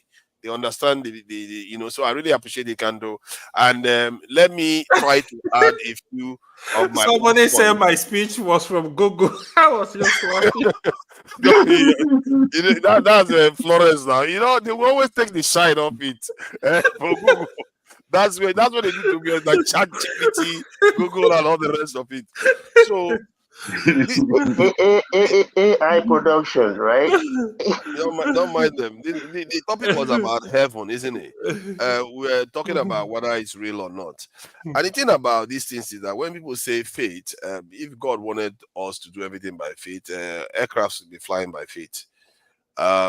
I really think that what God wants you to do, He rewards it here on earth because He created the world for that purpose. And that's why when people did all the hard work to fly planes, what they were doing was studying the very fingerprint of, for want of a better word, fingerprint of God Himself, what He created. And then when you study the way He wants you to do it, then He gives you the reward. And that is how I believe, if you want to call it science, people, you can call it science. It has merits. It's not perfect. And this is where, when it comes to our community, I believe that maybe we can perfect it further. Because science, as it is today, didn't arrive that way. It was once infused into religion and a lot of other ritual practices. But now it's become separate from it. And maybe there is something we can do to it to take it, you know, leapfrog and one step further. Because for better or for worse, this is what God has given us. He's given us the mind to learn these things for a purpose. We are supposed to use it. And questioning things is part of His will. If it's not His will, He wouldn't give you that. And evidence is part of His will. He's basically, if you start believing things and they're not there, you can walk into walls. You can imagine things and start running mad because your imagination is what is controlling you. Hence, God gave you eyes to see so that you can see where you are going based on evidence. That's my take. And the more I think about this, the more I'm becoming more and more convinced, because I try to put myself in the remote past of our ancestors. How did they understand the world? If God didn't give them manifesto, how did they understand? How did they manage to navigate the world? It's by studying what they saw with all the senses God has given them. And I think there are ways. I believe in God. As a matter of fact, I've had a conversation with somebody that didn't believe in God, that ended up believing God. He said, but don't call it God. If you call it God, it means that you are defining it the way Christians define God, like a man or something like that. But a creator, he admitted that there has to be a creator, no matter what it is. So I believe in that, but I don't subscribe to the idea that somebody will just tell me there's a castle somewhere, there is something somewhere. It doesn't necessarily mean it's true, and at the same time, it doesn't mean it hasn't done a lot of good. Because a lot of people, because of their faith, they've done a lot of good in this world. Can I just say this? That they would never have endured because of faith. So it has done a lot of good, and we all know it has also done a lot of this bad thing. So I think who said it? I think one of us said it here, that we are all saying the same things to an extent, and people are free to believe what they want to believe, really. But I also say that maybe it's also good that we also look at evidence. Evidence is very important. Otherwise, you could go astray in such a long way that the damage it will do you, there will be consequence to it in the experience you have in the world itself. So that's the way I will look at it. I think I've actually cheated. I've spoken more than 2 minutes, so I will stop there. Let me. Oh my goodness, the backstage. People want to talk about this in backstage? Okay. There are some people backstage. Let me just say, thanks to the people on the chat. Chai, thank you for joining us today, Chai. I see you. You are very nice today to me. I don't know how that happens when we are talking about religion. We are not talking about we are not talking about Nigerian politics. Jego, oh, I see you there. Show, I see you. Boom Boom Ray, and I learned that Boom Boom Ray yesterday was I Speak the Truth, and it's on the platform too. Thank you for joining us. I really appreciate you. Lindy Way, I see it's Lindy Way Geekwo. I thank you for joining on Lindy Way Geekwo. CJ Okonkwo, I see you there. Adama, I see you there too. Thank you for joining us, Adama. Femi, I see you there. Malam Ifi King, I see you there too. Femi, I think I mentioned Femi. Bami, I see you there, Bami. I like that name for some reason. Kando is on the panel and is on the chat too. I see you there. Florence, Florence is the one that said somebody Googled the AY Googled this, isn't it? That's a very malicious statement. Florence Olaolu Ajayi, thank you for joining us. Olaolu Ajayi. A4 Real, I see you there too. Thank you for joining us, and you're also on the panel. Great submission. Who else is there? Let me go to the Black Experience. I see you there too. Equity, Fairness, and Justice. I see you there. Let me go to the people that donated. You know, a lot of people donated when I asked for donation. Actually, I really appreciate that. Kolata, Oscar Blackstone, Kolata, Mazi Prince with $10. Show with $10. Show is a moderator here, and he's also donating and working back. So, you know, people work hard. And Tato, thank you for joining us. You know, all these things, you know, we should be learning from all this, because what Dr. Rudolph has done is why people are working for him without charging him for anything. Look at the things Show is doing. Show is working backstage, donating money on the chat and all the rest. So, you know, there are things to be learned from. We should be learning from each other. Mazi Prince, thank you for the donation. Osita Dimma, he was on stage too. Thank you for joining us and for the donation. Ovu Project Freedom, that's electricity, donating, moderating, chatting, everything. I appreciate you. Thank you for the work you are putting in. As a matter of fact, this is his stream. He set this stream up. Sekou Kelly, he's been on the platform before. Sekou Kelly, thank you for the $2. Kulata, $20. That is a breaking streak. You know, Kulata is $2 now. This time $20. Thank you for the $20 donation, and that is well appreciated. Kulata, $5. Oscar Blackbone, thank you for the $5. Alexander Gomez again with the $5. Osita Odema with the $2. And who is that? A for real, which is AY with his billion upon billion dollar donation. And we do appreciate you, AY. Thank you for joining us. I really do appreciate, you know, we are coming a long way in terms of the way we discuss these matters, and I really appreciate everyone for being understanding today. It could have gone sideways, really. It really could have gone sideways.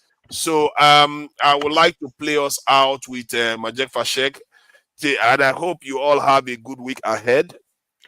And some of these conversations have enriched. Some of these conversations. Everyone. Yeah, good night. Some of these conversations has enriched your lives. I hope you didn't come here to waste your time, even if it's a little bit of entertainment. But I actually believe it's important to have these conversations because our scope and our view of the world expands it. You know, there's no harm in having a better view of the world. In every little thing, I learned a few things from the conversations too. So thank you all for joining us. Till next time, good night all, or good day. Greetings. Let's put it that way. And tonight, this gentleman will be making his network television debut. This is his most recent album right here. It's called Spirit of Love. We're very pleased to welcome Majek Fashek.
of Egypt, when we used to live like prince and princess.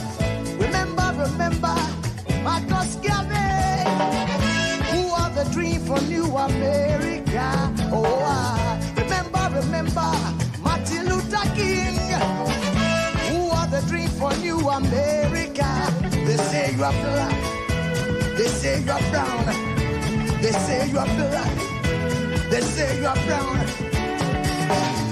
Only the angels of Jah is white now. Only the angels of God is white. So long, too long, so long, too long. We've been sitting down so long. We've been a fool around for too long.